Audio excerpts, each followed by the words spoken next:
we haven't played this deck in a second. I kind of got infatuated with She-Hulking people, but this build's a little bit less linear than She-Hulking people, right? Because we've got Arrow at the top end in addition to Juggernaut. So let's see if we can put some numbers into play and kick some people around, and if this feels like it's fine or not.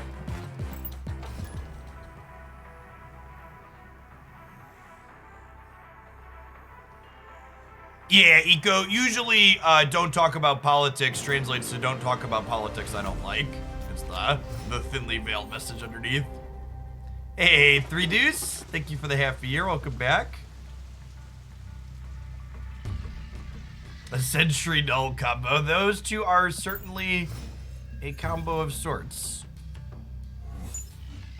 Well, so long, Carnage. Alright, I think that's a fair trade, Carnage for Iron Man. I'm gonna drop armor on Murray Isle. Actually, just updated the card sheet this morning. Put Null and, or Null was already in there. I put Darkhawk and Sentry in there by default and added some stuff to the packages page.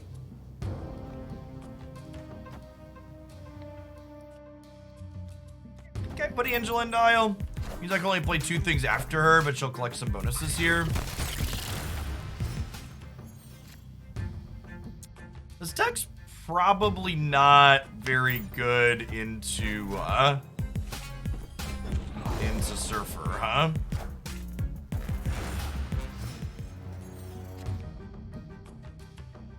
We're just not going to be able to make super big numbers.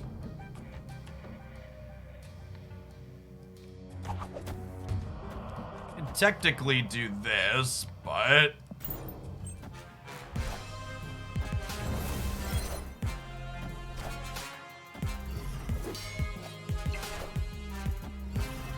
yeah, we'll see how much Surfer we hit this morning. But I think this deck probably is pretty close to 0% in this matchup. Escaped.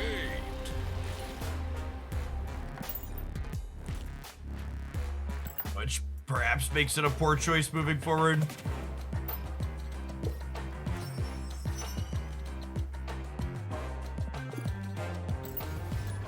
Morning Chase. Thanks for the over 3 years.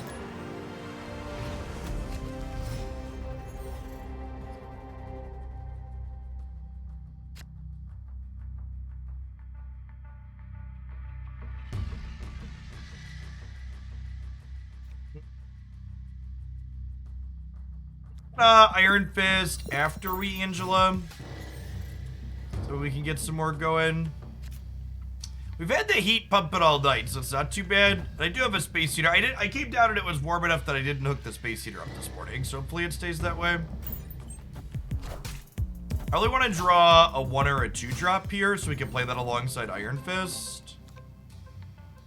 3 drop. Sedge.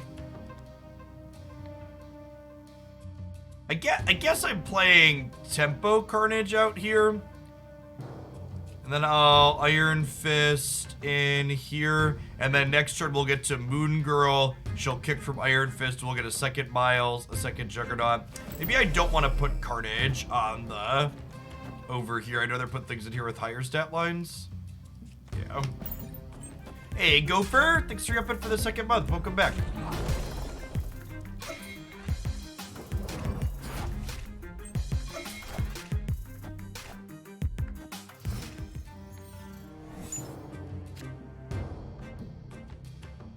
That's interesting. So do I think I actually play her here now. So that way she goes up to 6 here. It's the same total power here, but it makes this section smaller. I think there's some chance that series 5 cards get demoted to 4 next season. Yeah, definitely next season. I'm expecting when the season rolls over that we'll see probably a group of things get demoted from 5 to 4 and 4 to 3. That's my expectation.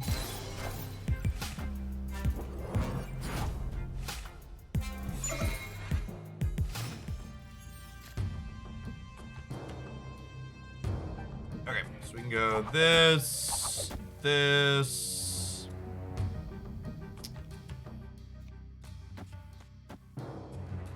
If I do this, it makes Juggernaut relatively cheap.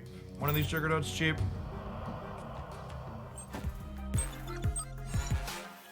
Friendly neighborhood Spider-Man here. Okay, well, I'm glad I put a metric ton of power into Shuri's lab.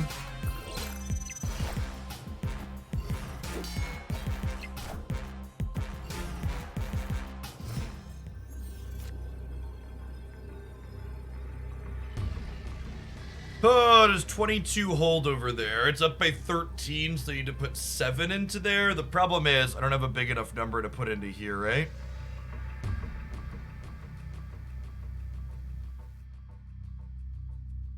Feels like we just got outclassed again. I have a lot of different decks that I like Juggernaut in generally, but I don't know how I feel about it in the format at the moment. Juggernaut's definitely pretty mediocre into Surfer specifically.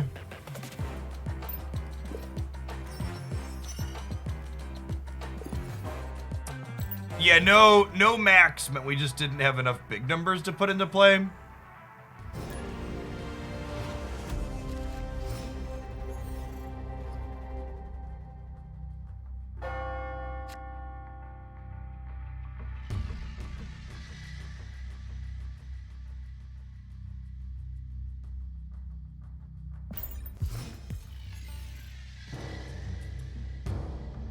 There's a very real chance that, like, what this deck is doing is just, like, outclassed by, like, what the She-Hulk double-up deck is looking to do now.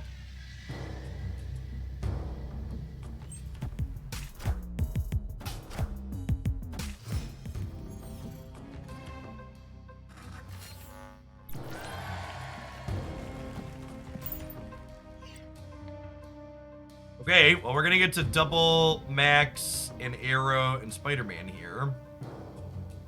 Question is, will we be able to trigger Max?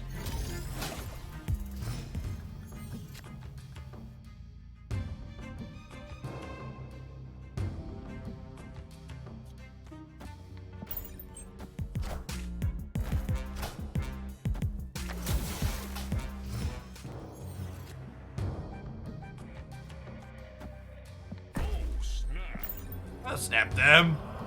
We get to opponent snap back. I mean, they could just play enough stuff out here that Arrow's not enough to win this game. It's definitely the case.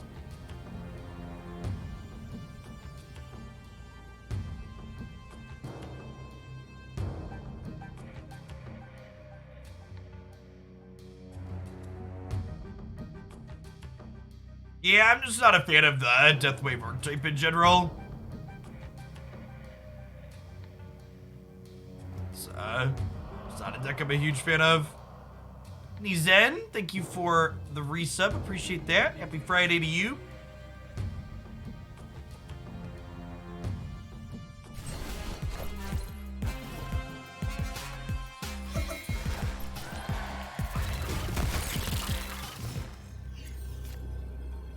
Okay. Yep. Got him.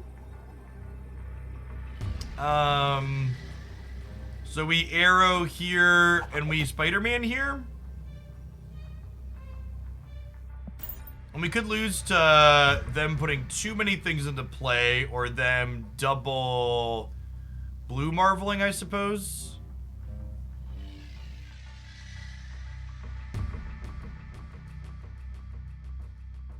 Yeah, Surfer with a slew of other things. This is why the negative deck's such a good 8-cube deck, right? Because its output range is large. Iron Man doesn't get us yet. They need something that puts more than 5 power into Carpentage, which Surfer does. But if they're surfering, it needs to be free, and they also need to beat 9 in the middle here. So they need to beat 5 here, and they need to beat 9. Need to beat 11 here. So definitely permutations that we lose to here, but I think there's a lot of permutations that we beat as well.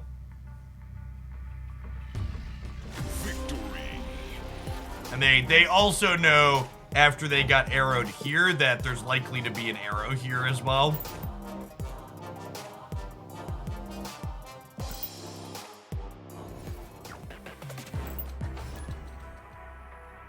Why did I switch out Kingpin for Carnage? I'm just looking for other things to clean up Hood. Carnage also has like random miscellaneous value and locations that can be troublesome. Also tried Viper in that slot.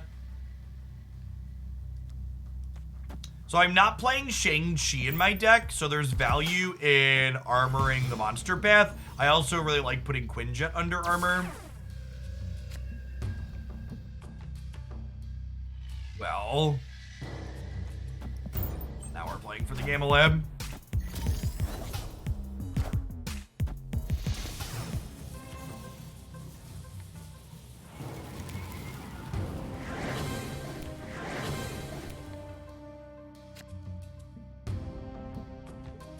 Quinjet makes some cheaper chip. We take those. Morning Rub.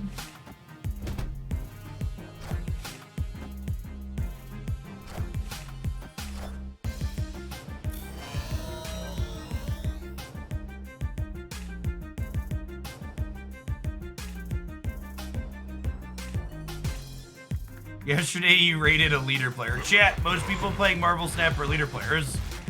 It's one of the most popular cards. It's very, very good.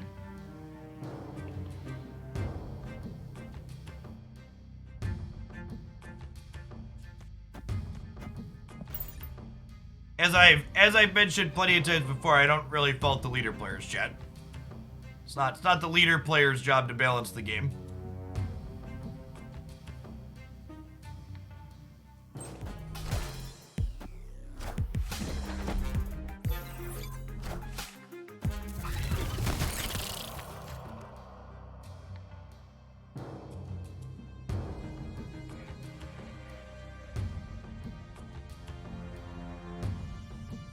It's another Surfer negative deck? It must be, right? Because they had Psylocke and Adam Warlock.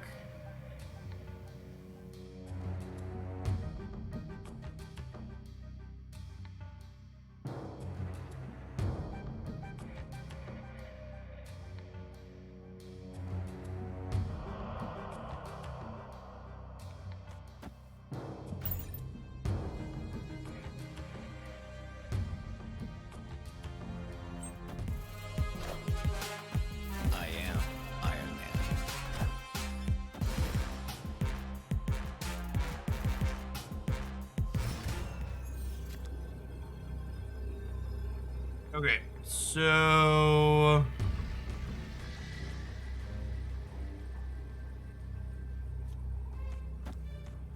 do this, I guess, but is this game winning?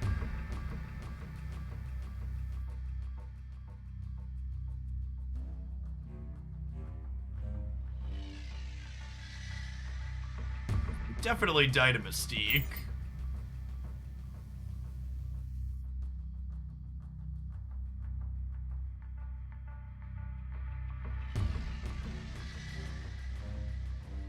Hey, thanks, Hawk Sauce. Yeah, new type of vid on that one for sure.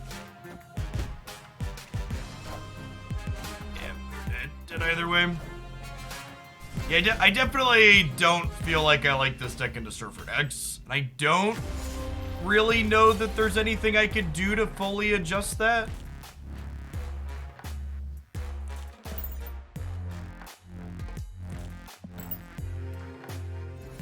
So, holding on to your chest doesn't do anything, Braveheart. You could technically save up to the credit cap to wait, but how it works now, your reserves have their contents generated against what they could have when you hit them on the track, not when you open them. Was a change that was made in a recent patch.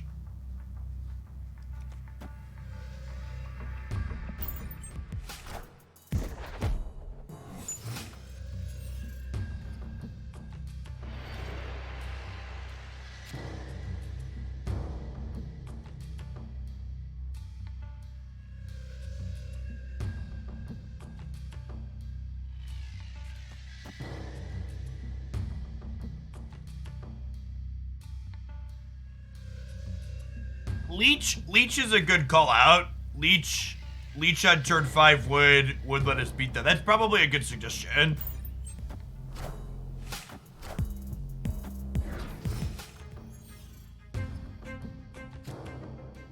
Okay, I might make that change after this.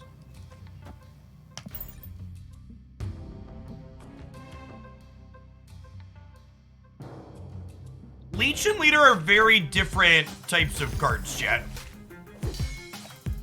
And I think a lot of the talk about Leech gets caught up. A lot of the talk about Leech Leader gets caught up in people just not wanting to lose to anything ever, it feels like to me.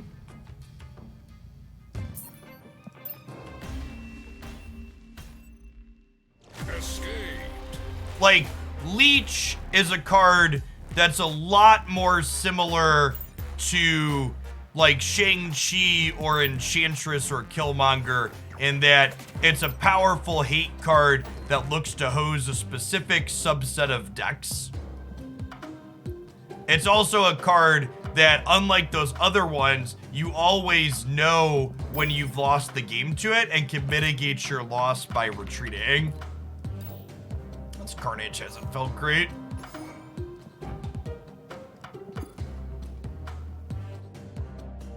Yeah, Leech is like the equivalent of Cosmo for decks that are looking to spew on the final turn, is a good way to put it. Leader also beats decks that look to spew on the final turn, while also Leader does a lot of the same things Leech does, while also going above and beyond what Leech does, which is why it's not. Which is why I'm not a fan of it.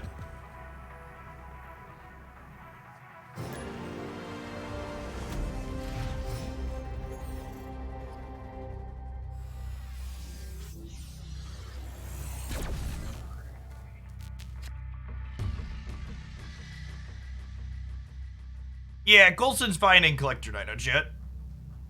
For the person that has a generically reasonable card there.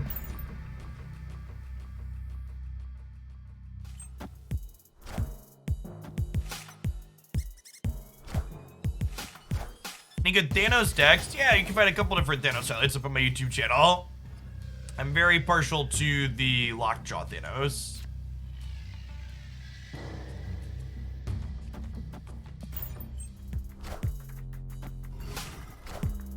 I did, Gal Sniper.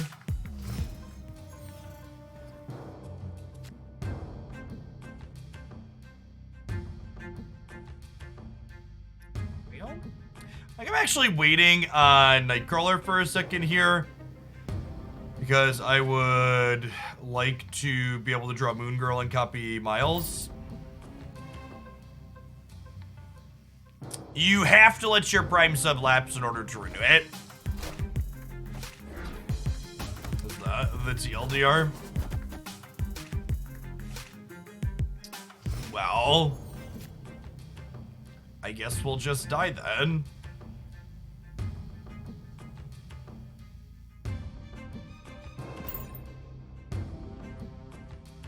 Opponent snapped.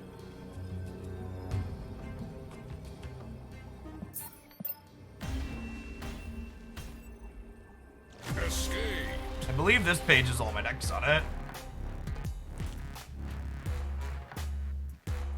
Oh, this page is only manually created decks. That's interesting.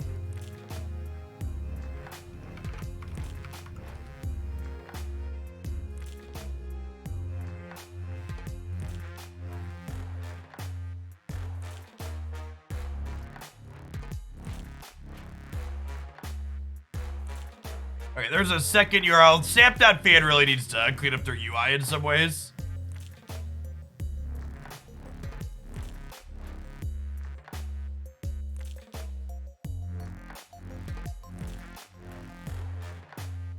Alright, that's where there was some confusion. I was like, I thought this page exists. This page has decks that are actually, like, in my deck editor on them.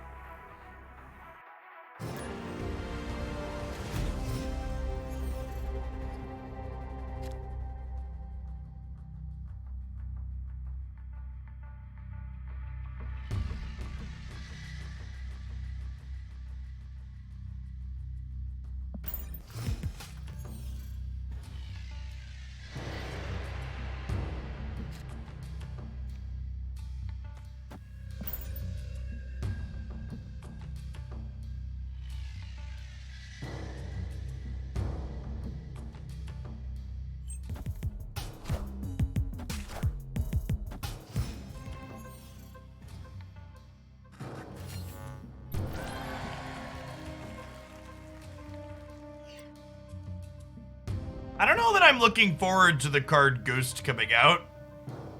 I feel like there's a good chance that card's gonna end up in almost everything. Which seems not ideal.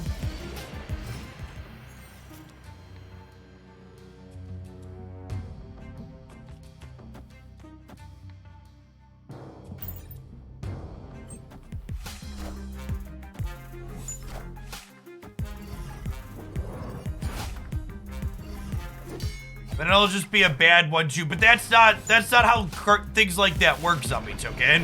If it's a 1-2 everybody has to play or they end up behind, that's not great design. We'll see. Maybe I'm overreact. Maybe it's just too strong of a take like Galactus, but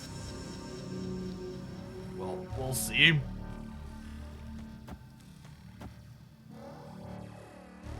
There's a good chance the arrow into cloning match with Quinjet in play is just a concession on their part.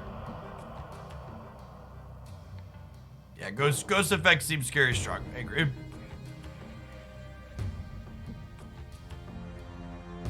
Do all decks not want priority? I mean, if you're playing any of the good tech cards, you don't want priority, and most decks play some of the good tech cards.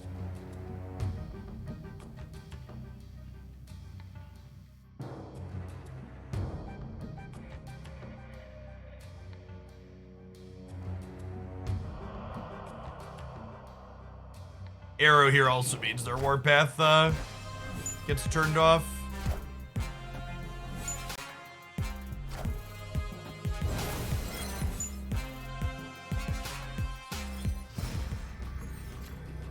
I think Black Knight would be an auto-included. I would be very surprised if Black Knight released with its current text box.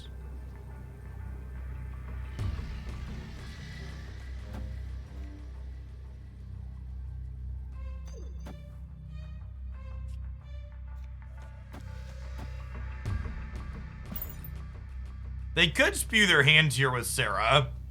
I'm gonna spread out my power here just in case. You know, they know we have another arrow.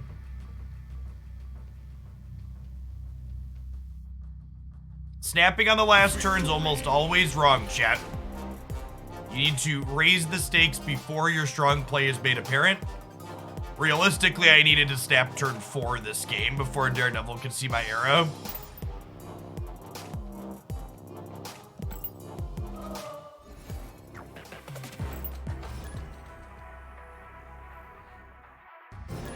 I think most cards should have voice lines like Thor. I think more sound design would be good, yeah. Why is this deck not playing She-Hulk? Because this deck doesn't want to pass on turn 5. I think the She-Hulk variation of this archetype is very reasonable, but it has some core differences to what this deck is doing. It's too many cards to fit the Miles Morales movement package into... It's too many cards to fit the Miles Morales movement package into a She-Hulk deck as well, in my experience.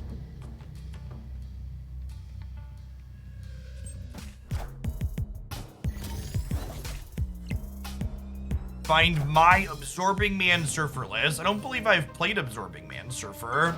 That's probably why you're unable to find it. Unfortunate for Hood to end, or Quinjet to end up in Murder World, but at least Hood is happy there.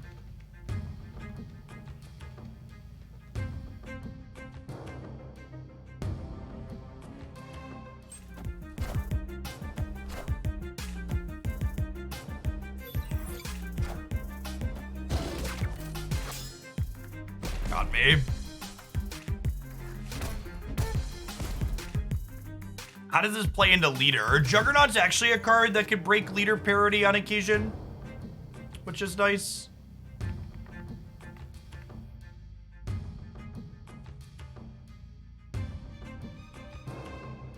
Opponent snapped.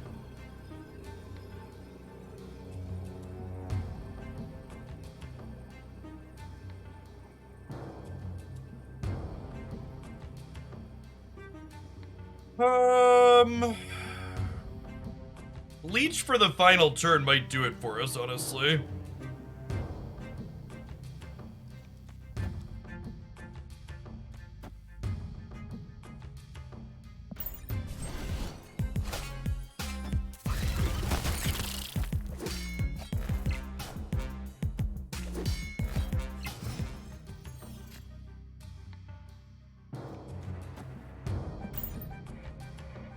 Looks like they're the Silver Surfer deck. So long, friend.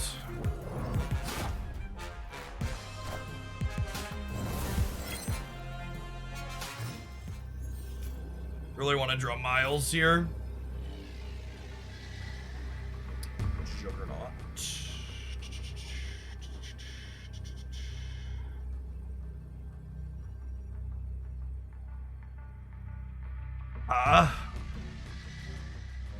Does Arrow plus Nightcrawler win the left? Probably does.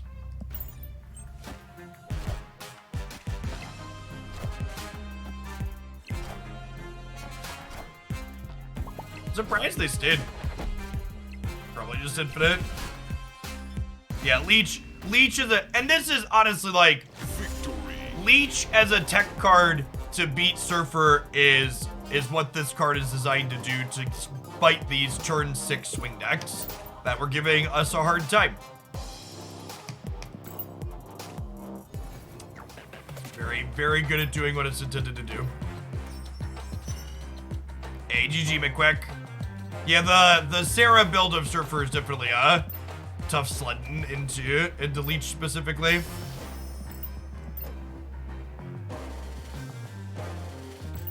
I am not taking deck submissions until we get a balance patch. There's just too many decks that people want to see out of their collections that just like don't feel great into Leech and or Leader. So I am just gonna be chilling, playing what I want to play until we get to a point where are doing missions or buying credits a better use of gold? Technically neither. Full breakdown here.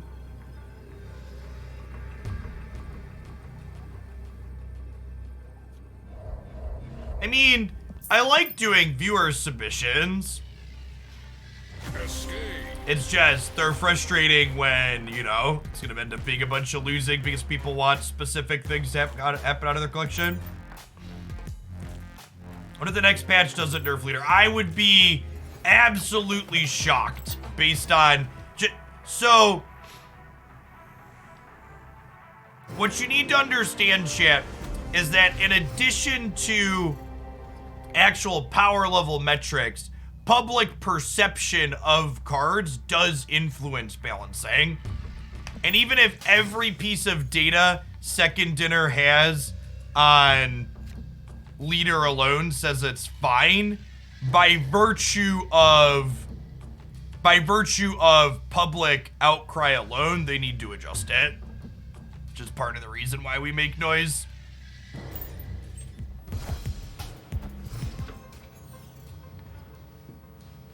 When's the next patch? We don't know. Not this year. Actually, we do know that. The next patch is not this year.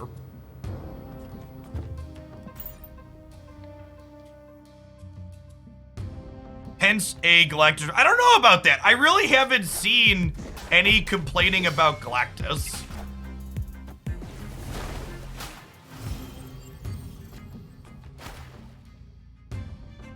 Huh. Oh, we drew Arrow. Okay, well, we just play Arrow in the middle now, right? Is there a Galactus deck?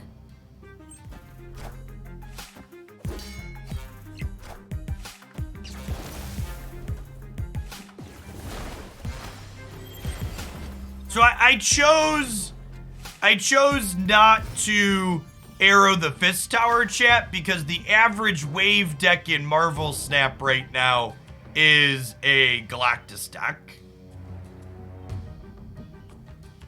For people wondering why I chose to Arrow here.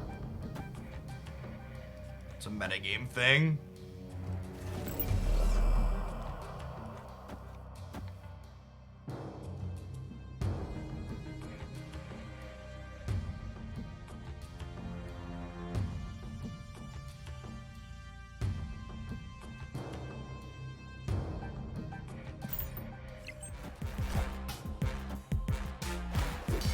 Extra copy of Miles here.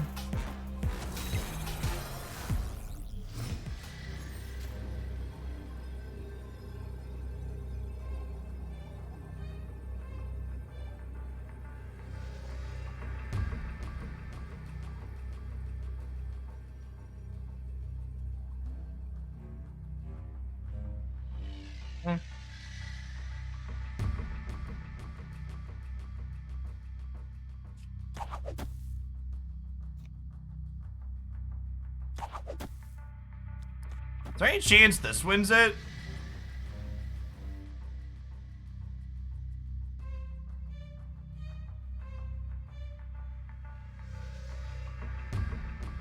We're worried about leader. Well, Miles middle wins middle with leader.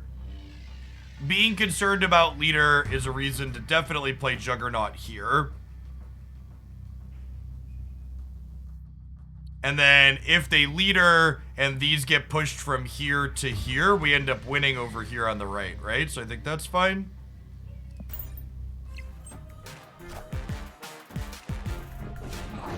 And this is exactly what I was talking about Juggernaut letting you break leader parity. So they leadered, and then Juggernaut took all of our stuff and put it over here on the right. So now we win the right, and Angela let us break leader parity in the middle. Victory. Yeah, I think Leech was the tech we needed. We were feeling cold to the Surfer decks, and Leech lets us cover that. And Juggernaut and our other ways to break parity let us be competitive here. Sweet set so far.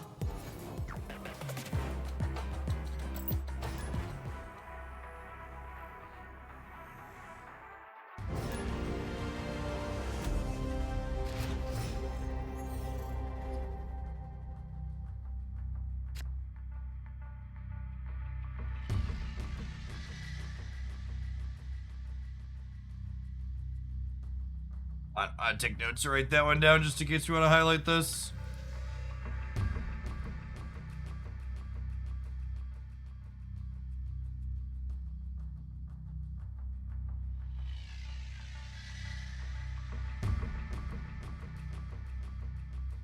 Alright, well, we're not playing Quinjet and Oscorp Towers, so let's play mid, I guess.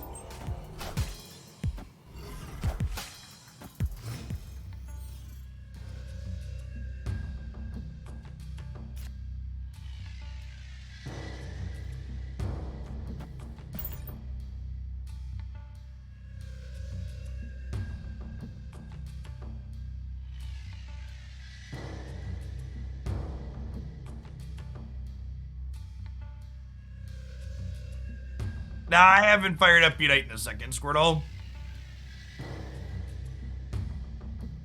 The solo queue Unite experience is middling, and trying to find other people consistently to play with this stuff.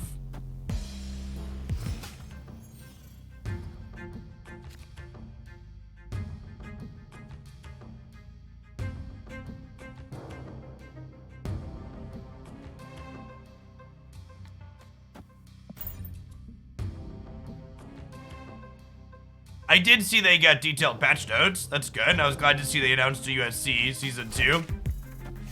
I just don't like solo queue enough to make time for it.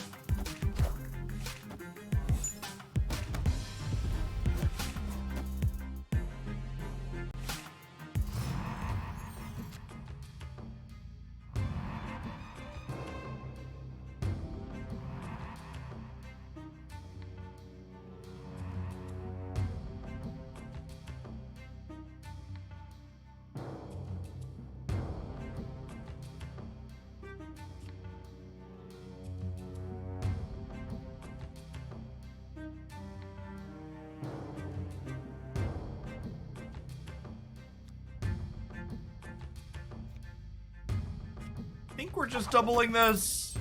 I don't know, definitely in a feeling kind of dead again spot.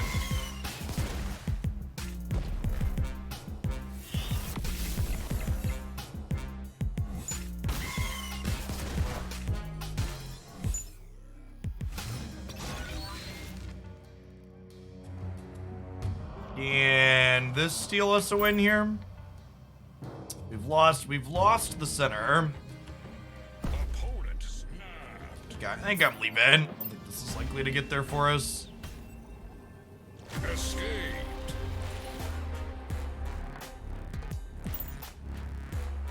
Yeah, we actually didn't even end up getting that much snow where I'm at, but the feels like temp is negative 36 outside.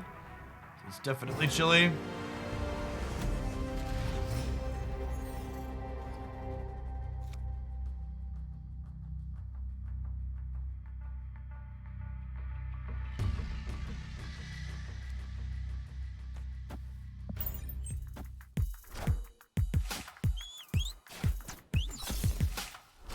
Leech has definitely felt like an important tech card for this deck. Our deck basically never beats Silver Zerfer. So having Leech as a means of accomplishing that seems important.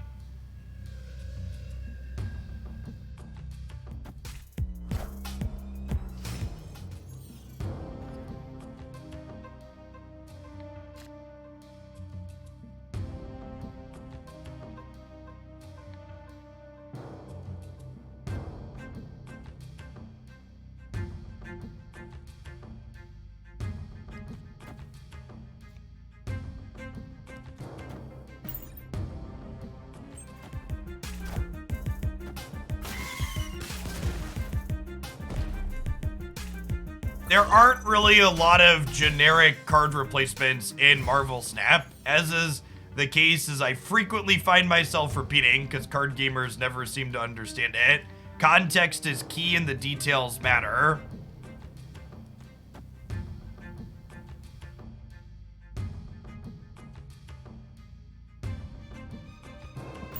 There isn't this is the easy fix to instantly swap all these things out type stuff. Like, the card that's an appropriate replacement for one thing is not an appropriate replacement for another in varying decks. Might just be a try and double arrow angle. Oh, you know what? Maybe I'm supposed to leech them because they're Death Wave. Although we're probably just far enough behind on board that leech doesn't matter either.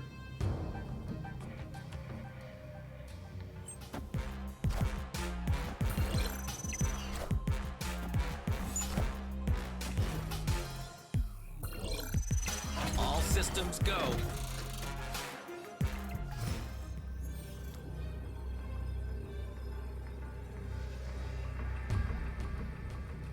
Yeah, I don't think we beat 42 on the right.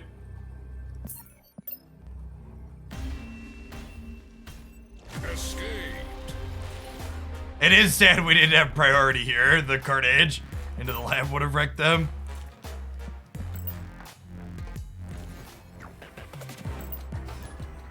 Yeah, and people always ask for things like, Jeff, can you list all the replacements in your deck text? And it's like, well, replacements are very narrow and collection specific on average, and people already don't want to watch long deck text, so it's like not something that's feasible.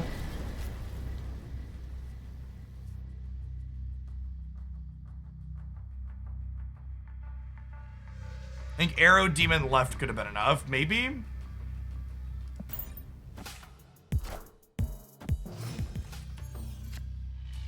Alright, I assume if they're playing Hood Out, we're probably dead, because it means they have Carnage.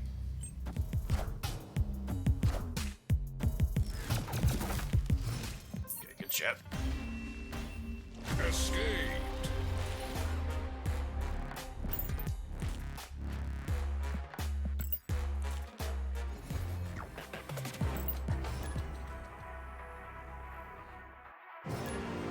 You know, I wonder if this deck wants Titania instead of Hood.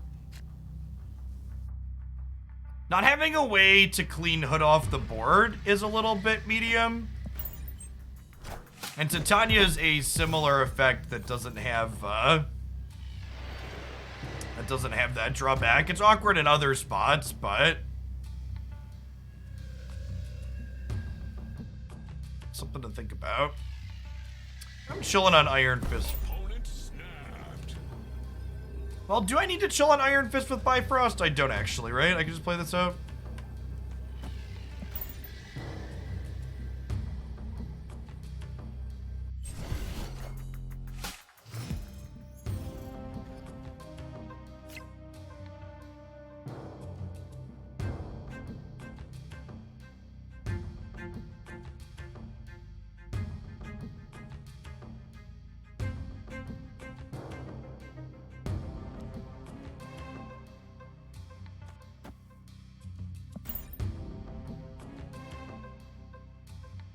A Deep Winter, thanks for the prime, appreciate it.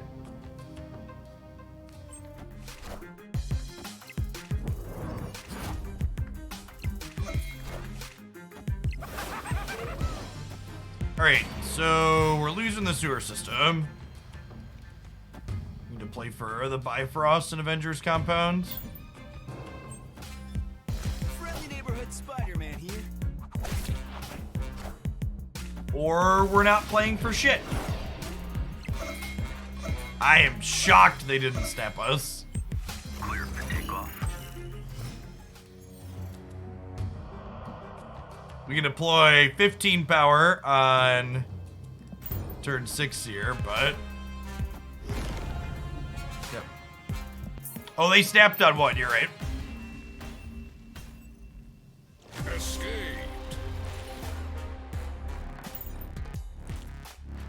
I'm gonna try Titania over the hood, I think.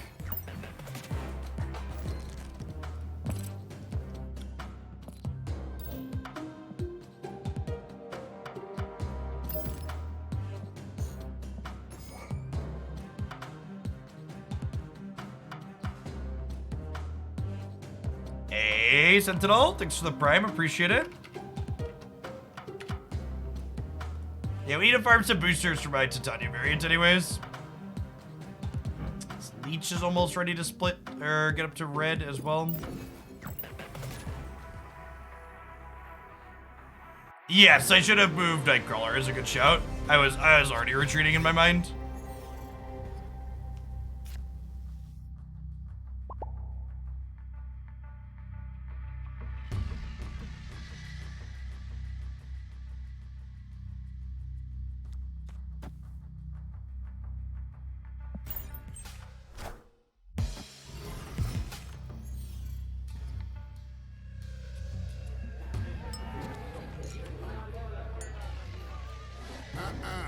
Cuts Hood from deck list, immediately queues into bar with no name.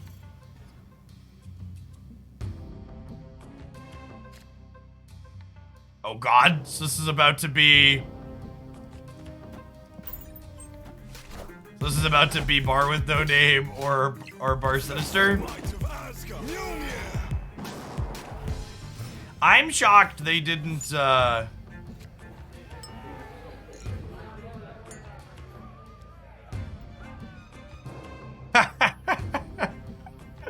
What a funny game.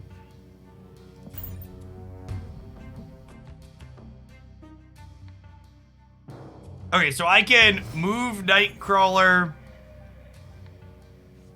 Yeah, Juggernaut. There's a good chance Juggernaut wins this.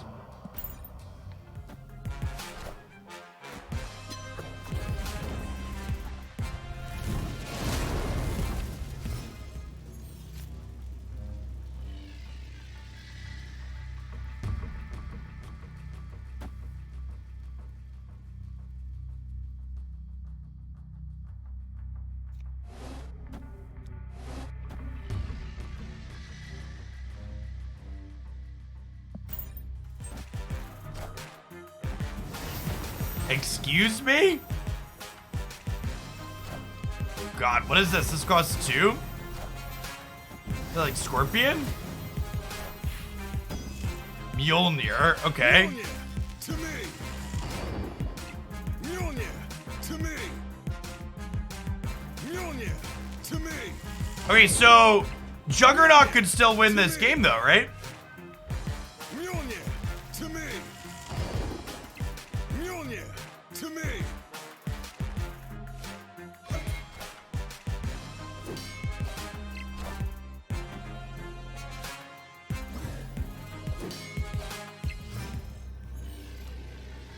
I guess they could do nothing here, technically.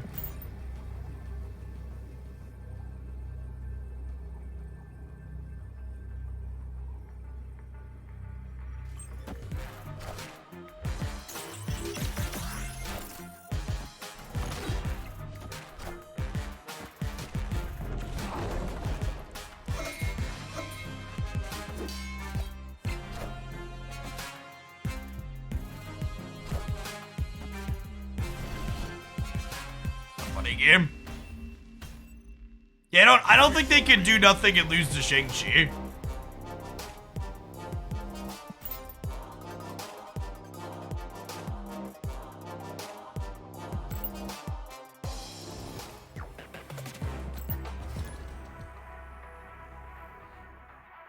I will actually have, someone asked about Mr. Negative variations. I'll actually have my next Ultimate deck guide up on the YouTube channel tomorrow morning, covering Mr. Negative. My next installment in that series.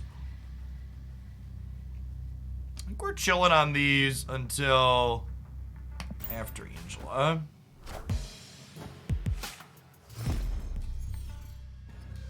Maximus's downside is that if you want to mitigate his downside, you have to play him as part of your final turn. And that means you're not getting to play a different 6-drop. You're right that if you play Max in the final turn, you're not going to have a downside to him, but that's by design. Yeah, that's fine.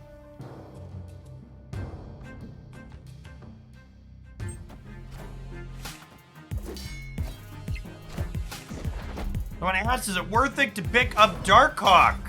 I posted my buyer's guide for Series 4 and 5 cards this morning, in fact.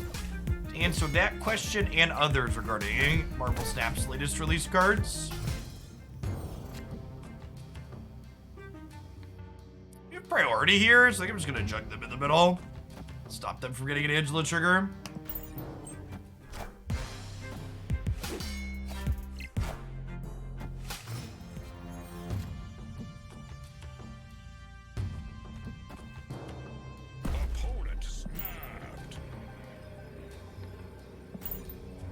Staying in on the off chance they're a She-Hulk deck. Oh yeah they are. Oh yeah they are, chat. Alright, come to mama. Come to mama.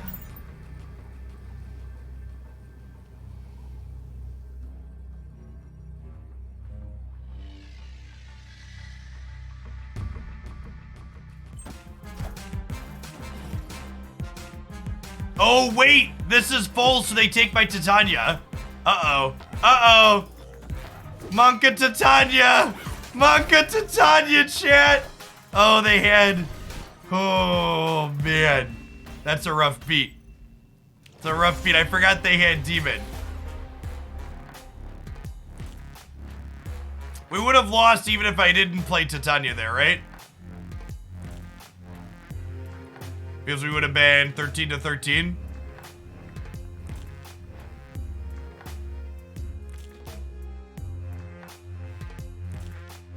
An interesting note here from a could we have done something better perspective. If I would have arrowed left and Titania'd right, we would have beaten them playing 4 cards out here, right? And that's probably the line, actually, after I leech them. Yeah, I messed this game up. We hadn't triggered Vormir yet, but Titania on the right would have made me winning right and center. And then Arrow, with us having priority, would have pulled Demon, Mysterio, and Witch all into Vormir. So this was 100% my game to lose, and we lost it. We had the tools to be successful here.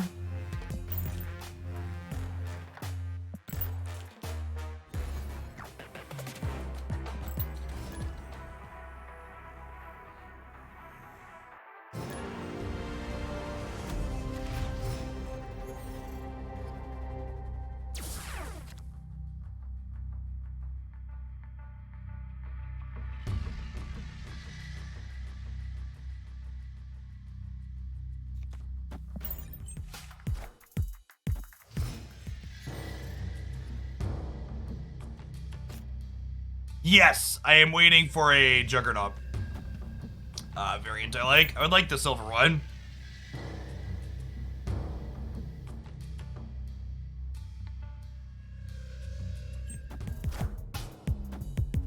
Let's kick her into the Sanctum here.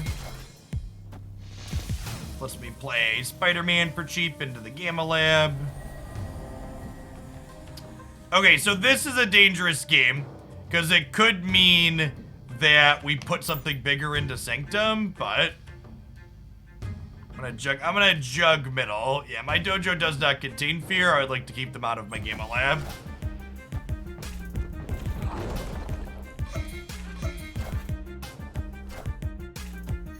Oh, and armor into Vormir is aces for us too. That is also ideal.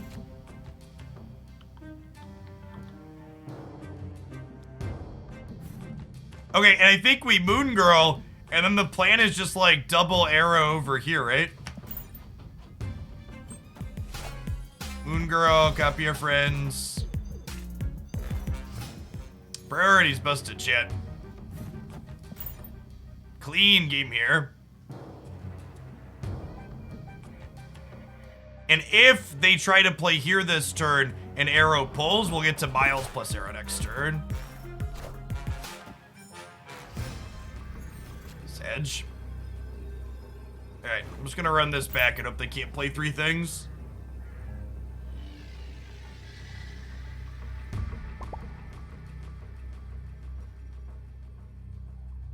That was great.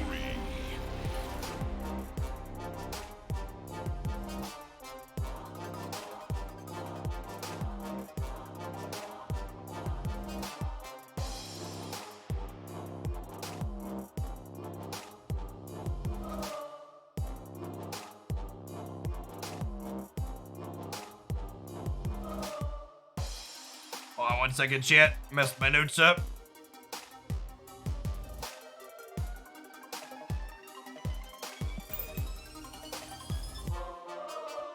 Ooh, almost. I want to put her to a purple border so she fits in more.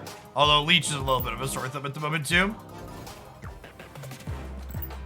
Nah, just chill holidays for us, Pekin. My wife is taking the kids up to visit my in-laws next week for a couple of days, but I'm gonna stay here to work. I hope chat appreciates the sacrifice I am willing to make to be with you all. I am giving up driving 2 hours to Chicago to spend days with my in-laws to instead be here and stream. And I am a martyr.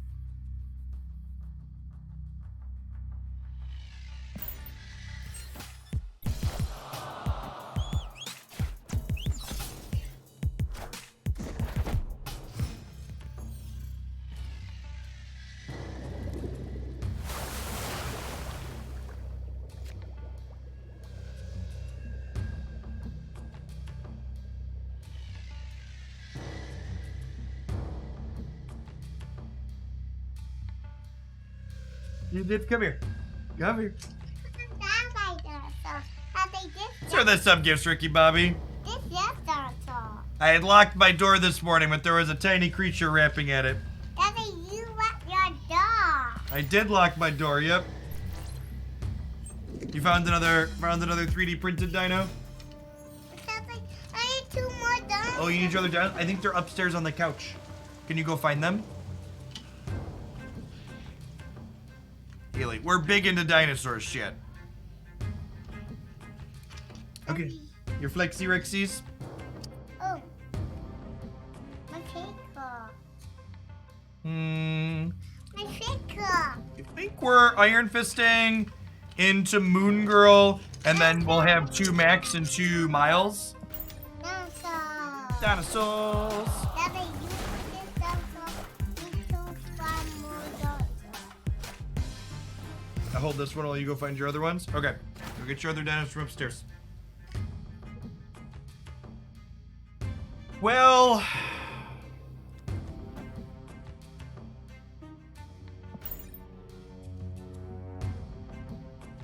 could be Galactus, in which case we're probably dead.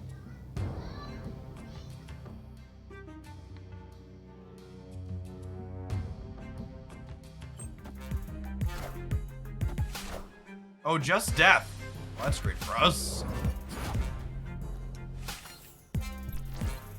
Child invasion, a new location in Marvel Snap, asking the real questions. So they already played death, so there's no real reason for me to leech them at this point. Let's do this and grab a free 6 drop. And then we'll see where we go from there. All right, that's 10 stats.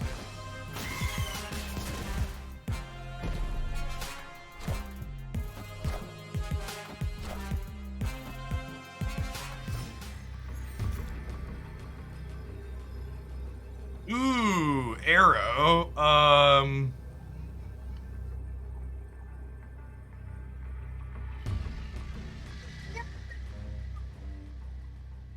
Do we just do this then? They're upstairs on the couch. They're on the couch upstairs. Yeah, they're just bailing out here. Arrow right, helicarrier mid. Yeah, I guess that probably works too, huh? This is more open space. Maybe this is a little bit better. I like that. All right, hold on, chat. I'm gonna go draft her brothers to help her find her Flexi Rexies really quick. BRB for her, 30 seconds.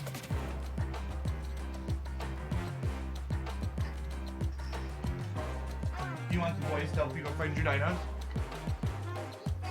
Let's have Beast Dog help you find your dinos, huh?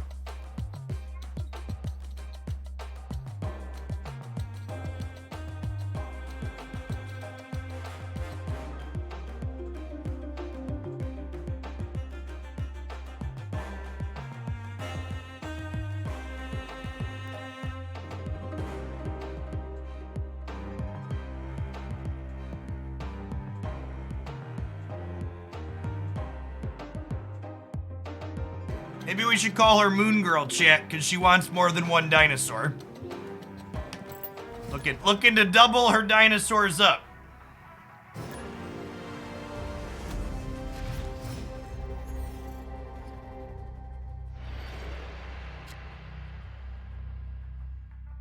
There was a poem. While I streamed just some snapping, suddenly there came a tapping as someone gently rapping at my basement door. 'Tis some small child, I muttered, rapping at my basement door. A tiny hooligan and nothing more. That's some S tier. Some S tier lore pasta. Is there a limit how many boosters you can get today? Yes, 1,000.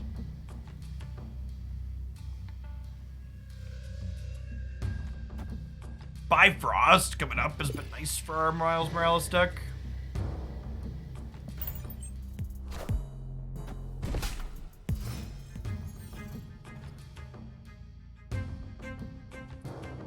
It doesn't really matter where I armor. Nightcrawler was a great draw. Lets us get Angela bigger down the line. Moon Girl next turn will be able to copy Jug, Miles, and whatever we draw.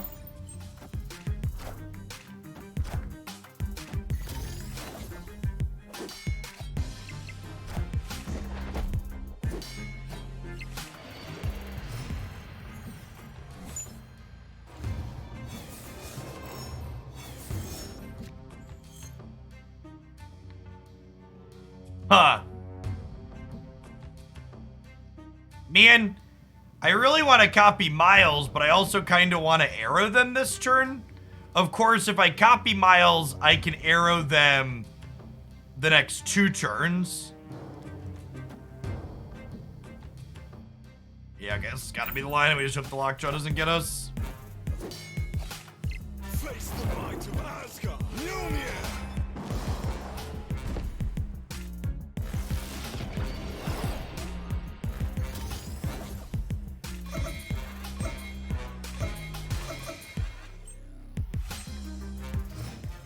Okay, and I want to arrow into New York because they're least likely to fill here, and I just want to pull them out of here. And I'm gonna move Nightcrawler left.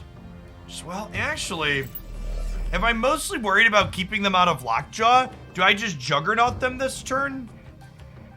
I guess I could Juggernaut them next turn.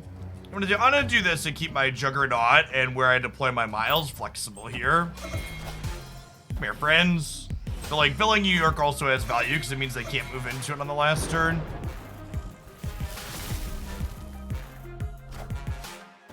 Ooh!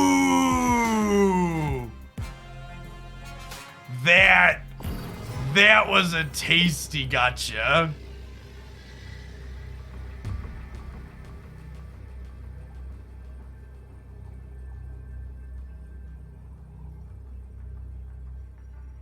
Okay, so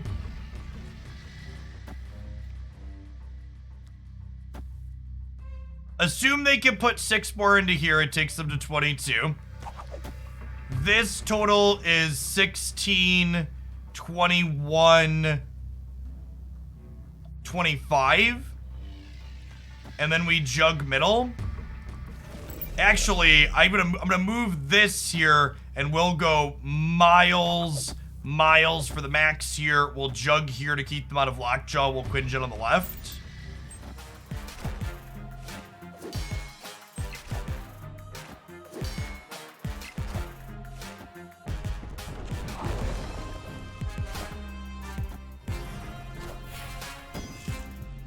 Mjolnir, to me.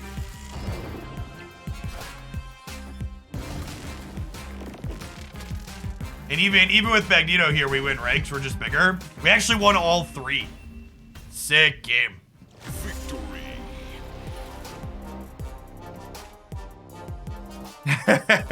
Good luck with the rest of your ladder and carrier. We were kind of a bully this game.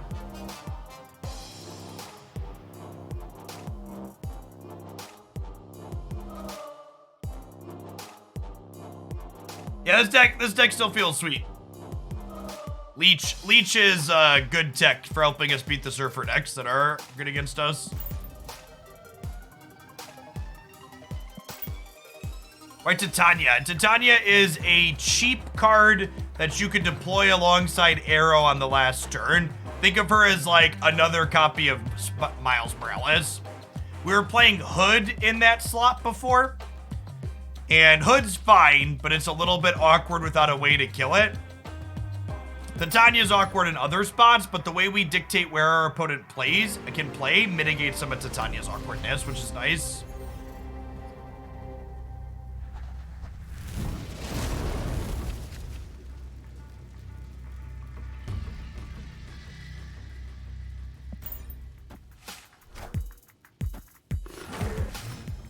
Bast. Powerful kitty god.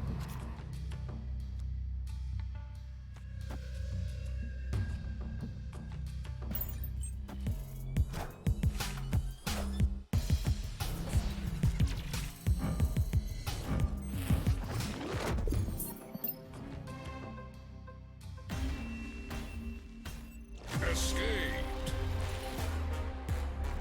No Hood, no Titania, probably something like Blade or Rocket Raccoon. Opponent figured out how to make Adam Warlock playable. Have Bast into lab.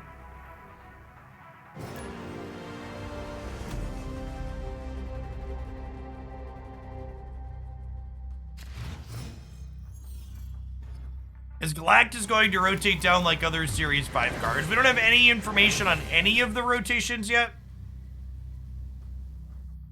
Is the thing worth noting?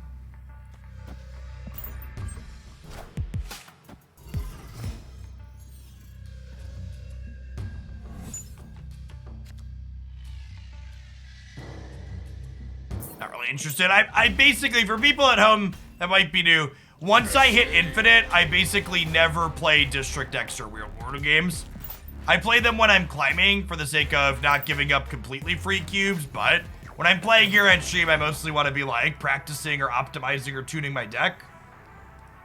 And District X and Real World do not let us do that.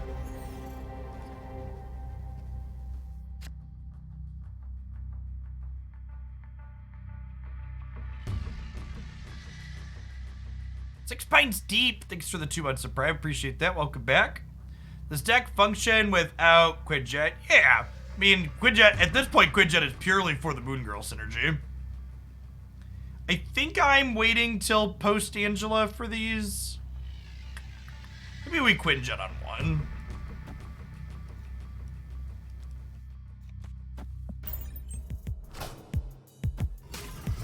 I am not taking deck submissions until after the new year when we get a balance patch.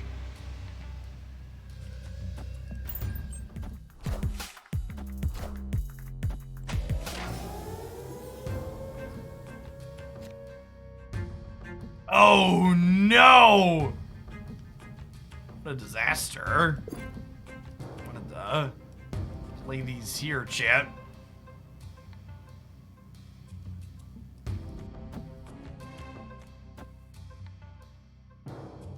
I guess Hellfire Club could get blown up. Fingers crossed.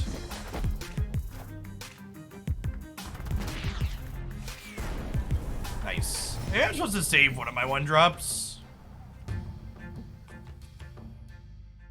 They're also a Nova deck, so our 1-drops are probably in danger here.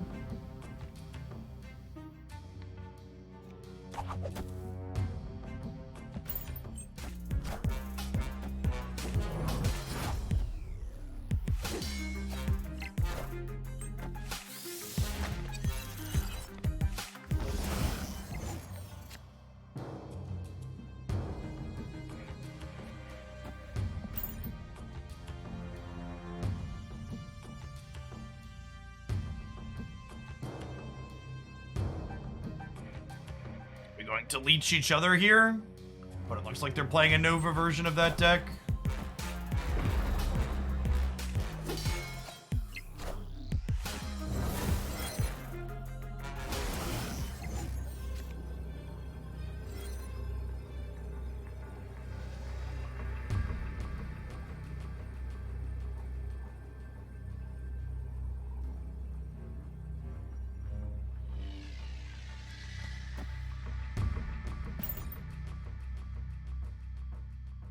Arrow potentially wins us the game here.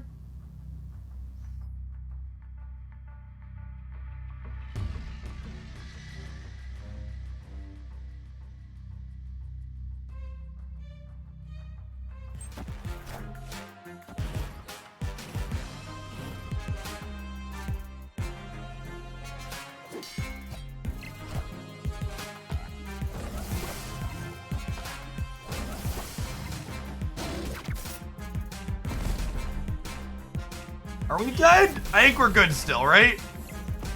They drew the Killmonger off the top. Okay, cool. Clean game. And again, just for clarity's sake, people commenting on Leech, like, if you think my frustration and complaints with Leader extend to Leech, you really don't understand my position on the card or understand what Leader does to the metagame and why it's frustrating. Leech is a good tech card for countering decks like this one that are looking to spew their entire hand on the final turn. Leader is also a tech card for decks that want to spew on the final turn, but in addition to that, it also randomly hoses lots of other stuff incidentally. So a big part of why Leader should change, in my opinion, is because Leech already does what Leader players claim Leader does, but in a more narrow and specific manner, the way a tech card should. Leader isn't just a tech card, it's a busted, fucked up card that wins too many games that it shouldn't. Leech is more similar to Killmonger or Enchantress or Shang-Chi, and that it targets a specific type of thing and is good against that specific type of thing. Leech also is not a last turn play and gives you the opportunity to retreat against it when it hoses you, whereas Leader is never apparent it's gonna be there because it can go in every deck and it fucks you on the last turn when you can no longer leave the game.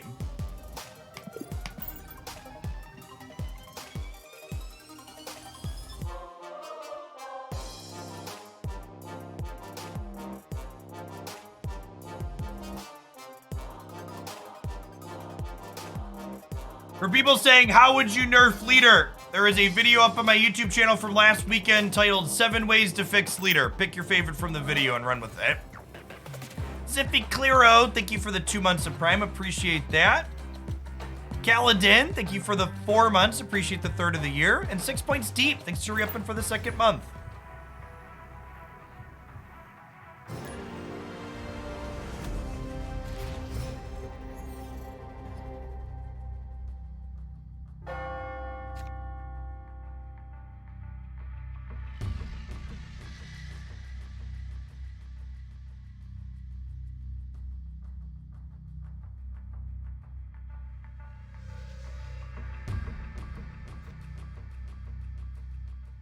Zola copy the card from left to right, or is it random? I believe it always puts the leftmost location up first when it copies it.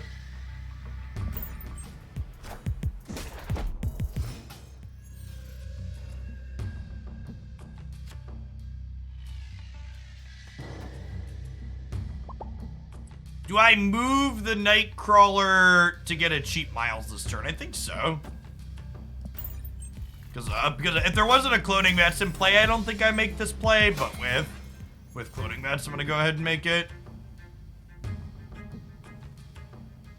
Strange Academy is fun for us.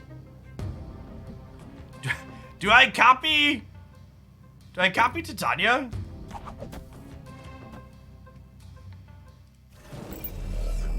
I think I'm gonna copy it. I'm gonna have it be on their side of the board for now.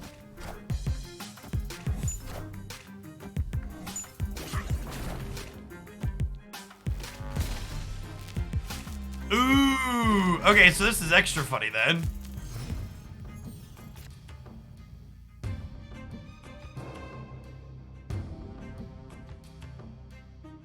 Okay, wait, so how would this work? If I...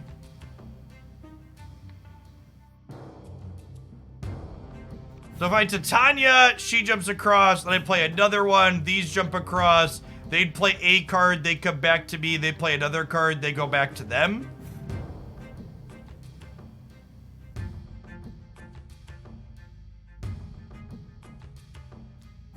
What if I go Iron Fist into Titania here? You think they're Galactus? They could be Galactus. Do I play around Galactus?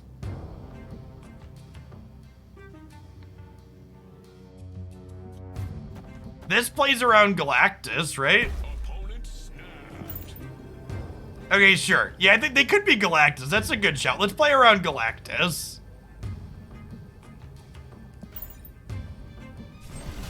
Oh, did we get him, chat? I think we got him. Ew. Damn it.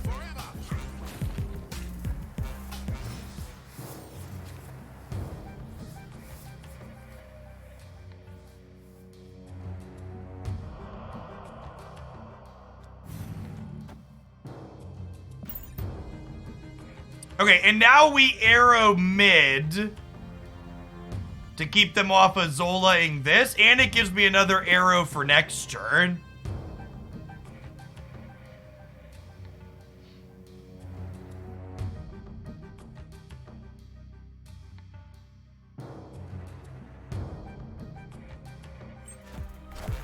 Here, friend.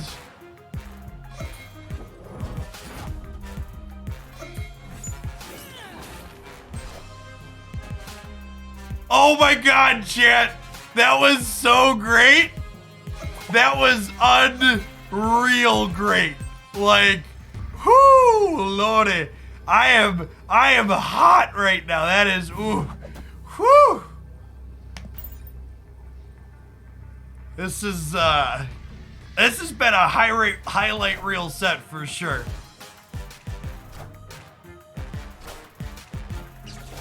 All right, good chat. Good chat. Just full, clean sweep, big bullying.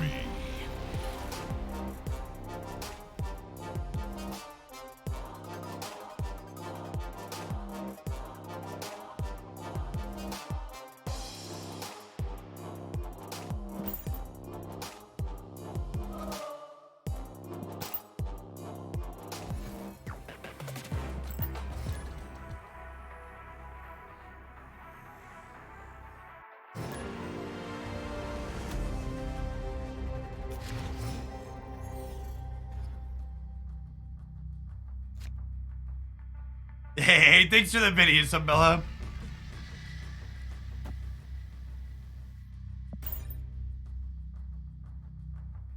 To be fair, chat, Arrow probably deserves like 2 points less power. Arrow needs a small nerf, just not like, she doesn't need like a full redesign like Leader probably does.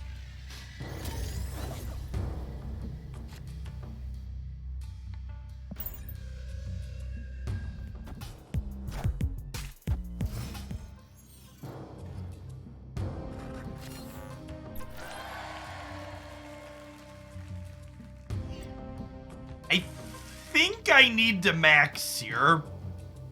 Because I want to be able to copy... I want to be able to copy Miles, I think.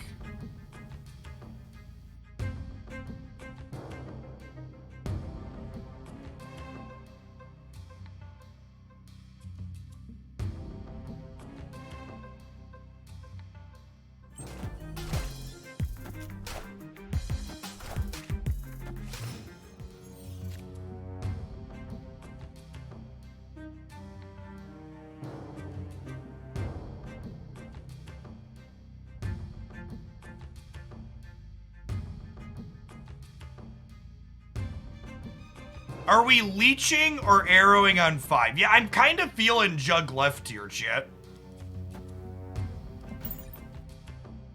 They could also be Killmonger gamers instead of Carnage gamers, but I'm feeling Jug left.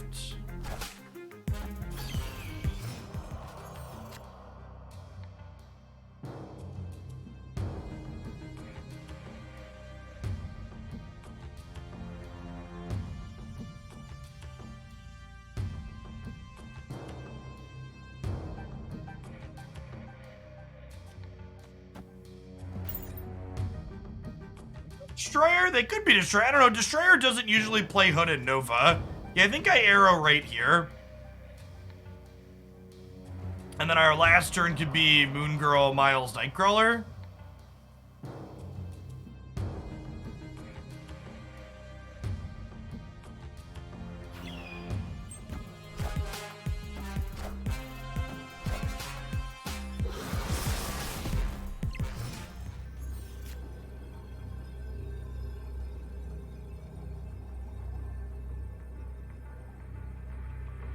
I mean...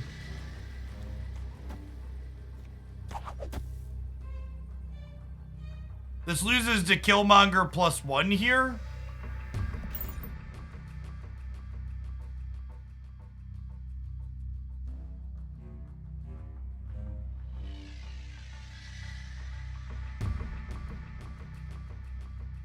Opponent snapped.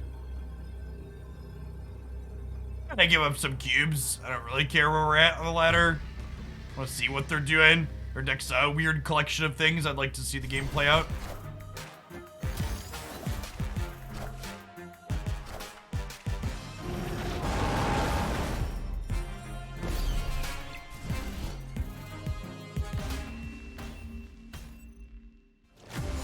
Just like playing semi-honest Destroyer. Yeah, the whole game was big spooky for sure. Now, they could just be like on a different level than us, but weird deck construction. Anyways, I think it was worth, like, it might have even been worth spewing cubes there even if I wasn't infinite, just for the sake of, like, knowing they're a Destroyer deck if we were to re-queue.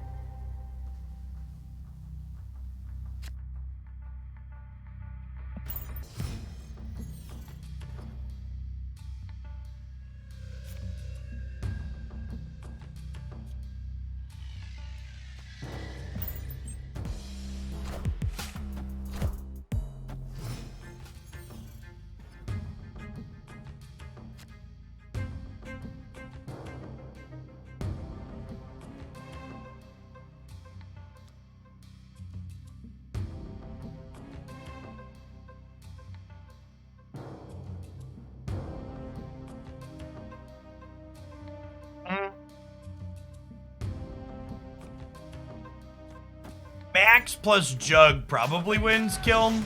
Assemble.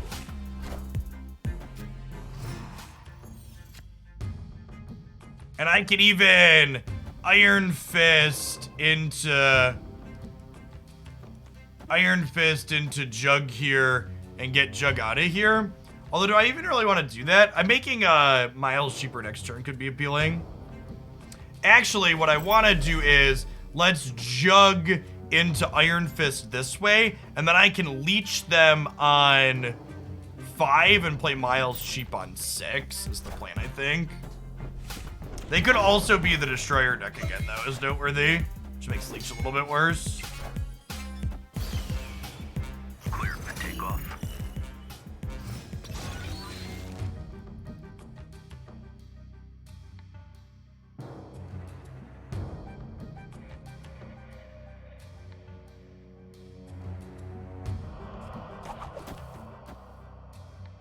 Yeah, I think they're the destroyer deck. I want to play these here to try and win this center path.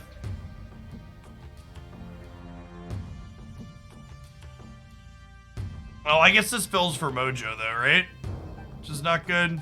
Oh, I can pull Iron Fist out on the last turn thanks to New York. I think this is fine. Or I can't, but it doesn't matter because I put infinite points in.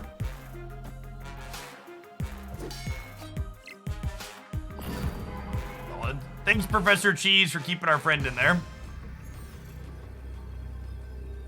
Victory. I forgot Iron Fist was gonna kick, but Professor X had our back. It's like weren't expecting us to go plus 14 this turn.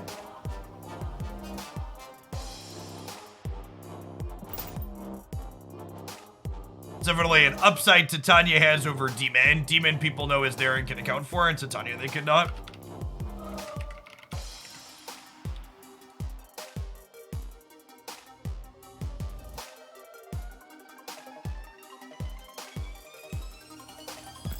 Destroyer back on the rise. Chat, something you need to understand is that any individual set of 5 or 6 games that you play or you see anybody on a stream play isn't representative of a larger picture, right? Like, they're very small samples of tens of thousands or hundreds of thousands of games being played every single day. Like, because I anecdotally hit Destroyer twice, or an opponent anecdotally hit Destroyer twice, also, they just flipped up a mission in here to play ongoing cards, which the Destroyer deck does incidentally, so people could be firing it back up for the mission, but it's really easy to, like, pigeonhole on a small anecdote and try and extend that to a bigger thing when really you shouldn't be. Roger Gould, thanks for the over 2 years, by the way, appreciate it.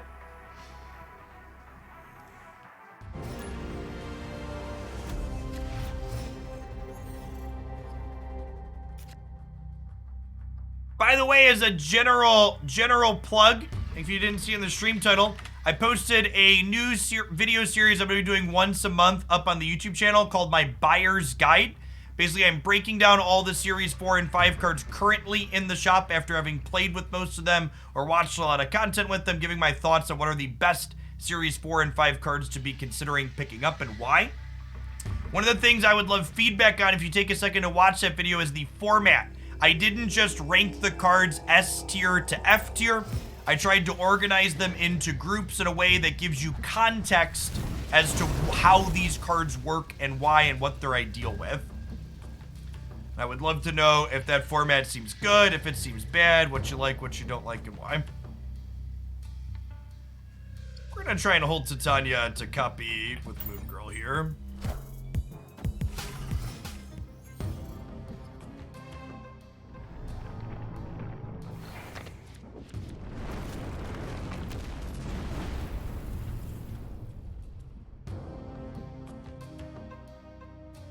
Alrighty then.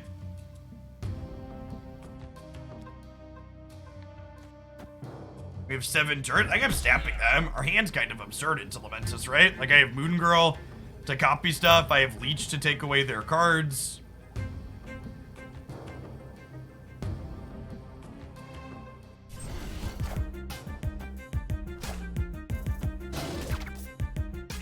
A little shame that we lost Quinjet, but what can be done about it? So if I Moon Girl, she copies... If I Moon Girl, she copies these two, which I think is fine. And then we'll Leech on 5 into, like, Arrow Nightcrawler on 6. And then we can Miles and Titania a bunch on the last turn.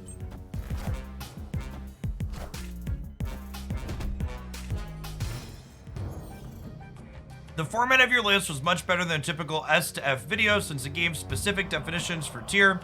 I knew in the video you said you were worried people would click away as soon as you showed the list, but I enjoyed seeing it up front and hearing the rationale that went along. Thanks, Dashel. Yeah, I'm curious to see. A lot of people, when they post tier lists, they like slowly fill them in on YouTube to milk the watch time. So I'm curious to see if watch time will be bad for that video. People like see the initial list and then zone out. So we'll see. It's first time doing something like that. Hey, Ritos, thank you for re-upping that prime. I appreciate it.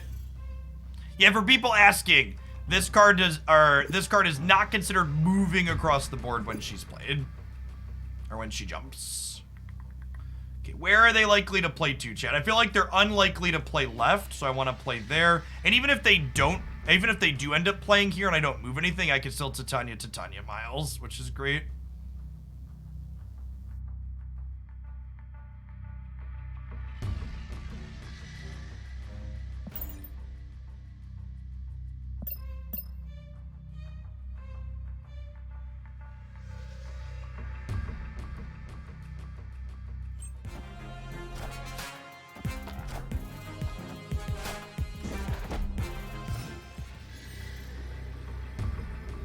Okay, and them having priority here is actually really good for us because it means that our Titanias don't risk jumping around, which is nice.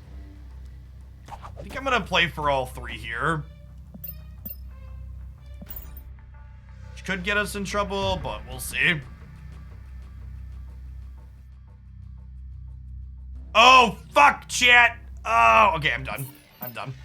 It's our first time playing two Titanias. I need to split these, obviously. Card games are hard. My VM is lagging a little bit. I'm gonna restart this, see if that helps. Our opponent being a classic toxic shitter at the end of it. I think that's not even just going back to being a toxic person spamming shitty emotes, but it really highlights a fundamental misunderstanding a lot of people that don't have a poker background have of the snapping system. There are a lot of people that really seem to be of the opinion that once you snap, you should never retreat. Like, if you snap, you're committed. And that's a big part of why people have a hard time climbing. Just because you raise early, because your hand is strong to start, doesn't mean your hand remains strong as the rest of the game develops. And it's often correct to push stakes early and then have a game end up in a way that's not favorable to you and then mitigate those losses later and retreat. But a lot of people, a lot of the really toxic emoters, they really go off when you retreat after you snapped in a game. And it comes from that base misunderstanding of not having that, okay, how does equity work in these situations? Yes, people get very sunk cost fallacied into staying in games they should not.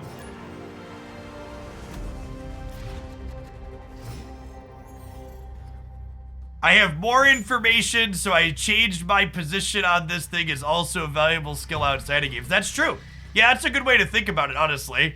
Is that's a thing humans struggle with in general, right? That's why you see people constantly double down on the same bad takes rather than being like, oh, I learned something here and my opinion has changed. Nardo, thank you for the brand new prime. Appreciate it.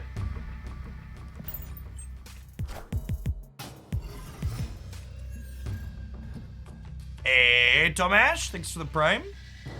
Ooh, that's a piece of candy. Do I snap?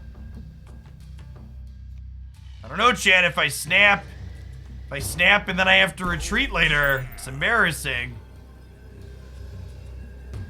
Victory.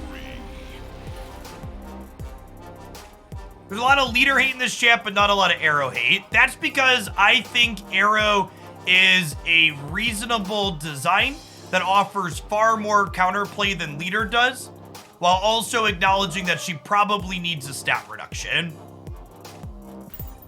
I actually think leader probably needs more than just a stat reduction. I would like a little bit of a redesign on that card, whereas arrow I think is an interesting and powerful effect that probably just has too many points.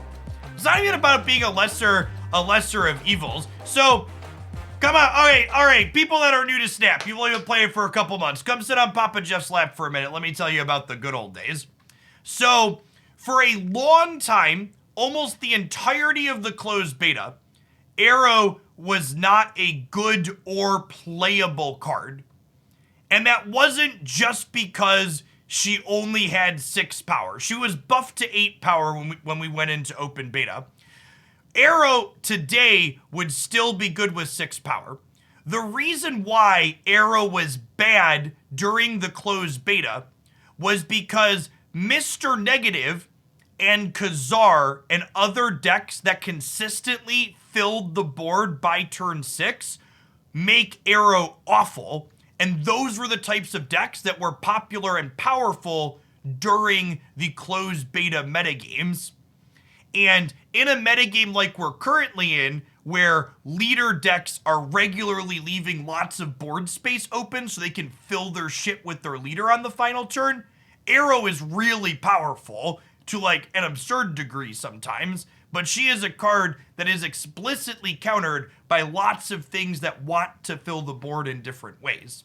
She's also a much more fair variation of what leader is able to do because she's countering your opponent's last turn's plays by repositioning them, not by copying them.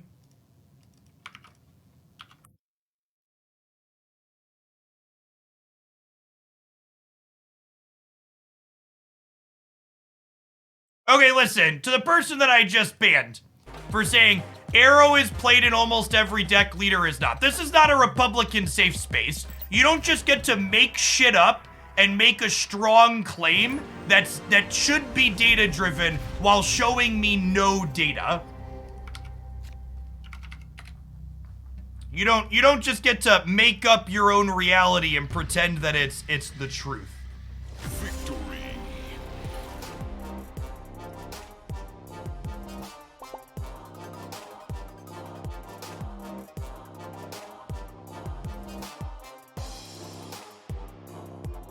Also, for the record, just to, extra justify my ban, 1, bring receipts. But if we look at the best receipts we have, and again, I would like to clarify that this data has a lot of sampling bias and other things contained in it, but Arrow and Leader on the Snap.fan tracker literally have the exact same play rate. They are literally played in the same percentage of decks on this tracker. What if I filter by pull 3+? Filter by pull 3+, almost exactly the same still. So not only is your thing like wrong based on the best data source that we have, but it was also wrong because you were presenting your own personal anecdote in place of what should have been data-based. The plural of anecdote is not data. Get out of here with that. Double Pope, thanks for the 16 months. Appreciate that. And Swallowancer, thank you for the 2 months.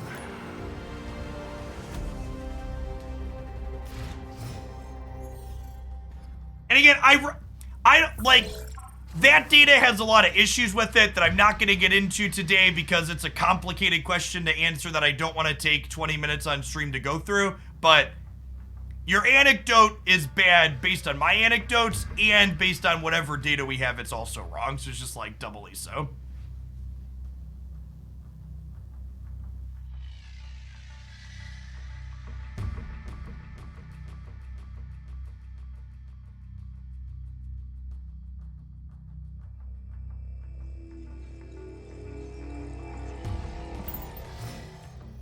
You know what the best part about that, chat?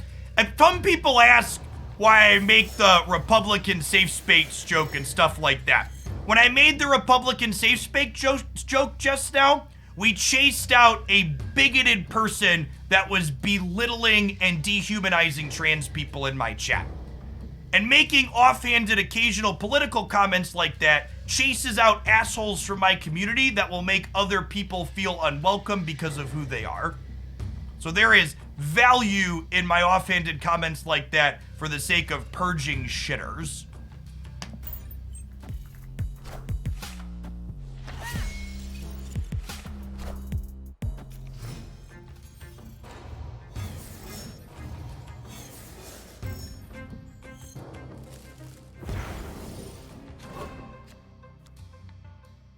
All right, Juggernaut's not a bad pickup here. They can potentially enable this Miles Morales and potentially kick something into the Superflow. It's kind of a 50-50 where we're going to kick someone. But we do have Nightcrawler next turn for Spider-Man either way. Although we're probably leeching next turn, so Nightcrawler. We might not be Spider-Man next turn regardless.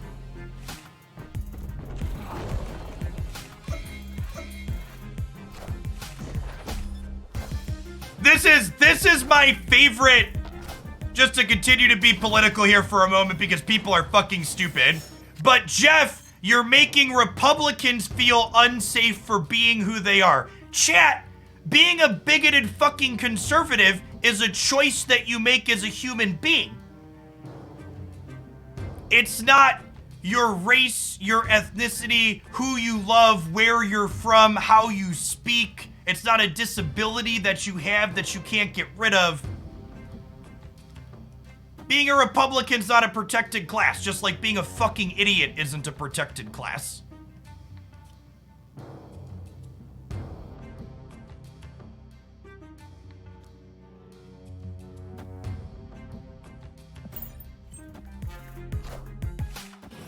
Aww, nobody gets the super flow.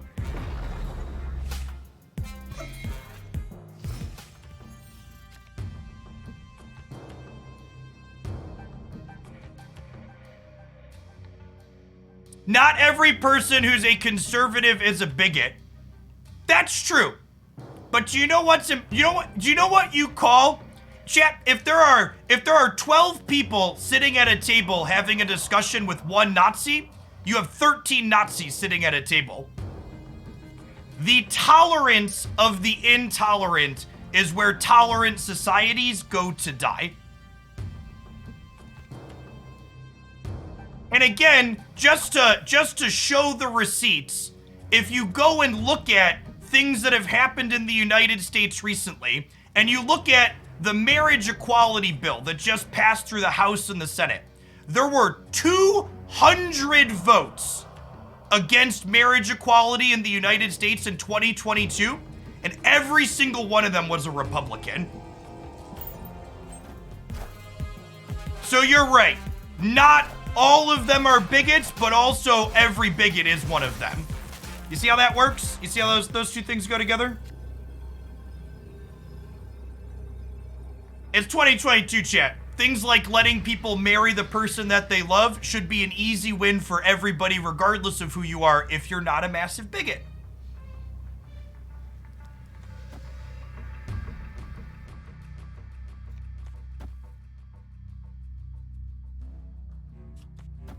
We Titania here, because even if they play here, she can't jump across. Oh, this might make filling here awkward for Lizard on the last turn.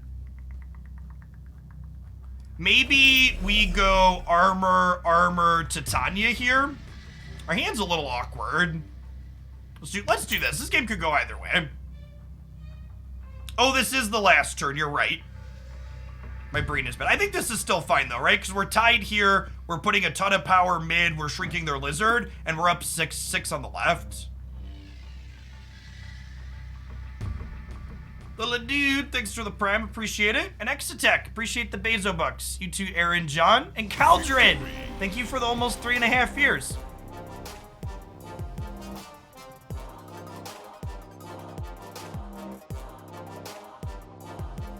Is there a timeline on when we'll see the hell gets destroyed? Do you mean Limbo, Light Carrier? You mean Limbo? Why not play out both Titanias? I should have. Yeah, that's right. I probably, well, so I guess oh yeah, I had one more energy, right? Because I was talking and clicking. Yeah, the last Titania should have gone left because we didn't have priority. The last Titania should have gone left. We didn't have priority.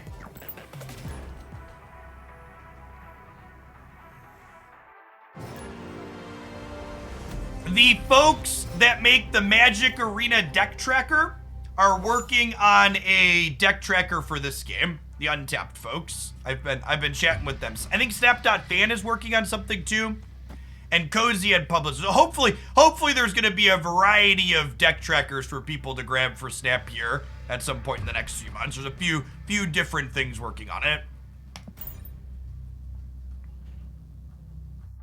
Welcome to the channel, Sound. For people that are new, I stream full-time here. I'm here Monday through Friday, 9 a.m. Central till about 5 or 6 p.m. Central. We're mostly games, but occasionally we gotta take out the trash. We play almost entirely Marvel Snap here these days. Occasionally we do some variety here and there, but probably about 35, 40 hours a week of streaming that we do here is Marvel Snap focused these days. I've been streaming full-time here on Twitch for about 5 years. Before I was Snap-a-lapping all the time, I played a lot of Magic Arena and other strategy games, but Snap's the best card game to release in a really long time, chat. Hopefully we'll be playing this one for a good long time. Well, I mean, they probably don't mind Yondu in here too much. I think this might be a max on 4 and to leech them on 5 angle. Yeah, explain what Nexus events were. I have a video breaking that down, right?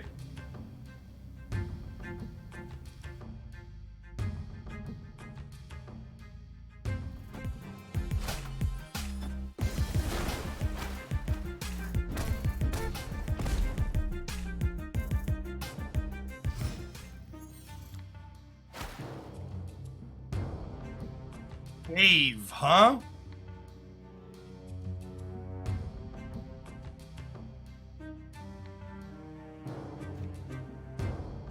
They'll ever release a physical edition? Probably not. There's a lot of digital-only designs in this game.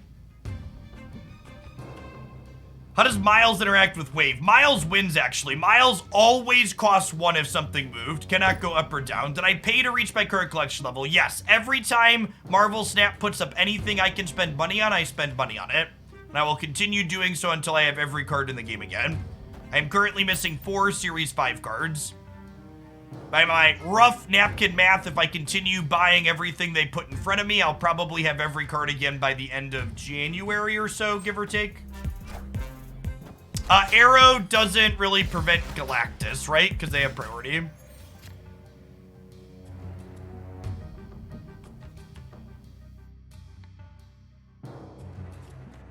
Oh, actually, the Rock could matter with this Angela.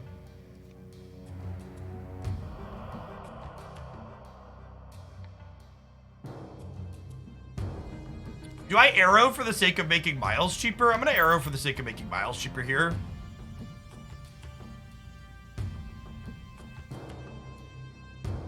Is Thanos unplayable without Baku? Maybe.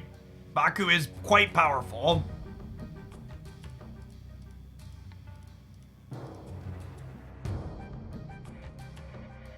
I really enjoy Quinjet, but it definitely goes in a specific subset of decks. If you enjoy Moon Girl decks specifically, Quinjet's a great pickup. Oh my god, absolutely thrashed. Killer Doc Ock here from the opponent.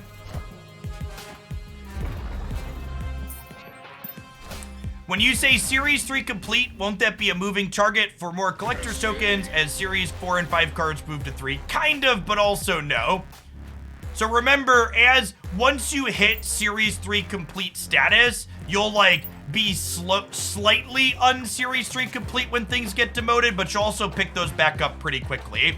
Remember, Marvel Snap's release cycle means that at most there will be 4 new Series 3 cards in a month. And you always get at least 10 to 11 Series 3 cards in a given month.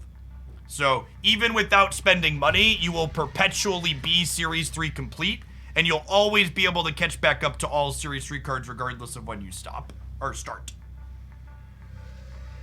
I think I'm holding Iron Fist for Moon Girl on 4 potentially, just in case we draw Miles here. Rip. Rip.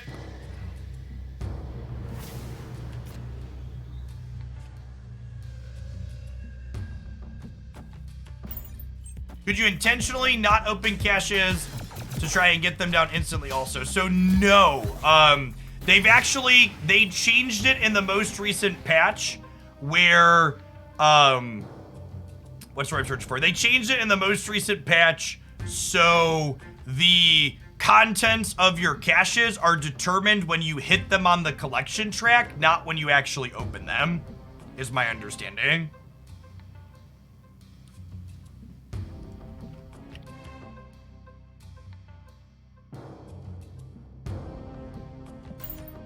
They get to Maximus here for free because we're giving them extra cards and those cards are getting shuffled away.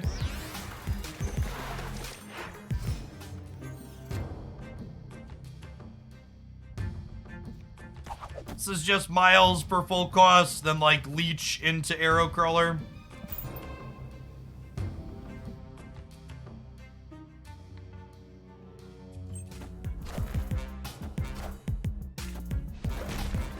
Look at how cute he is, chat! I really want this variant. I really want this variant.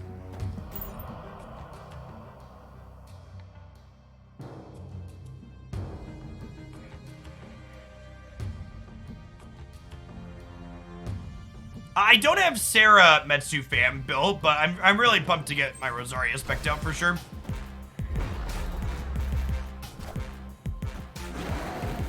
All systems go. Okay, and then this is just Arrow Nightcrawler here.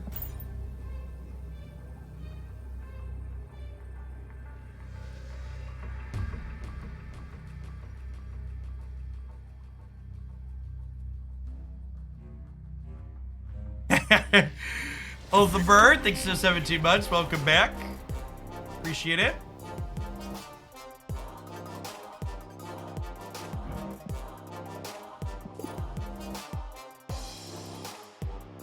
One of the other big differences talking about Leech versus Leader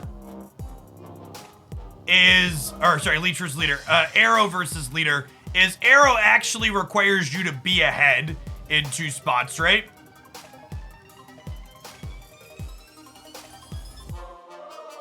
Whereas Leader can catch you back up. To the person in chat that just posted with the username The Real Jeff Hoagland, I see you're currently subscribed to the channel, so I'm gonna give you a chance to go ahead and change your Twitch name before I ban you and report you to Twitch and forcibly change your name for impersonation. That's something that they do for partners, for stuff like that. It's very much not okay.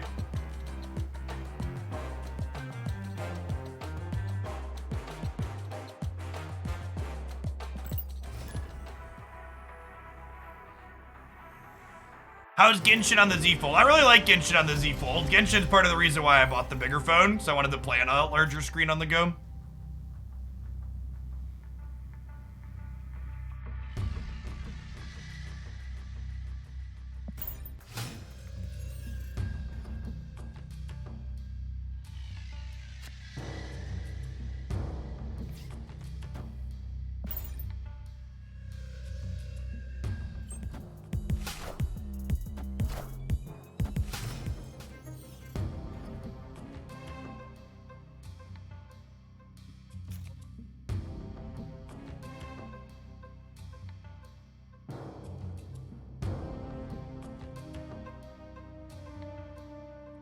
This is Quinjet into Moon Girl.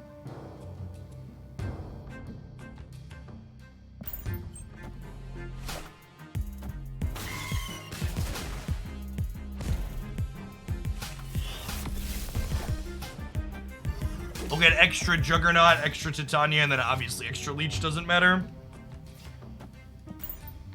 These will be cheaper too at the Quinjet, which is nice.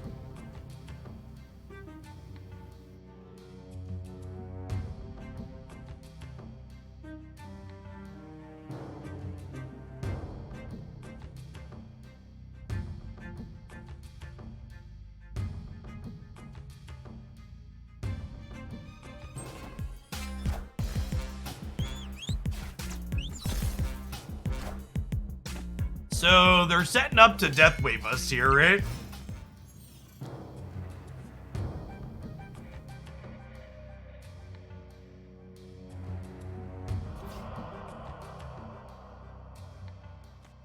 Part of me wants to play with fire and play Titania out here.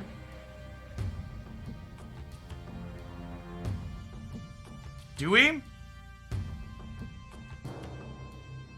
Yeah, I think we're jugging the space threat on 6 for sure.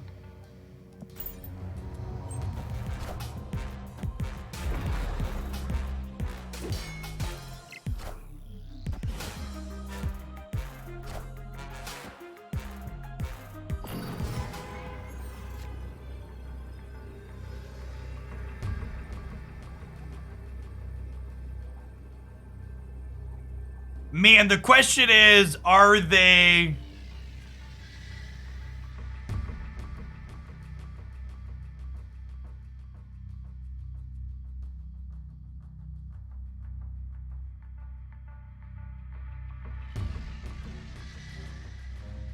Are they a build playing Chavez, or can they not beat... Can they beat 15 here after we took their stuff? Oh, they can just move arrow, right? Yeah, so we're super dead. Escaped.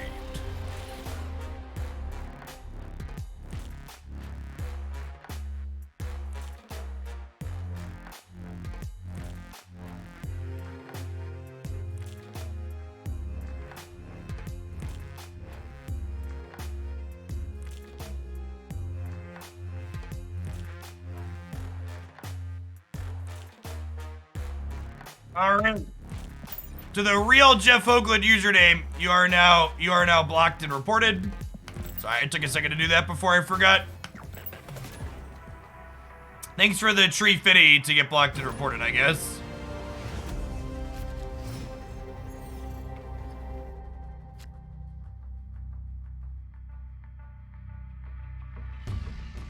Yeah, if you have 30 seconds chat and you're on a desktop computer,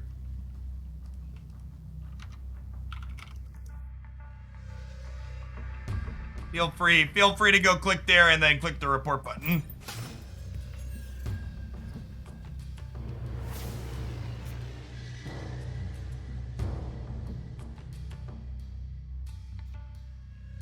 Well, this location here is guaranteed to be one of these two, and both of these locations are decent spots to have Angela at, so I think we play Angela to the face down here since they're gonna shuffle.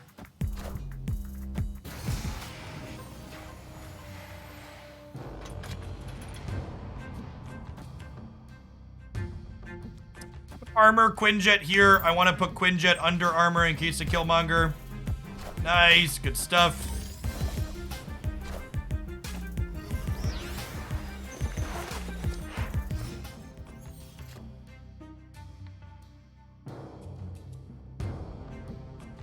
It's Moon Girl here, unfortunately.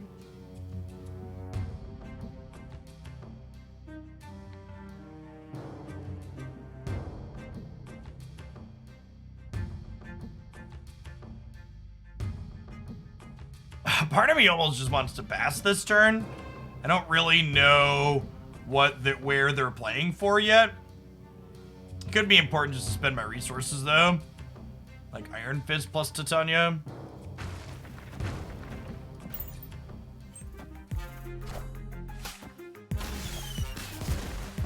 Duggernaut, thank you for the almost 4 years. Appreciate that. Welcome back. What if the scam account is actually someone named Jeff Hoagland? If they are the Olympic cyclist Jeff Hoagland, or the math PhD from the Netherlands Jeff Hoagland, they can DM me and I will apologize and send a message to Twitch letting them know that there was a misunderstanding. But I think the odds of either of those two things being the case are incredibly low.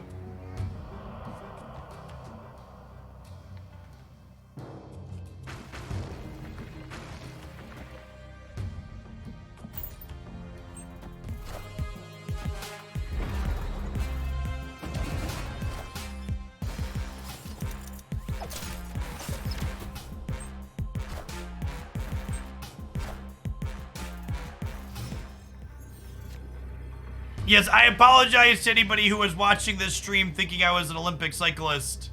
You have been debated. We're probably dead here.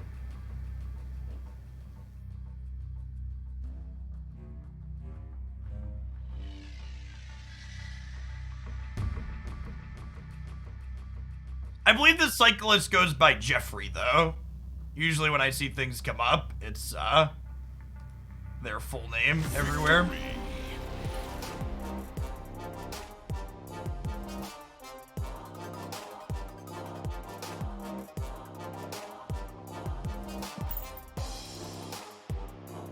Perfect, Goons. Thank you. That's a good idea.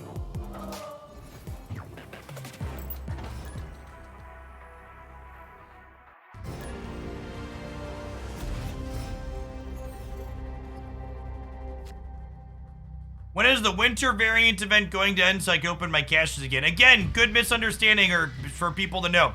Your caches have their contents generated. Their contents are generated when you get them on the track, not when you open them. So waiting to open your caches does not change their contents, chat. And Doug or not, glad to see you back snapping. This game is great. Best new card game in a very, very long time. Yeah, Hood was previously what we played in this slot. I'm actually not sure if Titania is ideal in here or not. We're just playing some games with her this morning, trying to figure that out, among other things.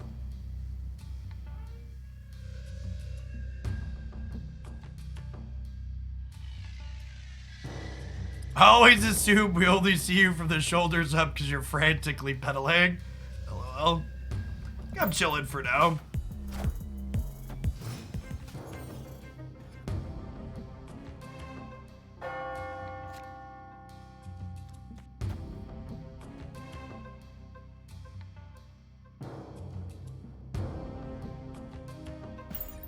Jug the Nexus here. Oh, I didn't go for it. Interesting. Oh, they're basting. Monka bass, chat.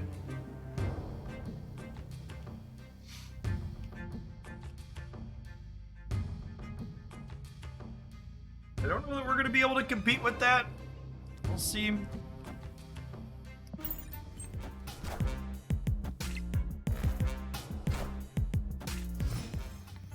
That is a lot of extra energy.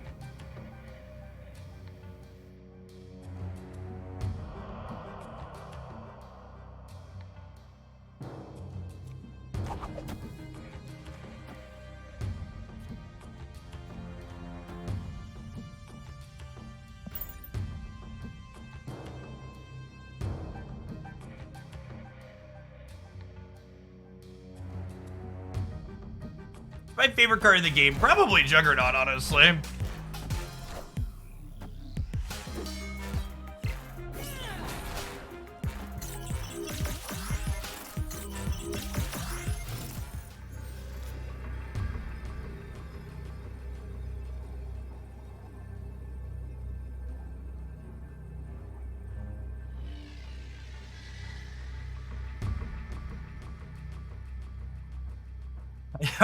I don't know how I feel about Titania, chat.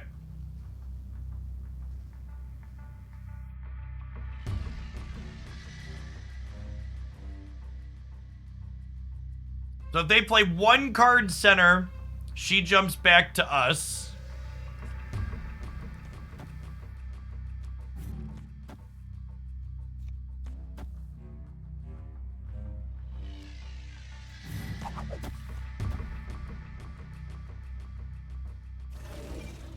I think they're gonna play center, chat. I think they're gonna play center.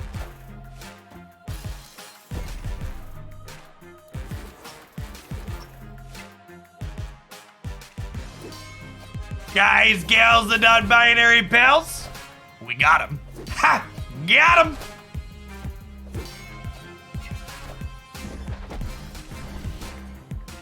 As card creates such weird endgame scenarios.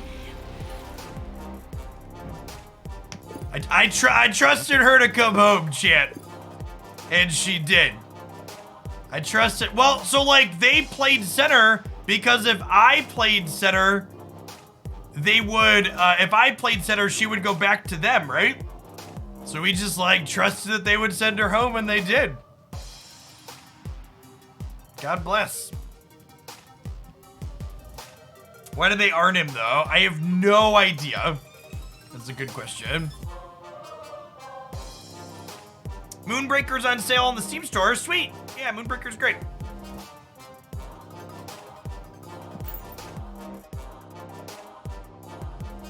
We have played Hood in the Titania slot previously in this deck.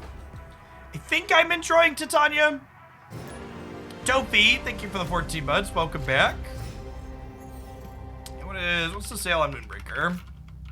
It's usually 30. Looks like they're on sale for 24 bucks or 20% off.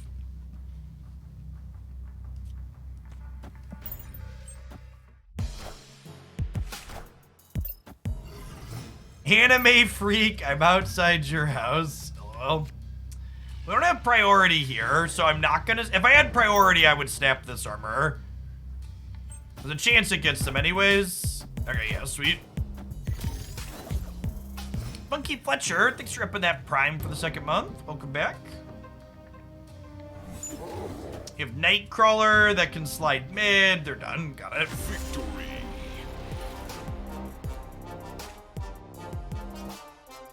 Yeah, I mean, there were plenty of permutations in that last game national where we lose. Just a bit of a gamble / player read. So our maximum number of reserves you need to open to guarantee a Series 4 or 5 card. You are guaranteed a Series 4 card inside of every group of 40 reserves. Full breakdown on how exactly that works here. There is no guarantee on Series 5 cards. Series 5 cards are purely random. Every time you open a Series 3 card, there's a 1% chance it's a Series 5 card instead.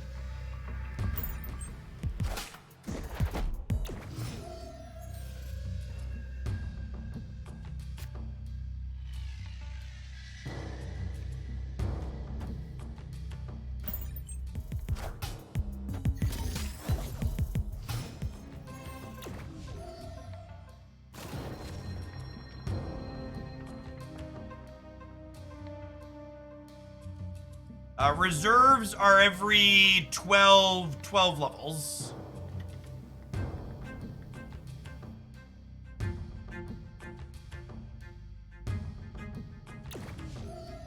I think this is a Iron Fist middle, and then hoping to draw Miles next turn. Death. Okay, it's probably some kind of Hella deck. I'm gonna play into La Chicagulya because it kicks into here to get this bigger. And actually, if they're a Hella deck, I'm gonna snap them here because we have Leech to get rid of their stuff next turn, potentially. Someone asked, will Silver Surfer be Series 4 or Series 5? All cards start Series 5.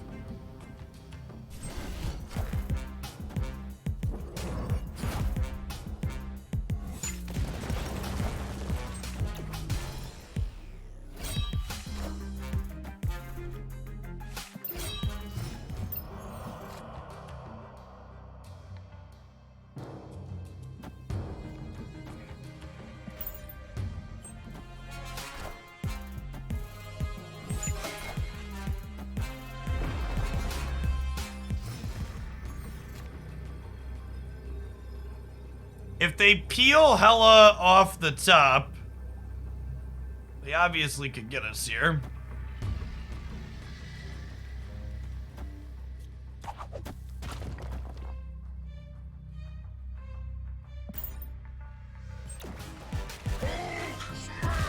Okay, but we're good against that, I believe, right? Oh, wait, does Captain Marvel get us? Higher, further, faster, baby. I think she does, right? Damn.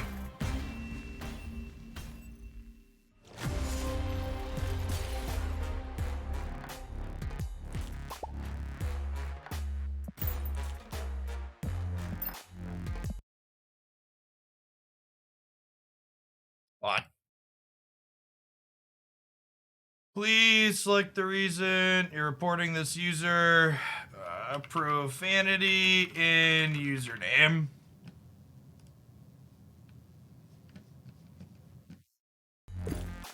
I was gonna let go of the fact that their name was Ass Kicker, but you wanna toxic emote me after the fact? We'll report the fact that you had Ass Kicker as your username.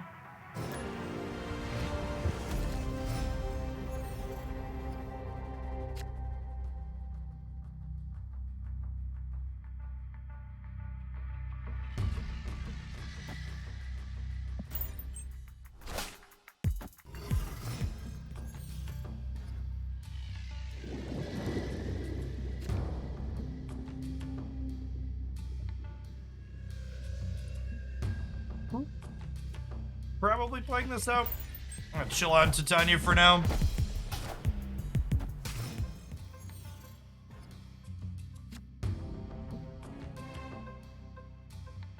It's a solid draw for us. So next turn, we'll be able to Moon Girl, duplicate Titania, Arrow, Miles, and slide Nightcrawler if we want to make this cheaper.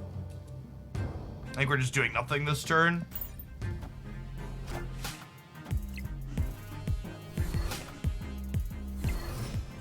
Fortunate for them to hit their swarm, but not too big of a deal for us. All right, with Leech drawn... Oh, I'll actually be able to 4 energy Leech next turn, right?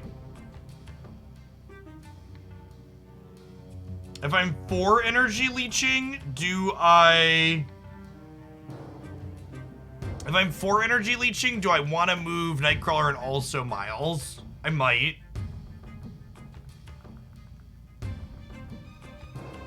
No, I think I just chill. We chill.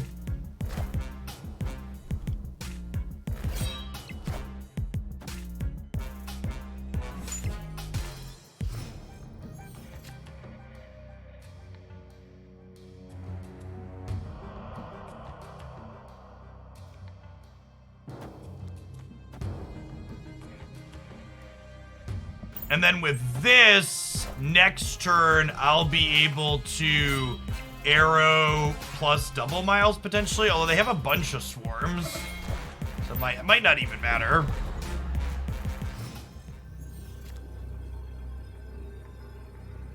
Yeah, and going back to talking about Arrow, and a key difference here is we're kind of dead just because they have a bunch of swarms, right? Because I believe the swarms stay free even after we leech them, right? Because it being free isn't an ability.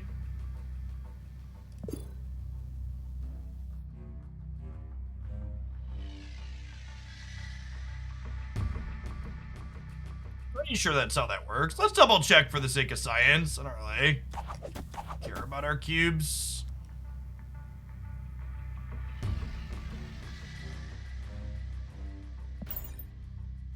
Pretty sure they all cost 0 still.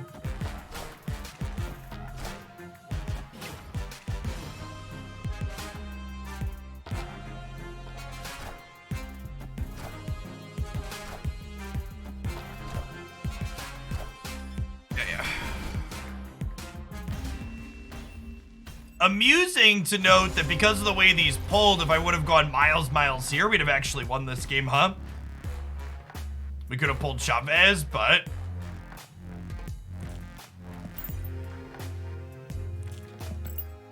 Definitely still 0 cost there. I assumed that was how that interaction worked, but I haven't had that come up before, so I see it in action.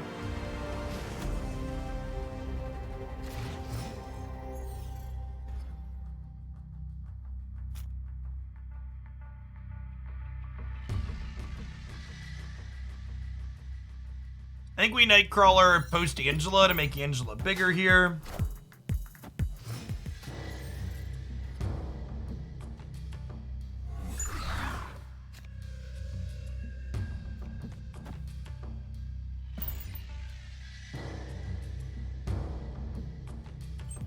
You can't pull from the dimension. I don't think that's true.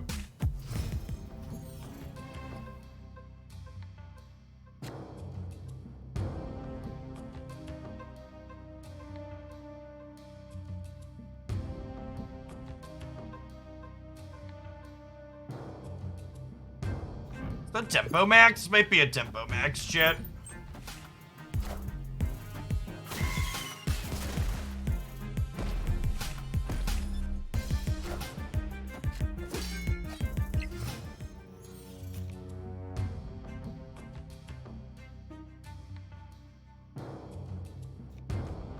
Play these here.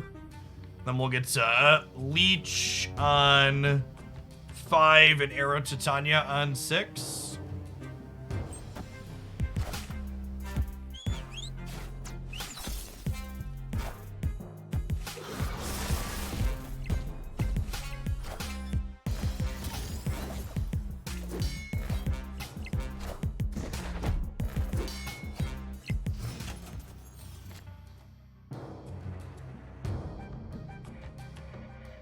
Yeah, Leech will give them power in DC, but we're gonna arrow them into the Savage Lands in the last turn, right? So we'll Leech here, and I'm gonna hope that this will be enough to win the left, and then we'll go to Tanya into DC plus arrow here.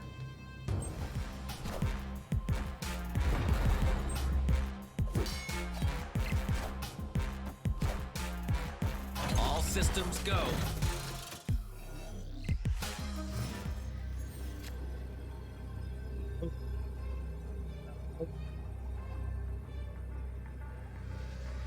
Can we win the breaker?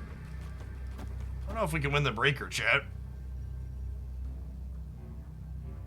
I have a demon in hand. This could go either way.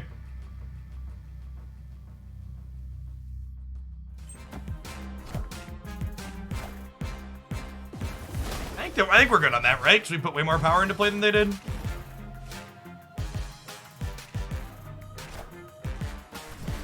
We're up 9, they're up 7. Yeah, clean. Victory. Now, someone said they flip first, we might lose Titania. No, them flipping first is good for us on Titania. If they're flipping first and Titania's our last card in the path, it means she doesn't see their play. Yeah, she doesn't flip until it's until she's up jet. So if you don't have priority going into the final turn, Titania can win you the game. Our kids will stay in your path, sorry, if she's your last card. In this case, she won us the game.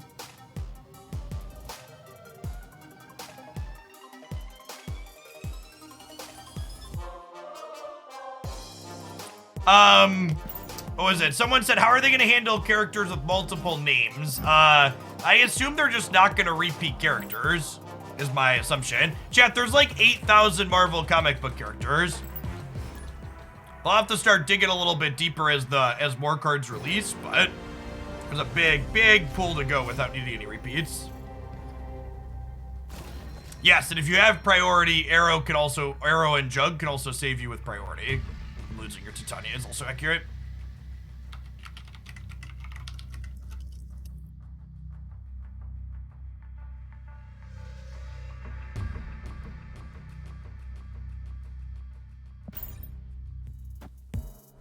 What do you hope for in Season Pass crates past 50? Crates past 50 have an expected credit value of 50 credit, or sorry, 45 credits.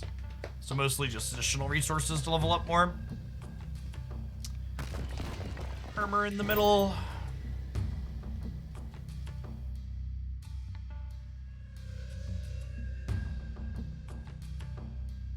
Yeah, Miles Morales and Spider-Man are different characters in the comic book and setting though, right?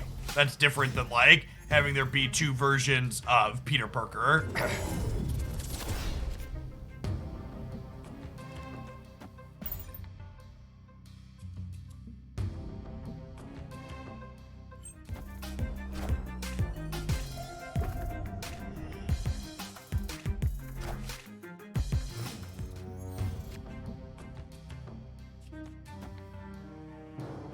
So this gives me extra Miles, extra Arrow, extra Leech. Depending on what they do this turn, this is probably going to be a double Arrow game. We just like Arrow left and then Arrow left plus Miles on the last turn.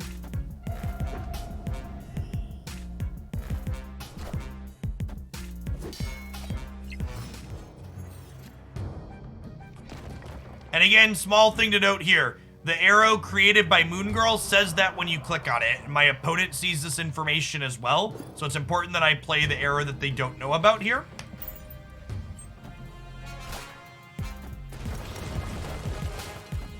Insert Spider-Man meme here. Oh, that was a perfect draw. I was gonna say this is actually bad for us because it means our Miles didn't get cheaper. But Titania from the top rope.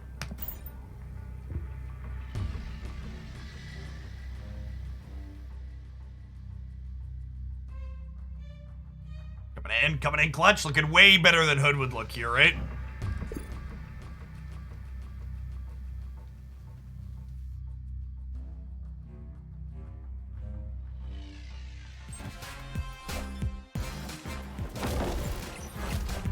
Ooh, we could win the Nexus, lose the game here, chat. It's gonna be a win the Nexus, lose the game angle? No, I think we're good. Barely.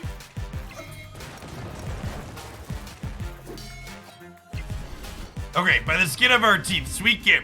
Arrow into arrow is big game, chat. Arrow into arrow is big game. We needed Titania from the top rope to land on him there.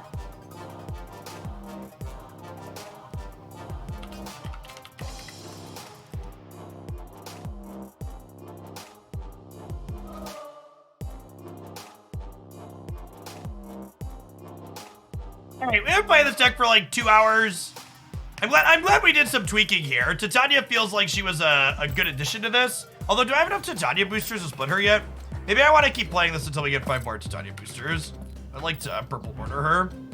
Alright, yeah, I need 4 more Tigers. I lied, chat. We're gonna play more decks than just this today, I promise. But I would like to, I believe I have 200 credits left. I would like to split her.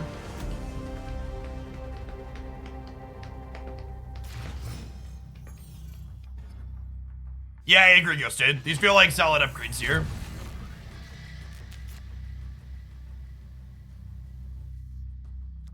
We are not a very good Project Pegasus deck. Blue Vader, thank you for the 29 months. Welcome back. Someone asked, does Mr. Negative retreat more than other decks because you're kind of screwed when you don't draw him? So, I don't think... If you're good at Marvel Snap, I don't actually think Mr. Negative retreats that much more than other decks. But I think if you're not great at Marvel Snap, Mr. Negative's hands that you should be retreating in are more obvious. Mr. Negative's actually a good deck to learn your equity plays in because when you should be leaving is very apparent, generally speaking.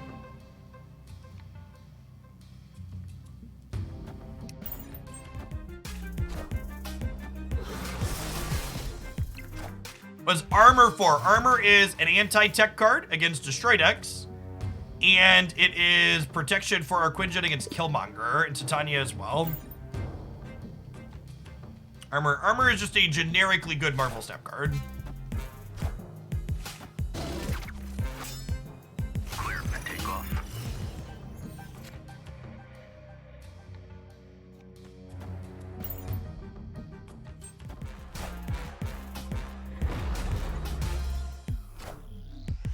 Oh no, chat! They waved! How could we ever win the game now?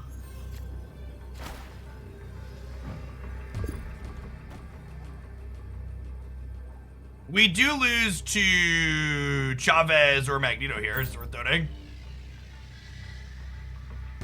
A Mr. Negative general deck highlight with my favorite ideal negative list will be posting this afternoon. A Mr. Negative deep dive full deck guide will go up tomorrow morning. I'm curious to see if putting those back to back does well or not, but had some good gameplay and I wanted to post a more recent highlight before we do the ultimate deck guide video.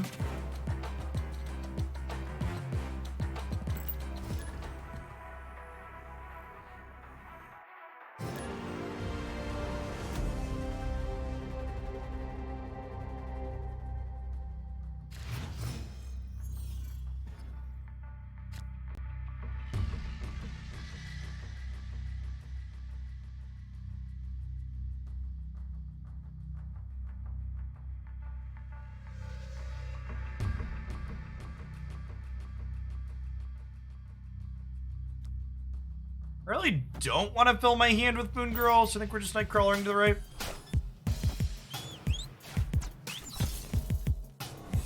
You would cut Mojo in the negative list I've been playing for Bast if you have an agent. Hey, congrats on ending Infinite, D-Dun.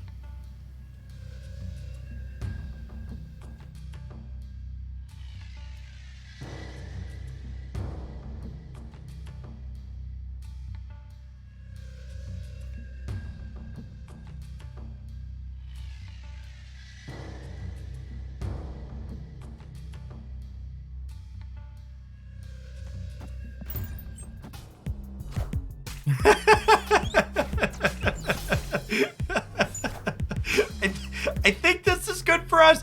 I think the way this works is they play a card and then 3 Titanias jump across before they can copy. And then on the last turn, I guess they could just get us by waiting to the last turn, huh? I don't know. We'll just do it for science, and it's gonna be funny.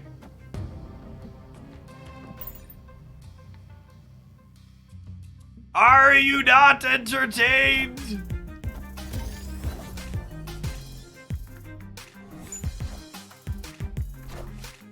Really? The bar fills first. I would not have expected the bar to fill first.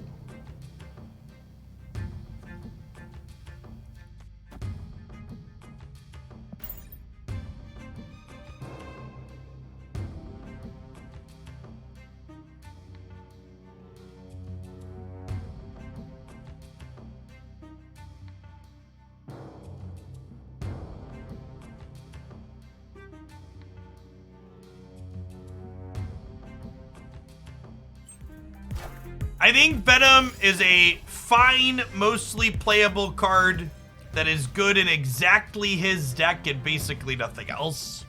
Is the TLDR in my opinions on Venom.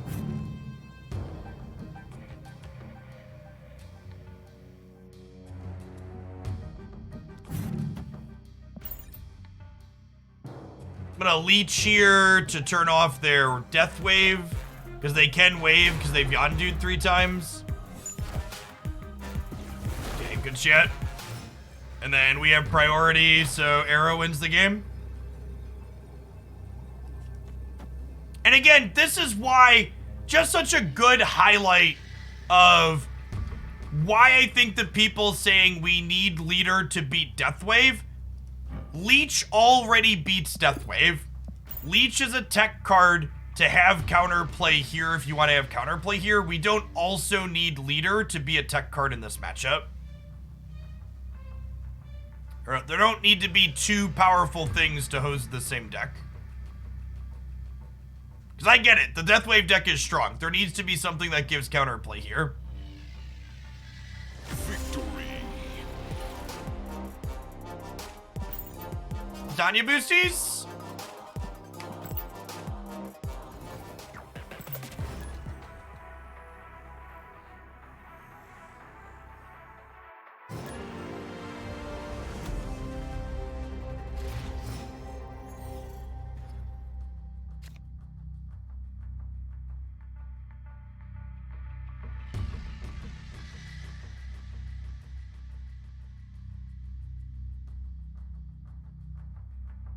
Titania's felt good.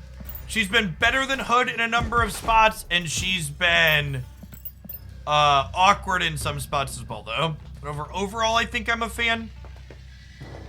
I think we've been playing this for about 2.5 hours, and obviously the core of this deck is one we've played a bunch. But I think I like these 12 cards.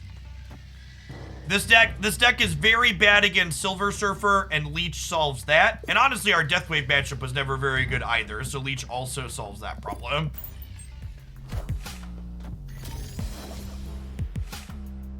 You should snap before you drop Leech in most situations. I don't snap or retreat nearly appropriately when I'm playing most of the time on stream. Like, here is a good snap, right? Like, they haven't done anything. I have Moon Girl get moved, copy Miles, have 2 1-mana Miles for the next turn. Hey, Urza, good to have you here. Really? Okay, so we're getting Galactus, unfortunately.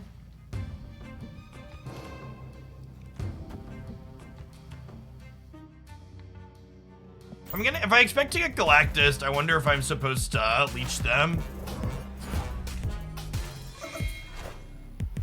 Thanks for not stepping us back, I guess. Yeah, it's very possible that if a I think, like, Galactus was on my mind, I was just kind of setting my game plan. I think I should have moved Nightcrawler and then leeched them. And then textbook example of a snap that's too late here. I was leaving regardless, and now we're definitely leaving. Escaped. You gotta snap before your big play, chat, not after it. Galactus is Marvel Snap's 2-cube Andy chat. He's really good at collecting 2 cubes and not a lot more.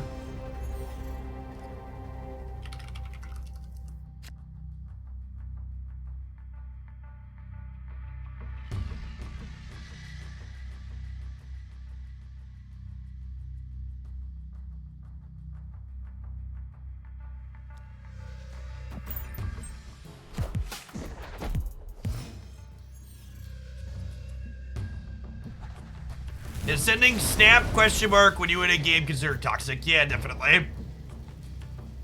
Not only do I view that kind of behavior as toxic, but I view it as an acknowledgement that you don't understand how snapping's supposed to work at a fundamental level. So like, not only are you being kind of toxic, but you're telling on yourself and you're inexperienced to a degree. Mike Brown, thanks for the prime, appreciate it. The next turn's probably a tempo max angle. I'm gonna draw through most of their deck with Limbo anyways. Maybe we're waiting now. Maybe I'm waiting now.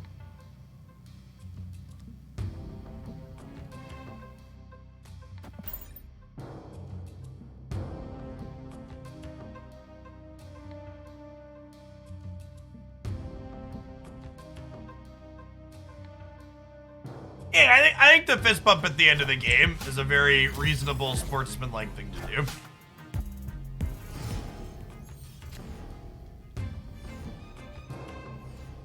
The fist bump at the end.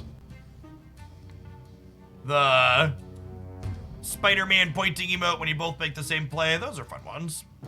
Now I get to play Maximus and not feel bad about it. I don't get to play Arrow or Leech next turn, which is big sad though. Silly Dream Dimension.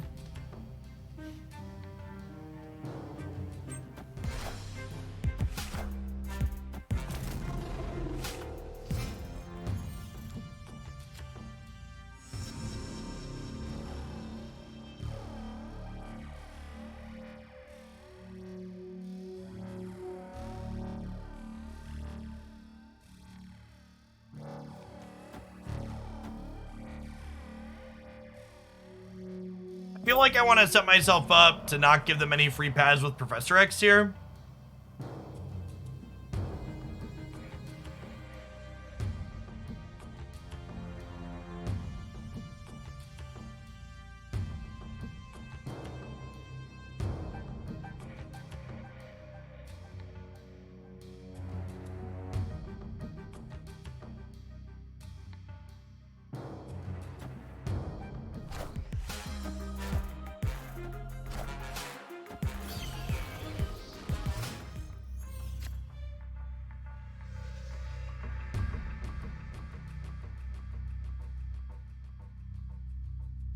Okay, so they're the Destroyer deck.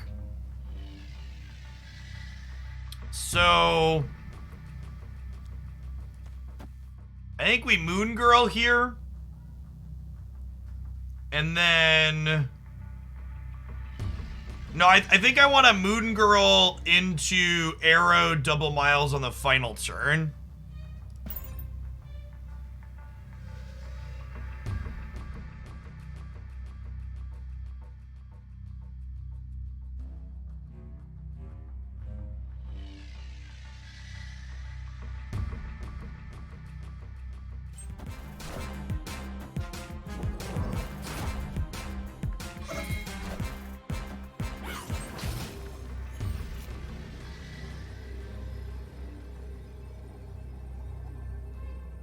So now, if I Arrow here, and then I Miles here, Miles pulls Titania back across, and we're 21 to 20. And then I Miles here, and we're 7 to 7, but they add something here, which will make this smaller.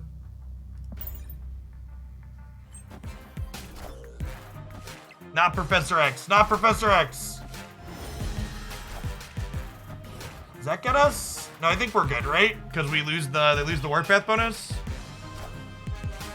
Great, so we end up losing the middle because of Spectrum, but we win left and right. Yeah, clean game. The Titania locking them in the center was excellent there, right? Oh, I guess Arrow made it a little bit less relevant. But this basically let us cover every base except Professor X. Because they had priority, if they would have had Professor X plus a thing here, they would have won. But anything outside of that, we get to pull them over here. And then we're either winning here and here, or here and here like we did. Yeah, it was a clean game.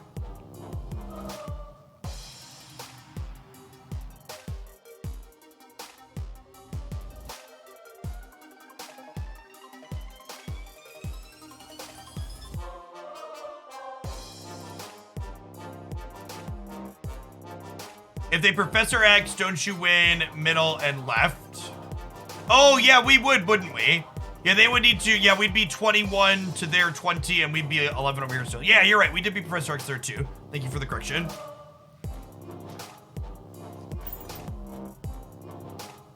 Where are my Titania boosters, chat? All right, I'm gonna play like 2 more games with this, and if we don't get Titania boosters, I will, I'll change anyways, but I would kind of like to 3D my Titania.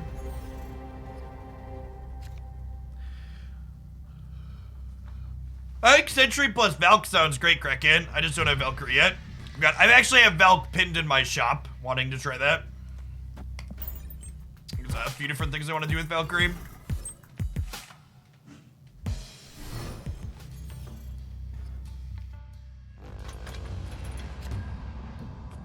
We can play a different deck with Titania in it. That's true, actually.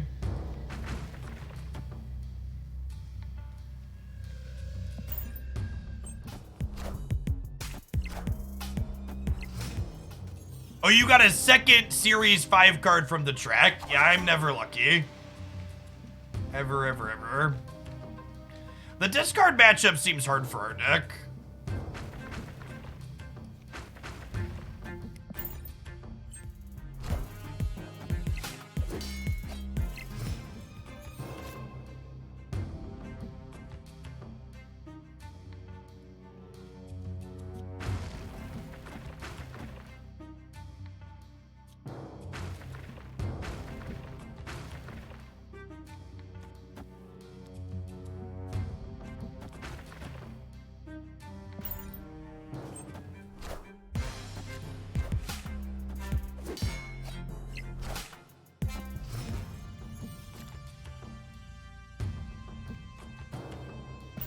We have priority here, so Leech is flipping up before they discard anything.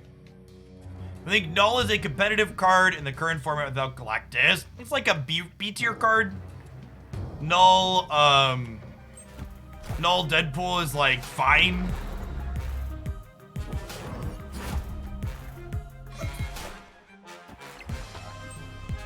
So long, Apocalypse. So long, Swarm.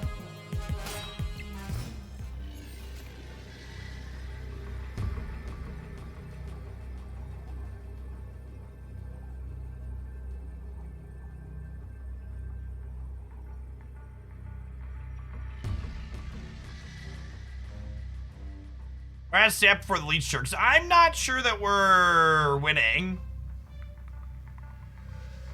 This is one of those spots where Titania's awkward, right? Because I have priority and I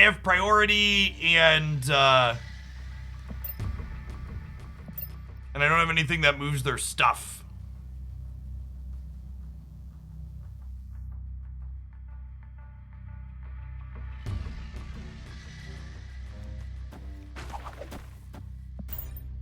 Guess we do this.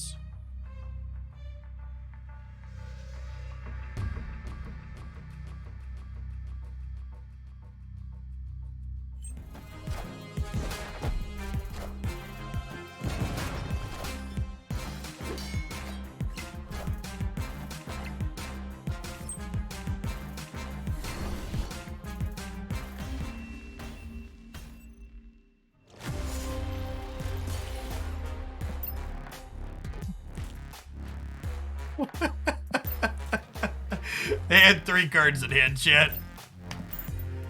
They had 3 cards in hand.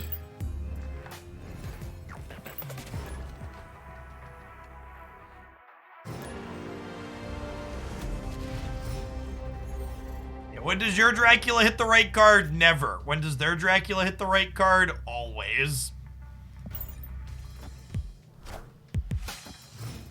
Our deck likes Fisk Tower generally. Never lucky rubber ducky indeed.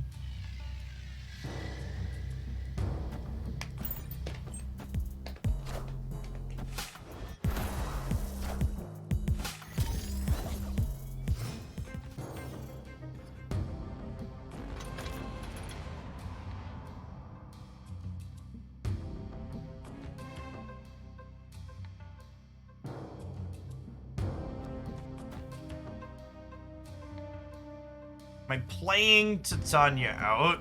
Probably not, actually. I think I want to copy her. I think I want to copy her.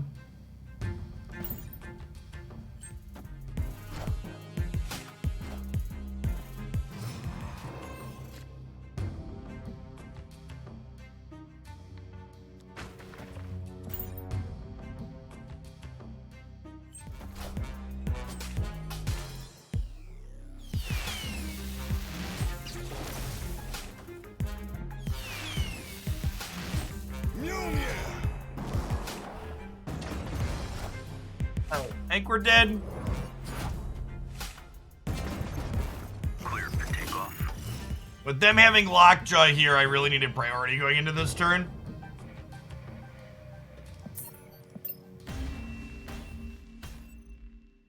Escape.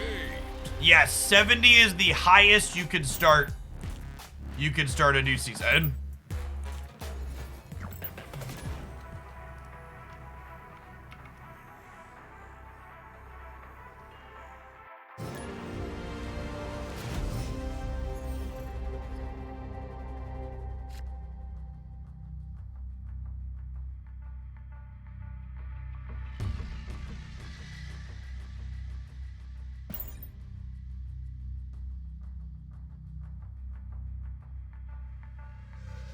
The short answer is yes, the big bundles are the absolute best way to spend your gold. The longer answer with numbers as to why the answer is yes can be found in this YouTube video here, Restless. You can see how much better it is. It isn't worth saving for based on that. So if I armor here, I can't Fisk Tower, but I also turn off their Nova, so I think that's a good thing for us. Oh, you know what? This is a... They're usually a what's it called player. They're usually a Galactus player. Which actually means I'm gonna armor somewhere else. Woohoo! Maybe they're not playing Galactus this time, but guys, gals, and non-binary pals, we certainly got him. We certainly got him.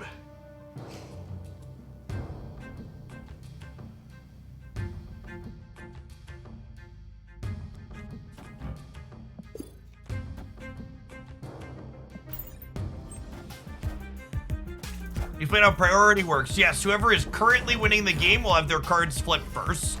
Need a deeper explanation than that, I cover it here.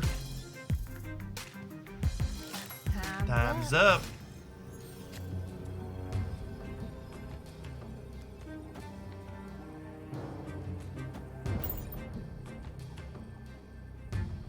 Oh, you know what? I should put Nightcrawler under the armor, because we could be getting Killmonger this turn.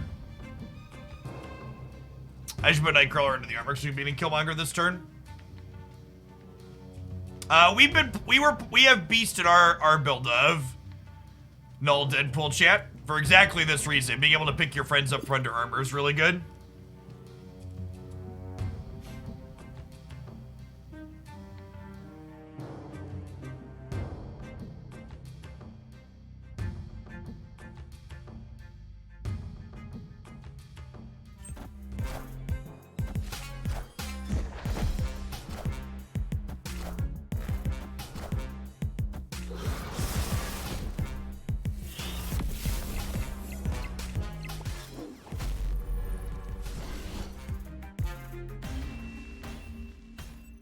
So I had previously played Hood in this list, What Am I? But it consistently felt a little bit awkward without a way to get rid of it. And fitting in a way to get rid of it is just like a lot of cards to include, basically.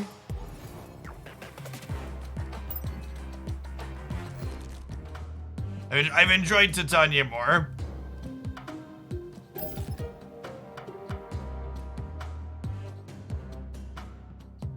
Oh, chat! Chat, appreciate her. I got another gold split last night, and it's another gold split with gold accent sparkles. It's not quite as good as the Kirby dots that we have on the gold split Chavez, but yeah, I think this is now my second favorite split in my collection.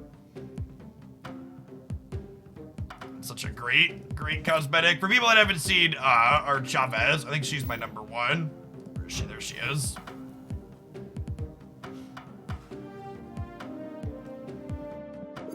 I'm getting close to this one, chat. When we finally finish this, we're gonna play it on stream. All golds. We're missing. I need 3 more gold or inkifies to have all gold, all ink for a deck. These are all my inks, and I have 3 golds now. And Hood, Black Widow, and Mysterio are close, so hopefully one of them. Hood is actually my most unlucky card, chat. I have split Hood 9 times and have 0 gold backgrounds and 0 inks. 1, 2, 3, 4, 5, 6, 7, 8. Sorry, only 8 times. My next one will be my 9th. Yeah, split him 8 times and I don't have any yet. Do you really like the fact that games are short, and do you think that makes the tournament a heck of a lot better? I think the short games are a big part of what makes Marvel Snap's core design so good, yes. I think the short games serve to mitigate typical feel-bad variants that card games often have. Really, I don't know if we're gonna play a ton of games with this one. We did a deck highlight with this one recently, but I want to try and get 4 more Titania boosters, but I don't want to keep playing the same deck, so we're gonna switch to this for a few so I can try and finish my Titania boosters out. Maybe we'll play some more Dark Hawk. Hawk's been my favorite of the new cards.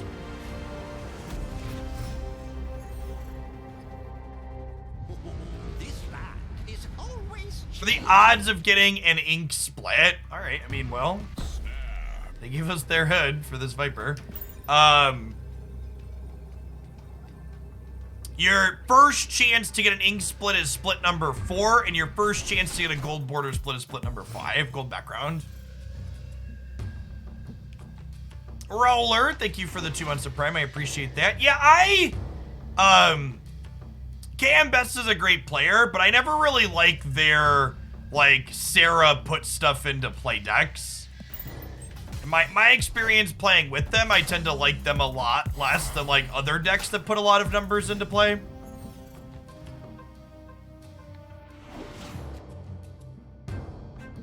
Like I'd rather just play like Silver Surfer if I wanted to put big numbers into play. Or play one of the Moon Girl decks, if that makes sense.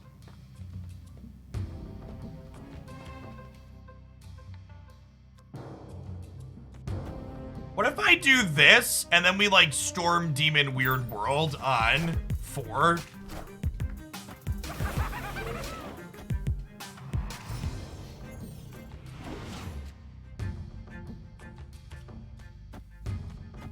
Because then Avengers Compound flips up here, and we win Weird World. Or, well, we win what Weird World was.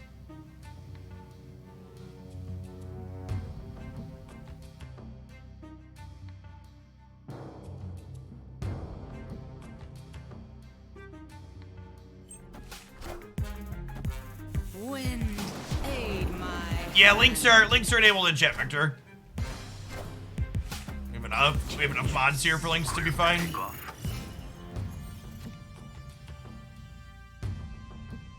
Isn't it weird you switch to a Green Goblin deck and now your opponent has it? It seems like matchmaking sets you up to similar decks, or maybe I'm crazy. Well, in this case, you are fucking crazy because this is the Green Goblin out of my deck because this location was Weird World. Chat, the plural of anecdote is not data. The reason why you think the matchmaking algorithm puts you into similar decks is because your lizard brain remembers the fact that it puts you into similar decks and it feels worse. As humans, our brains evolutionarily developed in a manner that makes us remember negative experiences more explicitly.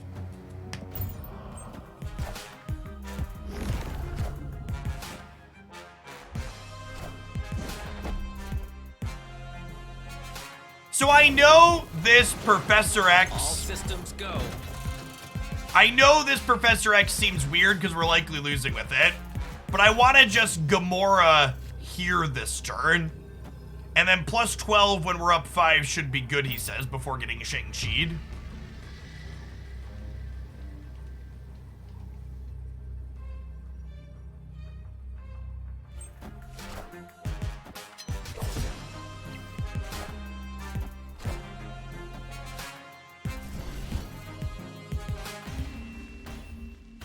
It's weird, Weirwold flipped up.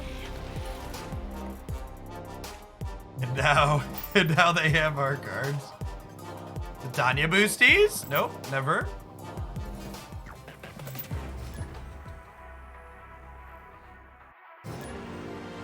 Roll lower. Thank you for the 2 months. Appreciate that. We would have still won if they Shang-Chi. Not if they had Shang-Chi plus another follow-up, right? The Gold Storm is great. Yeah. Looks real good. Ooh, piece of candy.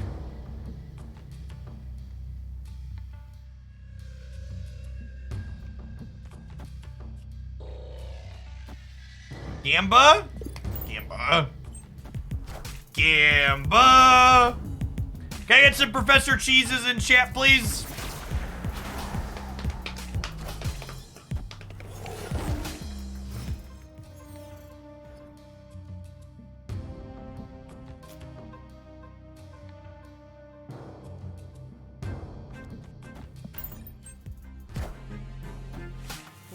I appreciate the toxic emote thrown in the middle there.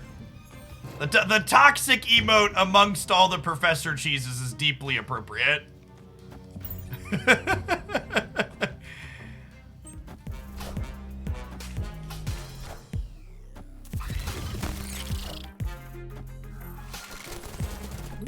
Ooh.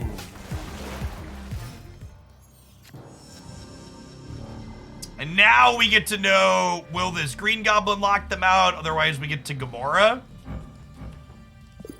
Mr. Panther. Damn, I am, in fact, a bully, chat. You can say it. Oh, you know what? I should technically play this out, too, right? Because it's more power to play this, get a demon, and then demon and Gamora. Been lurking for I don't know how long Moto content, but considering you're my second most watched streamer this year, I figured it's time to sub to show some love. Hey, glad you're enjoying staff stuff. Good to have the old regulars in here for it. Appreciate the 2 months, Scoutly. This was kind of a toxic game of Snap, yeah. Where are my Titania boosties, chat? I just need 4 Titania boosties. You know what the sad part is, chat? Titania is even under 20 boosters at the moment, so she's more likely to get boosters.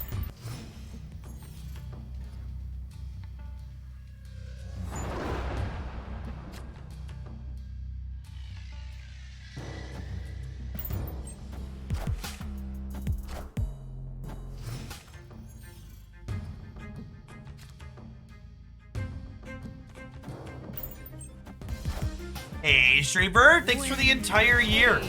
Welcome, welcome, welcome back. Welcome to the Knights of Hooglandia. Let's get you a sword to go with that shield.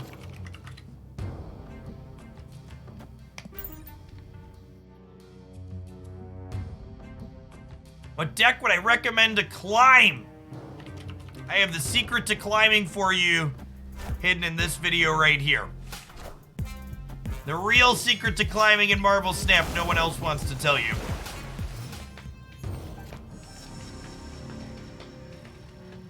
Speaking of secrets, show me your secrets. This is basically the 1-2 punch this deck is looking to set up. We want to win one location with Storm plus Jones, and then Daredevil lets us lock up another. So we get to go Green Goblin here, Hood here, Titania here. And then next turn I get to go Demon Gamora in the middle for plus 13.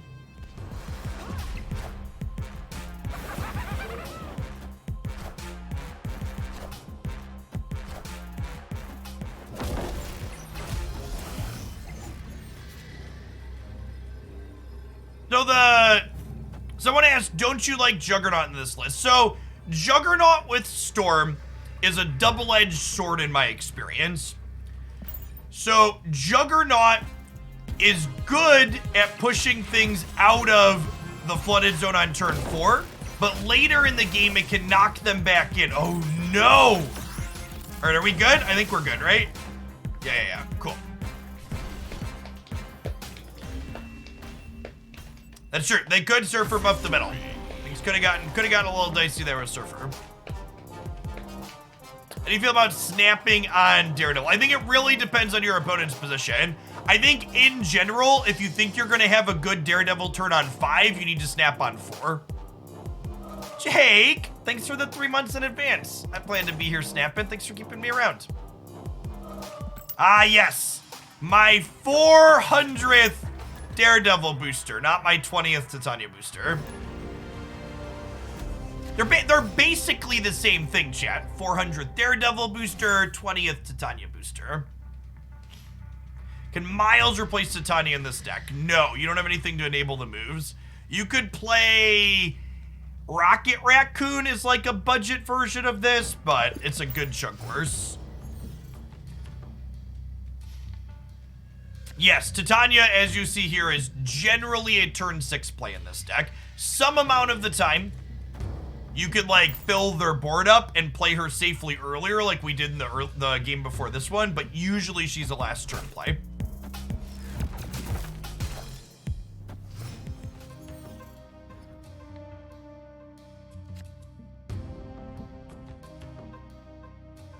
Okay, with Hood drawn, we just go Hood into Viper here, and then we have a free Storm things to kill him. So we'll get play Miss Jones over there next turn.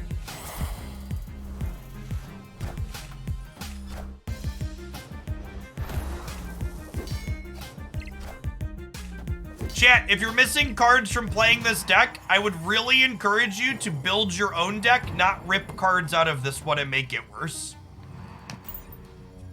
To give a pointed example, if you're missing things like Viper and Titania, your deck is suddenly losing half of the fill your opponent's board sub-theme that cards work together in this list. So there's a lot of good Daredevil plus Storm and Jessica Jones deck. So Daredevil, Storm, Jones, Professor X, Gamora. Those 5 cards can be a core that you can fit other details around. So rather than take some of the details in this deck and get rid of them, you should start with that core and fill in your own details from scratch.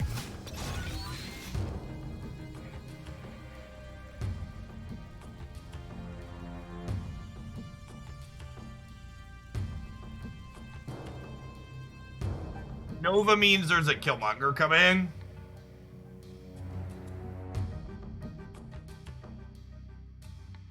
Leech doesn't really bother us.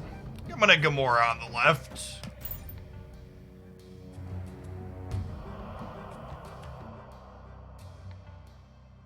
They also have Gamora or Professor X.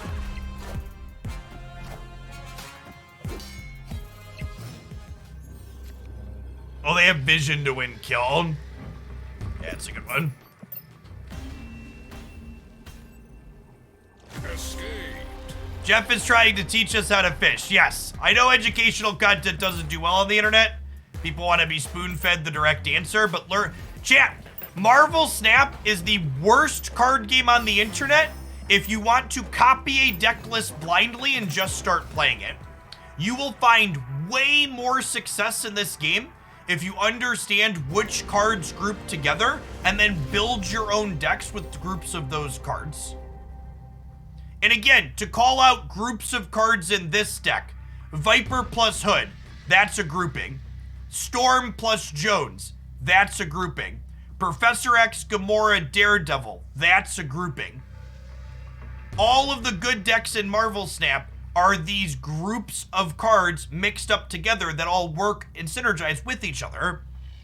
Which is why when you come in, you're like, okay, can I cut Viper or can I replace Widow or whatever? Like, this deck, another more complicated subgrouping is Green Goblin, Titania, Black Widow, Viper, and Hood. Those are 5 cards. And they overlap in other groups, but they're 5 cards. Those cards work together to fill my opponent's board with bad stuff. And that whole thing is less effective when you start having to replace bits and pieces of it. Avocado Gory, thank you for the 33 months. Welcome back.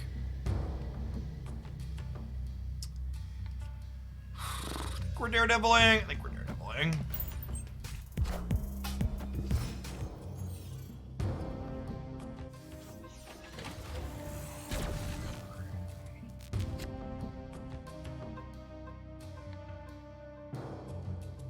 Well then.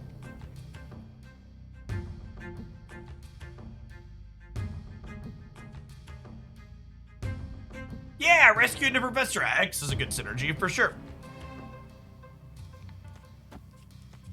I don't know if I'm storming here. I think I am. I think we're chilling on Titania for now. I'm gonna give them a 1 power Black Widow here. Could also be right because I'm storming to fill this over here. Maybe we do that instead.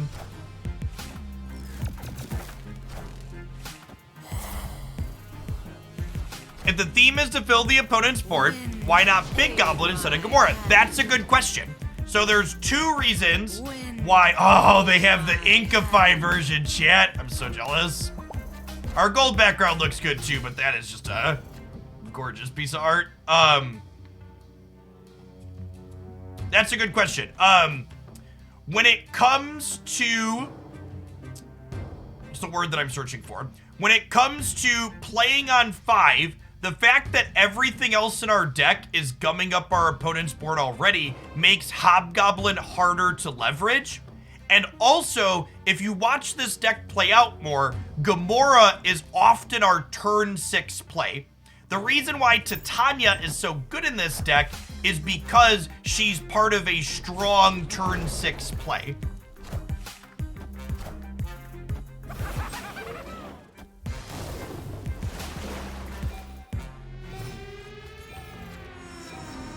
Oh, can we win the middle? Hey, Vicaroo, thank you for the 2 months. Welcome back. Cosno, they have priority. All right, so they're going to 7 here. They're going to 7 here.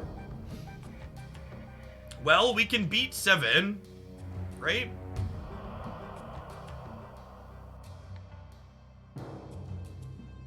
The question is, will we be able to win here? I think we do this, and then if we draw... Oh, we need to plan for Surfer. Yeah, that's true. I don't think we can beat Surfer, chat. I think we're just toast to Surfer. That's a good call out, but this is definitely a... Are we leaving?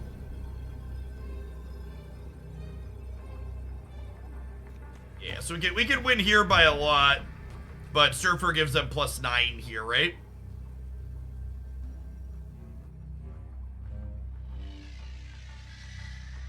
Yeah, our Green Goblin is a 3. Green Goblin is not good to Surfer. I usually punt 1 cube to their best possible payoff. Oh, Killmonger also gets us. Yeah, we should definitely go. The fact that we lose to Killmonger as well. We probably should have left regardless, but the fact that we lose to Killmonger as well means we should definitely leave. Definitely.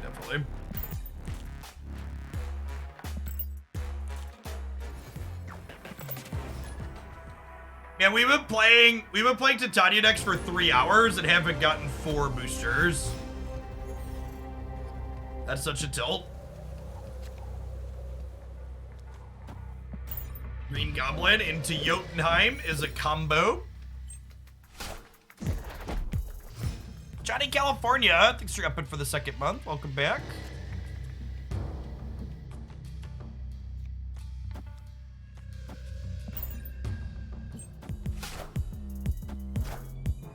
Korg instead of Nightcrawler? That's a good question. Nightcrawler helps us.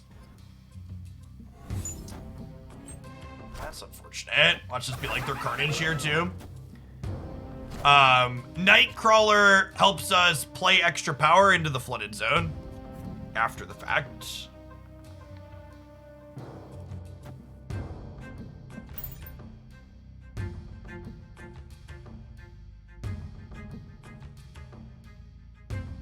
Yes, I think the thing I am most excited about seeing on the Marvel Snap roadmap was the booster magnets idea they posted. My hand.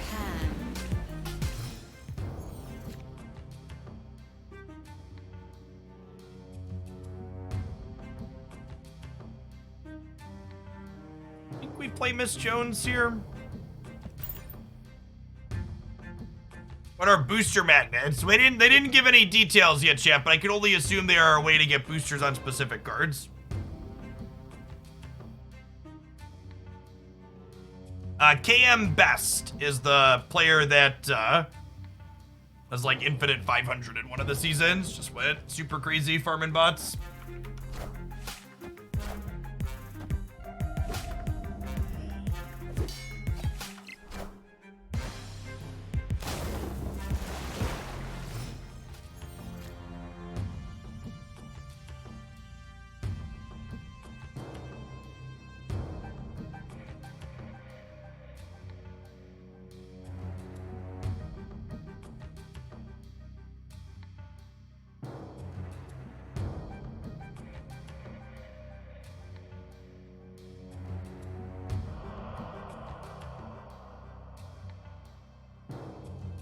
So if I Enchantress and Demon, this sends it over, this pulls it back, they play one card, it sends it over.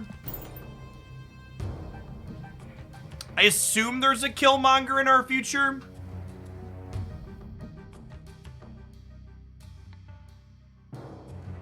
Farming bots is not subtle shade. If you've ever watched KM stream, he talks about how he largely ends up playing into bots or like the same 6 people because of where his MMR is at.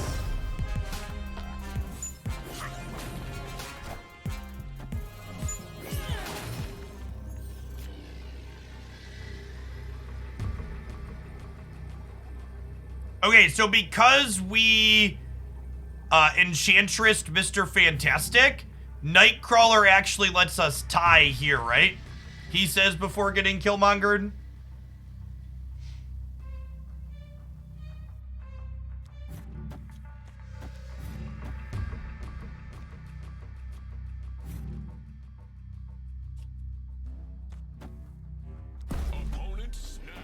Can't take my keeps Killmonger. Oh, they can get Titania back with Vision moving. Oh, that's true. All right, I've got no clue then. Yeah, I was expecting Titania to be locked, but you're right, Vision can move. Now, let's see how it plays out. I'm currently ranked 202 and it's like 90% bots. Yeah.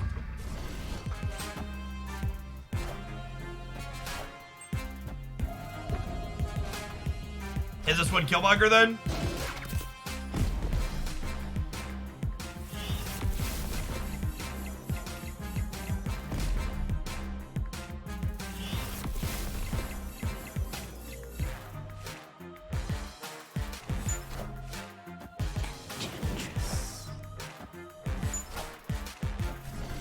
Wow, we actually got so close here. We need one more point.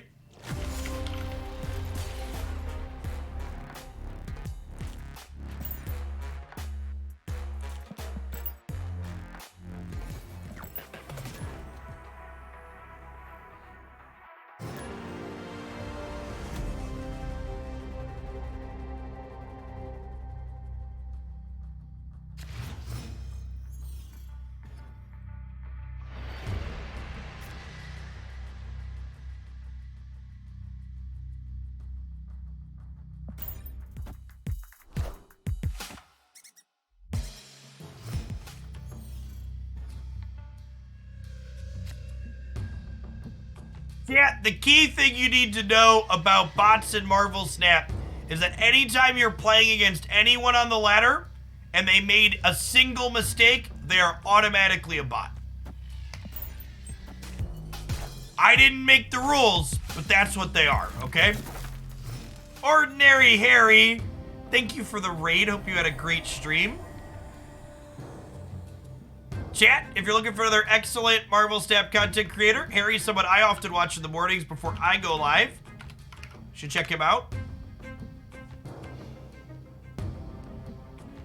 I was giving bots already. So chat, just for clarity's sake, and I explained this all in the video I linked above.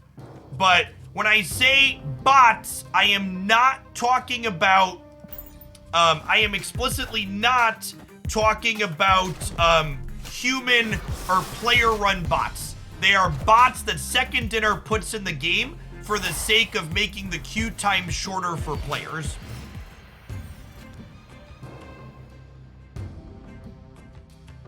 There's a common misconception when I mention the concept of bots.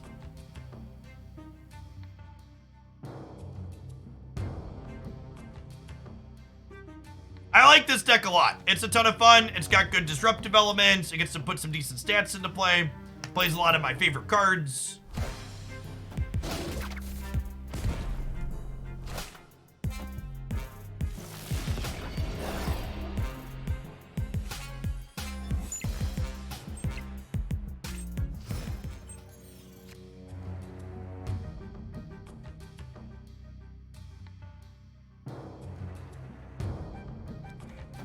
I think we do this to lock up the middle and then count on Demon plus Gamora being 18 to win the left next turn.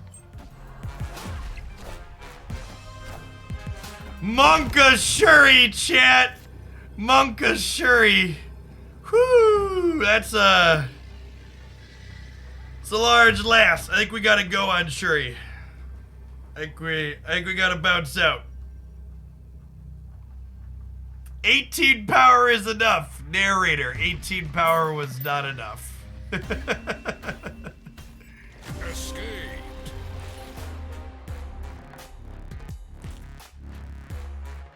Does it? Quick maths. Oh no, I didn't trigger Vormir yet, chat. I didn't trigger Vormir. So I could Storm Demon Titania, but that's short, right? That's only 13. No, I didn't trigger this. This text grays out when they triggered it. The visual on this is buggy and needs work. Yeah, the text fading is a mindfuck. I didn't trigger Vormir this game. And this isn't even a literacy thing. The fact that it's grayed out should be considered a bug. Hopefully they fix that. That's one. This is a rare instance of me not blaming chat. I think it's worth it to buy the winter bundle. I think if you are someone who is spending money on Marvel Snap, the winter bundle, mathematically speaking, is the best thing you can spend money on after the season pass.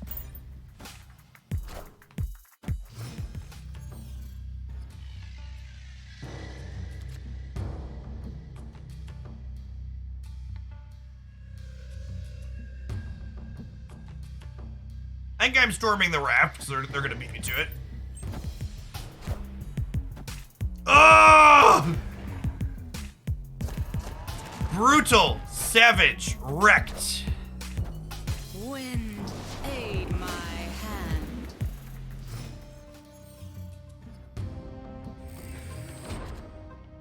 So, that's a rough one.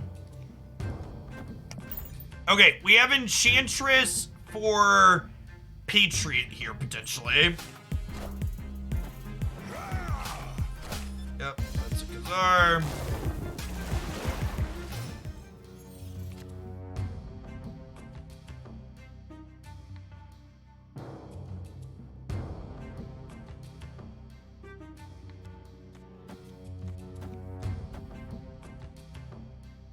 I'm a giver, chat. What can I say?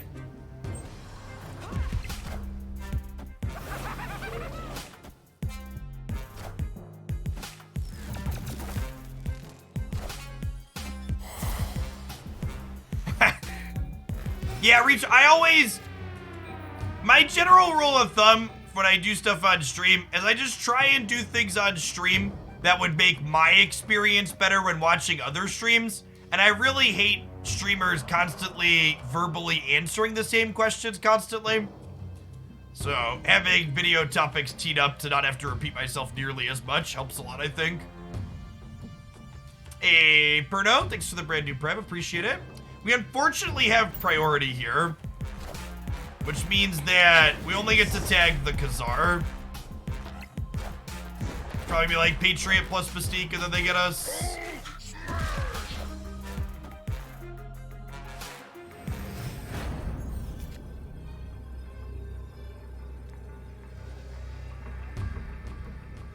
If you're about playing one card in the last turn versus 2 or 3. Most of the best decks in Snap play multiple cards the last turn. Or just like super dead to Patriot or Blue Marvel, right? I gotta go. Escaped. Titania boosters. Always a bridesmaid, never a booster, chat.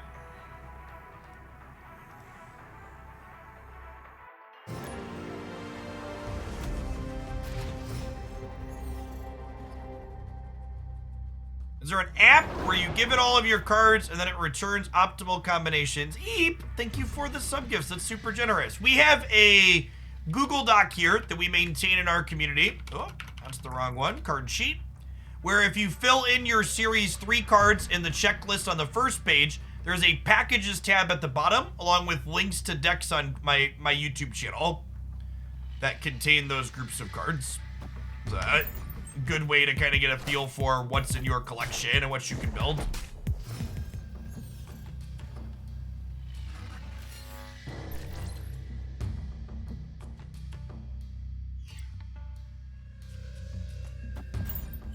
Daredevil in the Mojo Worlds here.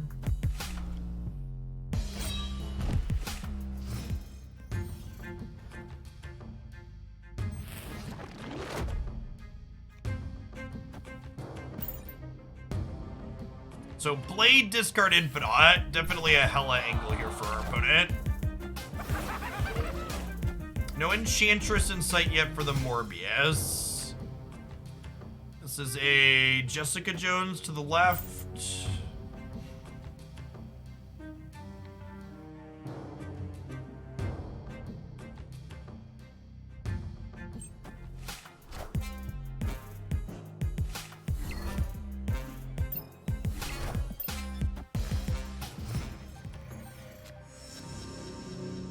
Okay, there's our gal.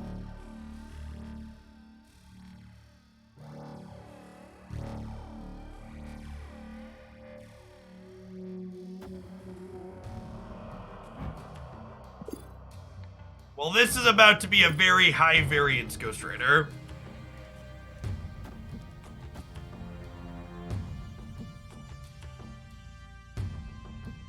I don't think I can snap on the high variance Ghost Rider, unfortunately.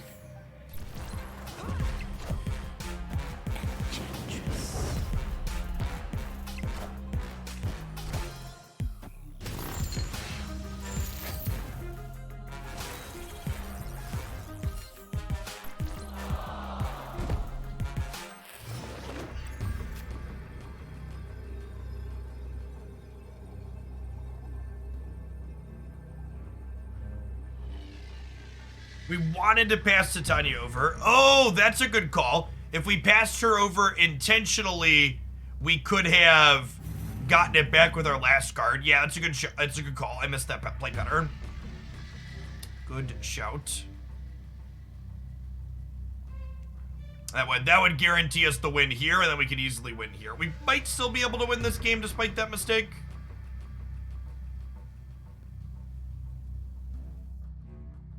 Can we, actually?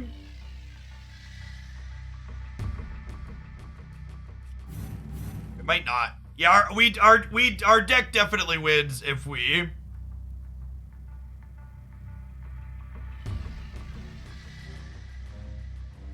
Yeah, if they full soak, they get us. We would have won if we would have flipped these the other way and then played anything else here, right? This wins in some scenarios, but not if they soak.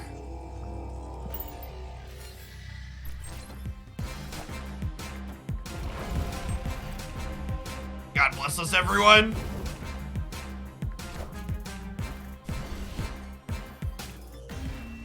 Yes, I had confirmed a bot. Made an obvious mistake, confirmed bot.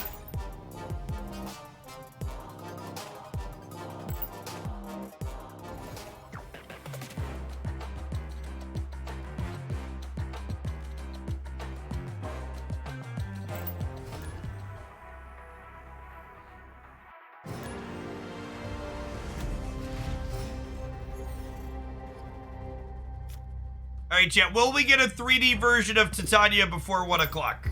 Survey says.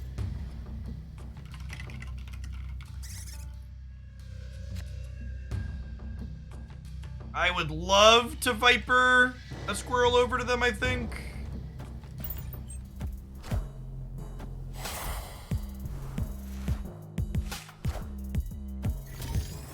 I would like to make it very clear that my buyers list video is not a strict tier list. And when you click into it, you will understand what I mean by that. So there are cards grouped into rungs, but there's a lot more nuance to it than just these cards good, these cards bad.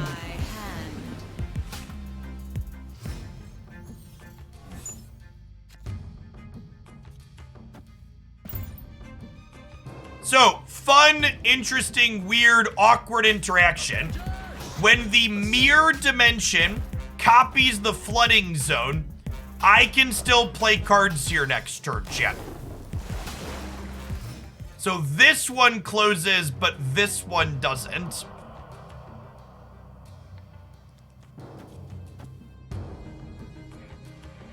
And I'm going to get the Titania play right this time. I'm going to go Titania into Enchantress, so if they skip here, we get to lock them out for the last turn.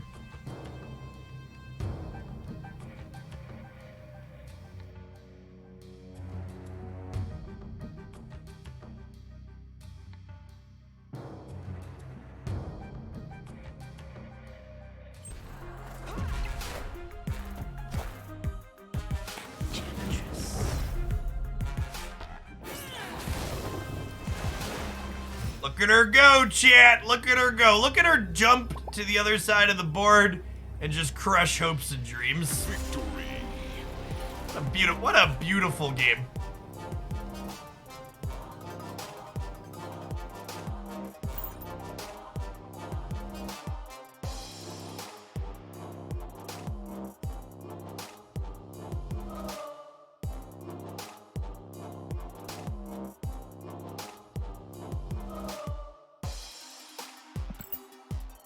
Yeah, leveraging Titania's drawback into upside is neat.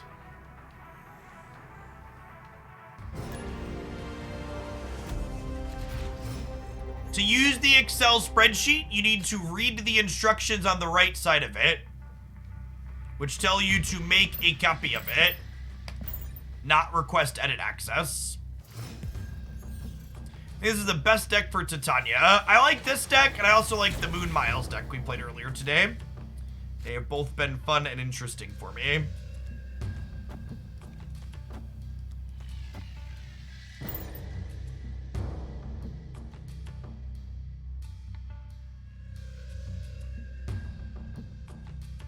The cards are more listed in a way in that video that shows the potential deck building for each card. Yes, yeah, that's a good way to put it.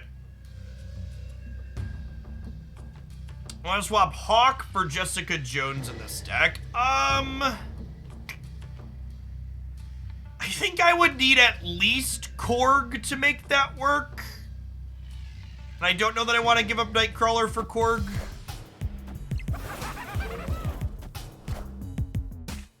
Wind, aid my hand. You can change edit to copy in the link to force a copy. Really? I had no idea that was an option, genuinely. Which is great to learn, because I have probably 8 people a day request edit access to that. If you're in the subs Discord server, life is good. Could you do me a favor and DM me how to do that? Otherwise, I'll Google it later, I guess. But that's great to know.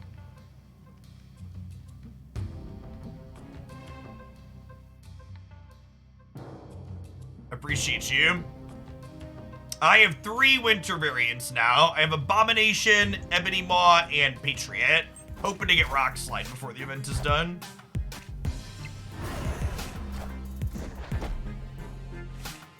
You play any Heimdall decks? No, I mostly... While I don't play strictly best decks here, I do generally try to play decks that I think are competitive. I don't think there are any competitive Heimdall decks currently.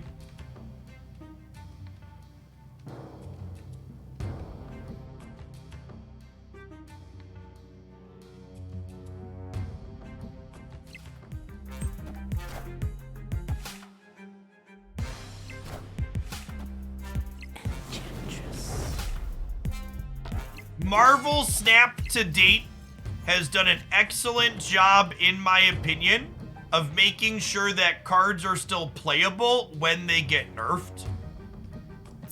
And I assume if they nerf Galactus, that's a big if, it will still be playable like most cards.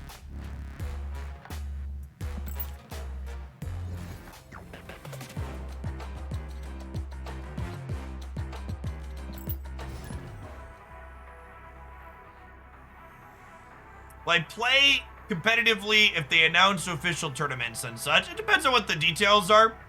I think if they try and do any type of circuit with coverage, I would prefer to try and throw my hat in to do commentary stuff. I have a resume of doing commentary for esports style events and other games. I think I would enjoy doing that in Marvel Snap as well.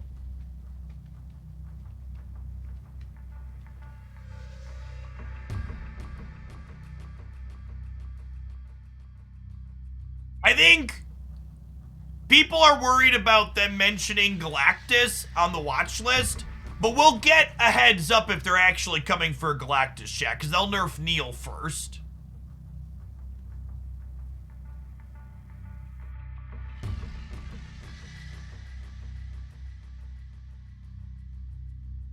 I'm glad you are having fun with whatever Heimdall deck you are playing, but I promise you it's not competitive.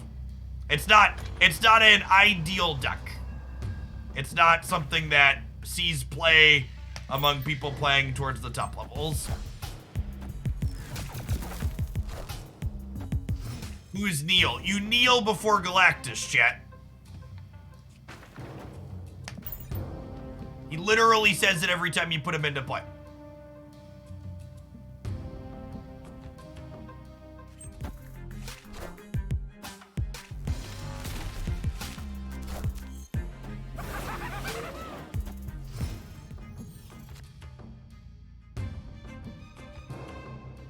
Enough said, bub.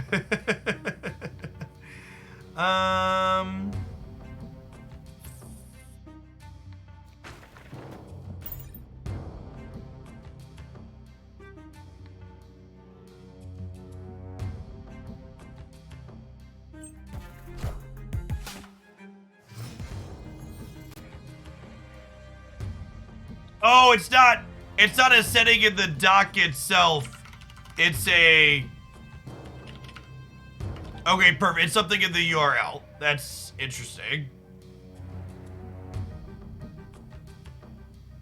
Oh, we could have run the Titania left gambit. Yeah, that probably would have been good. I agree with that. War Priest, thanks for the prime. Appreciate it.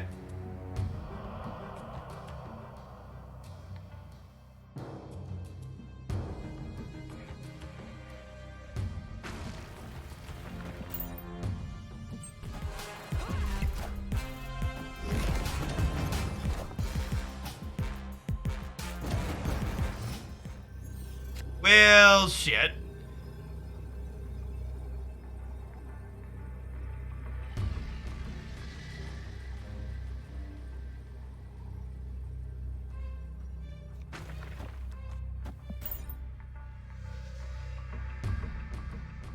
Probably dead here.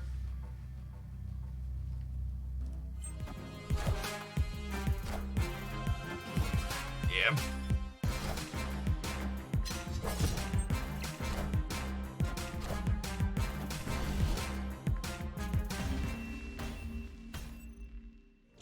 I need to remember to watch for the Force Titania to their side in the last spot more. We could have done that here and forced her into here and then played like Nightcrawler or something here to pull her out of the last turn. The War Priest and Gregorio, thank you for the primes. As a heads up to the regulars, I'm going to be off tomorrow and Sunday because obviously it's the weekend, but it's also Christmas and Christmas Eve. I'm planning to be back on Monday next week for my full normal stream week. Not taking any extra time off or anything like that for holiday stuff. Let's have a mostly quiet holiday at home with the fam, so.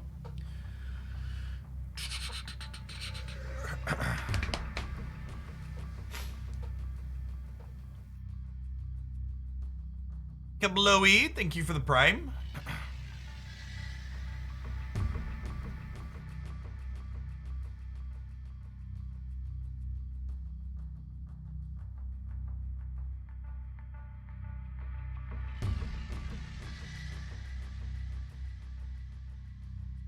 Opponent.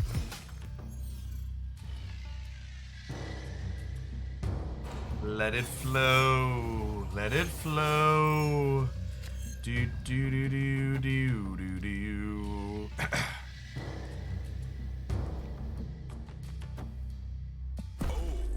What do they expect me to do, chat? Knock Green Goblin the Super Flow? Here, 6 for the brand new tier 1. These are like both such juicy locations to Green Goblin. Face the might of Asgard. Mjolnir.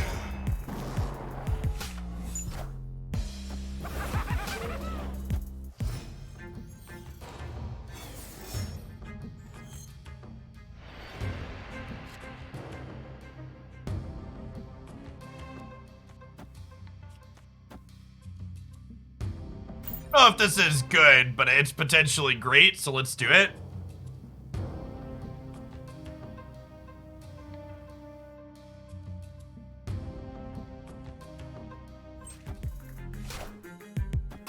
Wind, aid my hand. Wind, Aid my hand. Insert Spider-Man meme here.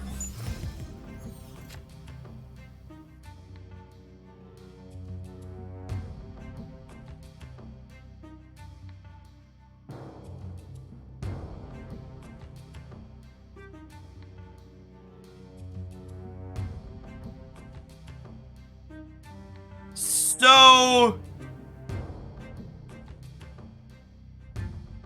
come on a journey with me for a minute. What if I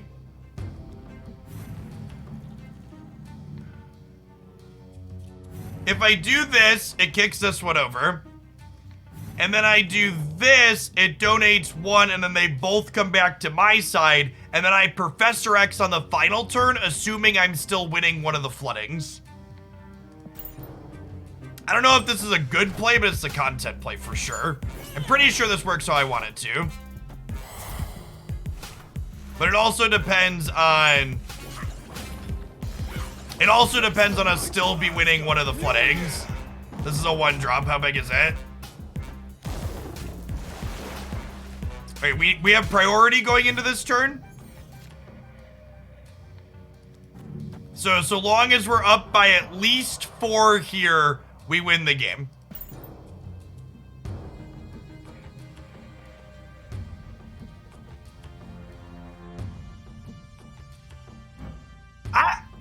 My brain just feels huge when we play this card, chat. It's actually just excellent. Oh no, they had Mjolnir! Oh, I think that gets us, right? We're only up by 6. Brutal. I regret nothing, chat. No regrets. I was pretty sure that was how Viper was gonna work with it, and it worked out how we wanted it to. Yeah, so first and only breaker in Snap is total power, so they're up 9, we're up 6, we lose here. No regrets, only retreats. Yeah, exactly. Escaped.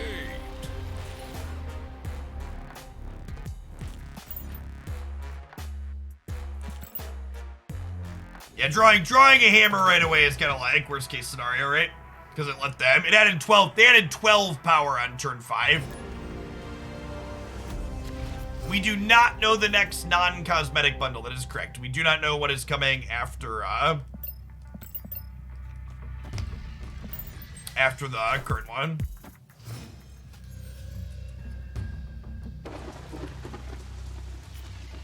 And that's a little unfortunate. I think I'm still kicking it over, but not happy about it.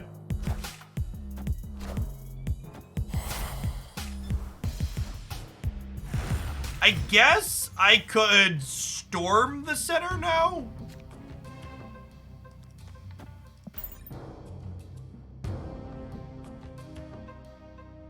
No, the Sunspot bundle is around for a shorter time than the Apocalypse bundle. Is accurate. Wind, aid my hand.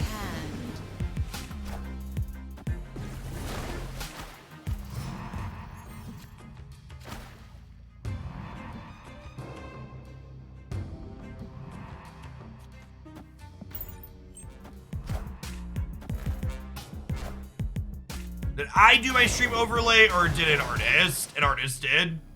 I have an art person that I work with for my management agency that put that together for me.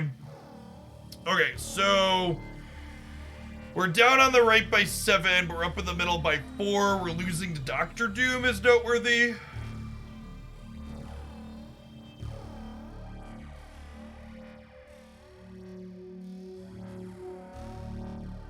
No, Logan, that's what we were just talking about.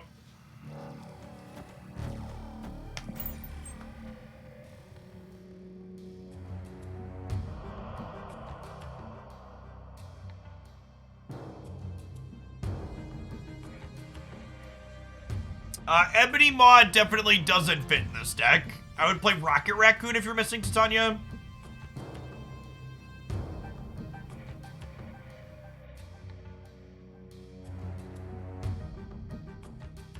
This is a hardcore leader scum player, chat. The old gold background leader.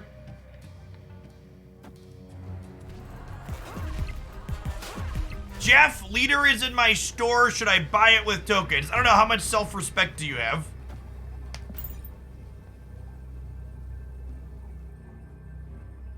Opponent snapped.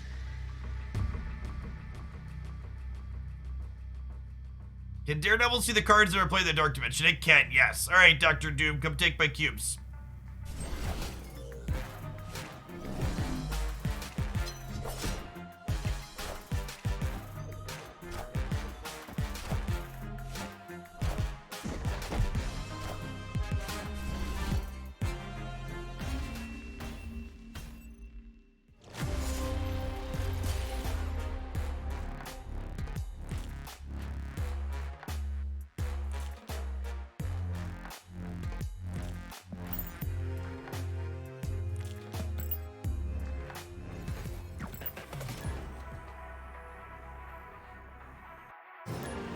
Can we please delete this card for the love of God?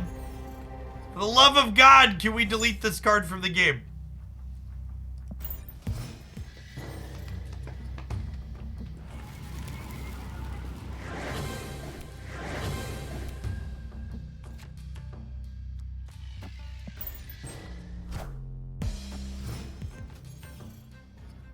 Absorbing Man did nothing wrong. LOL.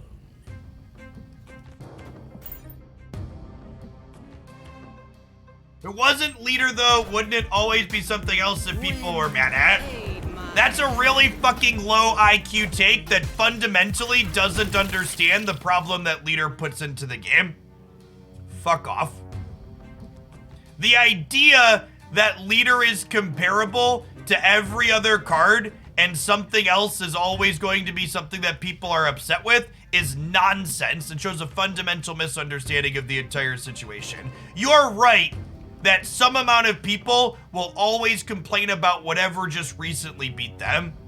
Most of the strong cards in Marvel Snap, however, are powerful synergy cards that you need to build your deck around. Leader is powerful and non-synergistic and gets to slot into literal anything that wants to play it.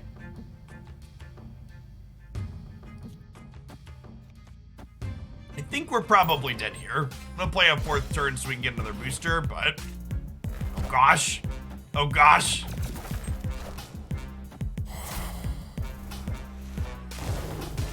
Leader is needed to counter Death Wave. I'm gonna ban you so you can go read the card Leech.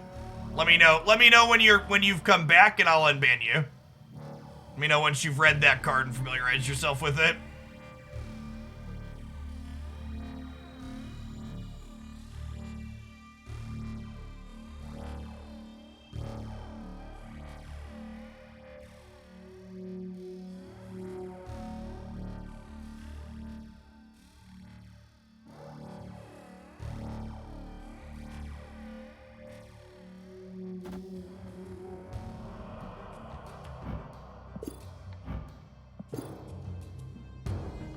Oh my god, they're Professor Xing us.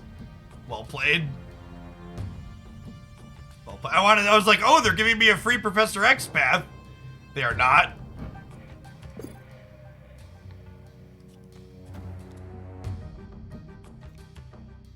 Wait, do I just play Sarah then? And then I have cheaper cards next turn? Because this is 3. Although I guess they're gonna Surfer here, right? So they're going to 9 right now, but really they're going to 12. I just can't beat 12, right? Yeah, we'll just leave. Escaped.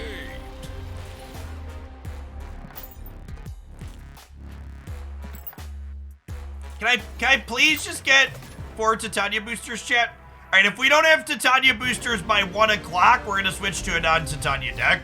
Because after 4 hours, I'm throwing in the towel. I'm giving up. Dear Mr. Brood, all I want for Christmas is 4 more Titania boosters and a leader nerf.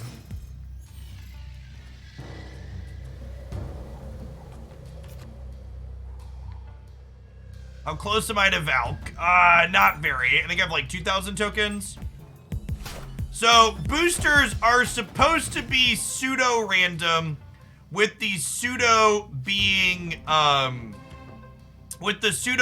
cards that have less than 20 boosters are supposed to be more likely to get boosters. However, I would wager that's probably not working properly because we've been playing for 4 hours with this card at 16 boosters and haven't gotten 4 more.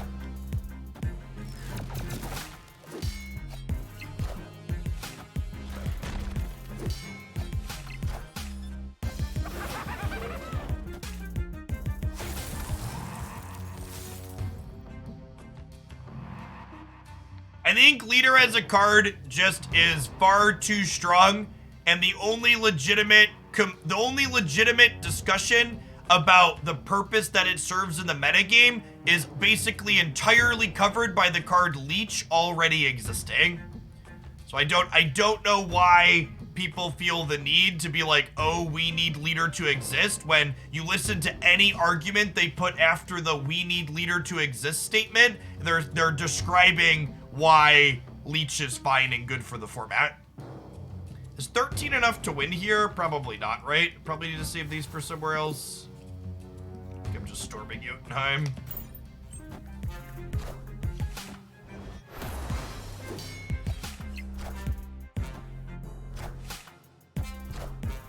We would have actually won the right, huh? Aid my hand. Viper. Rock.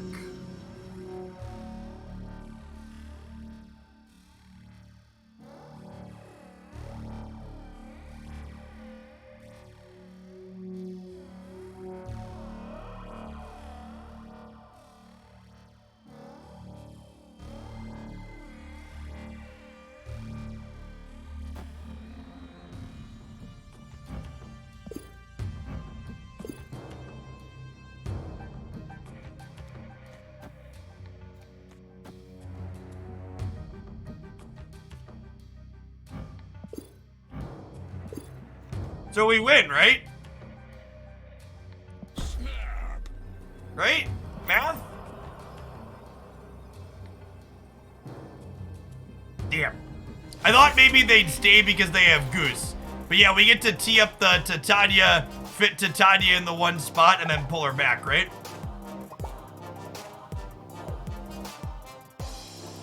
Because they'd be going to, this is gonna have 2 of the summons, so only have 5 here. So even just playing rock next turn means we win here, right? Because they'll be at 5 and we'll be at 9 minus 2 is 7 and we're winning middle.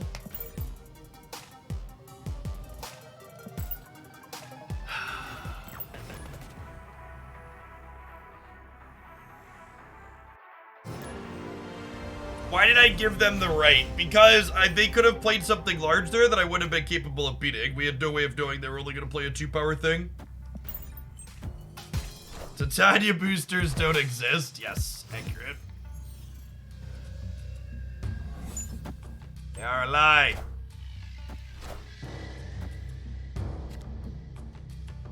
I can't tell if this counts as a Scar diff, chat. Please weigh in.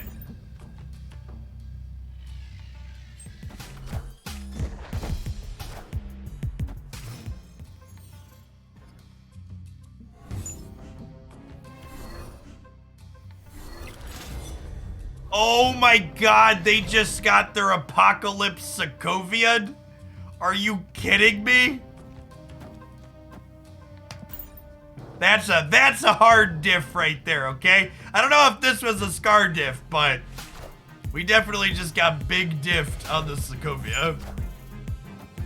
Wind, aid my hand.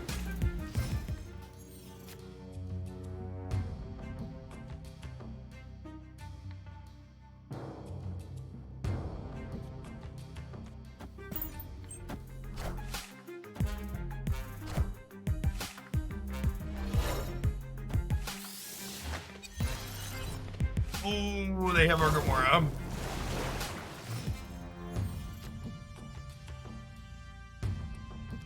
We're dead, fam.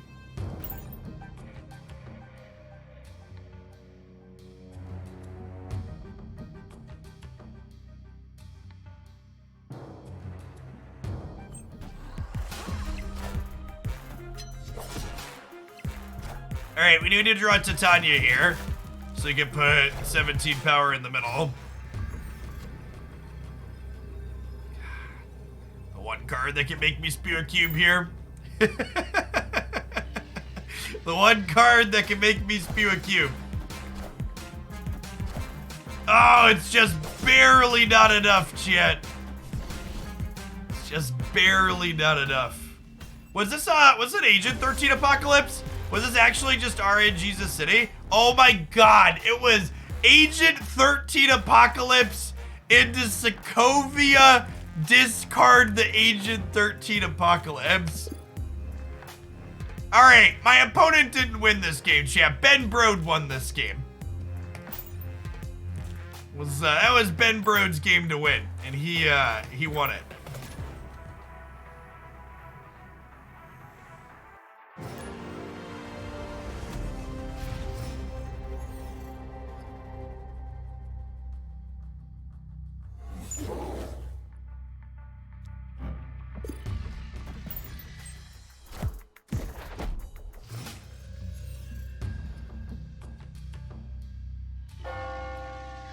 Black Widow.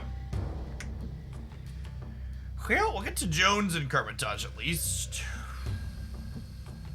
We're vibing. I think we're vibing, chat. This could be Tempo Viper, but I could also draw Hood next turn, so I'm gonna wait at least one turn.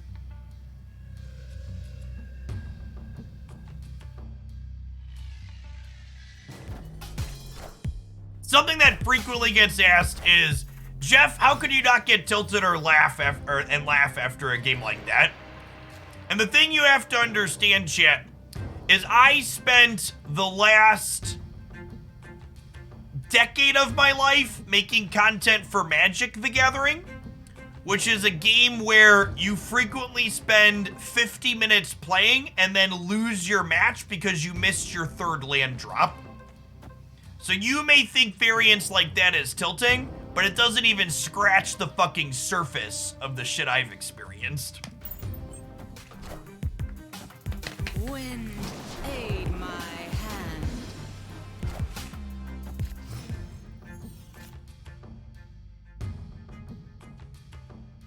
I was born in the darkness. Exactly. I think I'm jonesing Carmitage. Am I? Am I?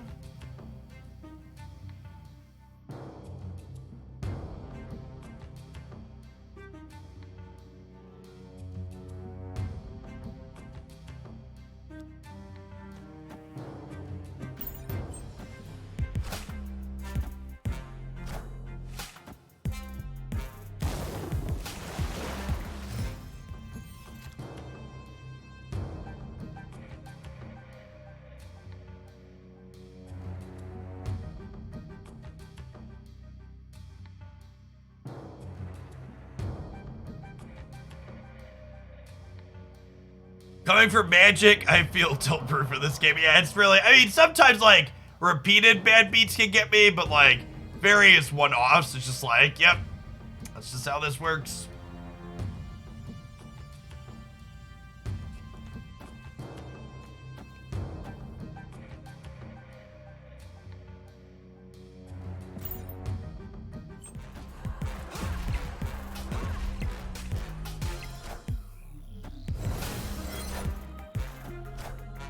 Oh, wait. Oh, I messed up. This pulls her back.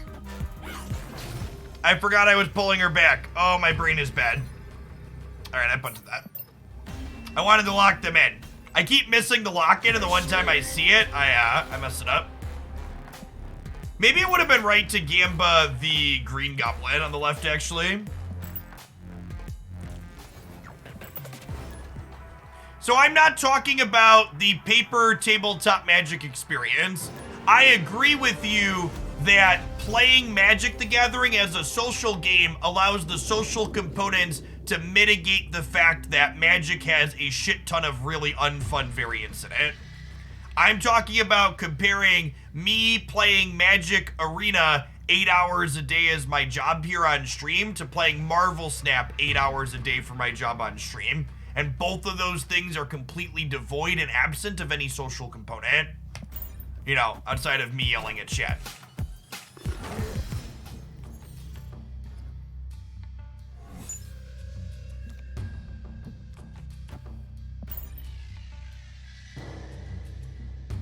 Could debris fit here? I just really don't have a good slot for debris to fit into is the thing. I would have to replace, like, I don't know, Nightcrawler, and Nightcrawler has good utility that I like.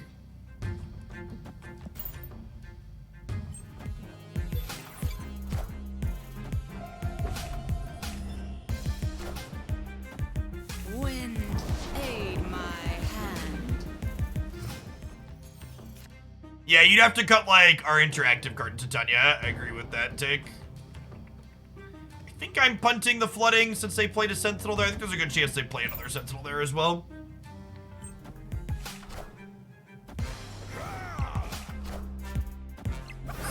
Mr. Gooblin across. Is there a Marvel character team IP that isn't in the game yet that you'd like to see?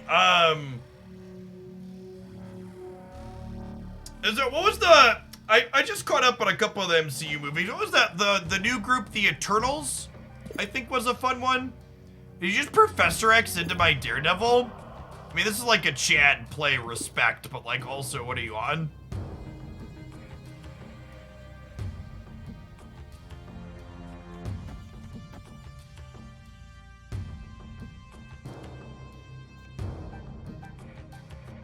It doesn't matter here because the Professor X slips up first, but I'll take the dub here.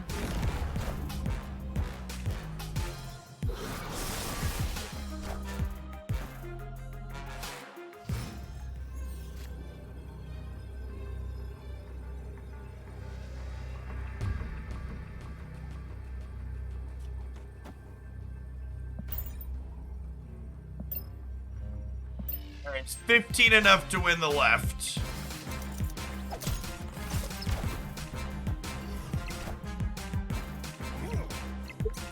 By the slimmest of margins.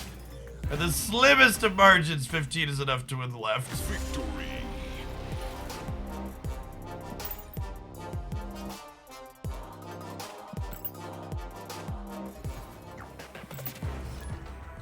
Titania boosters are a lie, chat. They do not exist.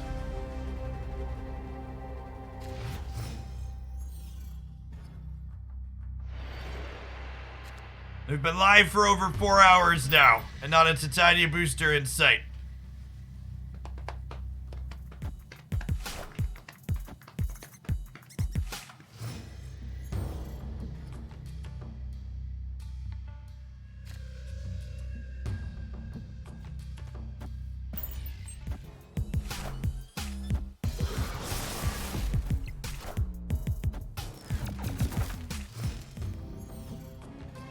If Titania is really in your deck, then why is she on your opponent's side of the board? That's great. We storm the old Bifrost here.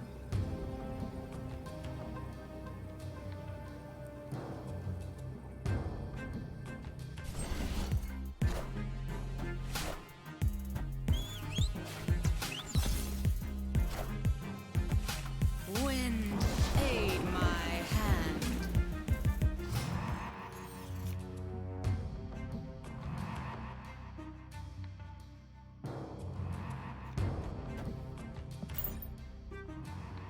Our green goblin will be good into Necrotia. Okay.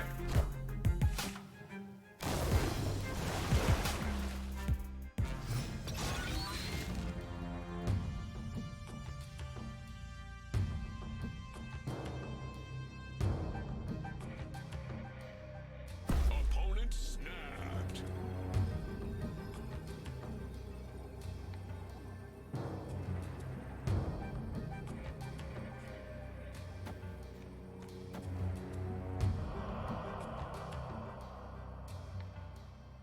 If I sequence like this and they play 2 cards, Titania ends up on their side of the board. I only played 1.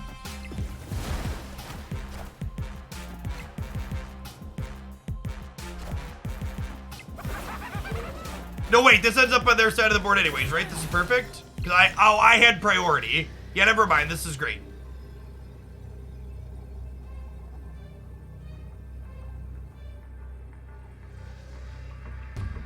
Is it great?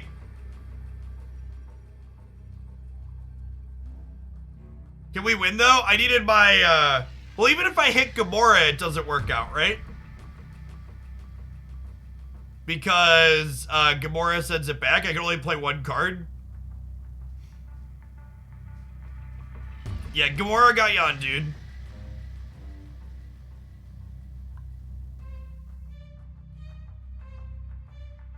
So when they play their 1 card, they're at -4 and we're at +3.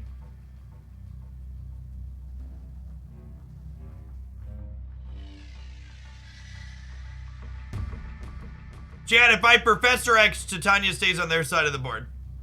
Because we have priority. Yeah, we're dead here. I needed them to play 2 things. They just played Death, chat. They're Death Wave. Death and She-Hulk both beat us.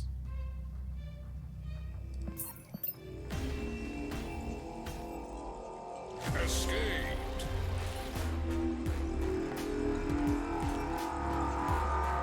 Viper would bring it back. Yeah, but that still doesn't beat Death or She-Hulk, right?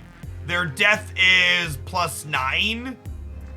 And they're effectively at -4 and we're at +3. So +9 puts them to 5. And Viper is the best play we can make here. Because they kick Titania back. Viper kicks her back over and then she comes back to us again. And then we'd have a 1-power Viper and a 3-power Titania and we'd be at 4 and their death puts them to 5. I guess we beat She-Hulk with Viper here, huh? If they played She-Hulk, She-Hulk would be 8-power, which would put them to 4. And then we'd win the tiebreaker against 4. We did beat She-Hulk there, but they're 75% to have death, right?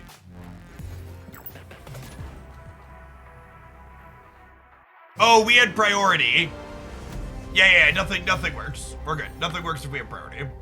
Yeah.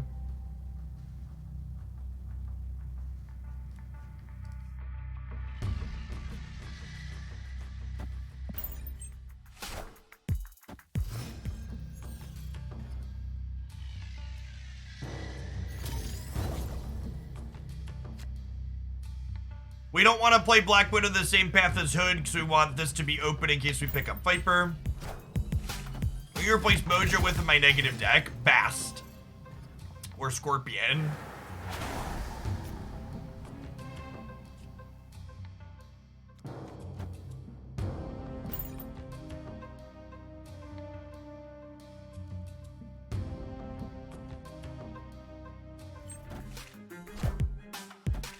Wind aid my hand.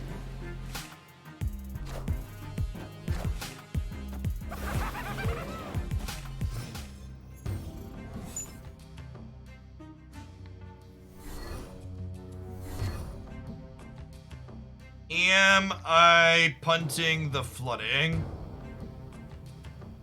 I think so. I think so.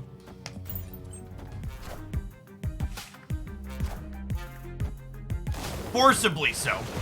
Forcibly so, we are punting the flooding.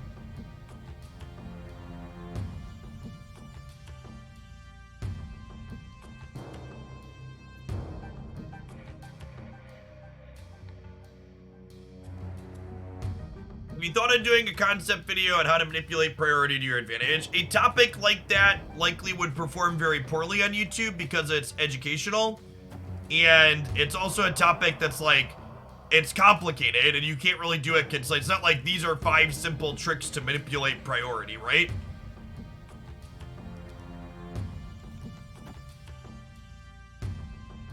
Can we do this?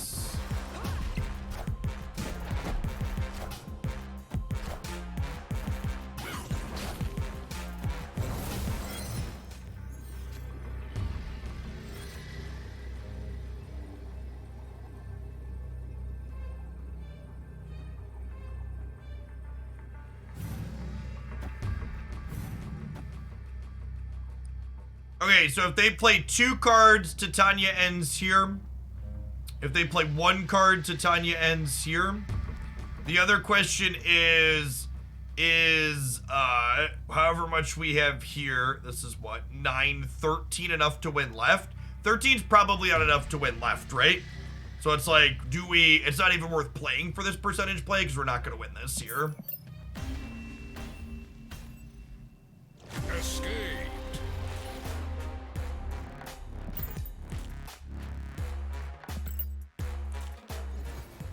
Hey, Titania, I've got 1 more game to try and get 4 boosters for you, and then we're gonna switch to a different deck. 4 hours, chat. 4 hours. Cannot get 4 boosters.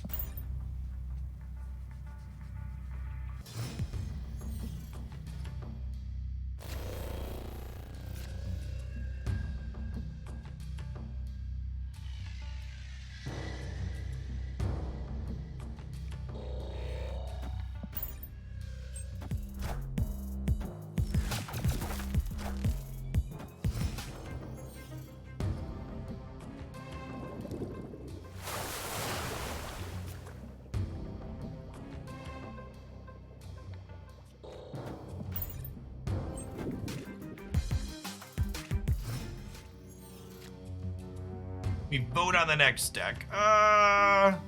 Maybe.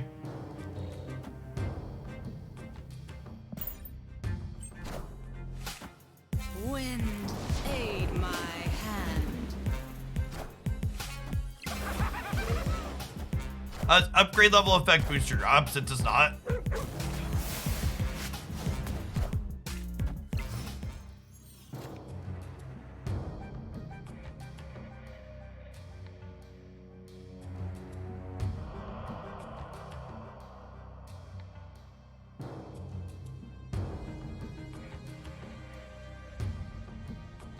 So there's no way they don't play at least 1 card middle, right?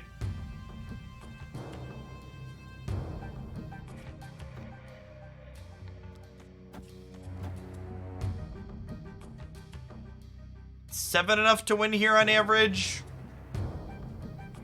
Probably is.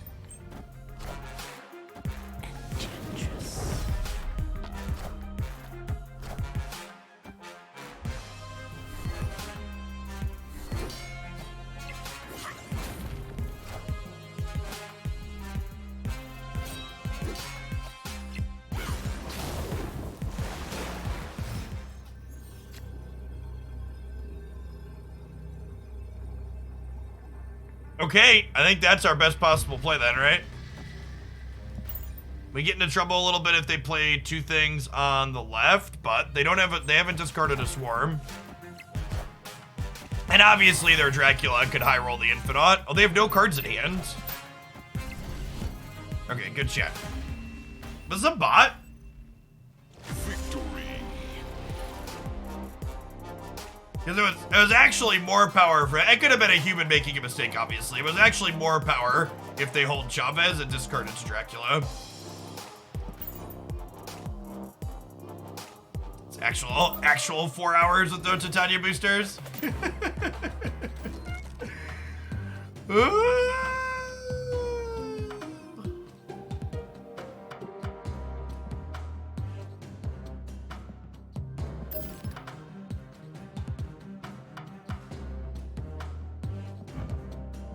Oh, I forgot to split Mr. Cage. I was like, do we still need Cage boosters? He has a red border. Forgot when buying credits. I still need Absorbing Man boosters. We haven't played this deck in a second, and it gets to play my pretty Chavez, and I need Swarm boosters and Moon Knight boosters.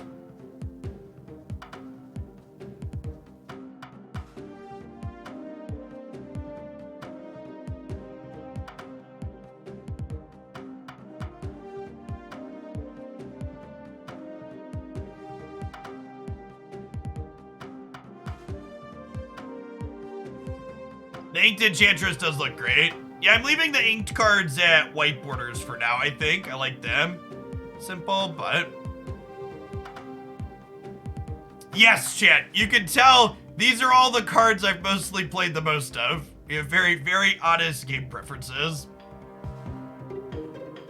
Like my gold splits too, right? They're things like Chavez and Storm and Carnage is probably the most obnoxious card I have a good split on.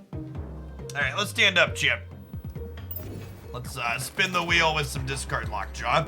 This deck is a ton of fun, and it's pretty powerful, but it also plays very face up on the table. This deck's very similar to Galactus in that you basically never get more than 2 cubes unless your opponent makes a big mistake. Because when your hand is good, it's very obvious that your hand is good, because your swarms and your apocalypses are things they can know.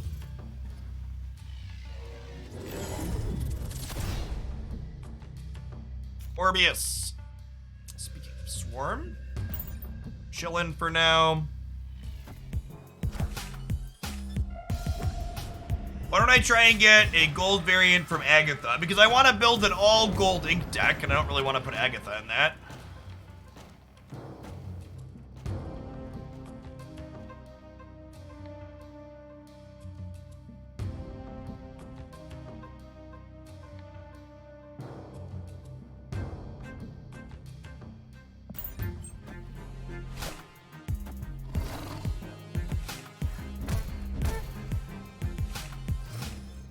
No, because your swarms and your apocalypses are still face up, so it doesn't really solve anything.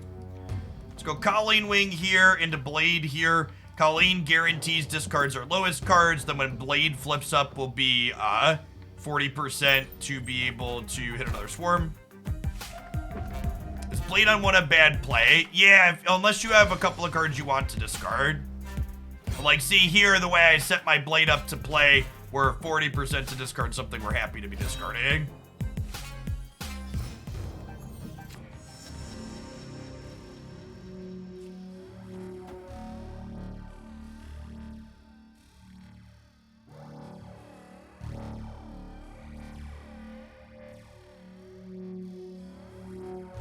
Then we're guaranteed to draw Chavez next turn.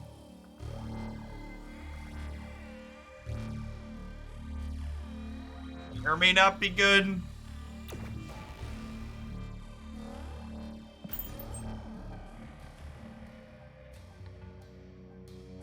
This deck really doesn't have any optional cards in it yet. This is one people always ask if they could sub a bunch of different things out in it, and the answer is unfortunately no. This deck is barely competitive with all the pieces. Basically, the only card you can swap in this deck is Moon Knight can be Gambit. But But otherwise, all your pieces are pretty narrow and specific.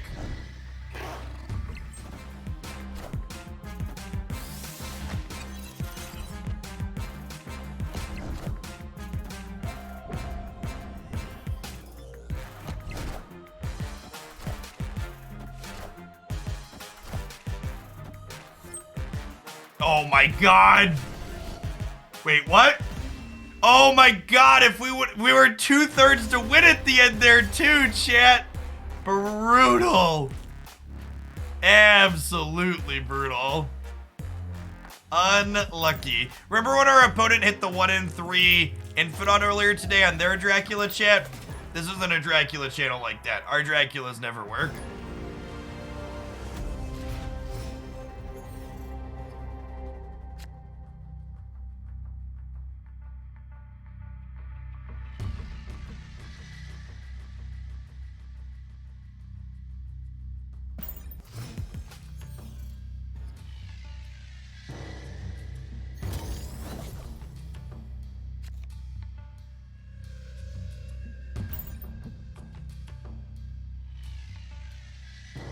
They played Sif and Swordmaster out to guarantee 6+9 in the center. That's not true, because those cards discard cards from my hand and they could have discarded Chavez. So your play has worse odds than the play that I made.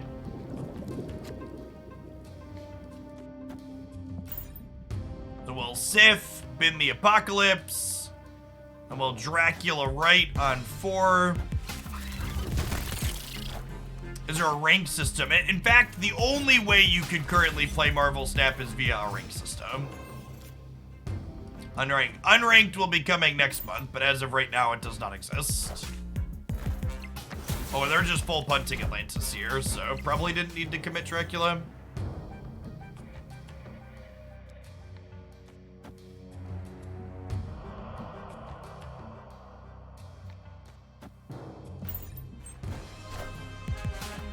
All right, 1 in 50% to be happy with this. That'll work. Ideally, we wanted Swarm bin there, but I think Apocalypse will do in a pinch.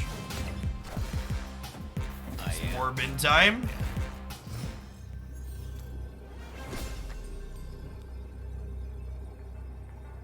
So I need to get Swarm out of my hand.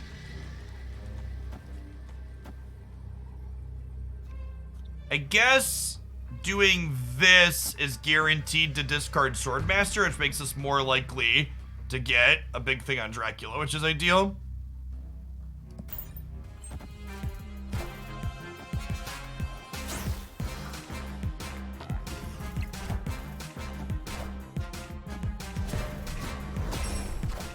Oof. Oof.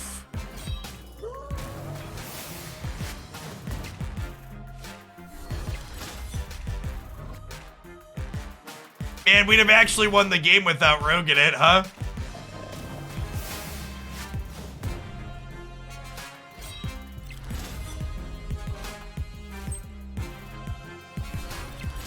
Yeah, Morbius would have crushed them here. Because Morbius, these are only 6s because of Monster Metropolis.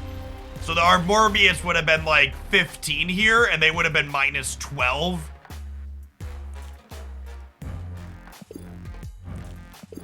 Dracula's a large lad.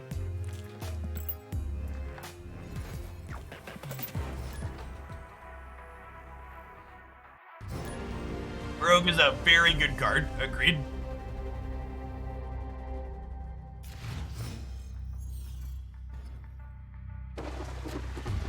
I would swap Mojo if I had Bast in the negative deck. Giant Muffin Man, thank you for the prime. Appreciate it. Does this work without Colleen Wing? No. The only replaceable card in this deck is Moon Knight. That's because you can swap Gambit in. Seeing super awkward. You have 3 winter variants currently. Ebony Maw, Abomination, and Patriot. Hoping to get Rock Slide before the event is done. Probably will. I progress a lot of collection levels. There's something of a large sea creature around these parts.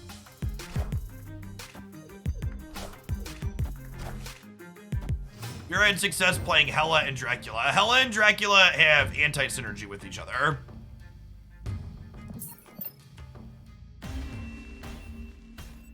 Escaped. Cards discarded to Dracula don't get brought back by Hela. Alright, we might be off this deck faster than normal. It's been kind of poopy so far.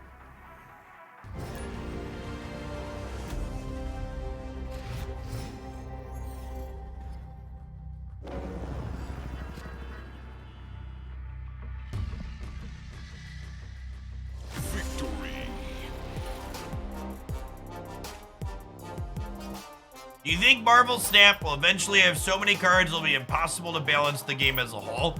I mean, more cards makes balance more difficult, but also if the process scales up slowly, it's not a big deal.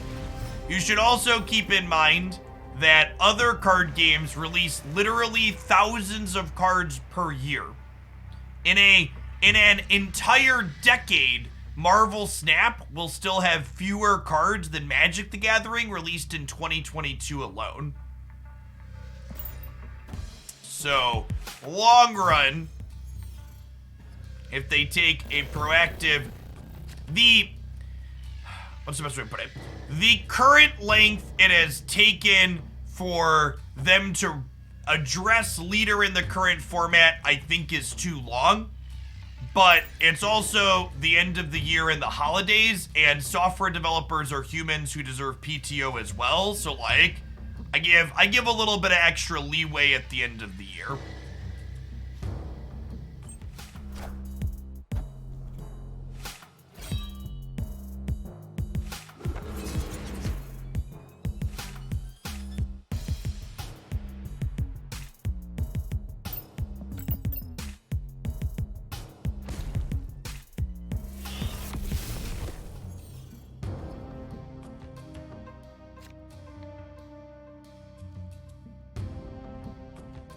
The Morbin time, chat? It might be Morbin time.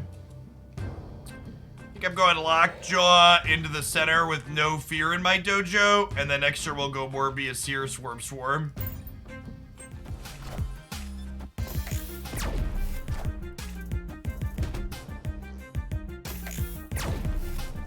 Well, I mean, glass half full, opponent's also fucked, so, you know, we got that going for us.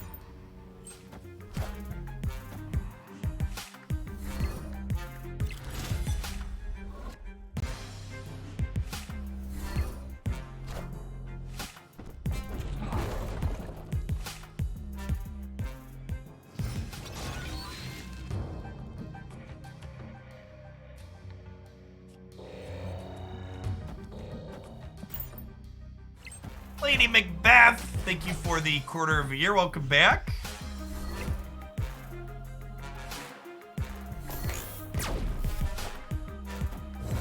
Get him, Danger Room! Womp womp. Womp womp. Alright, come and get me.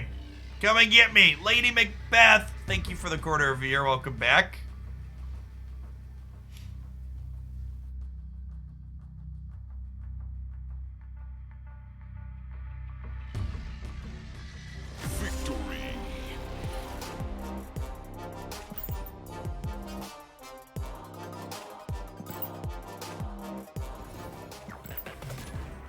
Happy birthday, Macbeth.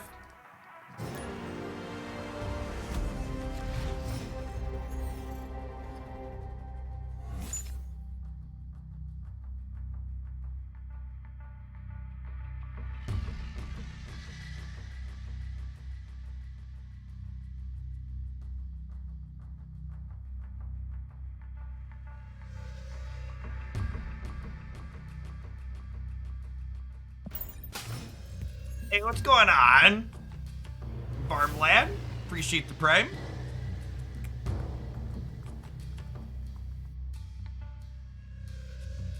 There's too many good cards in my hand to bleed here. I think we just pass and play the Lockjaw. It means we miss a draw next turn, but that's fine.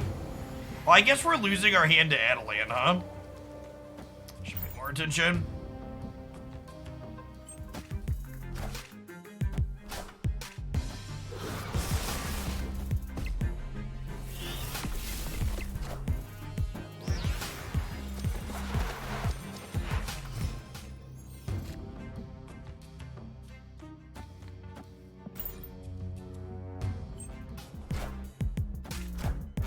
Do you have a collection of weird poses for thumbnails, or do you take new ones every time? It's a mixture of both.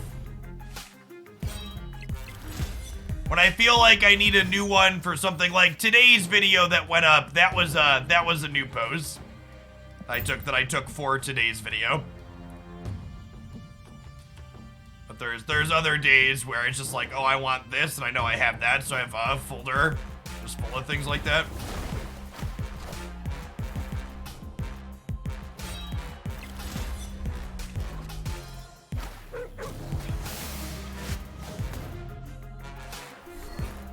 We took their She-Hulk away, chat!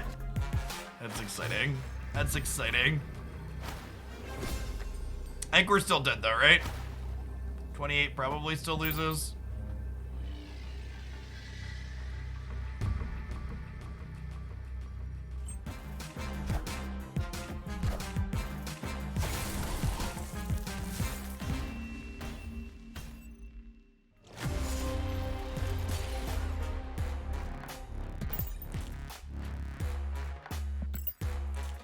What an experience. What a healthy and interesting and fun experience.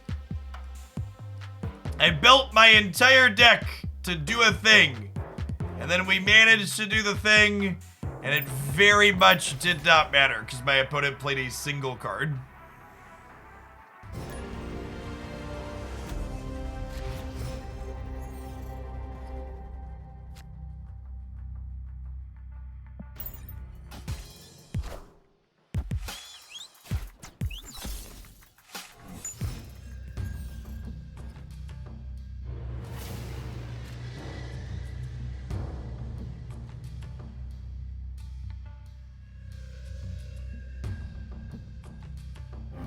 Yeah, this location is just fucking haunting us, huh?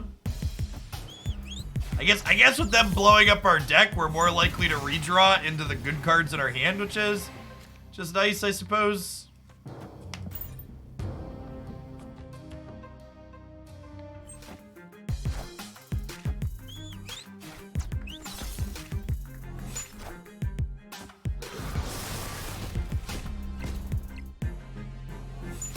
Yeah, honestly, Deathwave going back to playing Leader really highlights the core fundamental problem with Leader.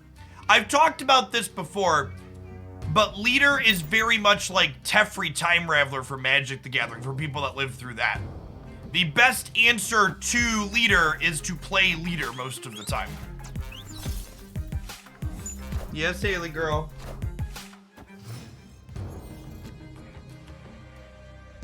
Got your dinos? I'm glad you found your other dinosaurs, baby girl. You wanna come show everybody? We got 3 dinosaurs, chat. I got 2 dinosaurs. 3 dinos. 2, 4, 9, 2. 1, 2, 3. A baby dinosaur. It is a baby dino, yep. Baby dino and a mommy and a daddy dino. Daddy. My dinosaur is this dinosaur. Oh, it's my dinosaur. Thank you for sharing, baby girl. Roar. Oh, mama's napping. Yeah, Mama's a dinosaur. Believe we have died, chat. Yeah, I'm not really feeling this deck today. Let's try one more, but it's been pretty mediocre. This dinosaur do downstairs. Someone asked, do I have a 3D printer? I do, yeah. Yeah, she's got 2 dinos, chat. She's training to be Moon Girl. I got 2 dinosaurs. Wow. What does the dinosaur say? Wow. Roar. Yes, dinosaurs. Wow. Oh, a dinosaur stuck tail. Oh, a baby one is got nails. Yeah. Oh no, a dinosaur stuck. Wow. Well, this is our first, like, really good hand for this set. I got a nail too. You got Morbius into Lockjaw into Dracula with Apocalypse already teed up. Mom, Daddy, that was pistol. That is my computer. You are right. Daddy, that just hot.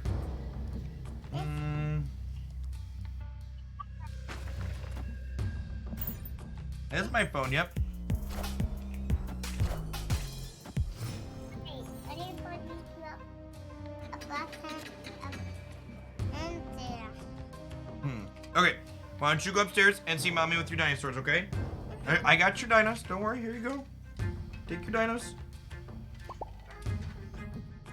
You want to sit on my lap? Okay.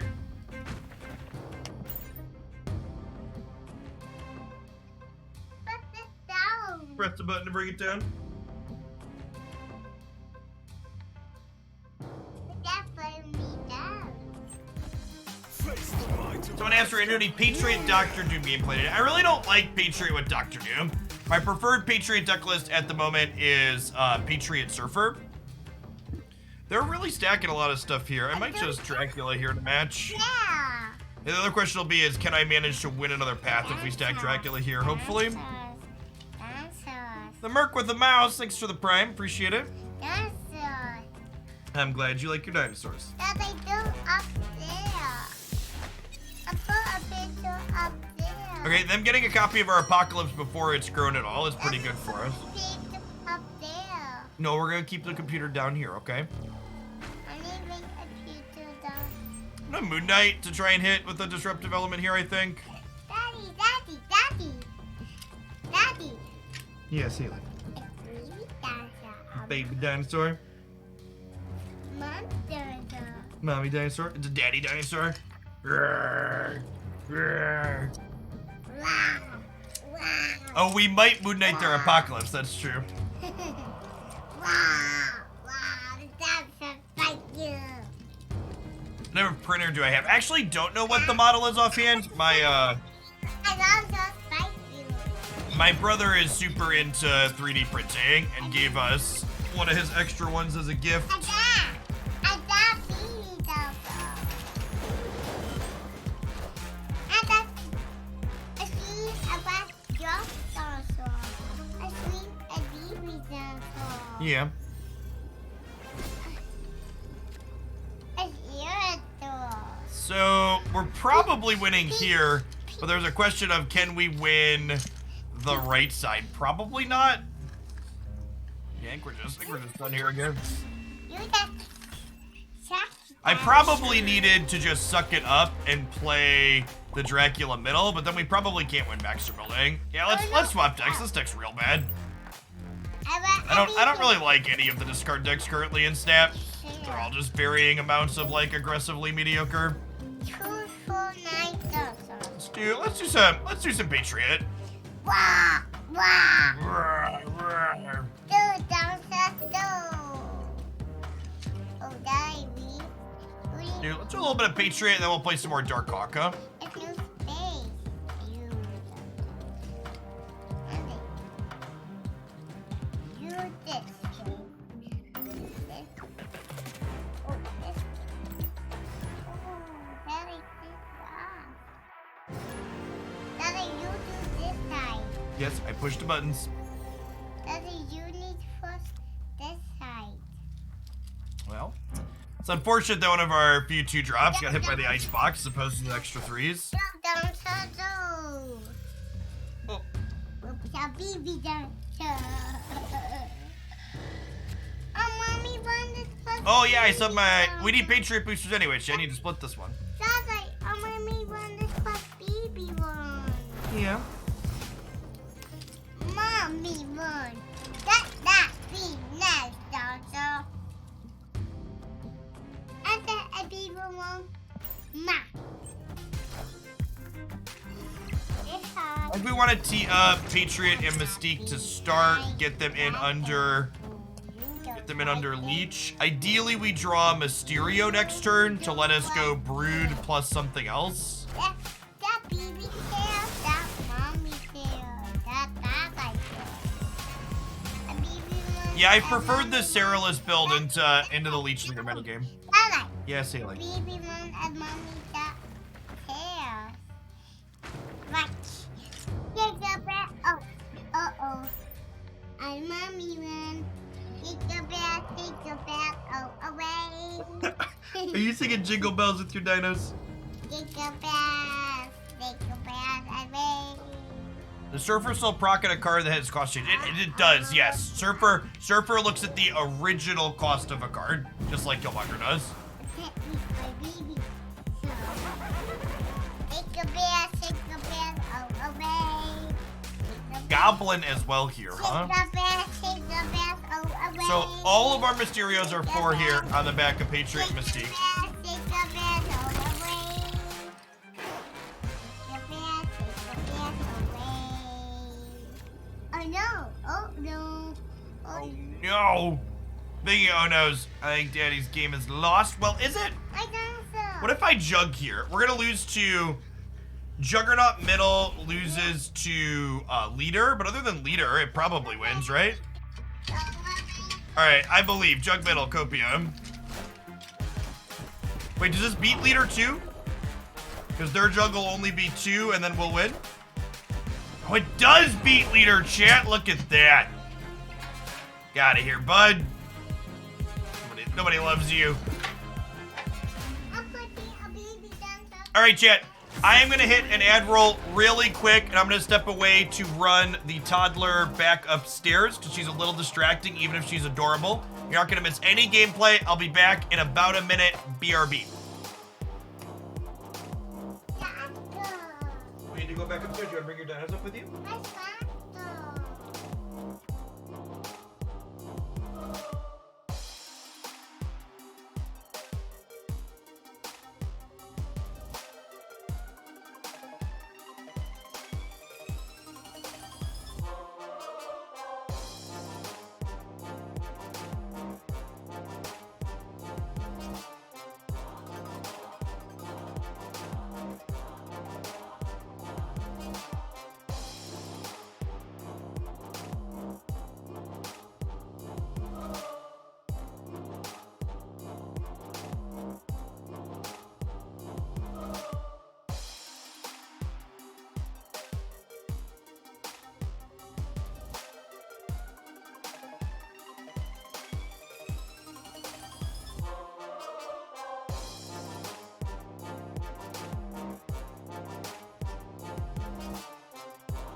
That's an old piece of art from Hex TCG back in the day. They gave cards in their game with artwork based on players in their community. There were 3 or 4 of them, and I was one of them. So they sent me a big print of it.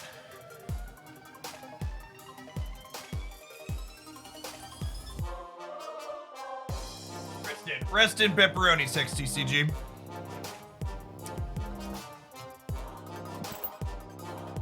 The people that are saying after the fact that I'm still muted, you should probably refresh your streams because you're on a big delay.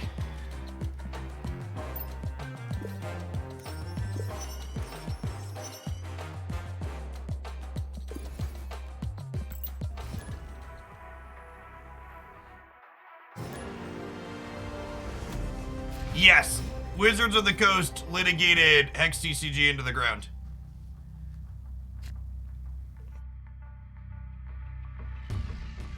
They can't hear you tell them to refresh. They will hear me tell them to refresh because they were saying I was still muted after the fact because their stream was behind by a minute or more. Yeah. It's not that their audio is off, chat. It's that they were delayed. So I was muted, but people told me much faster. Hey, Celium Dad. Thank you for the almost 2 years. Welcome back.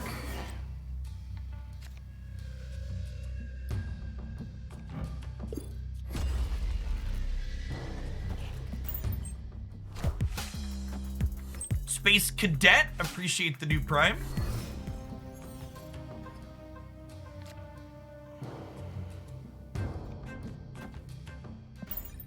We can't Mysterio, because Mysterio counts as playing, which is bad in the Bar Sinister. Yes, the Season Pass is the best value to dollar ratio of the game by a lot. Might of Asgard. Mjolnir.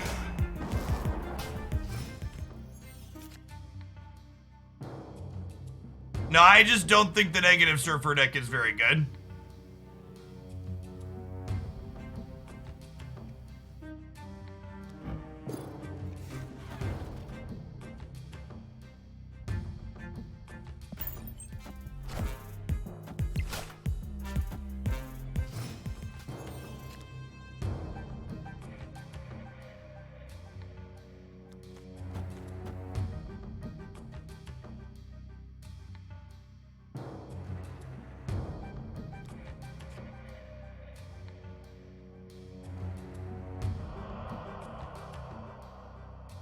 What are the odds this wins the game?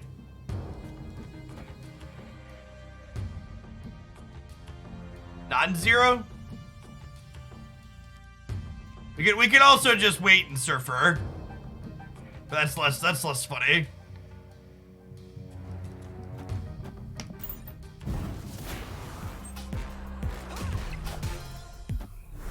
Wait, oh no, fuck! Alright, shame. Shame! Shame! Can I get some shame bells in chat? I went back and forth, and then I ended up throwing them out in the wrong order. I went back and forth, and then I ended up throwing them out in the wrong order. Mistakes were made.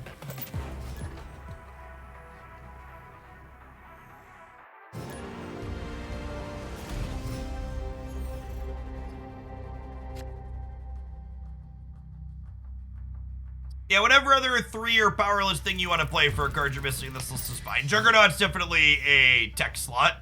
Play your favorite 3-drop there.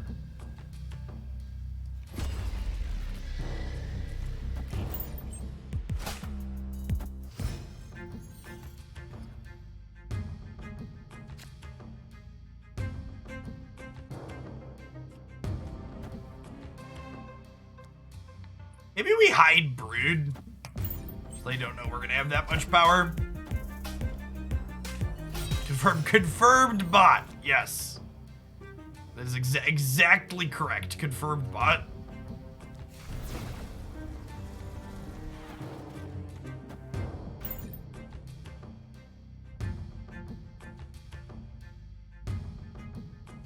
Wasp is interchangeable with any 1-drop. I mean, Wasp is often 5 power for 0 resources. So you could replace it with a 1-drop, but it's quite a bit worse. It's a reason to play Shocker over 2-cost cards that have ability. Check out Patriot. Complex Beast is a card that we're playing. It's kind of one of the cornerstones of this archetype.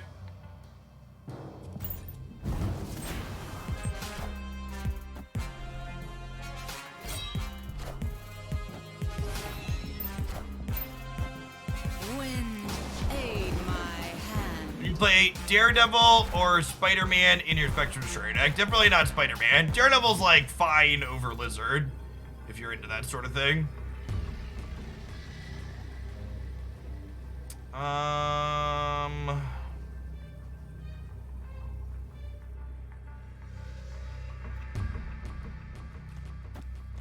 This works against Invisible Woman. Uh-oh.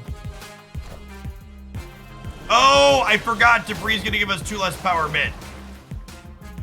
Probably was dead anyways. Oh yeah, they drew Hella. LOL. Classic hand no cards in hand drew Hella.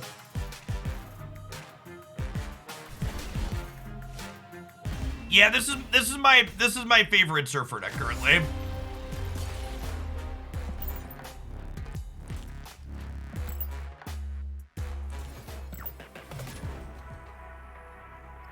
I play worse usually doesn't hit until like 8+ hours in, and sometimes longer than that if I stay fed.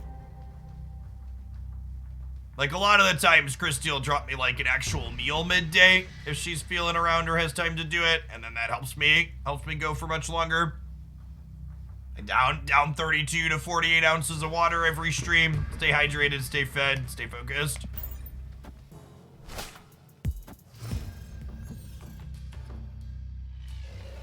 What's the best replacement for the USA in this deck? Probably Canada. They're like Diet USA, but they have healthcare, so they're not all bad.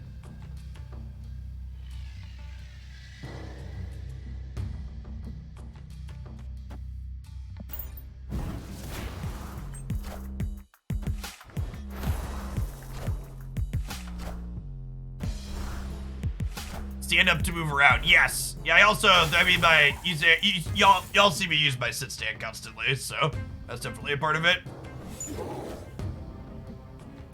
Is 14 days enough for free-to-play player to get all 5 winter variants? No, not even close.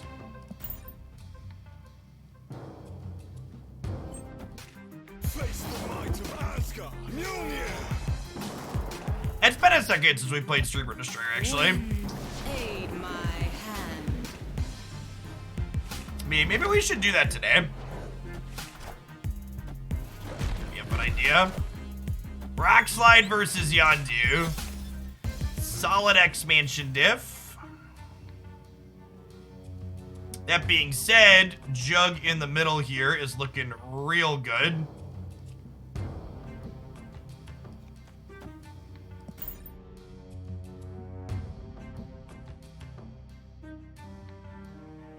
We actually don't know any of the full details about getting the winter variants, but anecdotally, I've been max spending every day and did the big bundle, and I've only gotten 3 of them. Mjolnir. To me.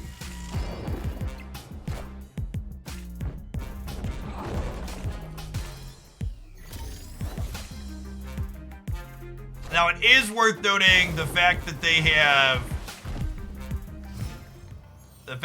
Sunspot here does mean they can just soak on the last turn. I think this is Patriot right. Or do I think I'm more likely to win? I think I'm more likely to win the right because of the Sunspot soaking. So we'll Patriot right, and then hopefully we'll draw Mystique to then Mystique into Surfer. Just let us win. So this will be another +4 here, putting us to 17. And then Surfer puts us to 23. We might not even win here. Berserk was very good. Shang-Chi's, oof.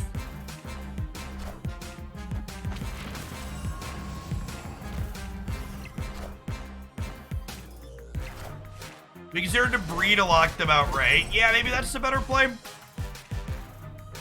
I don't know, I think we still end up short in that instance, right? Because if I would have Debried, I would not have been able to Patriot, Mystique, and Surfer. So if I would have Debried on 5, we would have locked them here and they would have had 19.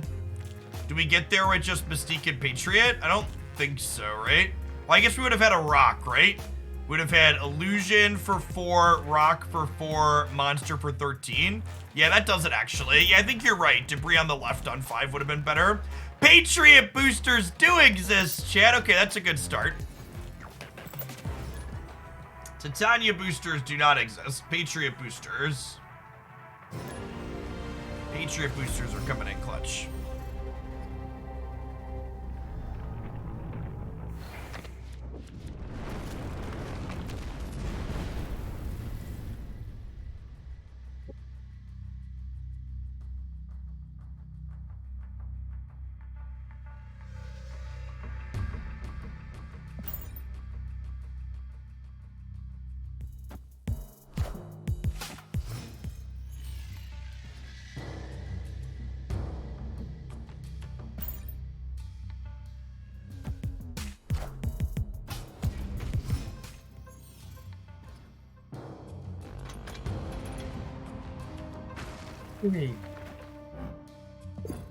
That's kind of fun, he says before this copies Lamentus and destroys his deck again.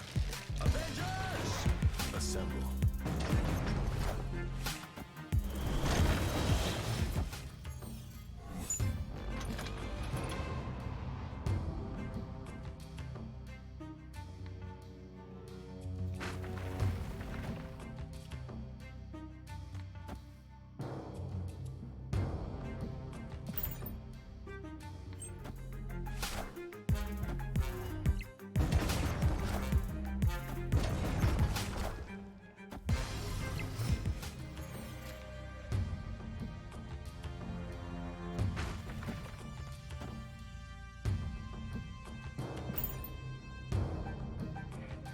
Hopefully they don't Professor X us on the right. Would be not ideal.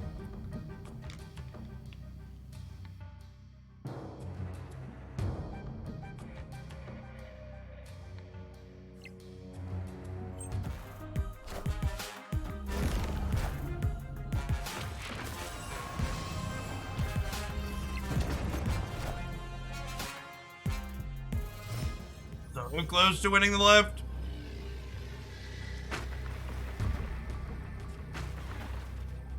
So this is 16 in the middle.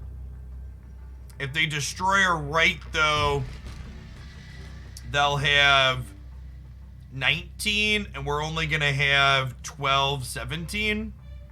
We beat Spectrum, we lose the Destroyer.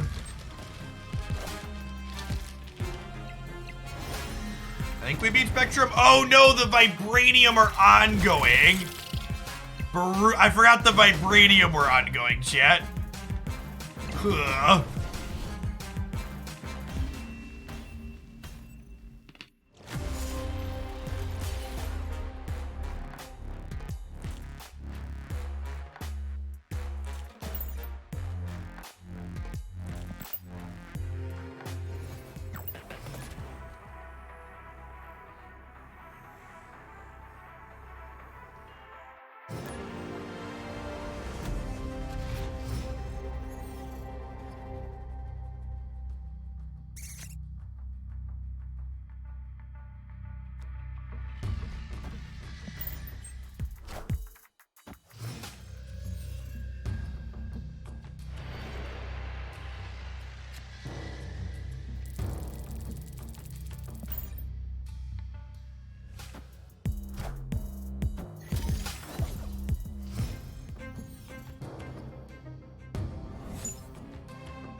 Oh, snap.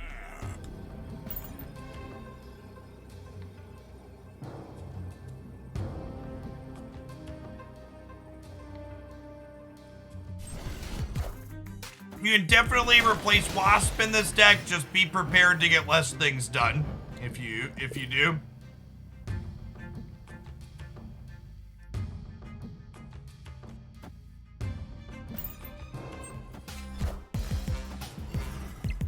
It's clobbering time. But are they also Patriot?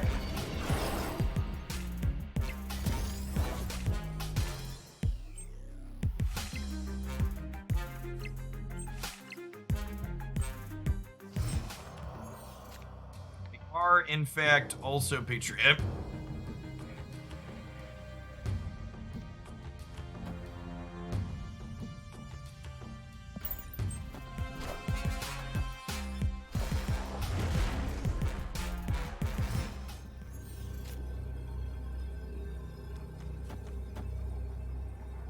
Oh, their Patriot adds 6 on the right, but our Surfer adds 6. We lose to them having Patriot.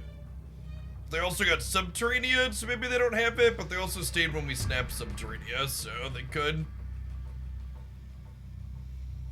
Any Patriot decks that use 0, there are not. Wind, aid my hand.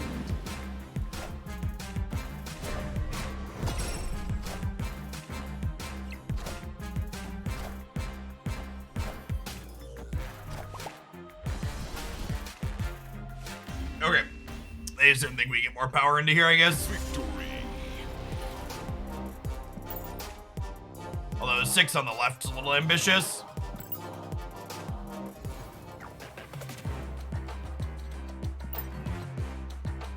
You want a Dark Hawk for a little bit more?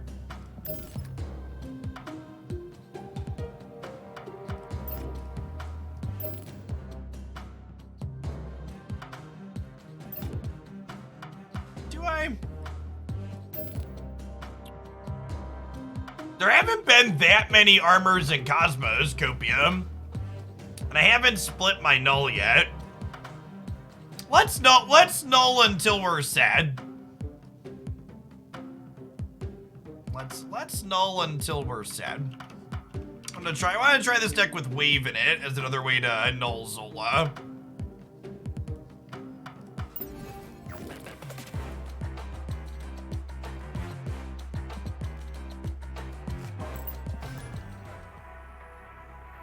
my secret camp. I'm always sad. We're setting the line at 4 games for sadness. Okay.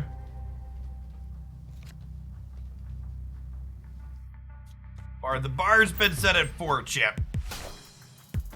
The incredible sulk. I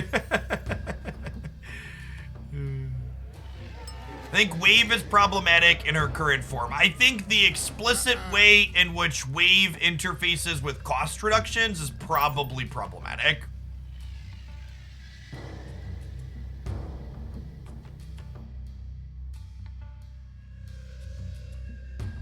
Taking our turn 4 off to only play 1 card kind of mitigates the upside that Electro provides, Hamps.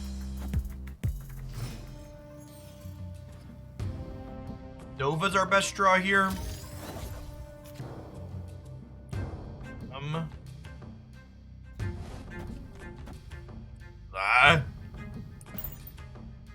Marvel Snap heard me say I was gonna play Deadpool until we were sad, and it took that as a personal challenge.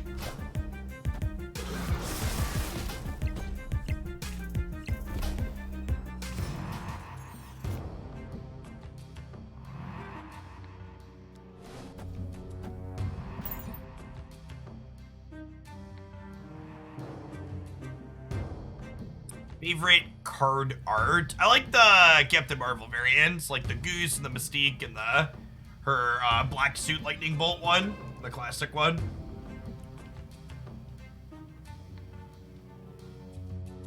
Yeah, if you don't have Mysterio playing Squirrel Girl or Mr. Sinister, other cheap things with the abilities are ideal.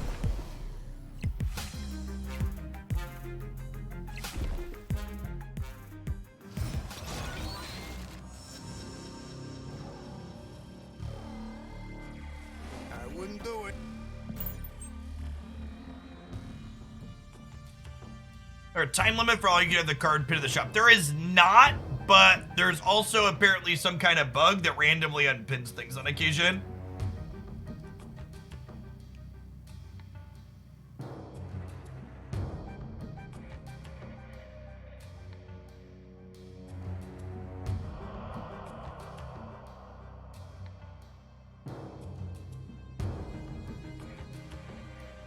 It unpins if you press escape on the desktop. No, I've heard people say they only play on mobile and they were confident they didn't fat finger it. I don't know. Maybe they messed it up. Oh, the back button on your phone can cause it to unpin. Okay, I hadn't heard back button causes it. That was not one I had heard.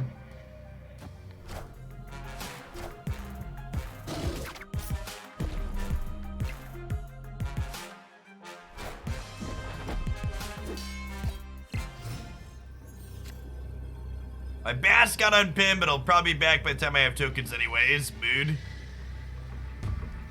Is this enough to win? I gotta say, beasting Deadpool and making him free is kind of sick, chat. This is 13, 16, 21 over here. Even with crappy locations, this worked out pretty okay. Deadpool Zola mid. That only puts an 8 power Deadpool here, chat. If I had another turn, that would be good.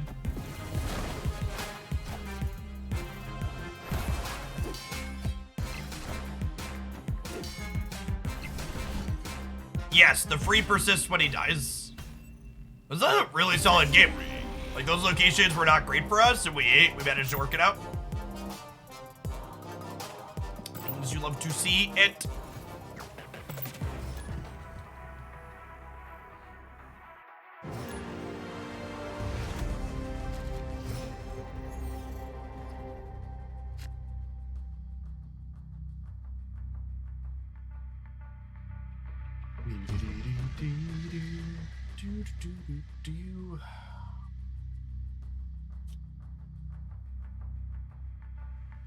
Do I want to copy my Deadpools while they're cheap? Probably not.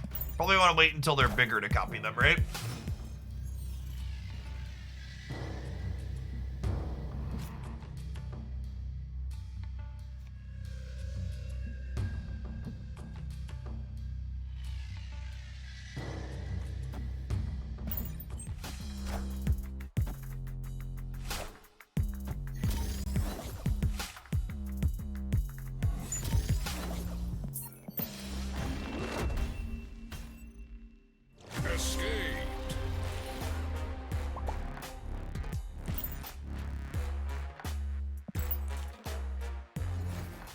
not a sniper, chat. They just happen to be playing one of the main deck cards that hoses us.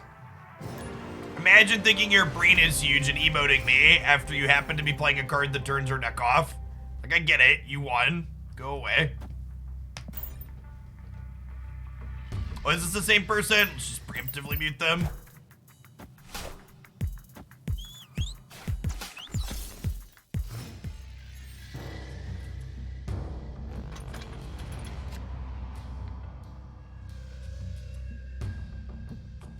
We're chilling.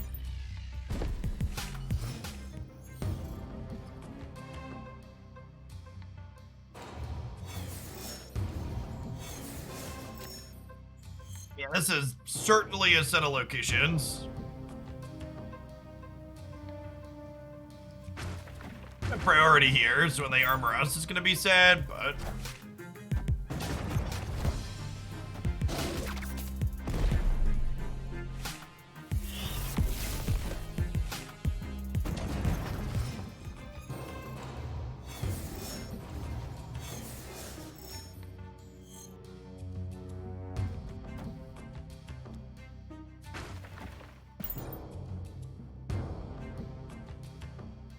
Click on the Killmonger? Yeah, he's great. Oh, you know what? I should set my monochrome Killmonger to my favorite. Split him into that one. Sure, got me.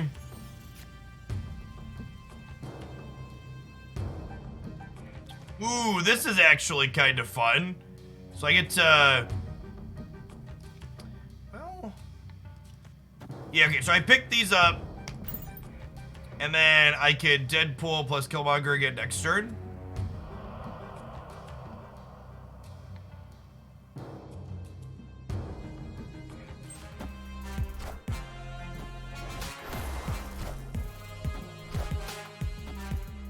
Skillfully dodge the Scorpion with our Deadpool.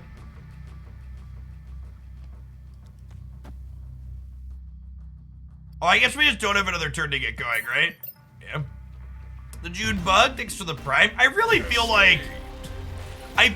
they need to buff this deck if they're not gonna nerf Armor and Cosmo.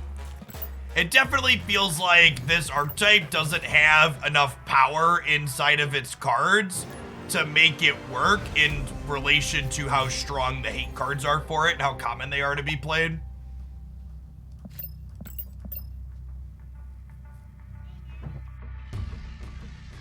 Yeah, the 3 in a row repairing is not ideal. Hold on, Jakey, I hear you. Oh, you got lunch. Thanks, my dude. Appreciate you.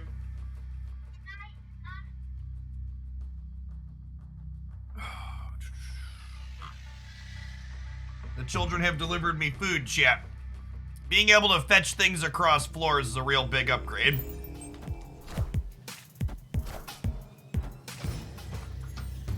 We're eating. We made chili earlier this week, which means there are leftovers all week.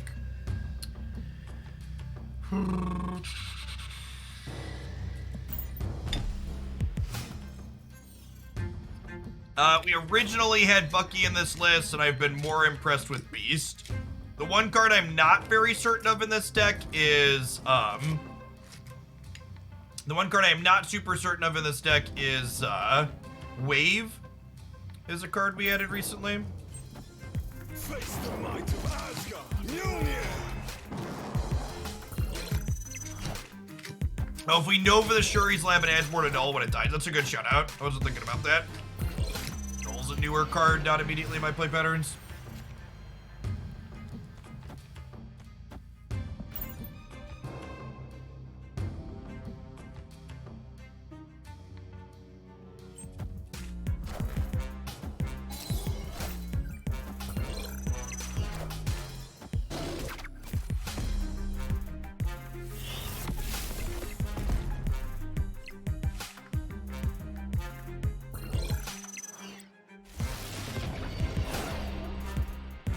By what is max spending, do you mean what is that in reference to?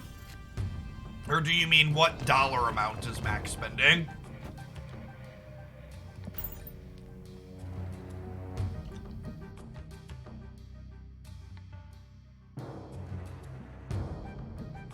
Yes, Killmonger kills things in the order they were played. I appreciate you. Notice I forgot. I did, but it wasn't a big deal.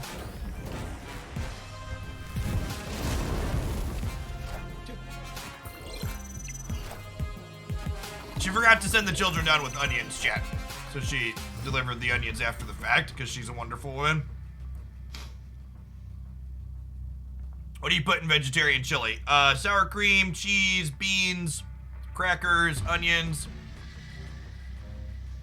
That's an Arnim Zola. We don't have priority here, though. Still probably the play, though.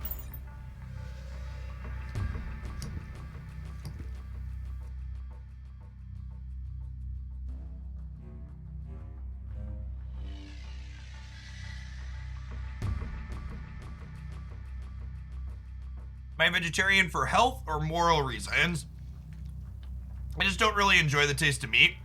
So I don't want to set up the Venom chat because they're an interactive deck and I don't want them to be able to interact with me on the final turn. So I want to make my big play the turn before the final turn. Also like leader and stuff.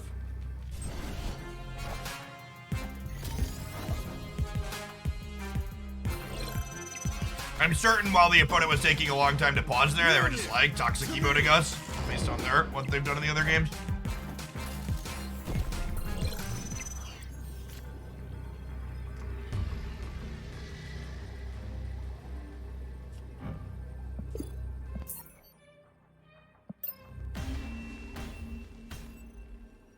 Escaped.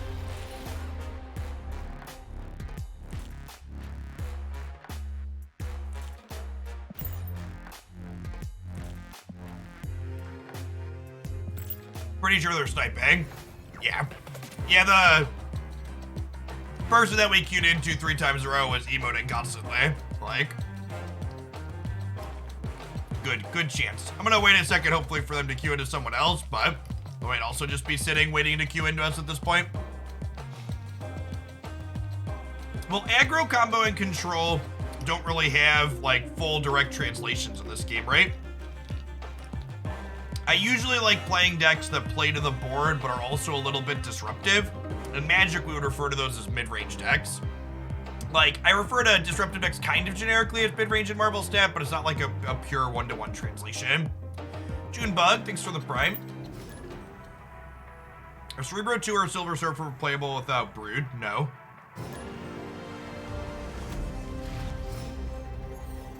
What are the white stripes on the stems of my glasses? They are little bits of rubber that help keep my glasses from falling off my face when I lean over to eat, for instance.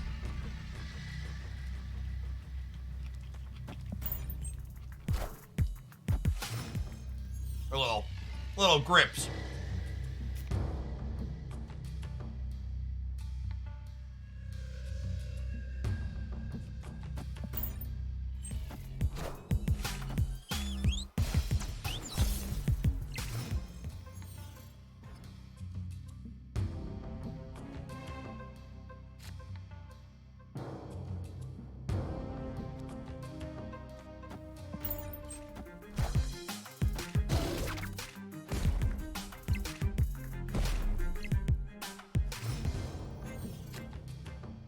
In Magic the Gathering, a mid-range deck would be something we would refer to as a deck that is sometimes aggro and sometimes control. Explain why you use Beast on Deadpool before using Carnage. I don't, because it makes it cheaper, and I wanted it to be cheaper sooner. I think in the grand shake of things, it's about the same. All right, so we're waving. I think this is a wave into Null into Zola. But this makes it a little bit awkward because we're only destroying a 4 power thing, so it'll be 10 power Null in each of these spots. Maybe that's good enough. We'll see.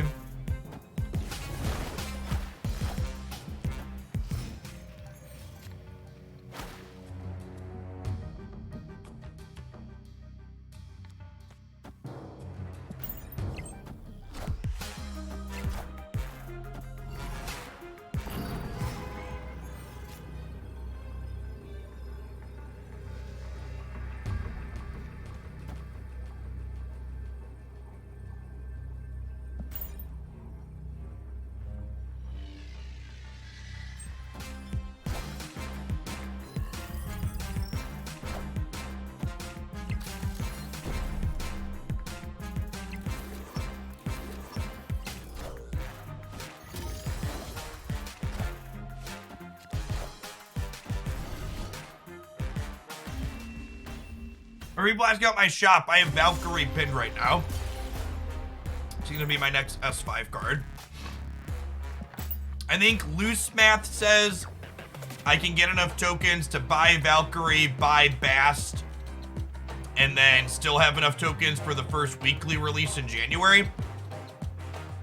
Because the next direct to Series 5 card is not until January 10th, because the first week of January is a season pass card. How much do I spend per month on this game? So because this is my job, I spend the maximum amount they allow you to spend in order to progress your collection, which comes out to around 850 to 900 bucks a month, I believe. It's $22 a day on credits, plus the additional big packs that they put in the store. Second week should be Surfer. No, so the previous season pass card being downgraded does not count as one of the weekly releases. So the first week of January, Zabu will release as a new season pass card, and Silver Surfer will become a Series 5 card that same week as well. That's how things are going to work. Isle of Silence is visual bugged. It is. Yeah, it's a little awkward. It's also another location that's bad for null.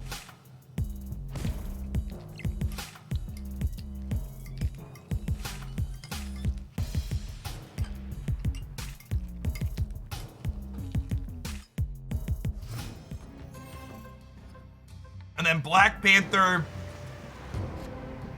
goes to Series 3. No, I assume so they haven't told us anything about cards downgrading yet, but I'm hoping these locations are just so shit for us and our hand is bad.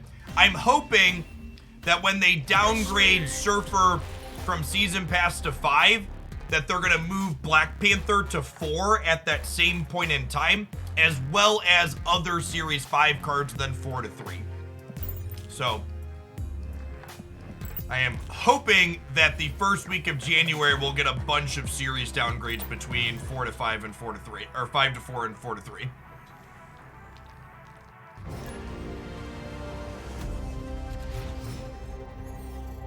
Panther was made Series 5 on the Thursday after it left its Season Pass. So it left the Season Pass on Monday when the season restarted, and then it was added to Series 5 on the Thursday of that week. When they start downgrading is a really important detail we need to know.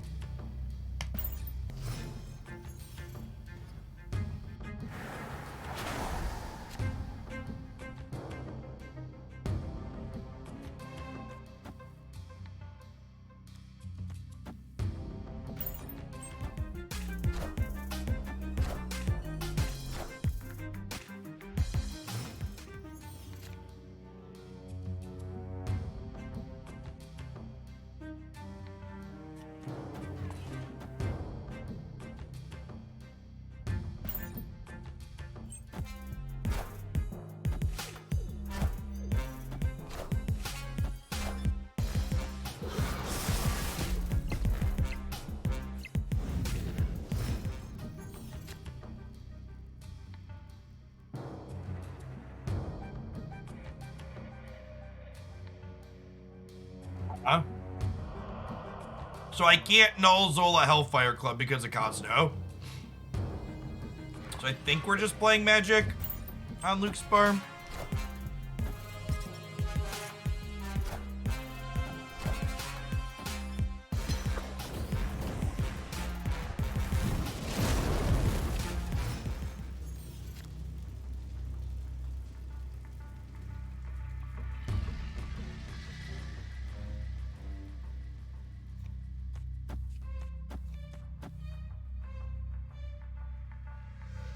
I think we do this.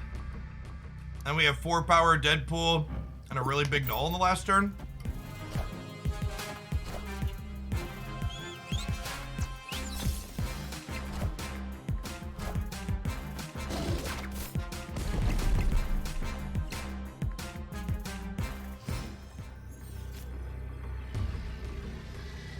Why Yondu with no death? Because Yondu makes null bigger. It's also a cheap card that you can eat.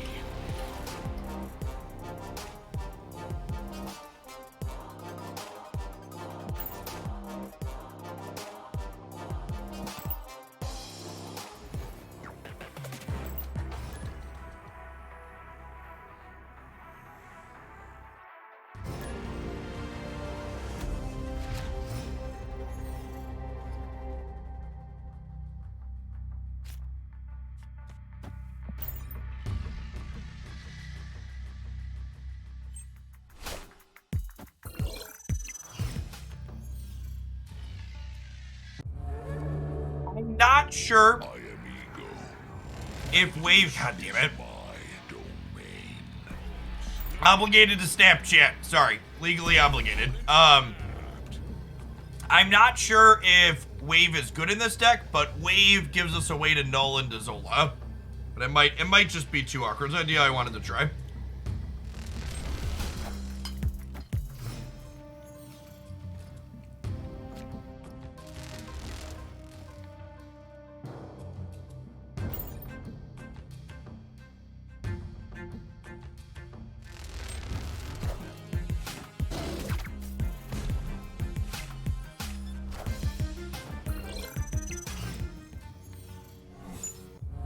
I am ego. And this is my domain. Hey, Spider Mats, thank you for the Prime. Appreciate you going back for the second month.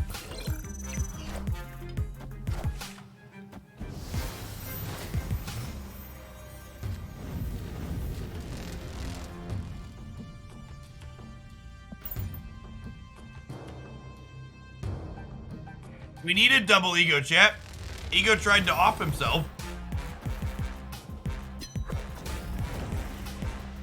Ego knew he needed a backup.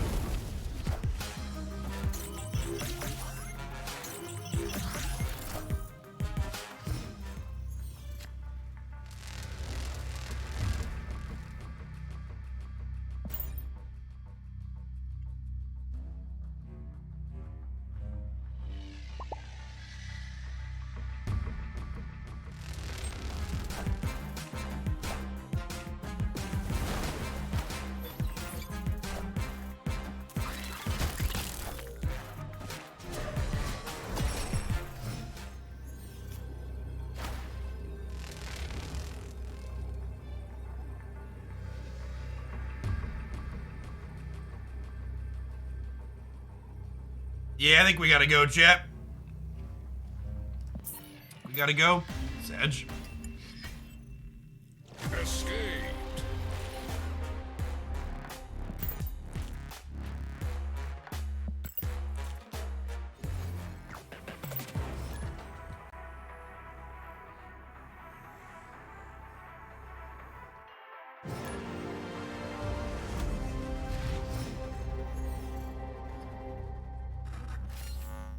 Howdy, Veribus.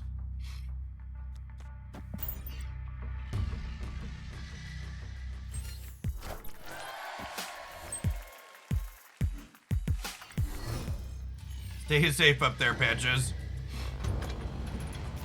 Is Beast replaceable with Forge? If I didn't have Beast, I would probably play Bucky or Death.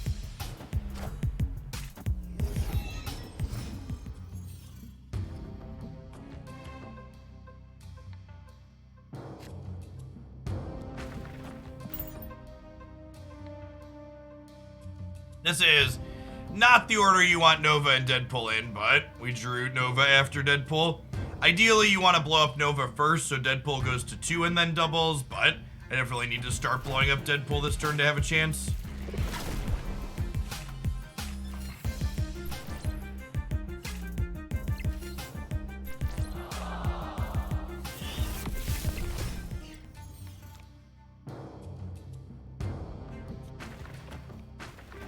Alright, so you're saying there's a chance.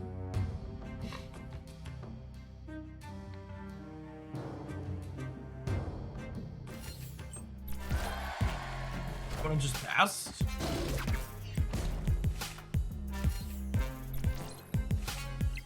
Would I buff this archetype or nerf armor?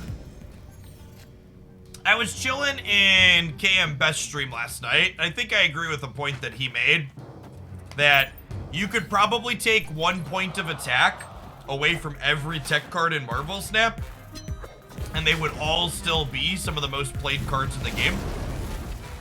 So like, make Enchantress a 3/4, make Shang-Chi a 4/2, make Cosmo a 2/3, make Armor a 2/2. I think that's a pretty good take overall. All of those cards are still some of the best cards you can be playing if you take stats off of them. Them getting a copy of our Null actually really doesn't matter here, because I'm gonna Yondu, and then we're gonna Artem Zola and bail Null out and go left and right.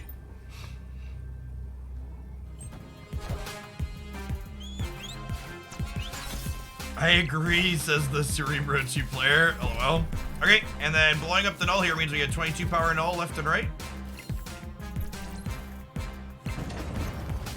Is that enough? Is that a holodeck? Might not be enough, chat. Might not be enough. Monka Hella, go mid. Alright. Alright. We beat the Monka Hella. Quinjet literally has no text in this deck. Quinjet doesn't make things cheaper. It's a very common misconception that Quinjet makes things cheaper that bounce back to your hand. It does not. Deadpool still started in your deck.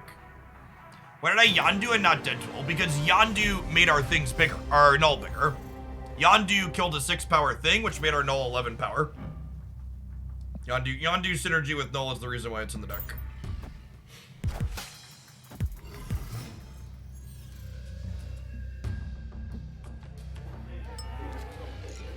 The random leaders in the combo decks are irritating. Big agree. Alright, Deadpool's our best draw next turn. Deadpool's our best draw next turn.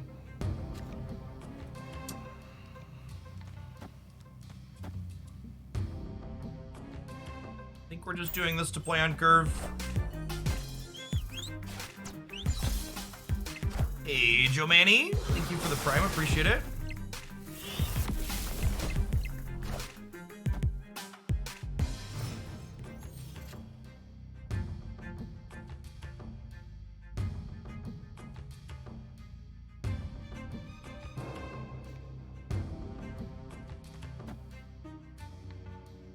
We could have Yondu'd on Luke's bar, maybe?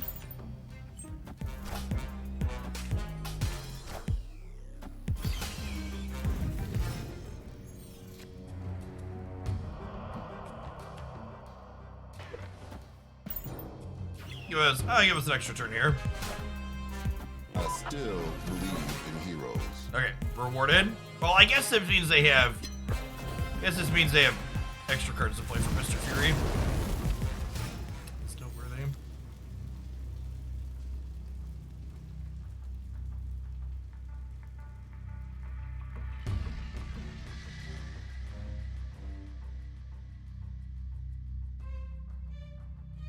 What if I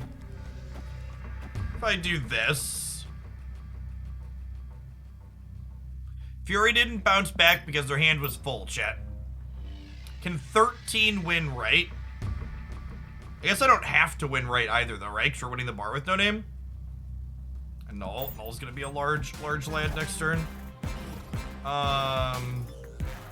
This is also fine, right? Because I still flipped in the order I played them.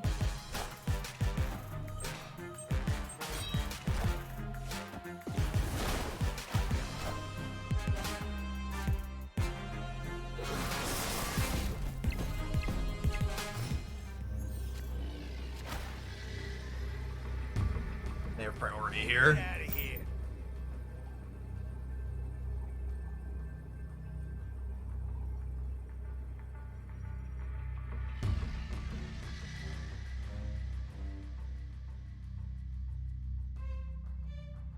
Leader! We do die to leader, chat. We do die to leader.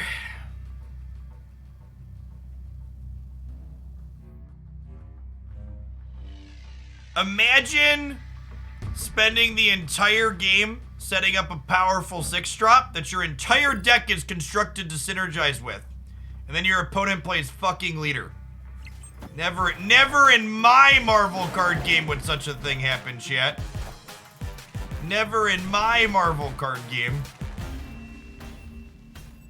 Baguette, thank you for the prime, appreciate it. How did I play? This was Nick Fury. How did I play both of these? They have Quinjet, yeah. So this is 5 and this is 4. Oh, I waved. Never mind. I forgot about Quinjet. I waved. Yeah. I waved. Wave is symmetrical, chat. Quinjet because of wave being symmetrical. Is that correct?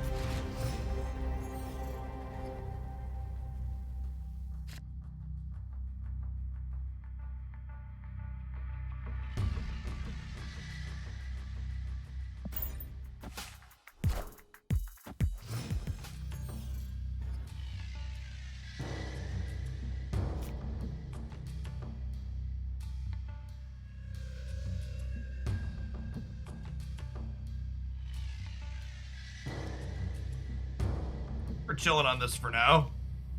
We're chilling on this too. I like to just like draw Deadpool and like Carnage Deadpool next turn.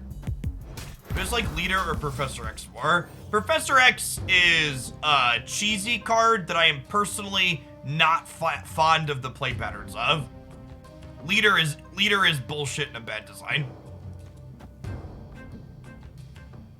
I understand the existence and the appeal of Professor X and the type of player that they want to have that experience.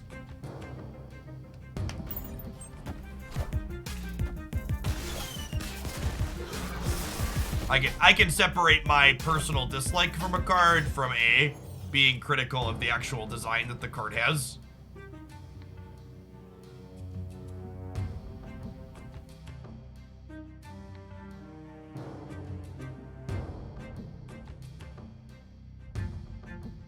Yeah, well, I mean, you can put Professor X in every deck, but in order to try and win with it, you have to like big coin flip energy, right? Demon here.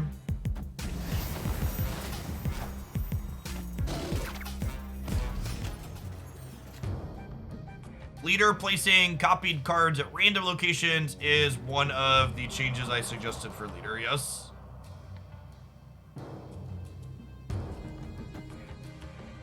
If we do this and then we Zola the Venom next turn.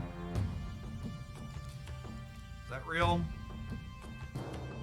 Can't tell if that's real. It might be real.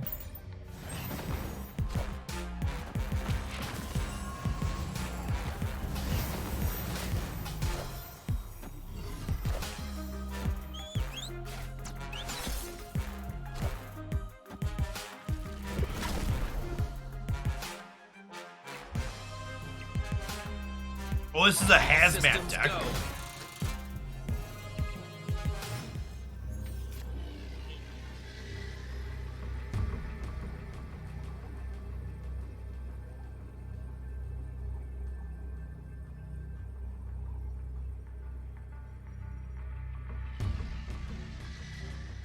Zola just doesn't win the left is the problem.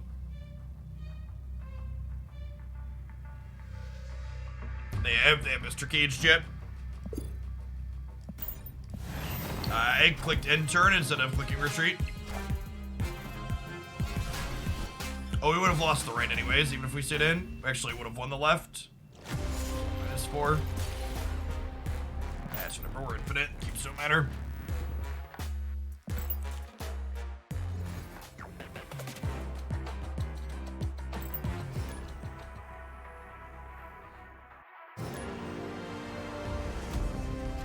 Thanks, Mark.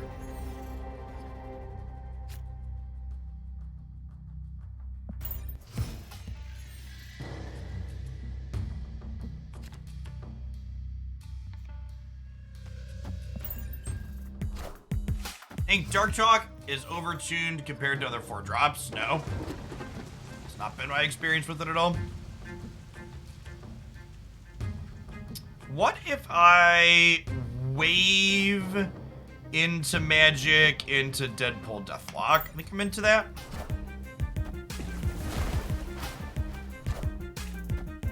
Wind, aid my Yeah, I have a uplift brain standing desk, and if you watch really carefully when I go up and down with it at varying points, the mechanicals in it end up getting caught up. I like have to re-hit the button, or like the preset just straight up doesn't work and I have to manually raise or lower it to the position I want. Or like stop going up or down and move back in the opposite direction. It stands sturdy enough physically though, so like, it's like annoying enough that I won't recommend them and I'll buy a different brand when I eventually replace it, but like not so annoying that I'm gonna like replace my $600 desk with another $600 or $1,000 desk until it fully breaks.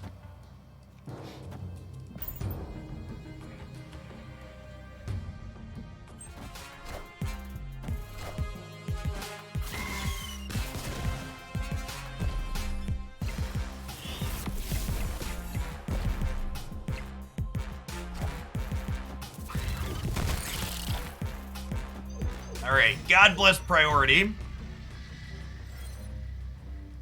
gonna get to go this into this in play in the middle for tiebreaker. Which have super chats like UTW. You have to buy something they call bits to get something similar here on Twitch. It's not nearly as clean as integrated as YouTube's put money in, send money to content creator though. It's unfortunate. All right, and this null is a pretty large lad here.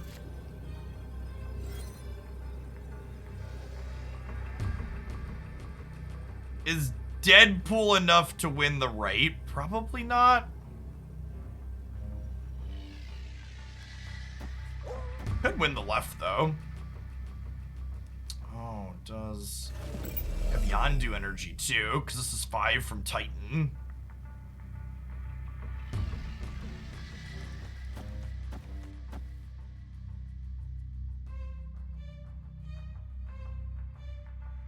We're definitely playing all 3. The question is where? How many cards do they have? They have 3 cards.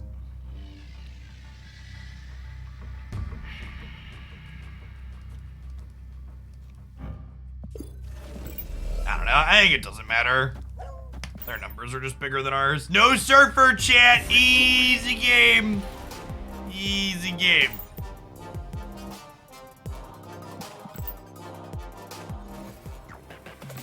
Null is another wonderful of the constant reminders that card gamers are pedantic and overreact when reading new card reviews. A lot of people thought Null was going to be busted and it made the game pay to win and you had to have it. And this card is like fine in this deck and it's good in Galactus, but busted or necessary are just the farthest things from describing it accurately.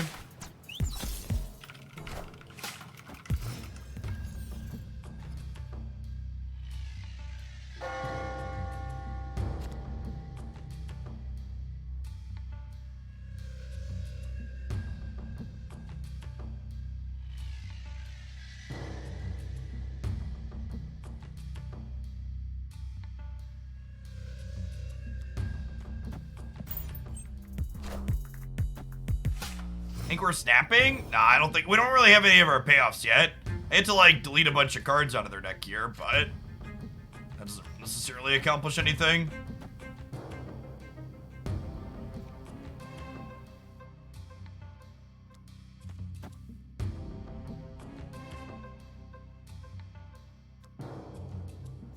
Part of me wants to Killmonger here and just get rid of their Nova.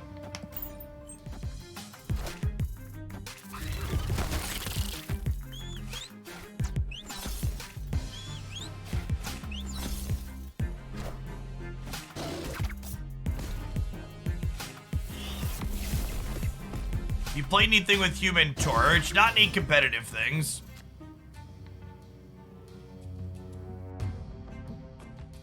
What's that? Is kind of the other side of this deck, right? We're just like sitting here, spinning our tires with nowhere to go. Okay, I'll play something else for a little bit. This deck's aggressively mid.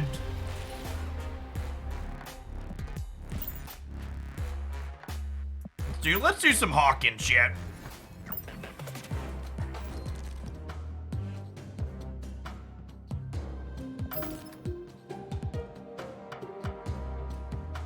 The problem with negative null is that you just don't blow anything up with it. So like when you don't have negative, it's just like this massive brick.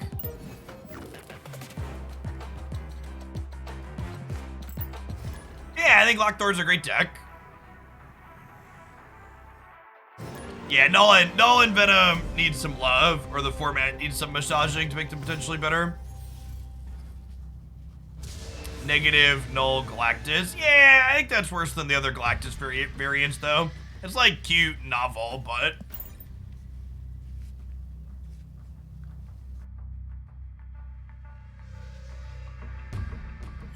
Yeah, I think this is my favorite Series 5 card right now. Feels like it's a package of cards, let it allow it to go flexibly into a lot of things, which is what I'm looking for typically.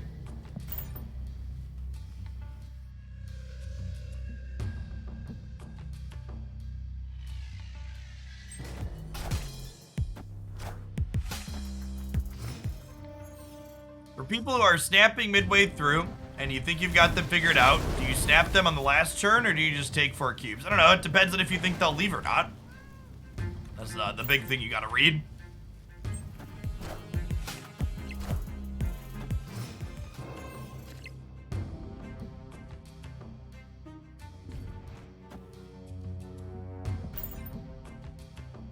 Well, waving middle here actually means this is the last turn anything can be played into the vault, because Goose will prevent things from being played in next turn, but I'll be able to Doombot it next turn, which is great too.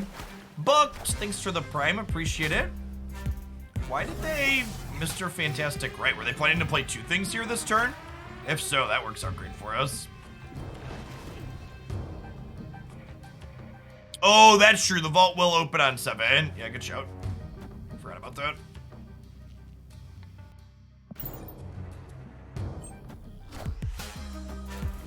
Oh wait, was this 4? No, it was not. Iron Man. Iron Man. Odin, please? No, we're drawing Chavez, because that's how this deck works. I know how my cards work, chat. I've played Marvel Snap before. Is Boss good in the Deadpool deck? I mean, it's another card that's good when you have Deadpool. But it's not a card that, like, fixes your core problem, which is that, like, your deck's middling against Disruption, and it's middling when you don't have Deadpool. So, like, it makes your already good draws probably better. So it's probably a good addition, but I don't know that it serves to make the archetype any better for overall.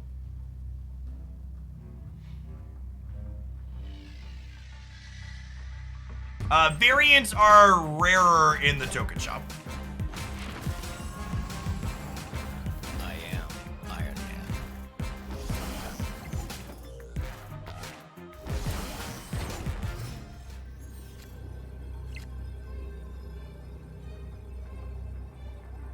You've played Marvel Snap. How is it? Marvel Snap is the best new card game to release in the last decade or perhaps more. It's very, very good. I think Goose and the Vault Locks is out here, chat. They've got double Iron Man on the right, and I can't arrow to pull them over to here. Like because this is nowhere stopping our on reveals, we could have maybe like arrowed, kept something out of here and like tied them and won a breaker here, but yeah.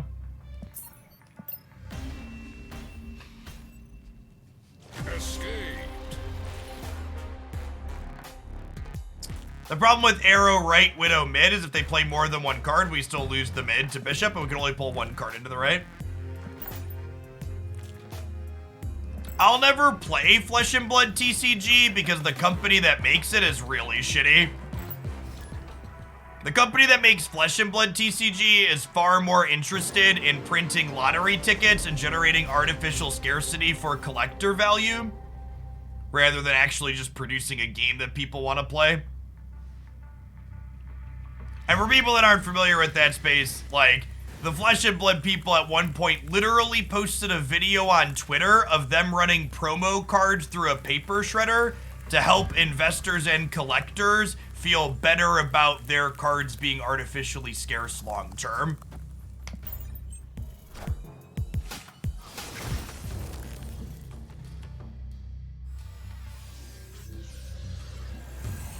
And in terms of pricing,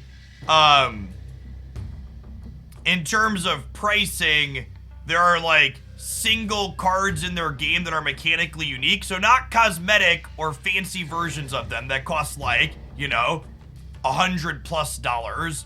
And like, yeah, that happens in Magic too, but like when that happens in Magic 2, typically they're older cards that haven't been printed for a while, not cards that are just made artificially, super artificially scarce from the start. And obviously, capitalism, no ethical consumption, not gonna yuck your yum or anything like that, but there's so many good card games out there that aren't doing those types of things that there's just no reason for me to touch that particular card game when they're doing those things. Someone asked, how do I feel about living card games? I think the model that living card games have is sweet, but there's a reason why living card games typically aren't something that are successful long term.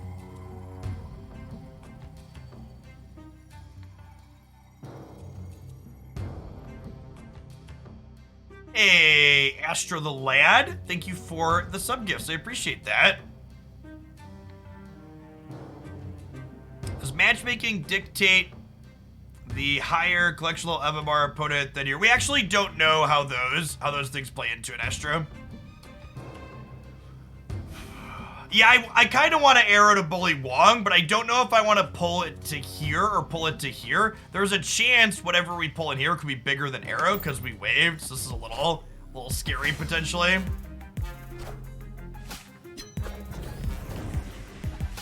Okay. Fair.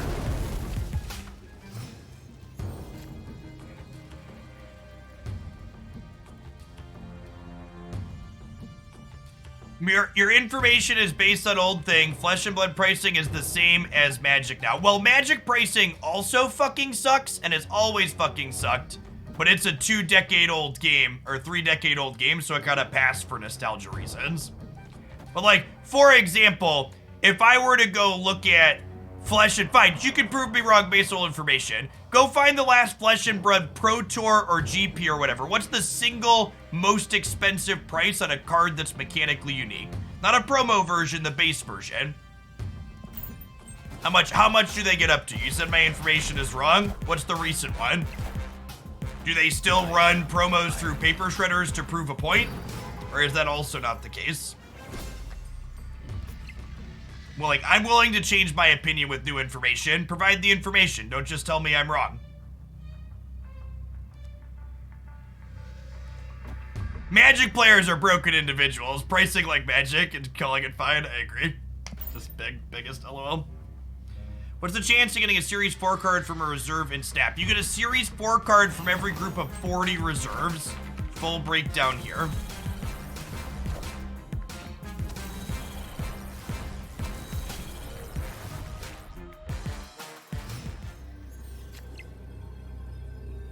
Yes, the highest price point on a non-promo card that was played in a competitive deck at the last Flesh and Blood Pro Tour. Is $160 real? Is that a real number? That's the number we were defending is better? That can't be the real number, right? There's no way that's real. Because if that's the real number, it's exactly what I described. My information is not old. Oh, my poor little bird. My poor little bird.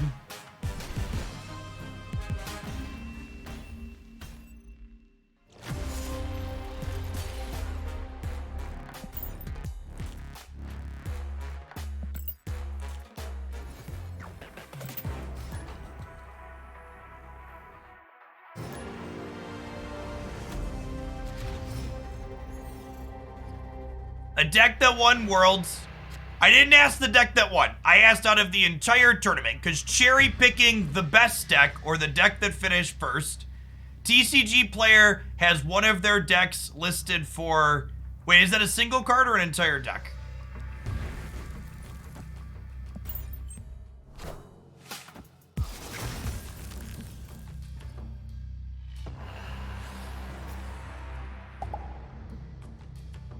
Alright, we're gonna get to slide on into Death's Domain here.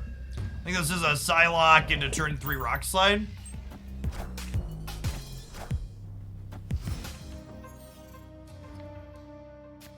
We don't know downgrades on series yet. Hopefully soon.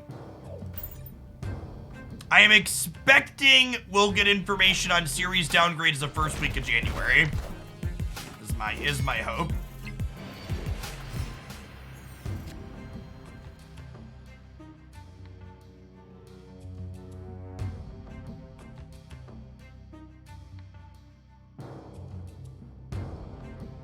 Think I want to Widow this turn.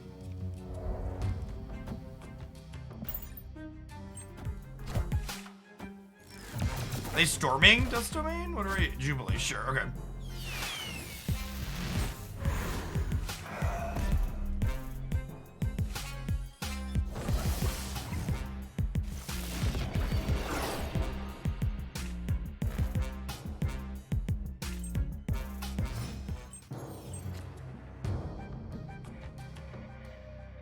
I think this is Hawk into Doctor Doom. They have 6 cards in their deck, so this will be an 11 power Hawk overall.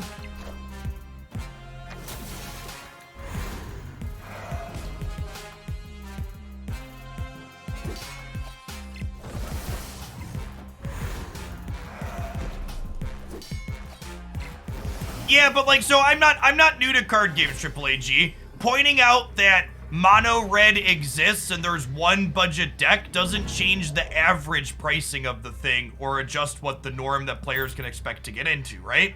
Like, there was a mono red deck that was pennies on the dollar in Magic the Gathering. At the same time, Jason fetch lands were like $1,000 to get into any other competitive deck, right? And like, selling the mono red deck as the average deck experience is just like willfully misleading whoever you're talking to. Victory.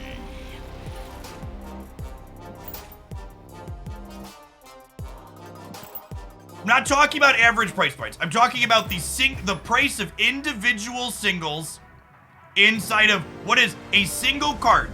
I was very fucking clear. I said a mechanically unique card, the cheapest printing of a mechanically unique card. And if it's anywhere close to triple digits, that's exactly what I described.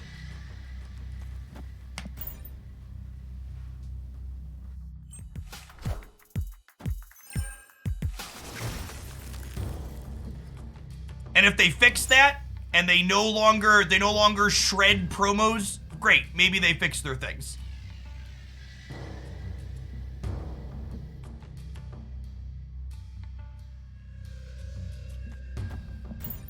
This is my heads up. Anybody that's not giving me a link to a source with exactly that information, I'm moving on from Flesh and Blood, and I'm timing out anybody bringing it up that's talking about other shit. Because you're just being annoying, not telling me exactly what I asked for. So I was very clear. Don't accuse me of shifting goalposts when I was very clear on what I asked for, and then people started pointing to everything fucking else. It's not me moving the goalposts.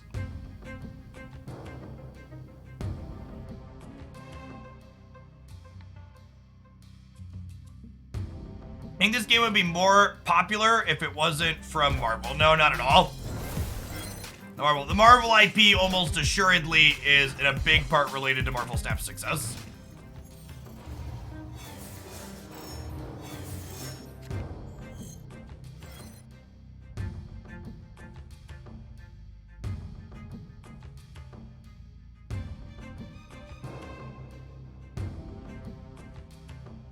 Also, I'll say this, chat.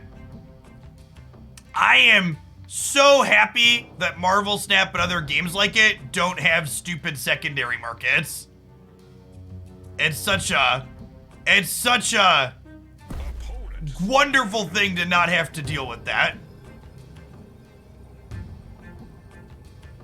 Absolutely despised that part of Magic the Gathering. I just was someone who just wanted to play a game, and the fact that you had to manage a stock market on top of the game always kind of sucked.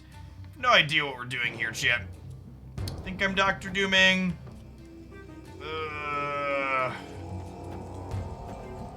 I'm gonna Rock Slide and Wave. I'm gonna Rock Slide and Wave, actually.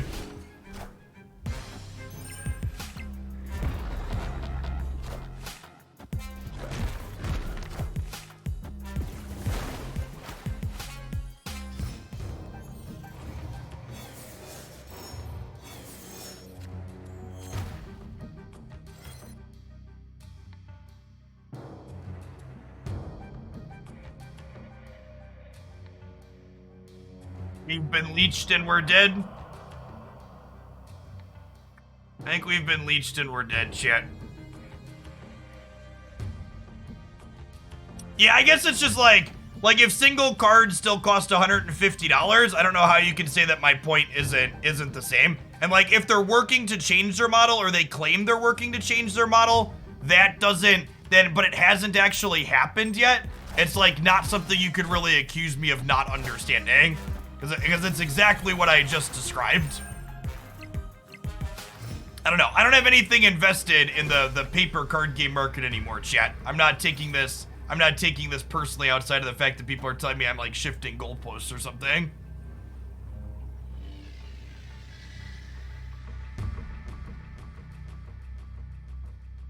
Yeah, like until you actually see the results, you should just like not, yeah. And that's, people always ask me like, Jeff, do you play EDH or other Magic stuff? It's like, nah, I'd rather play a board game, right? Because like buying a single card in any trading card game for like 100 or 150 bucks, that's like 2 really great board games, or like 3 or 4 of them. And a whole group of people can play with a board game. And you get a balanced experience, it's easier to teach new people, etc.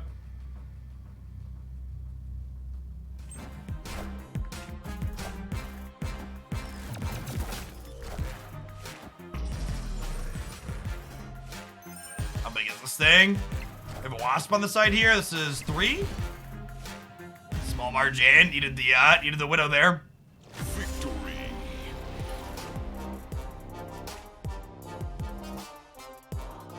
Yeah, agree, Chucky Hero. Jack the Mind Sculptor, thanks for the prime.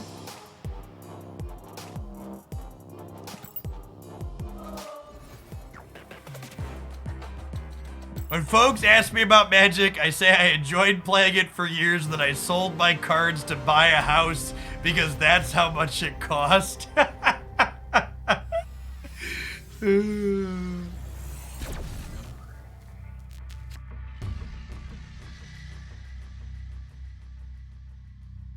Nakia is another good card to consider for Mr. Negative as a budget consideration, Shram. I'm going to be posting my next Ultimate Deck Guide video tomorrow on the YouTube channel. It's going to cover Mr. Negative. So I actually pinned a comment on the Mr. Negative video saying all you folks asking for budget replacements, check back in tomorrow. You cashed out for almost $45,000 when you cashed out. Holy crap. I cashed in a legacy deck for like $3 grand at one point, and that felt like infinite. 45 grand is, whew.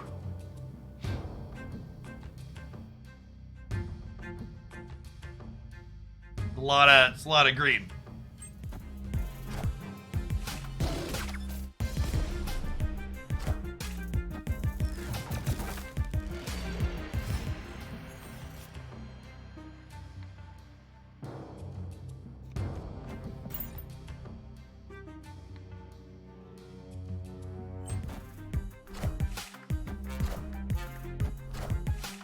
All right, so we're a little bit behind on the right, but Dr. Doom can catch us back up.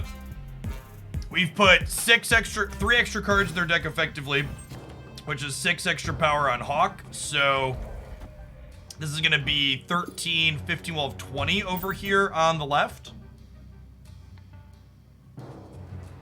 Hawk gets 2 bigger for every card in the opponent's deck. This will be, they'll draw 1 card next turn, so this will be 13. Any board game recommendations? Yeah, these are some of my favorites here.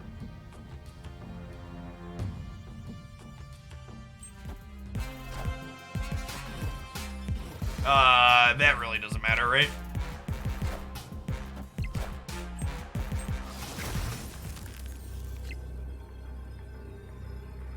And then in true Marvel Snap fashion, I do suppose we lose to leader left. Do we lose to leader mid as well? Leader mid, do we win the tiebreaker? As is tradition, yep.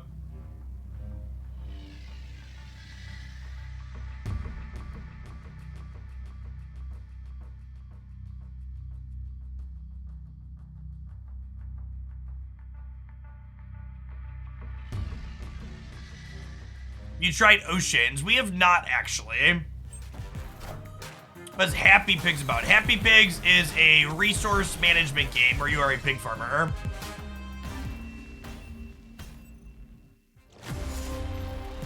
What a just wonderful gameplay experience. Opponent is ahead in 1 path by 2 power. So their card means I can't win the game. Ahead in 1 path by 2 power. If I arrowed mid, would we have won? If I arrowed mid, we would have been 23 here, and they would have been 12-20 here. If we arrowed mid, I guess we win by 1, but she loses to a lot of other plays, right? If they don't lead her. And that's the catch-22 about leader, right? Is like, you always have plays that can beat it, but they tend to lose to like a mess of other things.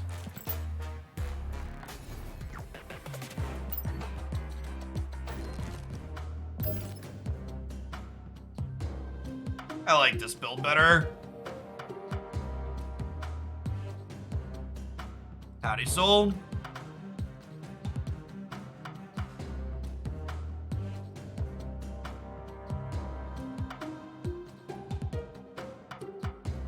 Playing Dr. Doom right would have beat leader. That's true, it would have. But again, that loses to basically everything else, right? No, I don't think we played against like 1 or 2 other copies of Darkhawk. Not a lot, for sure.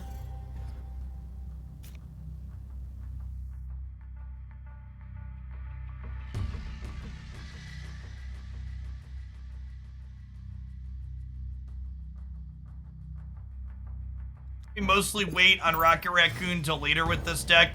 It's kind of like a and turn extra play type card for us.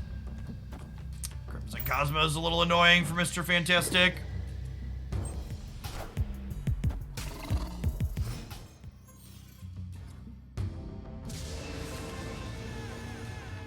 What a hostile chat. Does this constitute a hostile work environment? I like Surfer Patriot without Sarah, I think. It's just much better into the Leech decks. Might of Asgard. Mjolnir. Take it up with HR, yep. Okay. There's the Dark Hawk. And the Thor put an extra card in their deck as well, so that makes our Hawk bigger.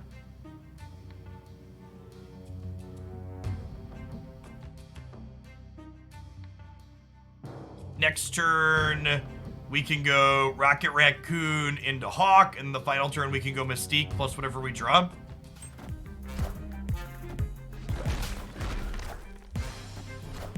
Oh, yeah. Good old Rockjaw, chat.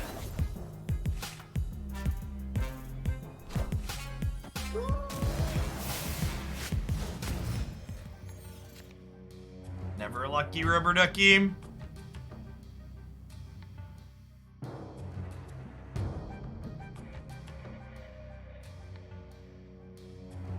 Man, these locations suck.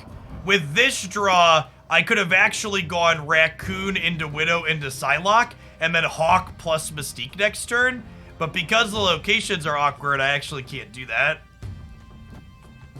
So I guess we'll just Hawk and pass. I think I'm punting nowhere.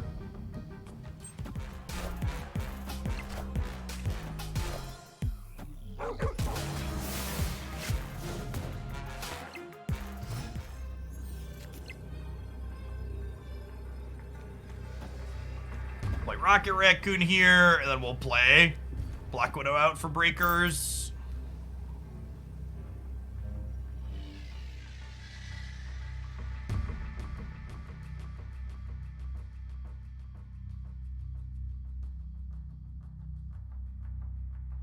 The problem with playing Widow Psylocke is playing them into Necrotia is -1 power each, so it hurts us over here.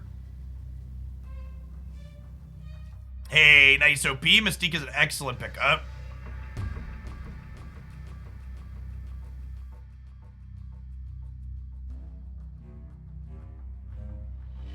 Oh, something that's a good general note to people that don't do a ton of board gaming, but you have kids.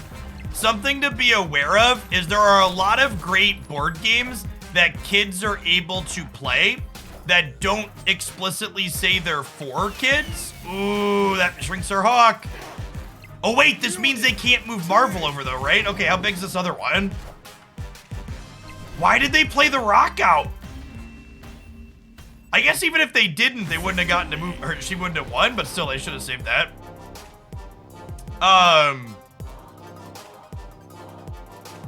What was I gonna say?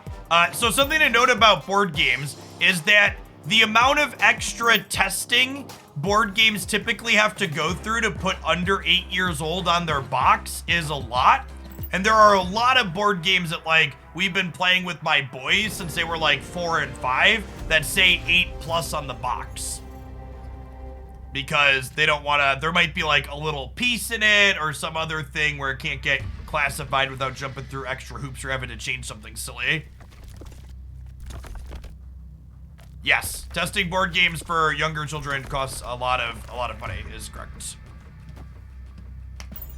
there's a number of games that we play on the regular that are just, they're genuinely good games we like bought to play with adults, and like my kids happen to be able to play and they like. I think I have a kids games command. Is this accurate? Yeah, that's the one. The kids games command is not for really small children, but like 5. But these are all games my boys have played since they were 5. Was the line there.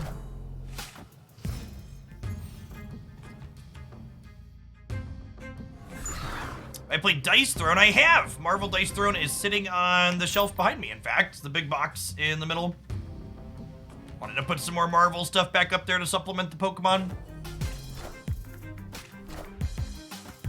Wind, aid my hand.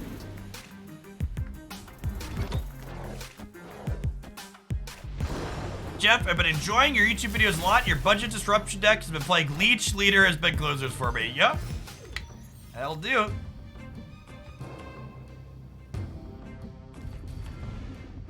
I think with them playing Lockjaw, I want a Rock Slide here. I think Rock Slide, especially with Claw backup potentially, is going to be enough to win the flooding.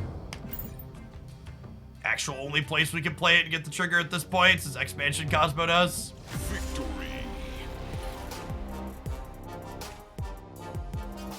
Is there any non-TCG card games with Dominion and Ascension? So, I own Dominion, Ascension, and Clank, and we used to play them on occasion. But the problem is a lot of my board game groups consist of mixed skill levels, and deck building games or deck drafting games tend to not be a pleasant experience when you mix Muggles and Magic players. Or not, they're not super, like, they're balanced games in general, but they're games that have a big skill differential when people are and aren't familiar with TCG gameplay. So like that board game command are like all games that like, is this the fucking featured location, chat? Did I miss a memo? Did I miss a memo on nowhere here?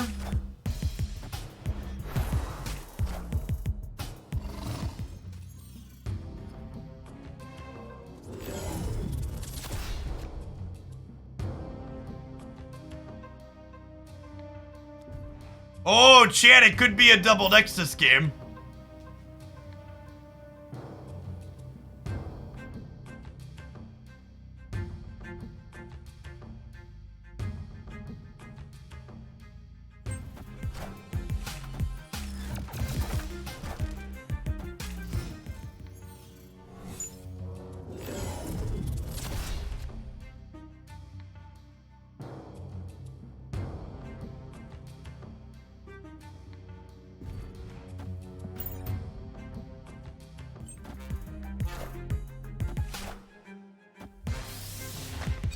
Alright, so they have a copy of Claw.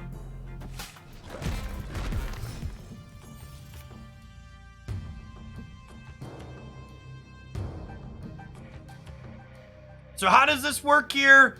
This Nexus is powering up this one, is powering up this one? I'm getting more from playing over here, is that correct?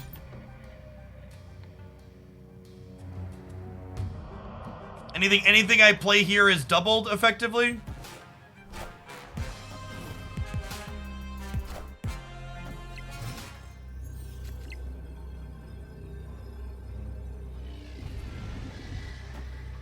Okay, but what if I Mr. Fantastic?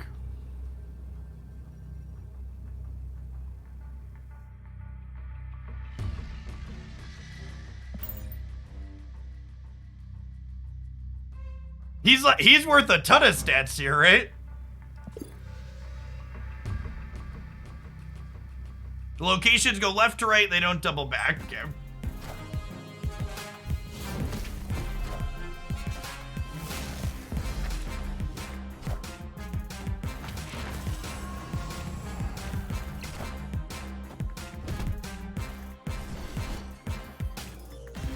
Don't question it, chat. The game says we won. Don't argue with them. We won the game. Okay? We won the game. Trust the numbers. Trust the machine.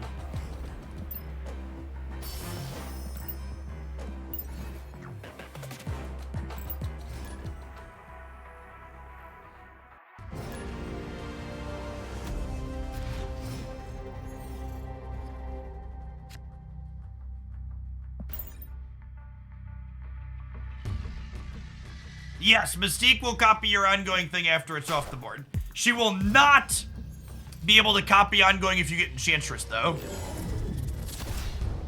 Having the strangest sense of deja vu, chat.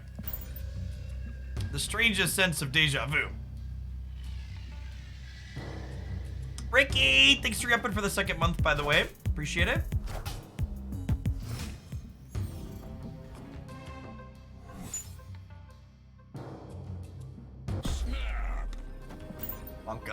Monka Subterranean, chat!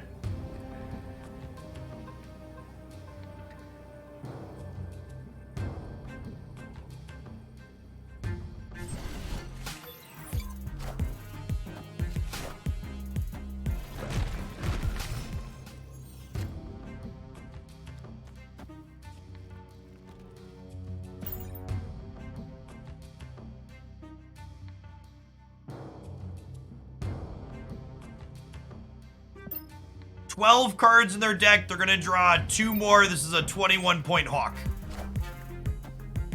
And they've Cosmo'd us, so they can't Shang-Chi or Enchantress. Delicious. Delicious.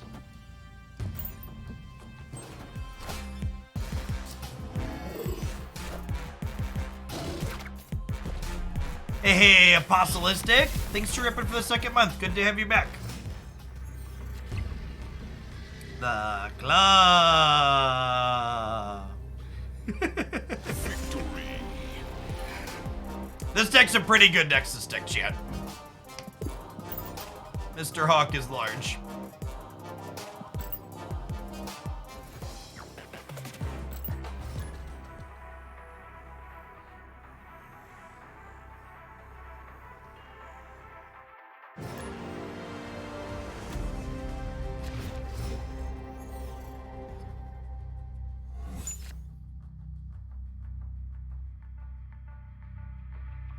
A lot of cards, chat.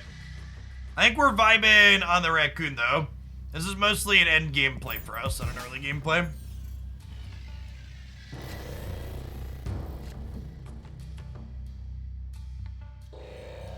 There's a reason why I listed Mr. Hawk at the top of the top category for Series 4 and 5 cards this month, chat. I think he's very good. Yes, I think it is one of the best Series 5 cards they've released overall, and it's definitely the best of the weekly releases we've had so far. I don't think it's very close either. This Rock Slide Korg Black Widow Darkhawk package can go into a lot of different places, and by no means has it been solved yet.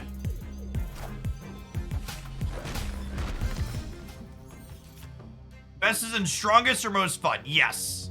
I'm liking it on both accounts.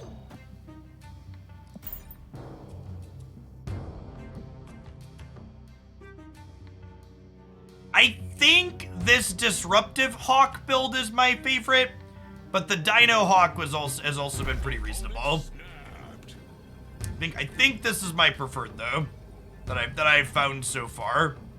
And like I said, I'd be shocked if anything I'm playing today is considered optimal for Hawk a month from now. I think there's still a lot of work to do. If I added this to the packages spreadsheet, I did, yes. So that's the one thing you'll have to manually update. But I actually went in this morning and added the Darkhawk package to the packages spreadsheet. Okay, so if we Widow here, Widow cuts them off of a draw next turn, which keeps our Hawks bigger. And Korg will kick another rock in their deck to power them up next turn. So we'll go Mystique, Copy Hawk, Widow, and then next turn we'll go Claw Korg. The best part of this deck is a sweet Rocket Raccoon, and it really is, chat. It really is.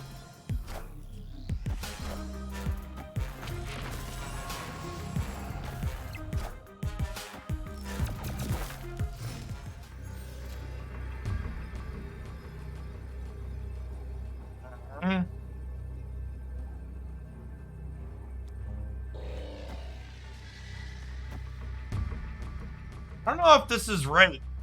So this wins the right by 2, but we're losing left, meaning if they play right, we lose.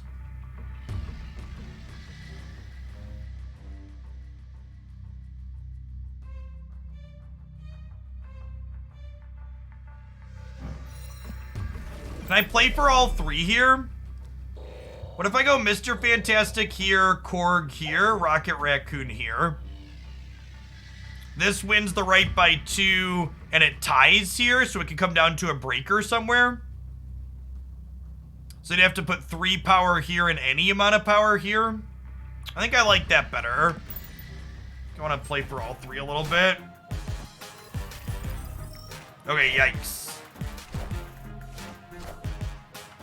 Do we win? We're up by 2 on the right? Yes, we are. Sick.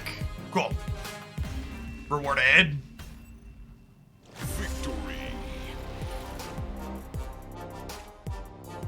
Bum, bum, bum. The long arm of the law, chat.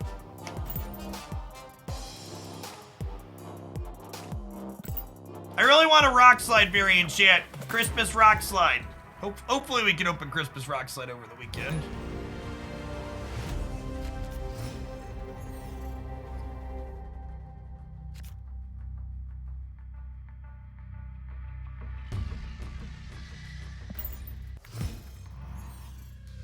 I got the Christmas Patriot, and I got the Christmas,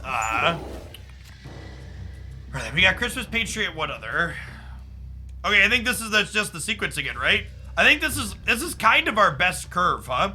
We have Psylocke, into Rock Slide, into Hawk, into Mystique Black Widow, and then whatever we do on the final turn.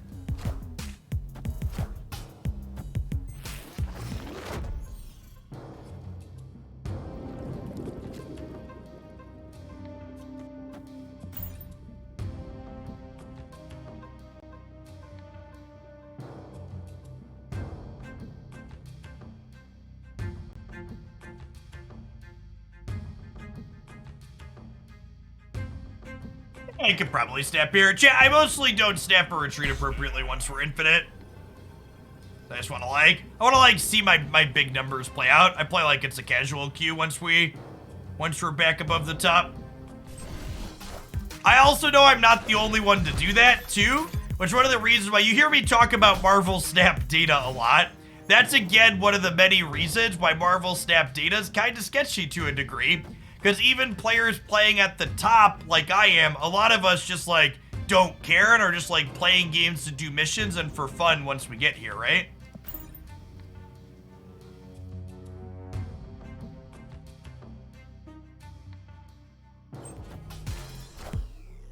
Yes, leader in Deathwave She-Hulk has become the norm in that archetype, FYI. That is what most people are doing.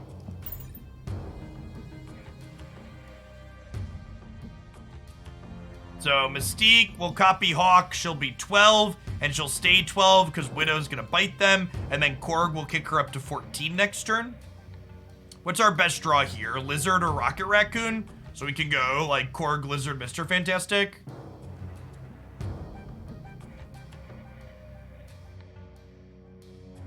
I get to Infinite, then I start playing Agatha. God bless. The real hero Marvel Snap needs. Why is Raccoon in this deck? I wanted a 1-drop to play on turn 6 alongside of Claw. And I don't think this deck can leverage Titania well, which would be another option to do something similar.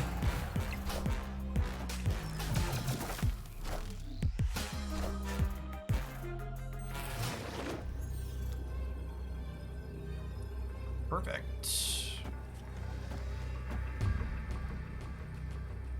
Not only does Rocket Raccoon play alongside of Claw on the final turn, but Rocket Raccoon also plays alongside Mystique and Lizard on turn 6 as well.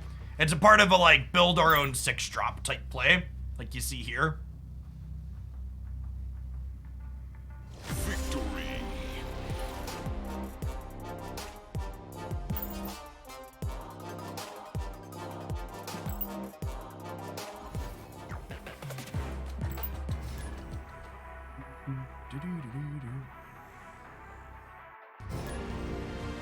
How many heroes does Marvel have? There's over 8,000 Marvel comic book heroes.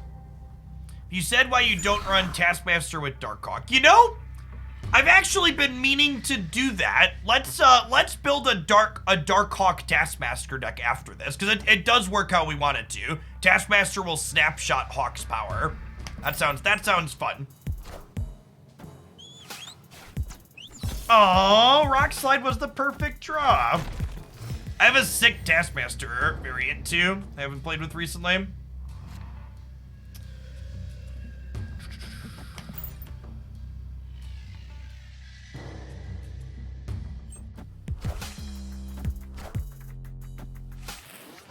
Yeah, I agree, Yosemita.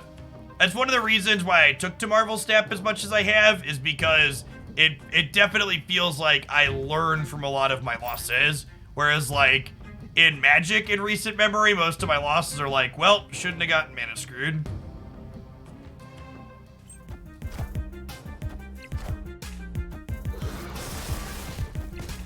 Yeah, like even this, right? Like if we had a Taskmaster the turn after, it's like a 13 power Taskmaster. It's still a pretty good rate.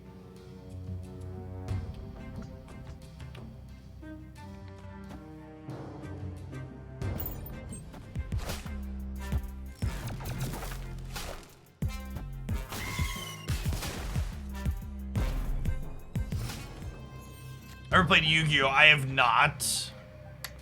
Unfortunate that we didn't have Mystique sooner. I think this is just play these for stats here. Wind, aid my hand. You played Magic for 10 years. No, not 10 years. I played Magic for, gosh, 25, 26 years?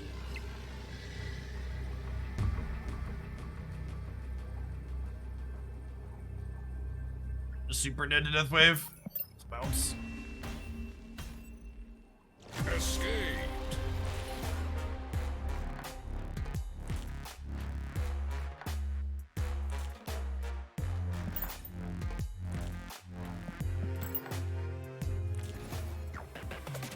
All right, chat. Into the lab. Let's do some deck building, huh?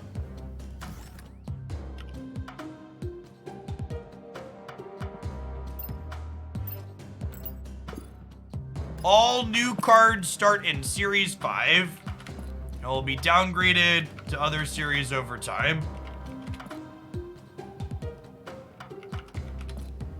Okay, so the more I play with it, the more I slowly become convinced that Psylocke should probably be in this package as well. Because being able to Rock Slide on 3, Darkhawk on 4 is really good. And then we want a Taskmaster. Copy the power of the last thing you played. So what else does this deck want to do? What's another thing we're interested in Taskmastering?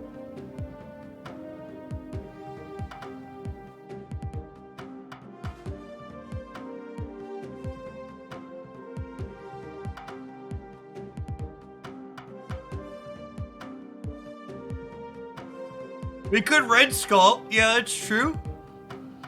Well, so Shuri is explicitly anti-synergy with Hawk, right? So one, I don't have Shuri, but even if we did, I think the Shuri Taskmaster deck's a different deck, which might be a deck that's better than this one. But I think it's different.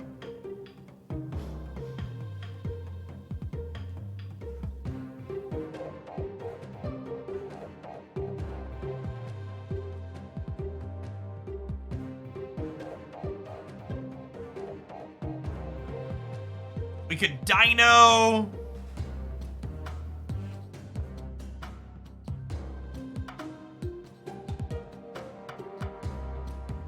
You want to Absorbing Man? Oh.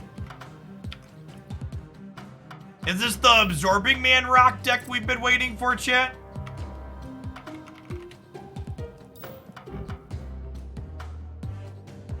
That's cute, right? It could let us Taskmaster again.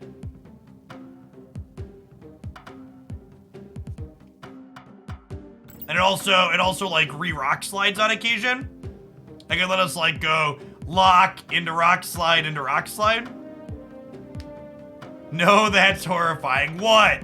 You don't think my Chibi Absorbing Man is adorable?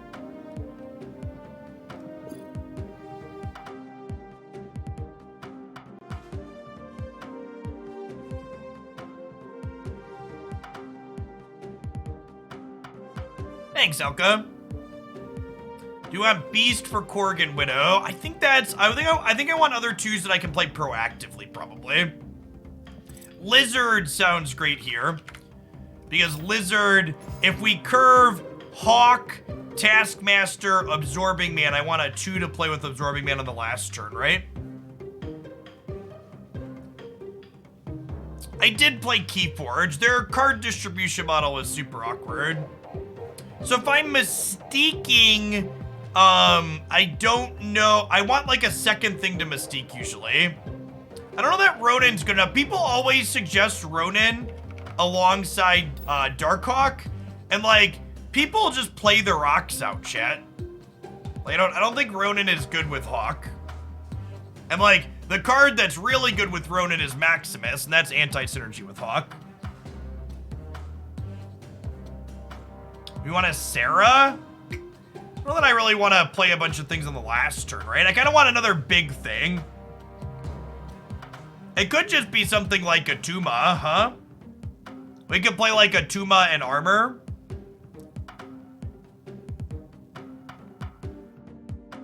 We could Doc Ock as well. I kind of like the idea of having a big 4. So that way we can curve into Taskmaster naturally. Atuma is the biggest 4, right?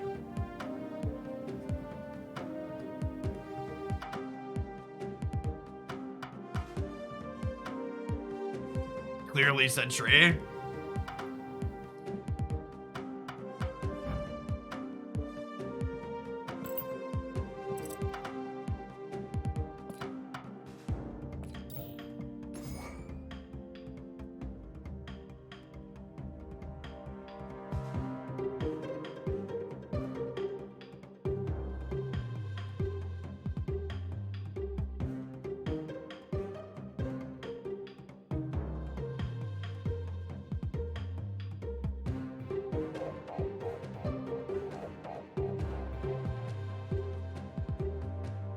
This deck wants Zabu. Yeah, that could definitely be a thing.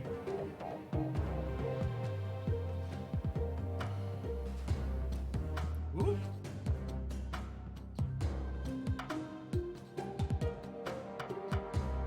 I think I don't mind a 6-drop. It could also just be,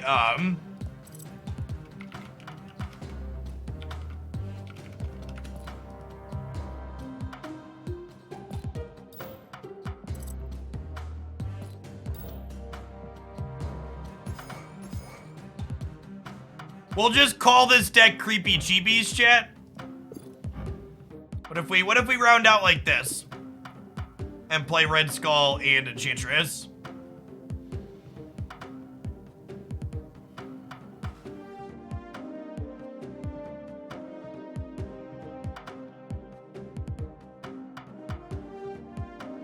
Let's start here.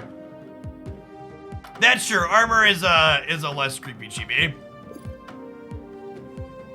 If we played Zero, chat, I could fit another creepy chibi in here. So this one's creepy enough I don't even have it favorited. Our curve seems high, does it? I have 5 things that are proactive 1 and 2 drops to play out. We're a little light on the 3-drop slot, but Psylocke turns our 4s into 3s.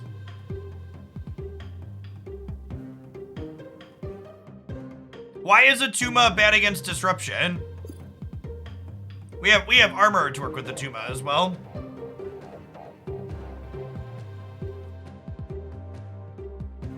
Yeah, we don't want to Enchantress or so the problem with Zero, chat, is where does it fit in on curve?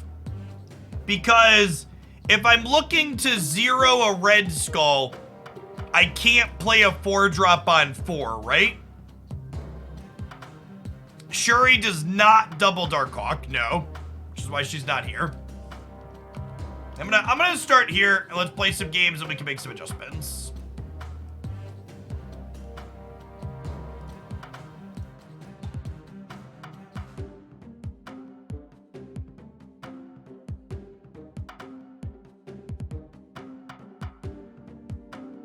Oh my god, my Windows screenshot tool looks to have hard locked. This operating system, chat. Chat, do y'all still see me? Hold on. Okay, cool.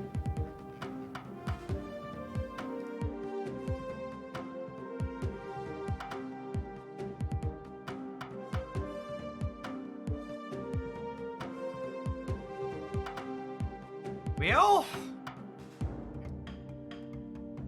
Windows is such a frustrating operating system. Please just give me control of my stuff.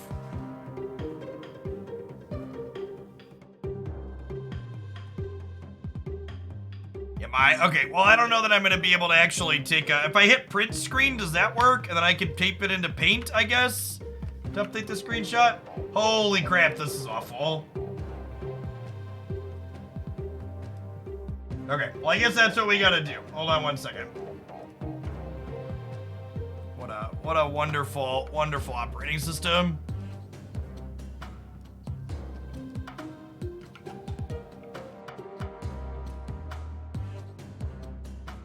All right, we're good.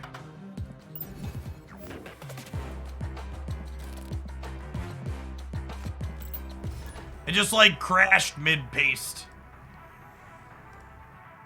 Wonderful quality thing.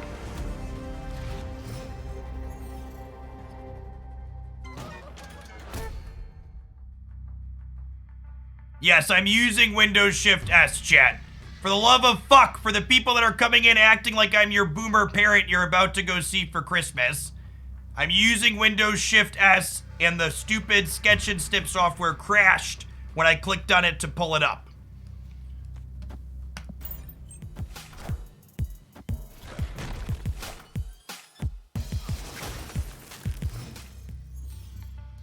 Might have a regular streaming schedule next week. Yeah, I'm just Christmas Eve and Christmas or Saturday, Sunday, so I'll be off this weekend like normal. But I'll be live this weekend. Or I'll be live next week, Monday through Friday, per usual.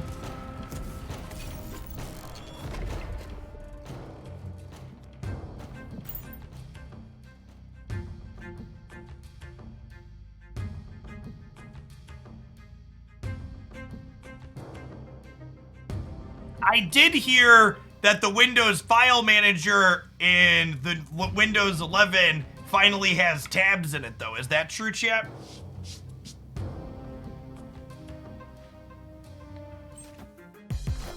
Look at that. Only took them a decade too long. Azimblad, thanks for the Prime. Appreciate it.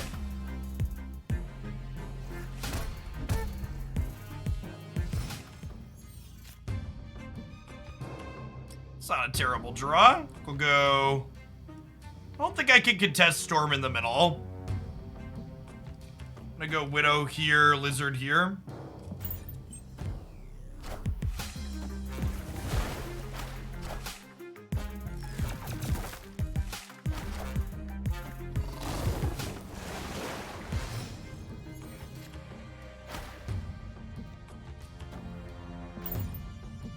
Banning a Galactus? No way, right? They're a Storm deck? Storm Wave is an interesting combo. Those are two cards that aren't usually played in tandem.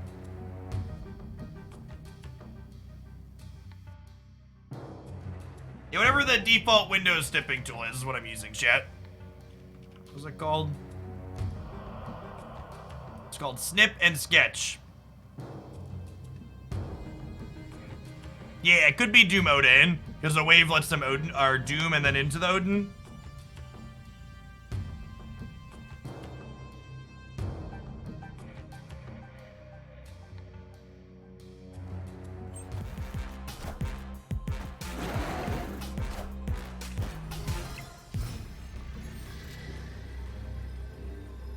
Okay. Weird wave.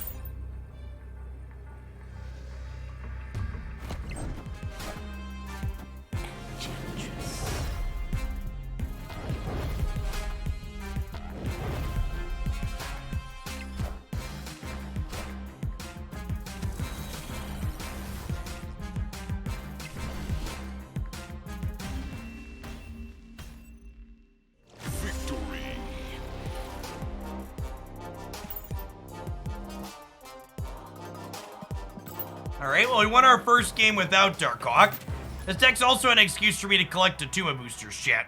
Another important reason to play our 10 power friend. One of your finest Psylocks, please, deck.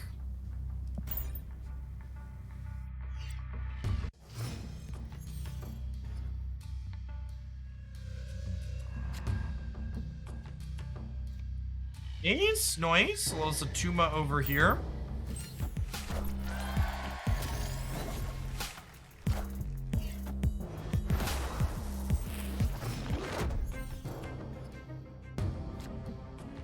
Yeah, I set up the snap.fan tracker for a little bit, but I had to keep, did you figure out a way, Dara, to get it to refresh the browser source when your deck updates? Because I had to keep clicking to tell it to refresh the source.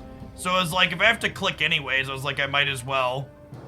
Does it auto update now? Yeah, it didn't originally.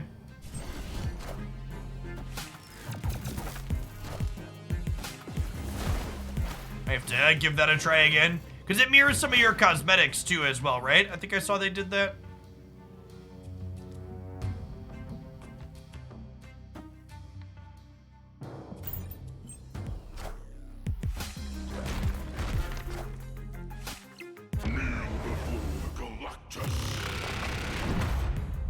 I think there's a chance we can beat this Galactus.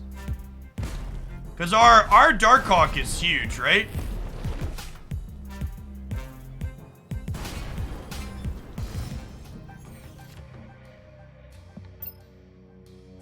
So the deck has 8 cards in it right now. If I Absorbing Man, it's worth 6 points. However, if I draw Taskmaster, I'm gonna wish I Darkhawked. Yeah, I could Absorbing Man Korg, or I could Korg Darkhawk. Oh, they couldn't play the Widow's Bite. Yeah, that's true. They're gonna play that out this turn, though. I think we actually go Korg Hawk, because if I draw a Red Skull or Taskmaster, either of those would be ideal. Playing Darkhawk's also better into Spider-Man or Doc Ock as well, yeah.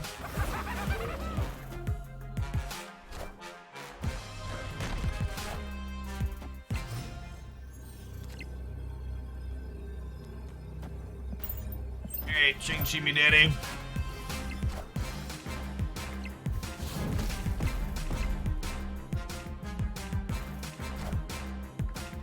Okay.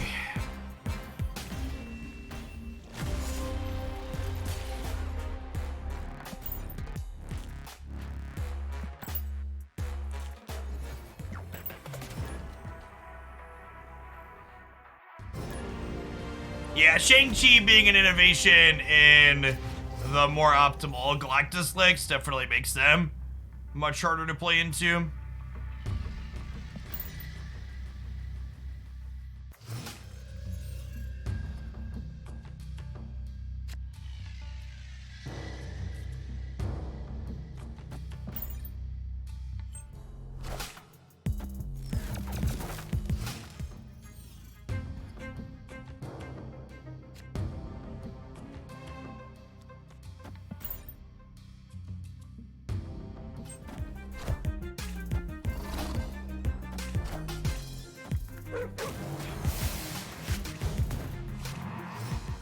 Deal. But my opponent's running out of wasps, chat, so let's give him another one here. My deck is She-Hulk usually good in. She-Hulk usually sees play alongside Wave or alongside Moon Girl to either double her up or play her for cheap.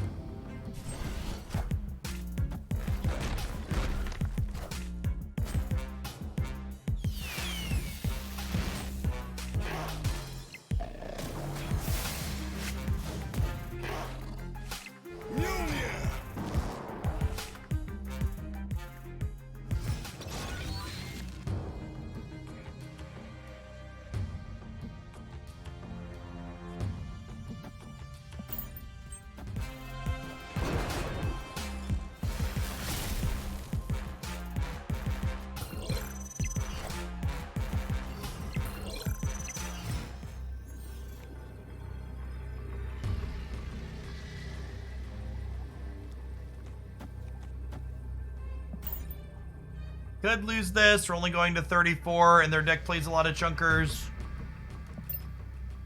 Our Hawks gonna be 12 in the middle. I mean, there's a good chance that this deck's just like worse at generating big numbers than most other decks. It's worth trying, but something that's important to understand if you're gonna brew like this, chat, is most of the decks that people build in card games suck. The good ones get remembered, but there are lots of others that get left on the cutting room floor. Mjolnir, to me.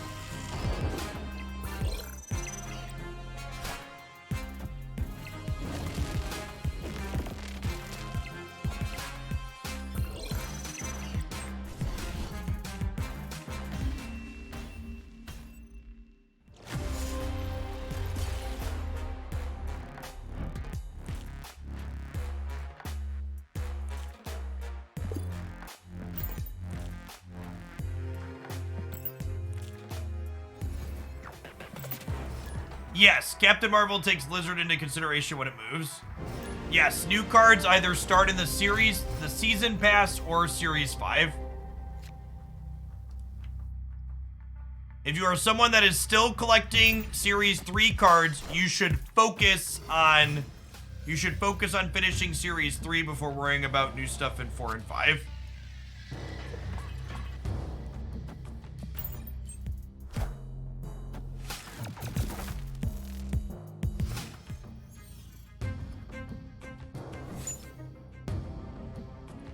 Unlike most other card games that are trying to shove every new release down your throat immediately, the idea behind Marvel Snap card releases is that Series 4 and 5 stuff is new stuff to keep existing players engaged in the endgame once they have everything.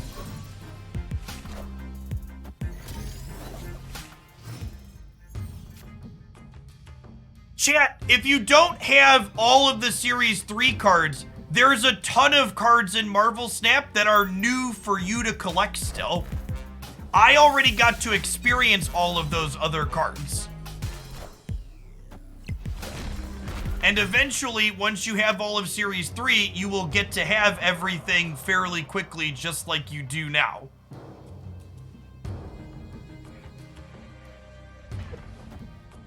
All right, what if we do this? And then next year we could Taskmaster this?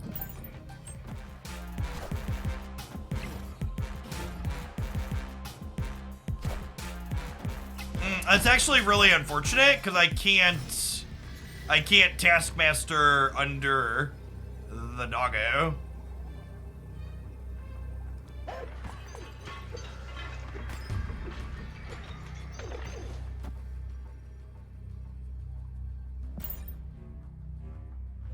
Well, Fred Skull is good enough here. He's only plus 11, and everything they play effectively makes him -2 power.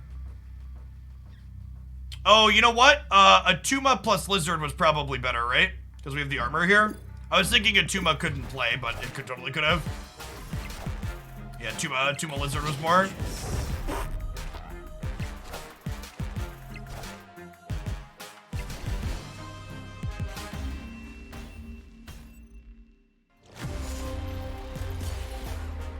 And this kind of just serves to highlight, right? Like, people talk about local. There's been a lot of talk in the Snap community about, oh, you have to have new releases to be competitive, right?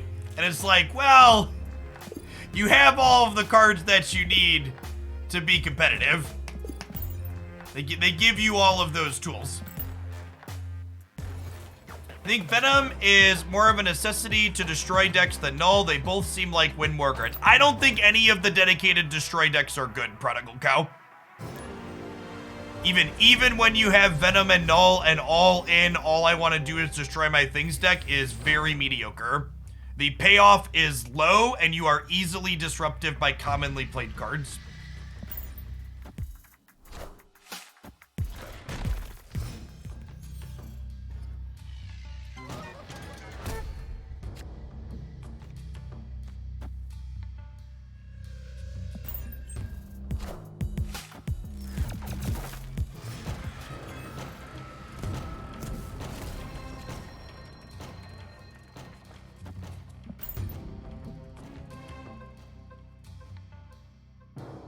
My favorite Cerebro deck to play, definitely Cerebro 2. What card do you think has the biggest impact, but without the biggest tell of what kind of deck you're playing? Cosmo. Any of the generic hate cards that are super strong and that are played in many things. Well, Leader's not really a tell card, right? Like a powerful card that wouldn't have a tell implies to me at least that you're talking about cards that come down before turn 6.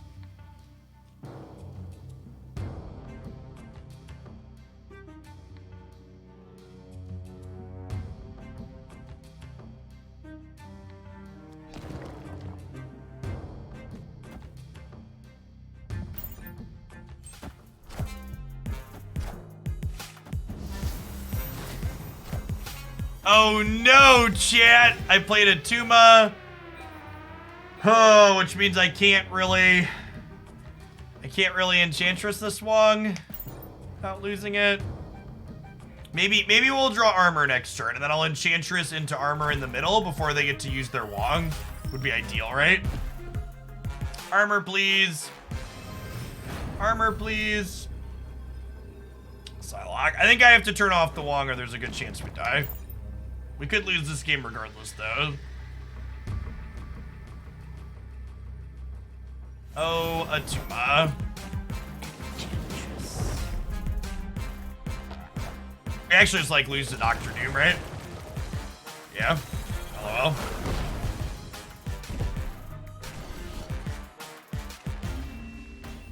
If Atuma had just been Warpath there... Oh, we'd have still lost if Atuma was Warpath, right? Because this would be one smaller over here. We'd have won middle, but we'd be one smaller here tying, and then we'd lose the tiebreaker, I think. Because Warpath would only be a... Yeah. Let's get us run a few more shakes, but...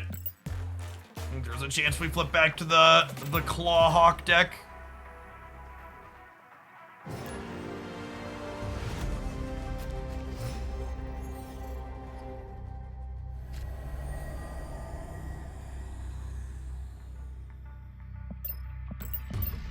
Yeah, Atuma not being an ongoing feels strange. Oh, if it was Mary, Enchantress would have shut off Mary, and then we would have won that game. We would have won that game if Atuma had been Mary.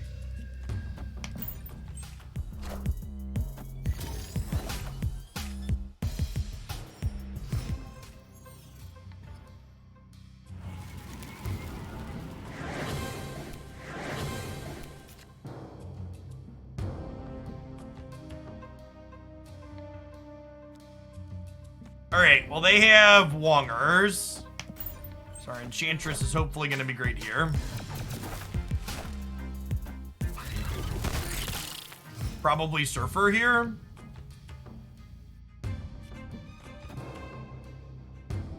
They'll Wong here.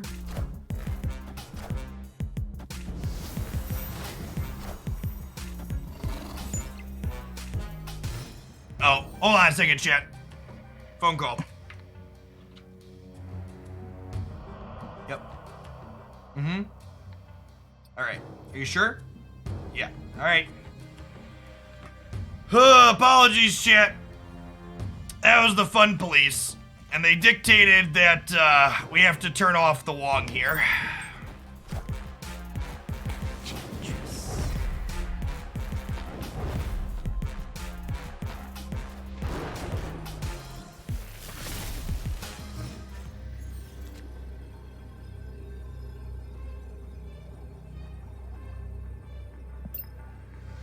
Four cards in deck.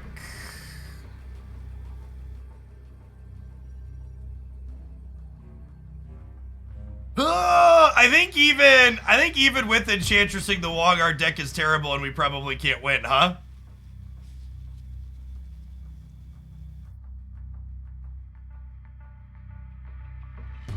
I think our deck is terrible and we still can't win. I can like add 11 power here, going to 14, but Surfer is gonna put these to 9. Yeah, I think we're done. Escaped. Alright, this seems much worse than the Shuri Taskmaster things you can do.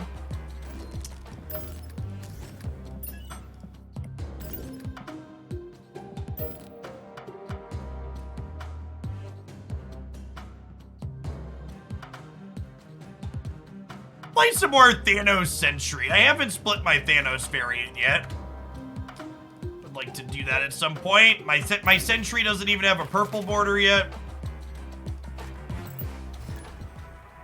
4 years and still bad at math. What's going on, Ancient Archdemon? Thanks for the 45 months. Appreciate it.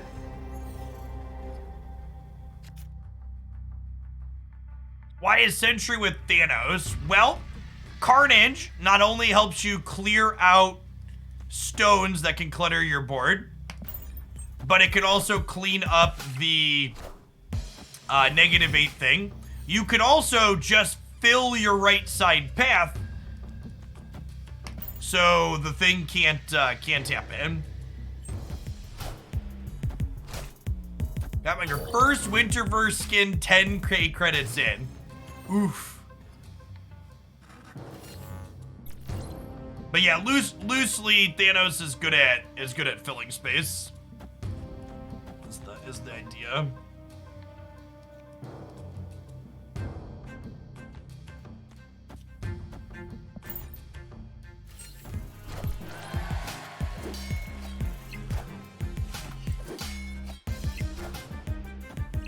Wind, aid my hand.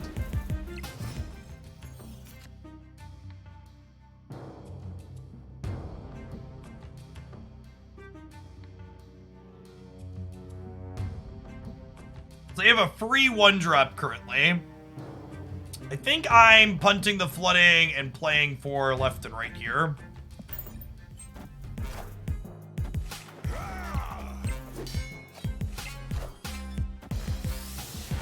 Oh no, chat, they copied our Thanos. Is that Maria Hill?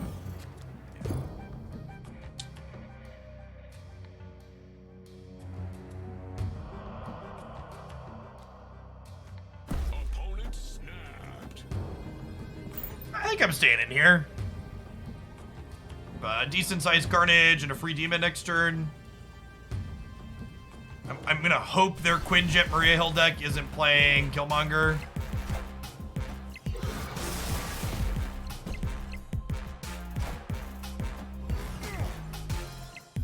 Friendly neighborhood Spider-Man here. Wow, they're playing Spider-Man. That's so good. Rough. Man, that was a great draw, too. Is Thanos unplayable without Quinjet? I mean, I don't know about unplayable, but he's much better with it. Basically, every Thanos deck I've played except for Cerebro 1 has been Quinjet as a staple.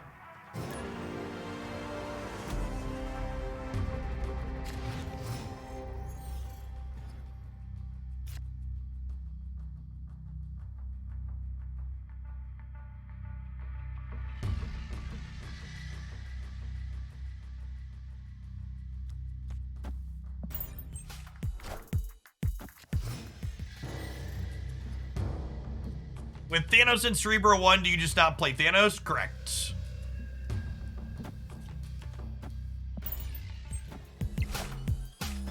What's the lowest collection level you need to pull a Series 4 and 5 card? You can start getting Series 4 and 5 cards in your reserves. Basically right away.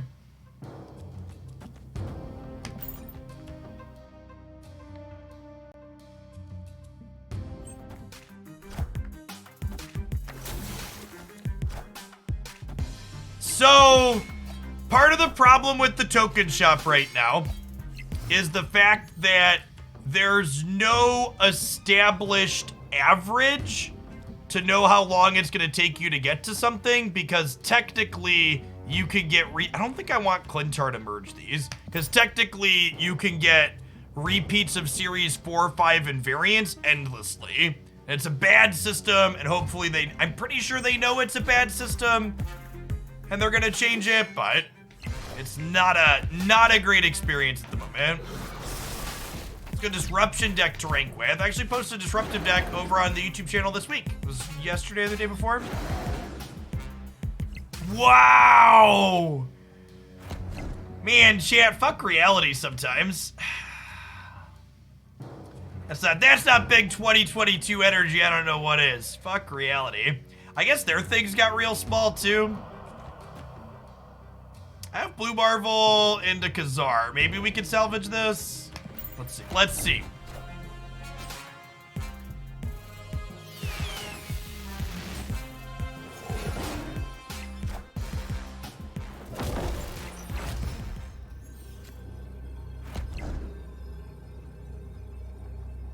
Is this winnable?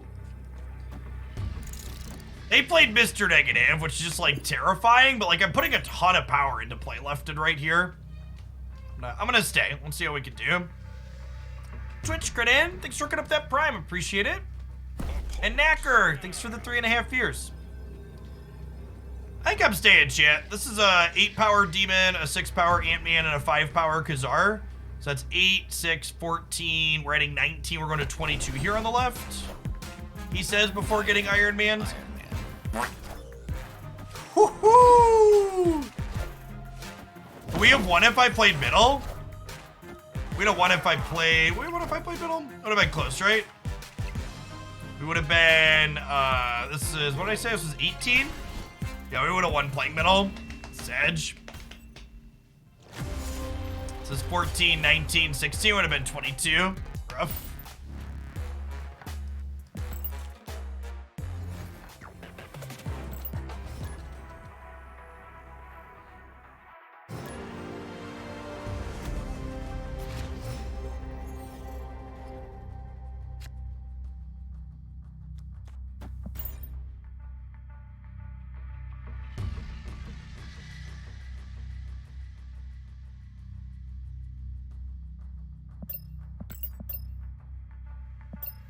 If I lose, do not take credit. That's a great one.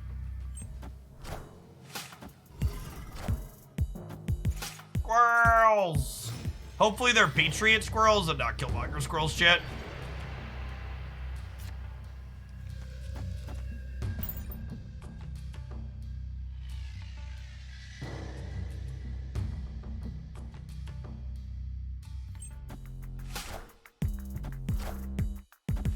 And looking like Killmonger squirrels. Oof.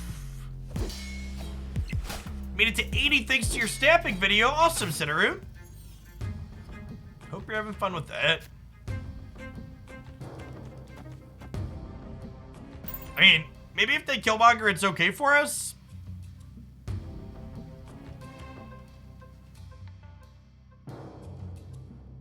You got Thanos and Darkhawk off the track, Woodsy? That's pretty sick.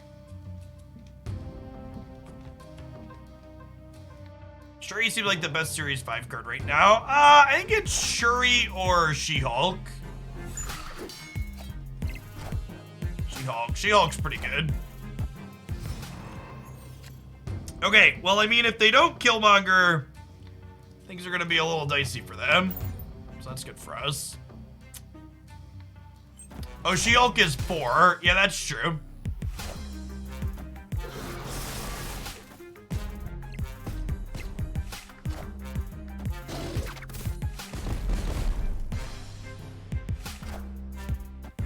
Clear for takeoff.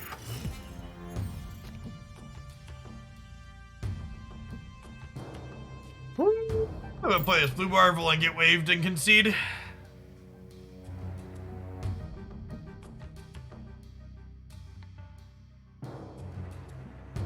Yeah, honestly, Innie, I don't think it, I think it really can't be overstated just how much better you will do and how much better you'll feel playing decks that you enjoy. Like, if you're playing the best deck and you're not having fun with it, you're gonna play worse. Not to mention, if you don't have experience with it, you're gonna end up doing poorly for that reason too.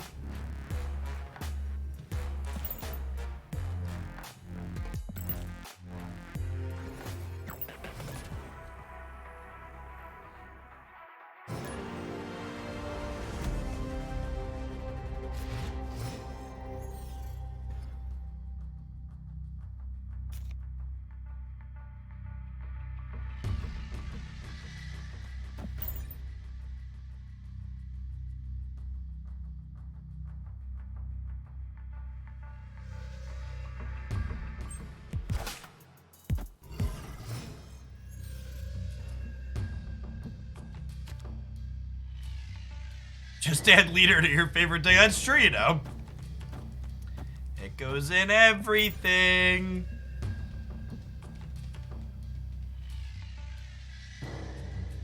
Hoping to pick up Carnage here to clean out Hood and friends on the left.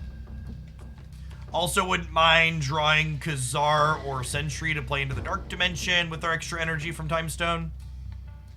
Pulled Galactus a while back. It was stoked. Tried it as an add-in. And the tier list, I just can't seem to do with it. What are your thoughts on the card? The more I play with Galactus, the less impressed with it I am. Really am not a huge fan of it in general. When Galactus works, it looks unbeatable, but it's incredibly telegraphed and better players either play around it because they can or they leave and don't give you many cubes. How is Sentry? Sentry is a playable but replacement level card. It's slightly better than other 4-drops in some spots, slightly worse in others, and it's not a key card in any deck that wants to play it.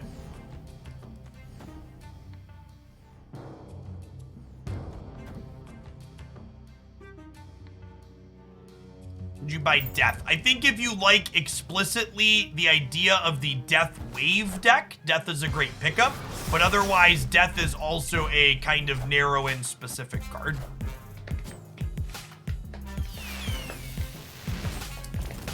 You know, honestly, thinking about it, I didn't do one of these, but maybe it could go over okay. What would people think if I did, for people that watched my video this morning, what would you think if I did a ranking of all of Series 3 using the 4-grid category that I did for the Series 4 and 5 cards today? Would that be good content? Opponent snapped.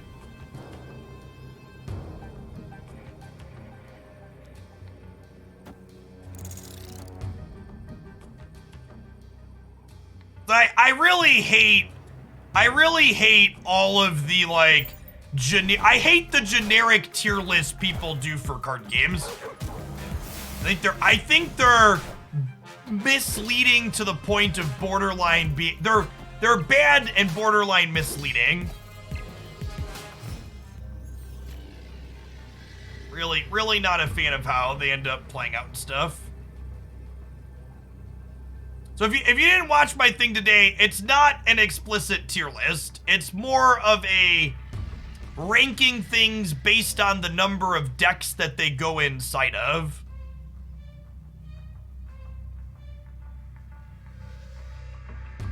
Deck tier list, I also think there isn't enough data in Snap to make objective tier list, chat. Anytime you see a tier list for Snap anywhere, God, can we just like not be fucking toxic? Anytime you see a tier list for Snap anywhere, it's very much these are my feels type things.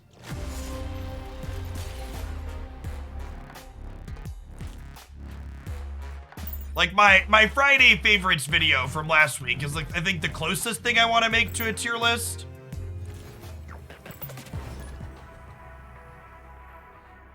Well, and even this question here, why did you rank Absorbing Man low? I didn't rank Absorbing Man low. I said it was a flexible card that went in a lot of decks. That's shit like that, right? Like, I didn't say Absorbing Man was low. I said it was flexible and playable in a lot of stuff, but you have to be able to fucking rub two brain cells together to be able to comprehend that, like, that's what you're supposed to be doing. But if you just like take a look at the list and you're like, oh, there's 4 things here and it's the second one from the bottom, this means it's low.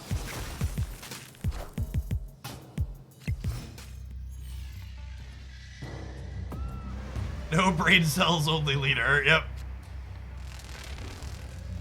2 ego games in a day is an anomaly for sure.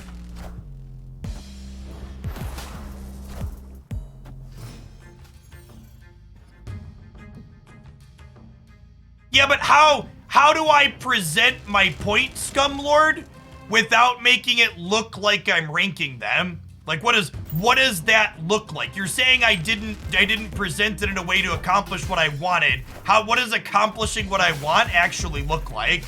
Do you have an example of something that does what you're saying I failed to do?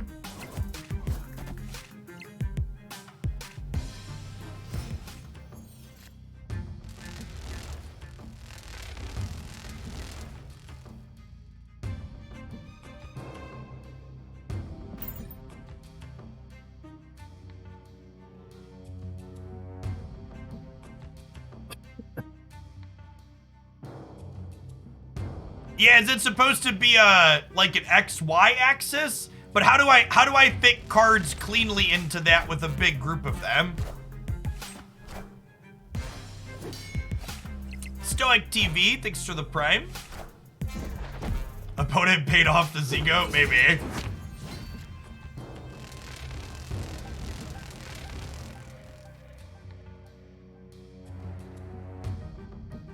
Yeah, I think the plus minus quad, I think they're all gonna have negative connotations. And again, you're kind of fighting against this is like how humans expect these things to happen. Oh man, that Juggernaut saving their stuff in Warrior Falls, what a beat. Oh, Blue Marvel is huge. Okay. We might win this in it. A Venn diagram doesn't work for what I'm talking about. That's kind of like the XY axis we're talking about. Everything's in 2 groups in the thing, so Venn diagram isn't a presentation tool for that. Yeah, it was bad. It was just worse than the other Taskmaster decks that exist. Was the TLDR.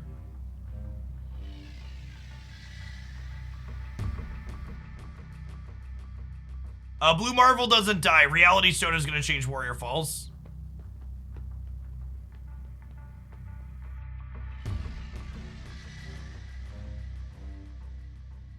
I could show each group separately, and if I was going to group Series 3 cards, there was probably enough cards that I need to do them separately anyways.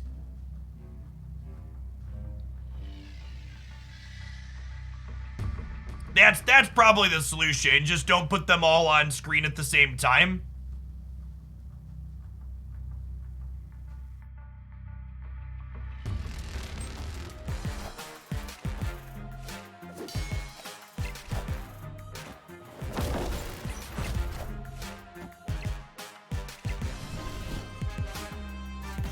Is it a full draw? I think it's a full draw.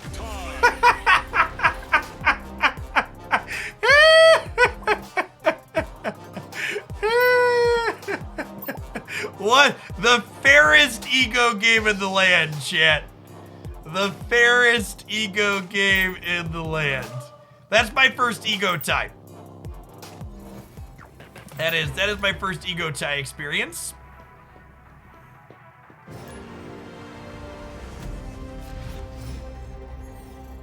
You know, location chances are outside of featured. Yeah, there are 4 different rarities for locations, and I break down their likelihood and which locations are in which rarity in this video here. It would be a great short on YouTube. It would probably be a fun one, yeah. Unfortunately, I'm not allowed to do YouTube shorts, chat.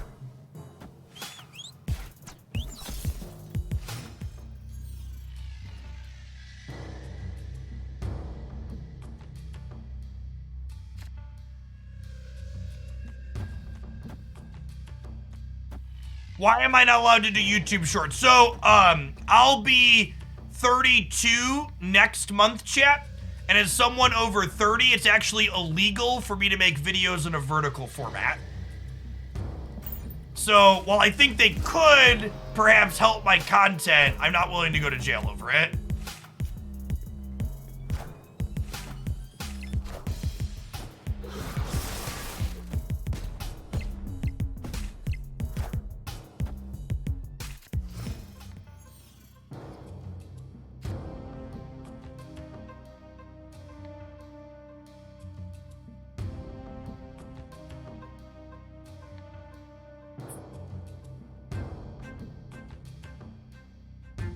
So if I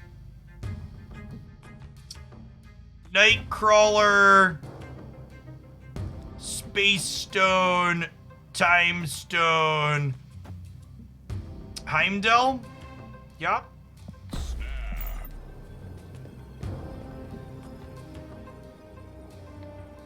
If you hood into Shuri's lab, it becomes a -4.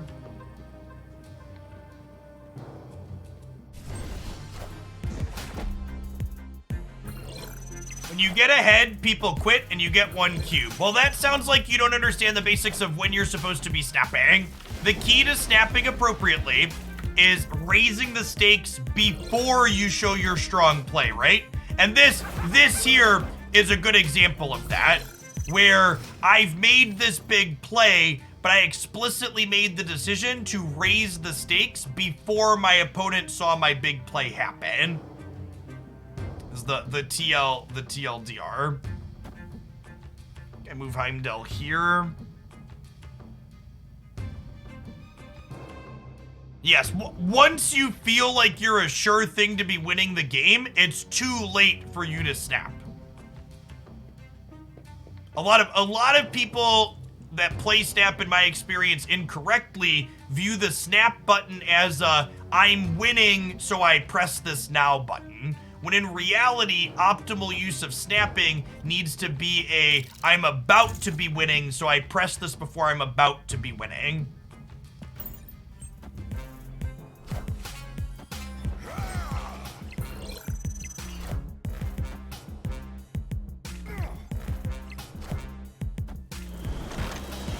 Monka debris, chat! Monka debris. Oh, and we even drew the blue Marvel as the perfect draw. Can we win? They have to beat 12. They have to put 13 here, and I don't know if my body is ready for this Killmonger, chat. I don't know if my body is ready for this Killmonger. Someone said I used the word ranking in my... Did I say ranking or did I say rating? If I said ranking, that's incorrect. Rating is different than ranking. Because I did basically rate them better or worse at different things. Oh, there's still 2 more turns, chat. Oh, I forgot we had 2 more turns. Alright, are we dead now? I don't know if we're dead now. Alright, come and get it.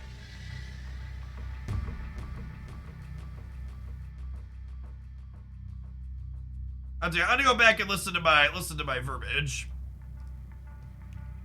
I said the word rank, I need to not do that.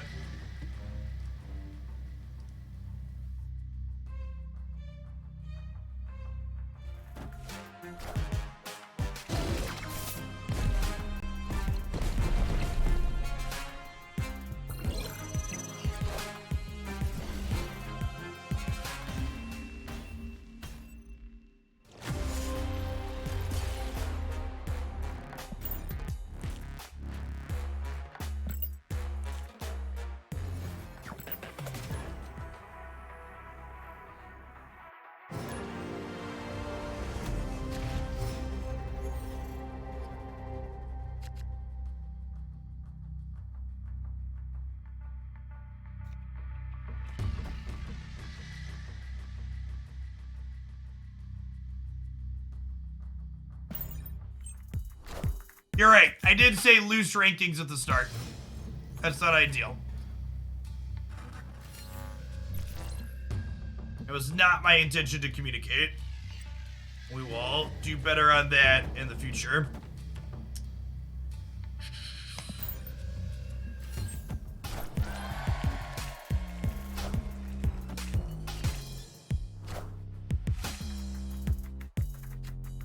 Yes, Captain Marvel will jump into locations that say you can't add cards to them.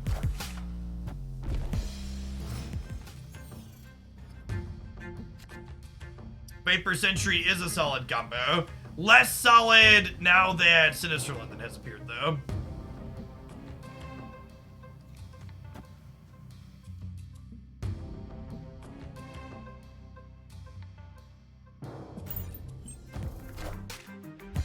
Sorry, did I say can't add? I meant can't play. There actually aren't any locations that say you can't add cards at the very end of the game, right? Space Throne. Space Throne is the only one? It's Space Throne, right? Space Throne is the only one that says you can't add cards there? Space Throne's the only card that locks Marvel out.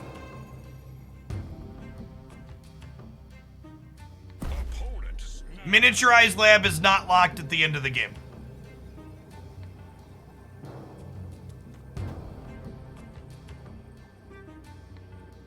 Miniaturized Lab if TVA is out and you waved your Captain Marvel into play. Okay, that's an edge case, sure.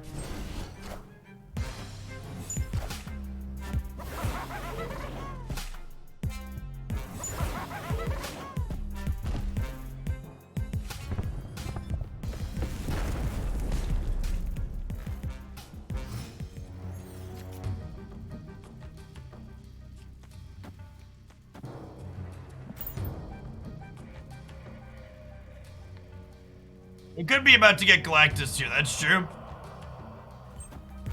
In fact, maybe I'm supposed to Viper on the London to play around Galactus.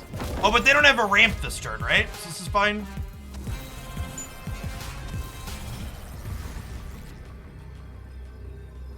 Alright, we have 30 in the middle, huh? We're winning the left. So this is trivial to win. They have to add 20 here, though. Victory. Yeah, a lot of the Leech leader, there are two things happen to push Leech leader off the ladder a little bit. The first is that the metagame adjusted a little bit in and of itself, and Patriot deck showed up and like pushed Leech leader a little bit. And the second is that some of the people playing Leech Leader started inbreeding their decks to win the mirror more and beat other things less because there were less other things. So if you like, I watch a lot of Dara and KM Best, which are two of the players that like innovated that deck list, that metagame fiend, and they both cut Leech from their Leech Leader deck to play Shuri and other things that were better in the mirror. And that's something that happens very commonly inside of metagames. That's also true. I think another symptom specific to Marvel Snap is a lot of people played Leech Leader, hit Infinite, and no longer care about their cubes, and that deck's boring as fuck, so they are playing fun things instead.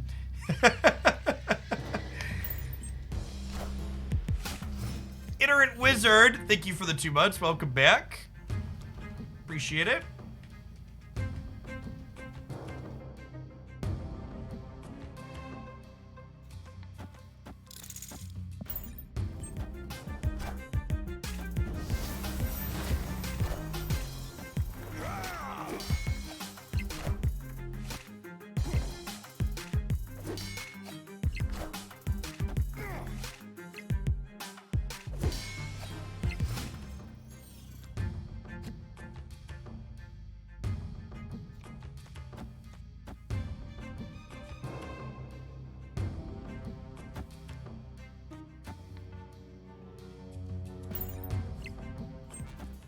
Oh shoot, I messed up. I always mess up. No wait, we're good, right? No, I'm wrong. The time stone animation lag there for a second.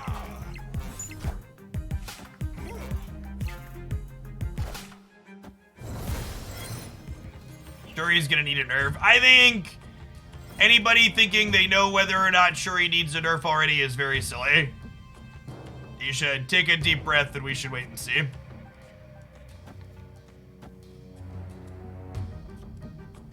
I'll put Thanos here just in case they're a debris deck.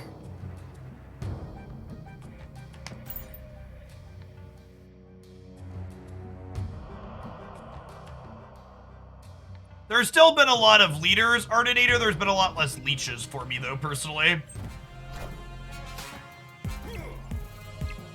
Leech is a little bit more specific in terms of the things it hates on. Leader, part of the reason why Leader's cracked is because it's a generically powerful card.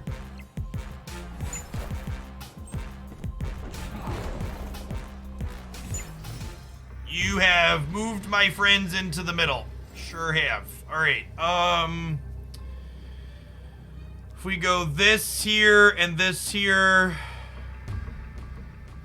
there's a chance this flips up a location that's bad for them.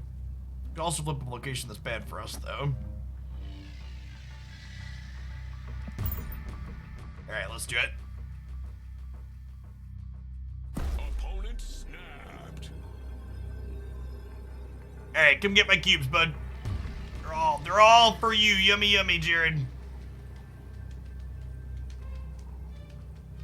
What's going on, JMC? Thanks for the prime. We're gonna hit Nexus on the right. Why did you put that mojo on me? What did I do to you?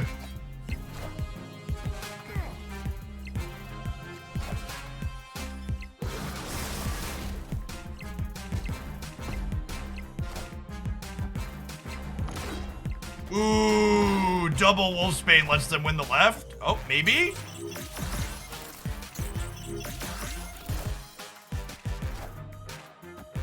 Oh, wow, I can't believe they stayed in that.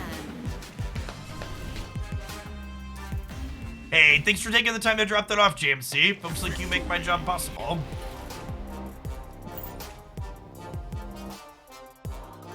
There's a video up on my YouTube channel, BAP, titled 7 Ways to Fix Leader. I think there's a lot of different things you can do to make that card still be playable, be a little bit less offensive, have a little bit more counterplay.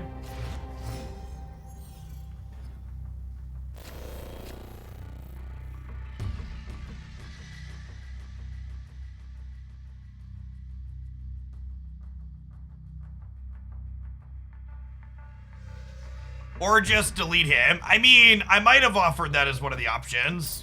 Might have been an 8th additional option. The video says 7, but really there's 8. Oh, snap. Oh, snap.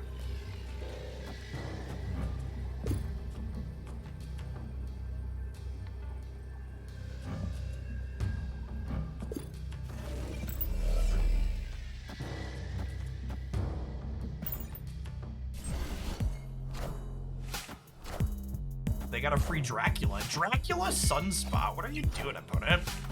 Something spicy.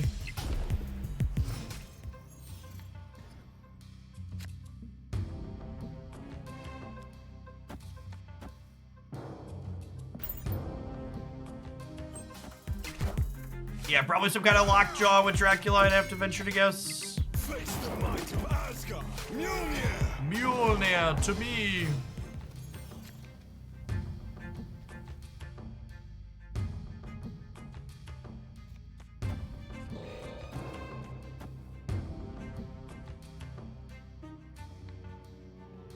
I'm chilling on this for now.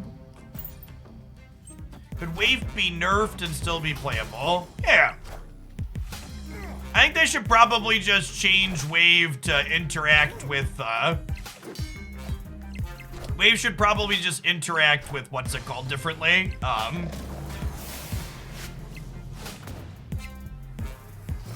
Alright, we're losing the right. Cost reductions. Generically death, but cost reductions. How she works with Wave with Hulk too. She Hulk too.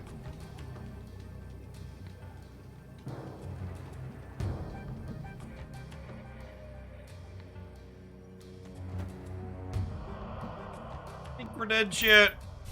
We're dead.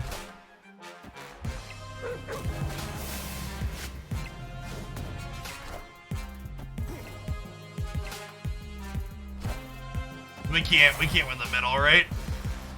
Strange Academy was bad for it. I should have left when they snapped. Escaped.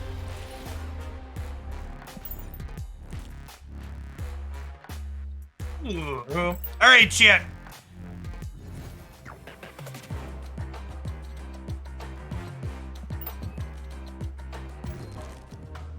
You shared Dino Ronin. I don't have a link offhand, but it's in the deck highlights playlist on my YouTube channel. We played Titania decks for 4 hours to start this morning, and we couldn't get the last 4 boosters I needed to get a purple border on her. So let's try a little bit more Moon Miles. This list felt great for us this morning. We added Leech to combat Surfer decks, and we're playing Titania over Hood. That felt good. So let's give this a go and see if we can break our booster luck from this morning.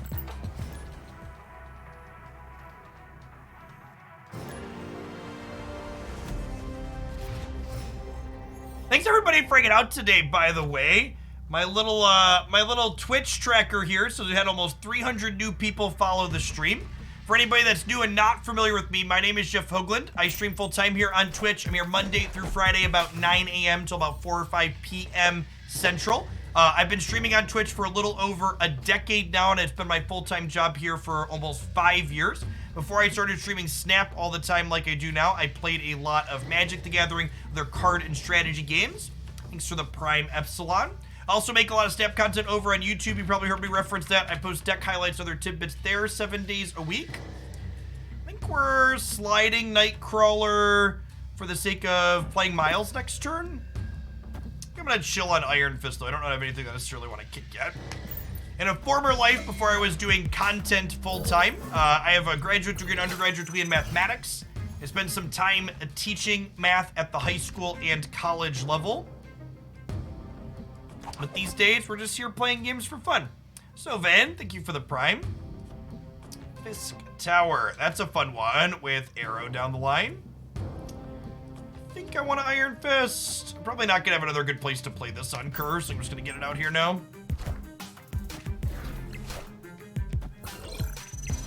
Was that a Maria Hill card? It was. Interesting.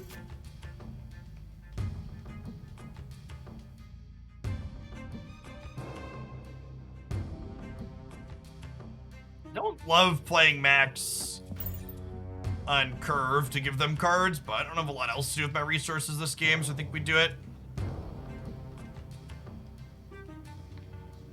Twitch has been around for 10 years. Longer than 10 years, yeah.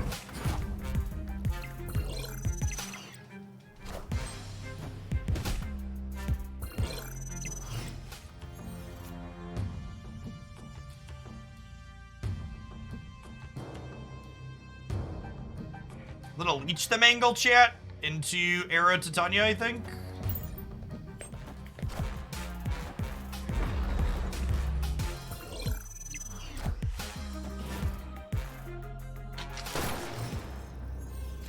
Opponent snapped. Okay, and we have priority going into this turn. And we have Era, so that means we get to play our Titania here? Yeah? We lose to... No, Doctor doesn't even do it. Come here, friends. Come here. Mr. Fisk would like you to step into his office. Tick, tick, boom. Tick, tick, boom. Okay, good chat. The boss is displeased. Victory. I think Fist Tower might have the best / most tactile sound in the game. Still not a Titania booster in sight.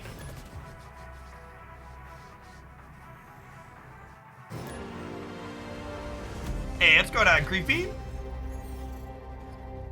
Good evening.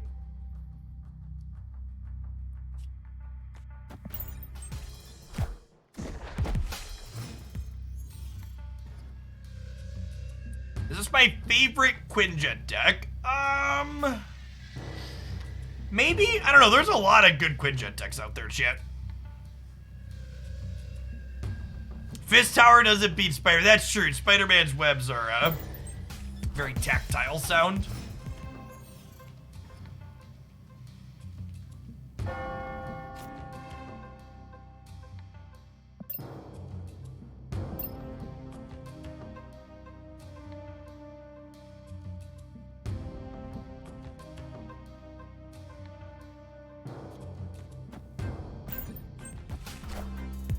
Playing this on Carmitage doesn't matter because they only had 5 cards in their hand anyways.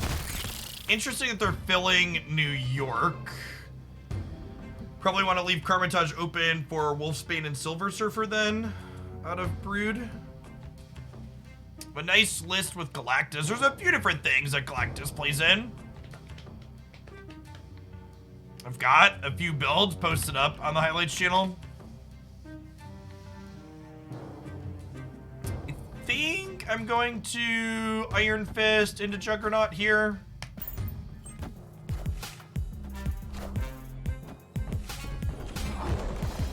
Filling New York is nice for us.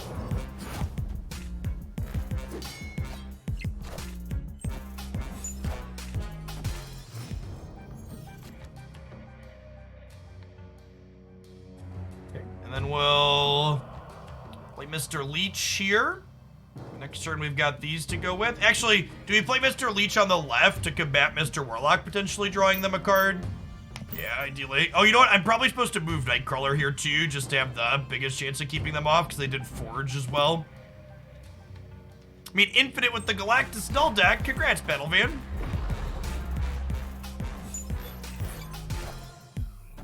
I am Iron Man. Iron Man.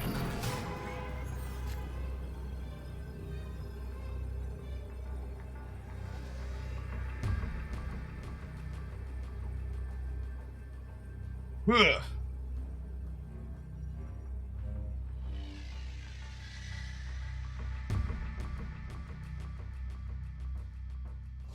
Mojo in the negative deck is a cheap card you can play on curve that isn't negatively impacted by Mr. Negative, Hugo. So there aren't a lot of like 1 and 2 cost cards you can play in that deck that don't get made worse by Mr. Negative after the fact.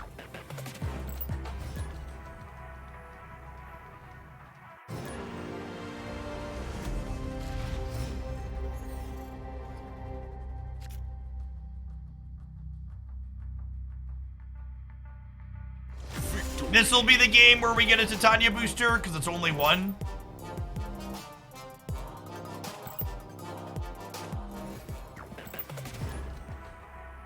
You're playing the game and you're not getting any more boosters. There's a 1,000 booster limit per day for Snap.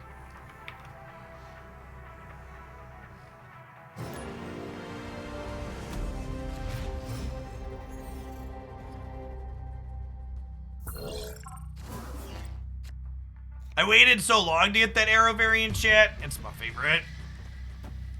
The hub's actually really annoying for us because it makes our Moon Girl a bit worse.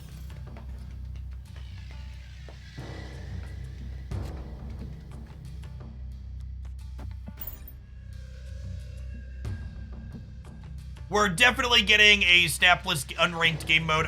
Is what on the thing for next month? I forget the roadmap. We had an update on that in the roadmap. We're getting direct challenges. I don't remember if unranked was also on there for January.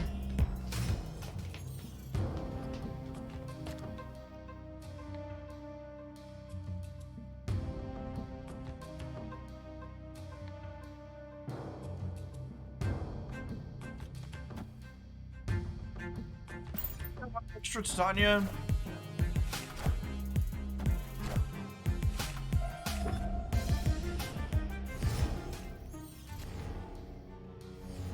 Ooh, this is nice. So because we Iron Fisted, oh, it's sad. The stupid hub is messing us up, chat. We don't get a second Spider-Man, but Miles Morales will cost 1 through Dream Dimension, which is nice.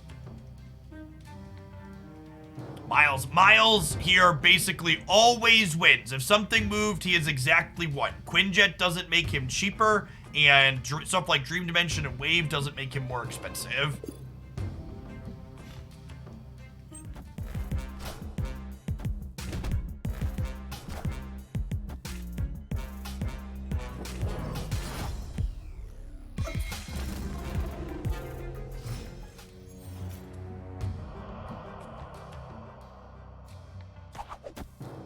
So my plan here is to Juggernaut mid, and then probably just Juggernaut mid them again the following turn and keep that locked up that way. And hopefully win the left with Tanya's and friends.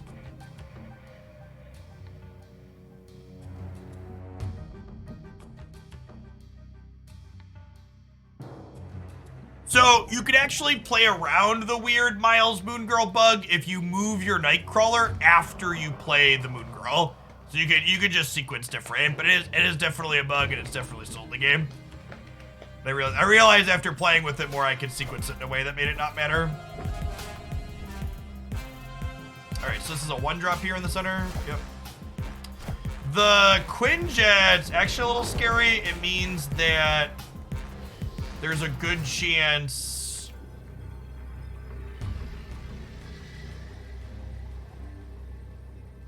well then do we do this then? Wait. We do this then, right? They could fill here and then also get more here, but if they fill here, they're probably not beating 8 mid Copium. Woo! Come here, friends. I guess we're only tying on the right, though, right? It's gonna come down to a breaker, potentially.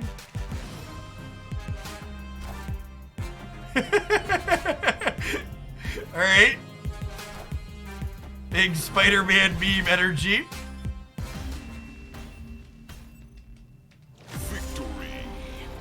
Round and round we go. Where we stop, only Arrow knows.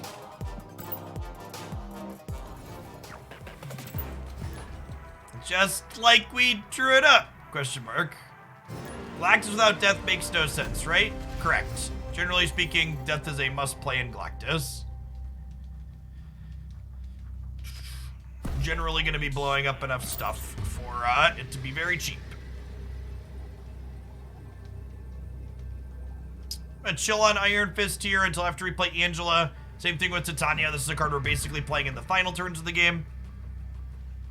Ink and gold splits are calculated to upgrade a card to infinity level when you actually press the split button. When you actually press the split button. Oh, I didn't press. Speaking of pressing buttons. It's like, where are we going?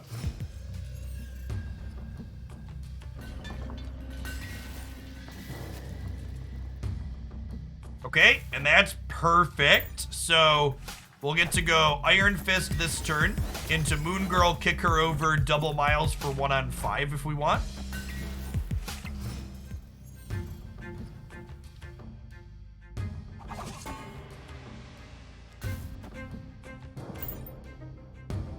What collect level does pull 3 max at? It depends. That's awkward. Get my cheap Miles now.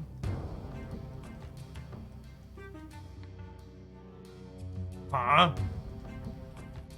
With the Leech Straw, with the Leech Straw and then playing Cosmo in the middle, I kind of want to do this and then just like leech them next turn, right? Yeah, I think so.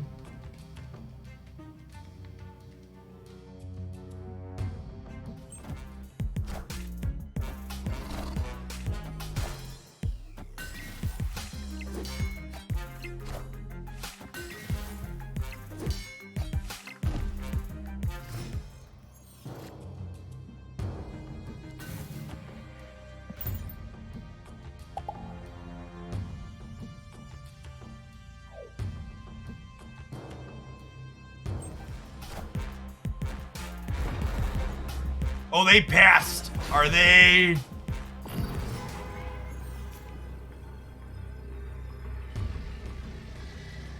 Yeah, there's She-Hulk deck. There's She-Hulk deck, chat.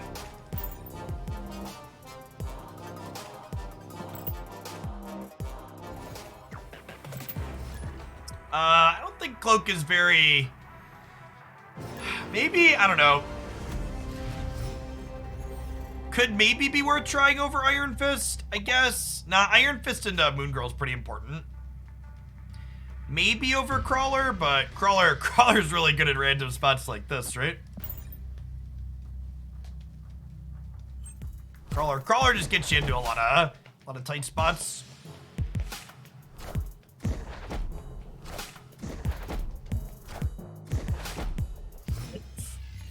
Bam.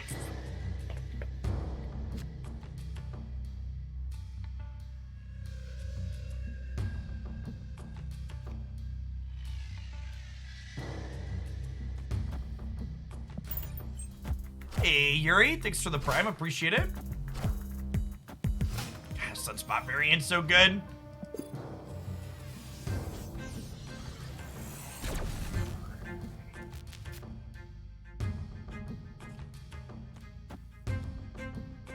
And again, this is that sequencing I was talking about earlier with the awkwardness. If you move Nightcrawler and then Moon Girl, the second Miles doesn't get cheaper. But if we Moon Girl and then move the Crawler, the other one will be cheaper. Because it doesn't register the move until after you play her out, which is ideal.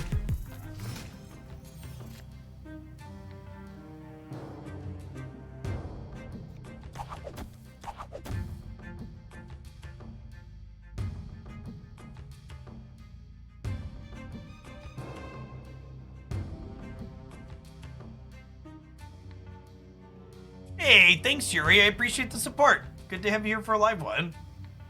I could move a Nightcrawler and double this Quinjet to get our arrows be cheap, but I'm kind of pressed for space, right? So I think we just single Quinjet. And so long as we maintain priority here, this is gonna be kind of silly, right?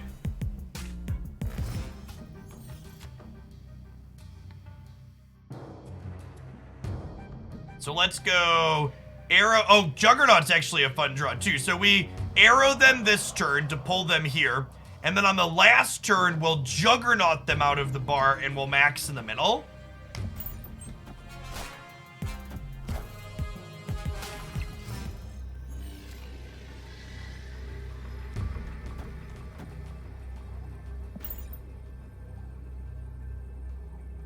I assume +9 wins us the big house. And there's a world where we lose the right, I think, but...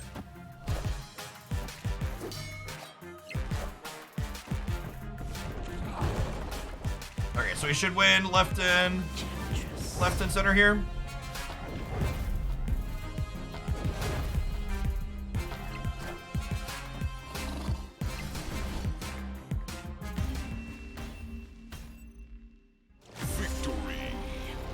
When does the Spider-Man bundle go live? I imagine it's at the rollover tonight. Titania boosters don't exist, chat. They are a lie. When does this bundle rotate out? So it leaves in 4 hours and 38 minutes. So yeah, at the rollover tonight, 9 Central, 10 Eastern.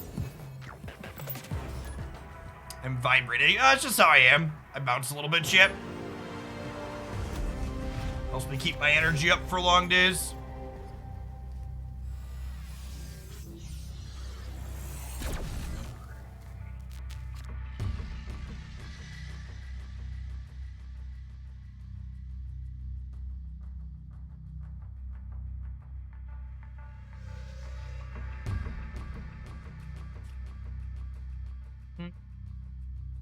I don't like to play Angela on the left in this deck because occasionally you want to Iron Fist things off of her. So playing her center or right's ideal. When can you buy more tokens? I mean, you could technically buy more tokens every single day, right? You could progress your collection level, which in turn ends up being more tokens. But as for like, when will there be another like big token bundle? Probably, or definitely not until the end of this current one. Looks like we'll get them every 2 to 3 weeks or so.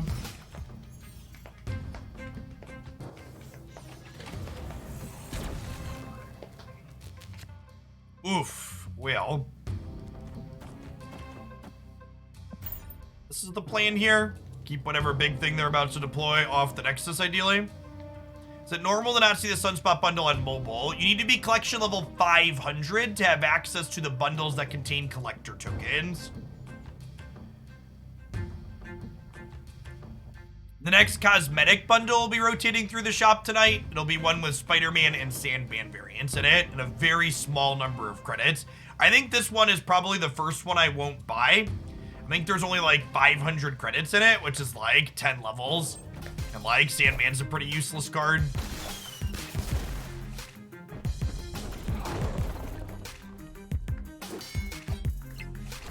Yeah, let's say, unless they change the data mine to like, up the credit amount, 500 credits is not a lot.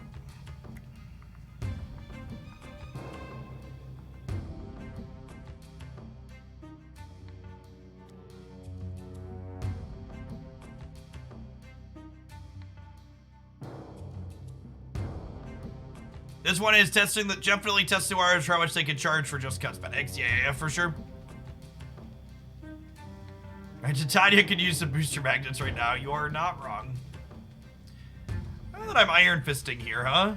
I think I'm just passing.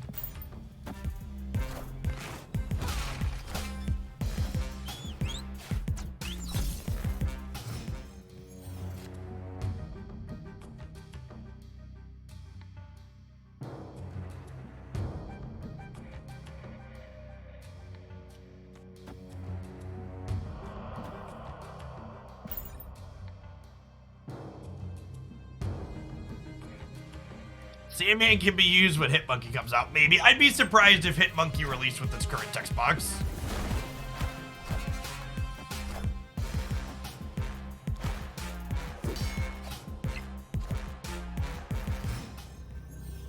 Okay, so I think my plan here is arrow whatever they're playing off to the right. They could have two things because of death, but I want to try and arrow what they're doing off to the right. And then Iron Fist will kick arrow into the center for us. I guess I could also just arrow left. No, but if I arrow left, I lose left and right, right? Even if I'm winning the Nexus. We did max them, right? So like they have every card in their deck but one in their hand or in play. So we'll see what they do here. If we pull at least one of their things into Project Pegasus and land arrow in the center, I think we're good. I'm gonna stay and find out, though. It's a sweet Iron Fist with arrow is one of the more amusing interactions in this archetype. Like you come here and then I'm noping out.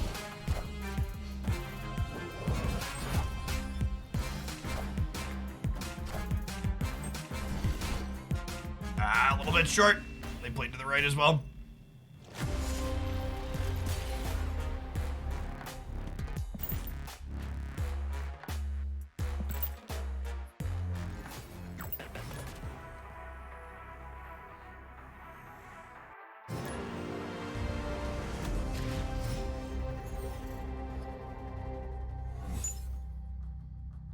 Ooh, Quinjet off of Triskelion. Interesting that Iron Fist stops arrow pulling the card. No, that's because their location was full, Shish. That's why that didn't get pulled. It's fine. Moon Girl wasn't gonna be useful this game anyways. I think this is gonna be a Doc Ock pull people into New York angle. Oh, you meant pulling my card. Yeah. That's accurate.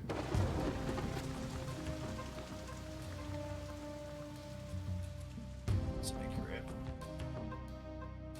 Do we jug here then? Keep them out of the aisle? I think so. Hey, thanks for coming back with the Prime, Syllabi. Appreciate the support. Hope your vacation's going well.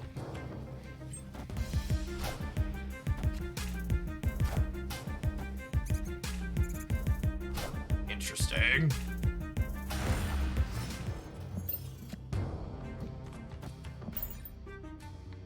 Okay, and they filled the left. My thoughts on Jean Grey. I don't remember what her data mine is, but a lot of the data mine cards have their text changed pretty drastically before release, so whatever it is, I take it with a huge grain of salt.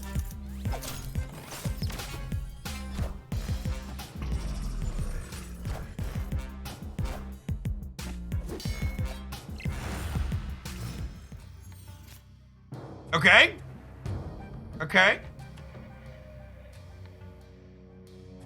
That's good for us, right?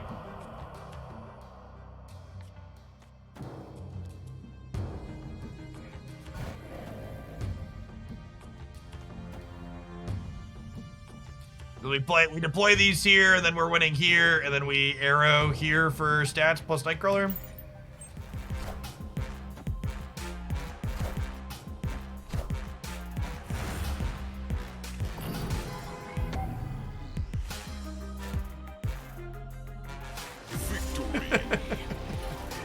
Silly game. Silly game. Silly Titania boosters is more like it, chat.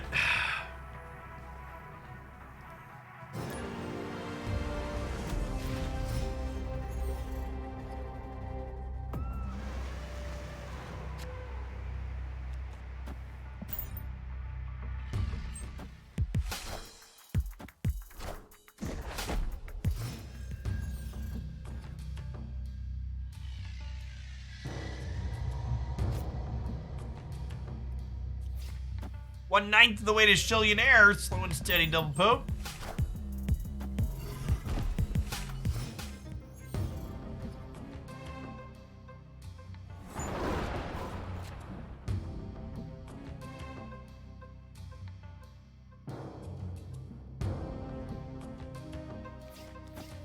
We do this, and then next turn we'll Moon Girl here, kick her over. Then we'll get an extra jug, an extra arrow, and then an extra copy of whatever we draw.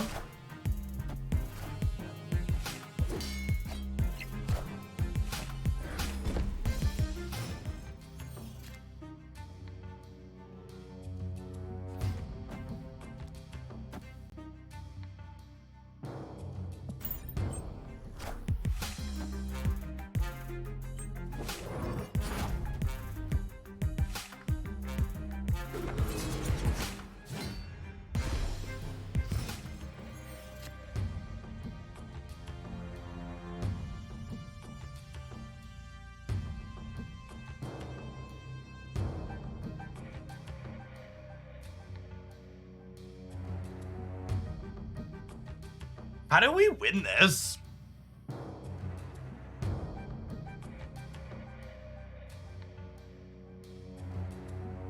I can arrow this turn, and then I have arrow and jug next. I mean, they haven't snapped. I don't have to retreat.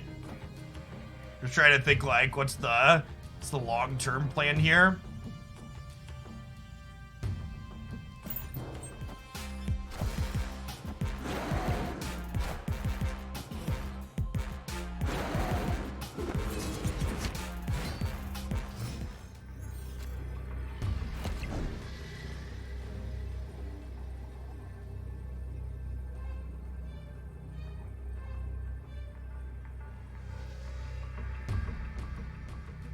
The Sunspot and the Space Throne just got too large for them. I don't have anything that's individually statted above that.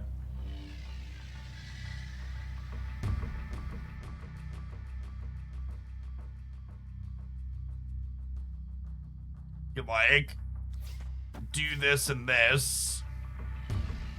I like hope that whatever they pull over, it'd have to be like exactly 7 though, right? Yeah.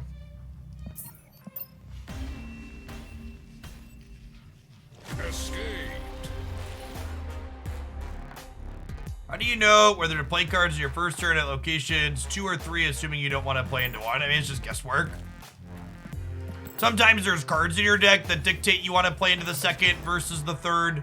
Like, for example, if you're a Sentry deck, you want to fill the right location, so your Sentry penalty gets blocked out.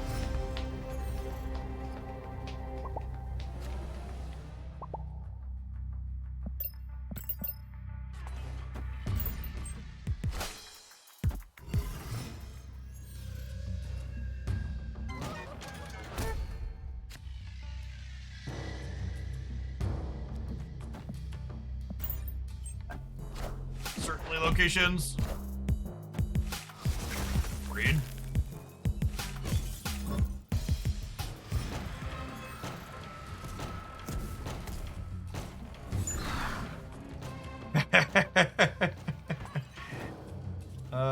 Well, for the brand new Prime. Appreciate it.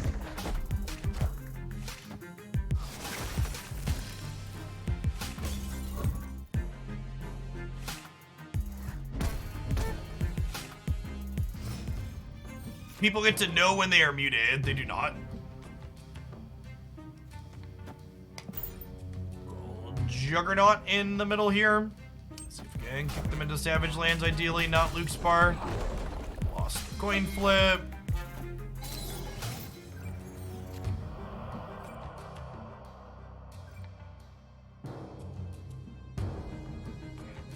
Okay. Okay.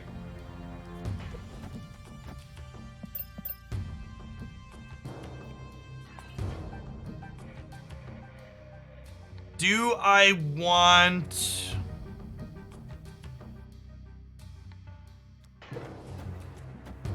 Do I want Iron Fist taking up a spot here? I might not, actually. I guess if I draw Arrow, I'm probably playing Arrow Center Miles, right? Yeah, okay, let's do this. Oh, you know what? I should probably pull Iron Fist back to my hand in case I need to Iron Fist another thing into Luke's Bar. Because I could play into Luke's Bar to make her 9. And then also move the Crawler to beat me there. Yeah. Well, they didn't. Wow, interesting. Okay.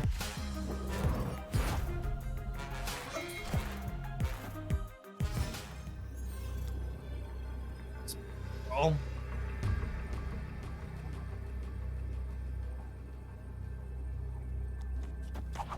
world where this one's the game, right?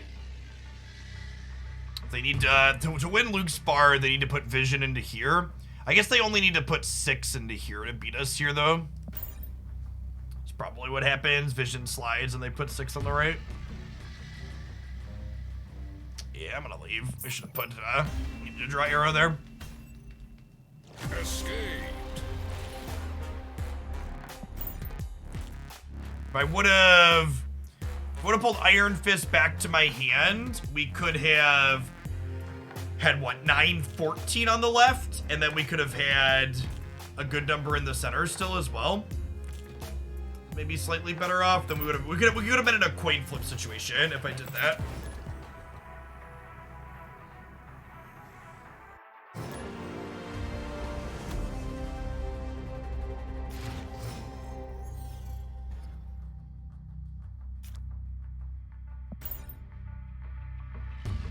Reset the client to get Titania boosters.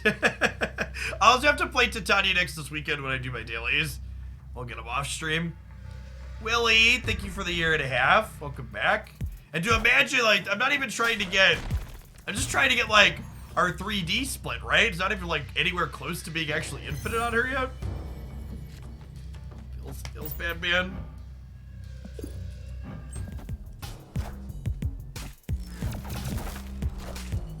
This is rude.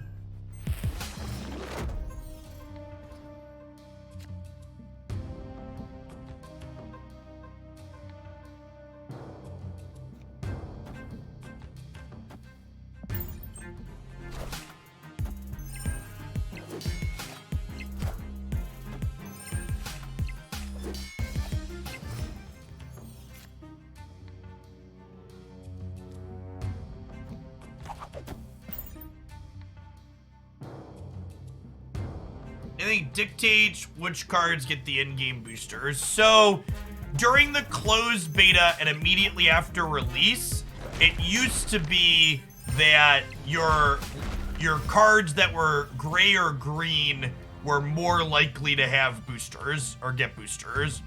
Now it's just purely random, with things that have less than 20 being slightly more likely. But honestly, I'm not even sure that slightly more likely is working, because, like, we played with this card for like 5 hours today and she hasn't done anything.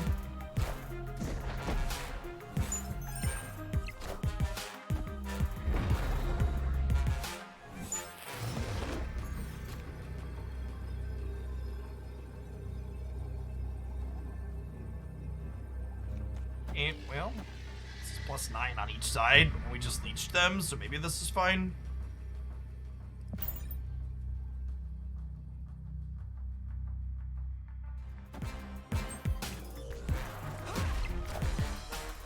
Hey, thanks, Presto. You too.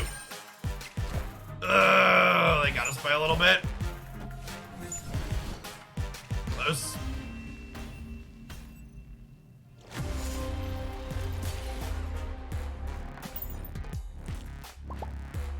Always a bridesmaid, never a booster. All right, chat. I think I'm going to go ahead and call it a day. We're closing it on 5 o'clock here. I'll be off all weekend. You can expect edited content up on the YouTube channel if you're looking for something to peek at while you're hiding from family or whoever over the weekend. Remember, as a general note, chat, happy holidays and Merry Christmas to everybody that celebrates. Also, you're a person that deserves to be happy. Do not spend the holidays with people that make you feel shitty or less than human. Family is the people that you choose, and people who love you and people that care about you, not people that make you feel constantly like crap. So choose happiness for yourself and your family this holiday, chat. And love the people you love and be happy and kind to everybody else. I'll be back on Monday. I'm off all weekend. We'll be live Monday morning again. Stay safe out there.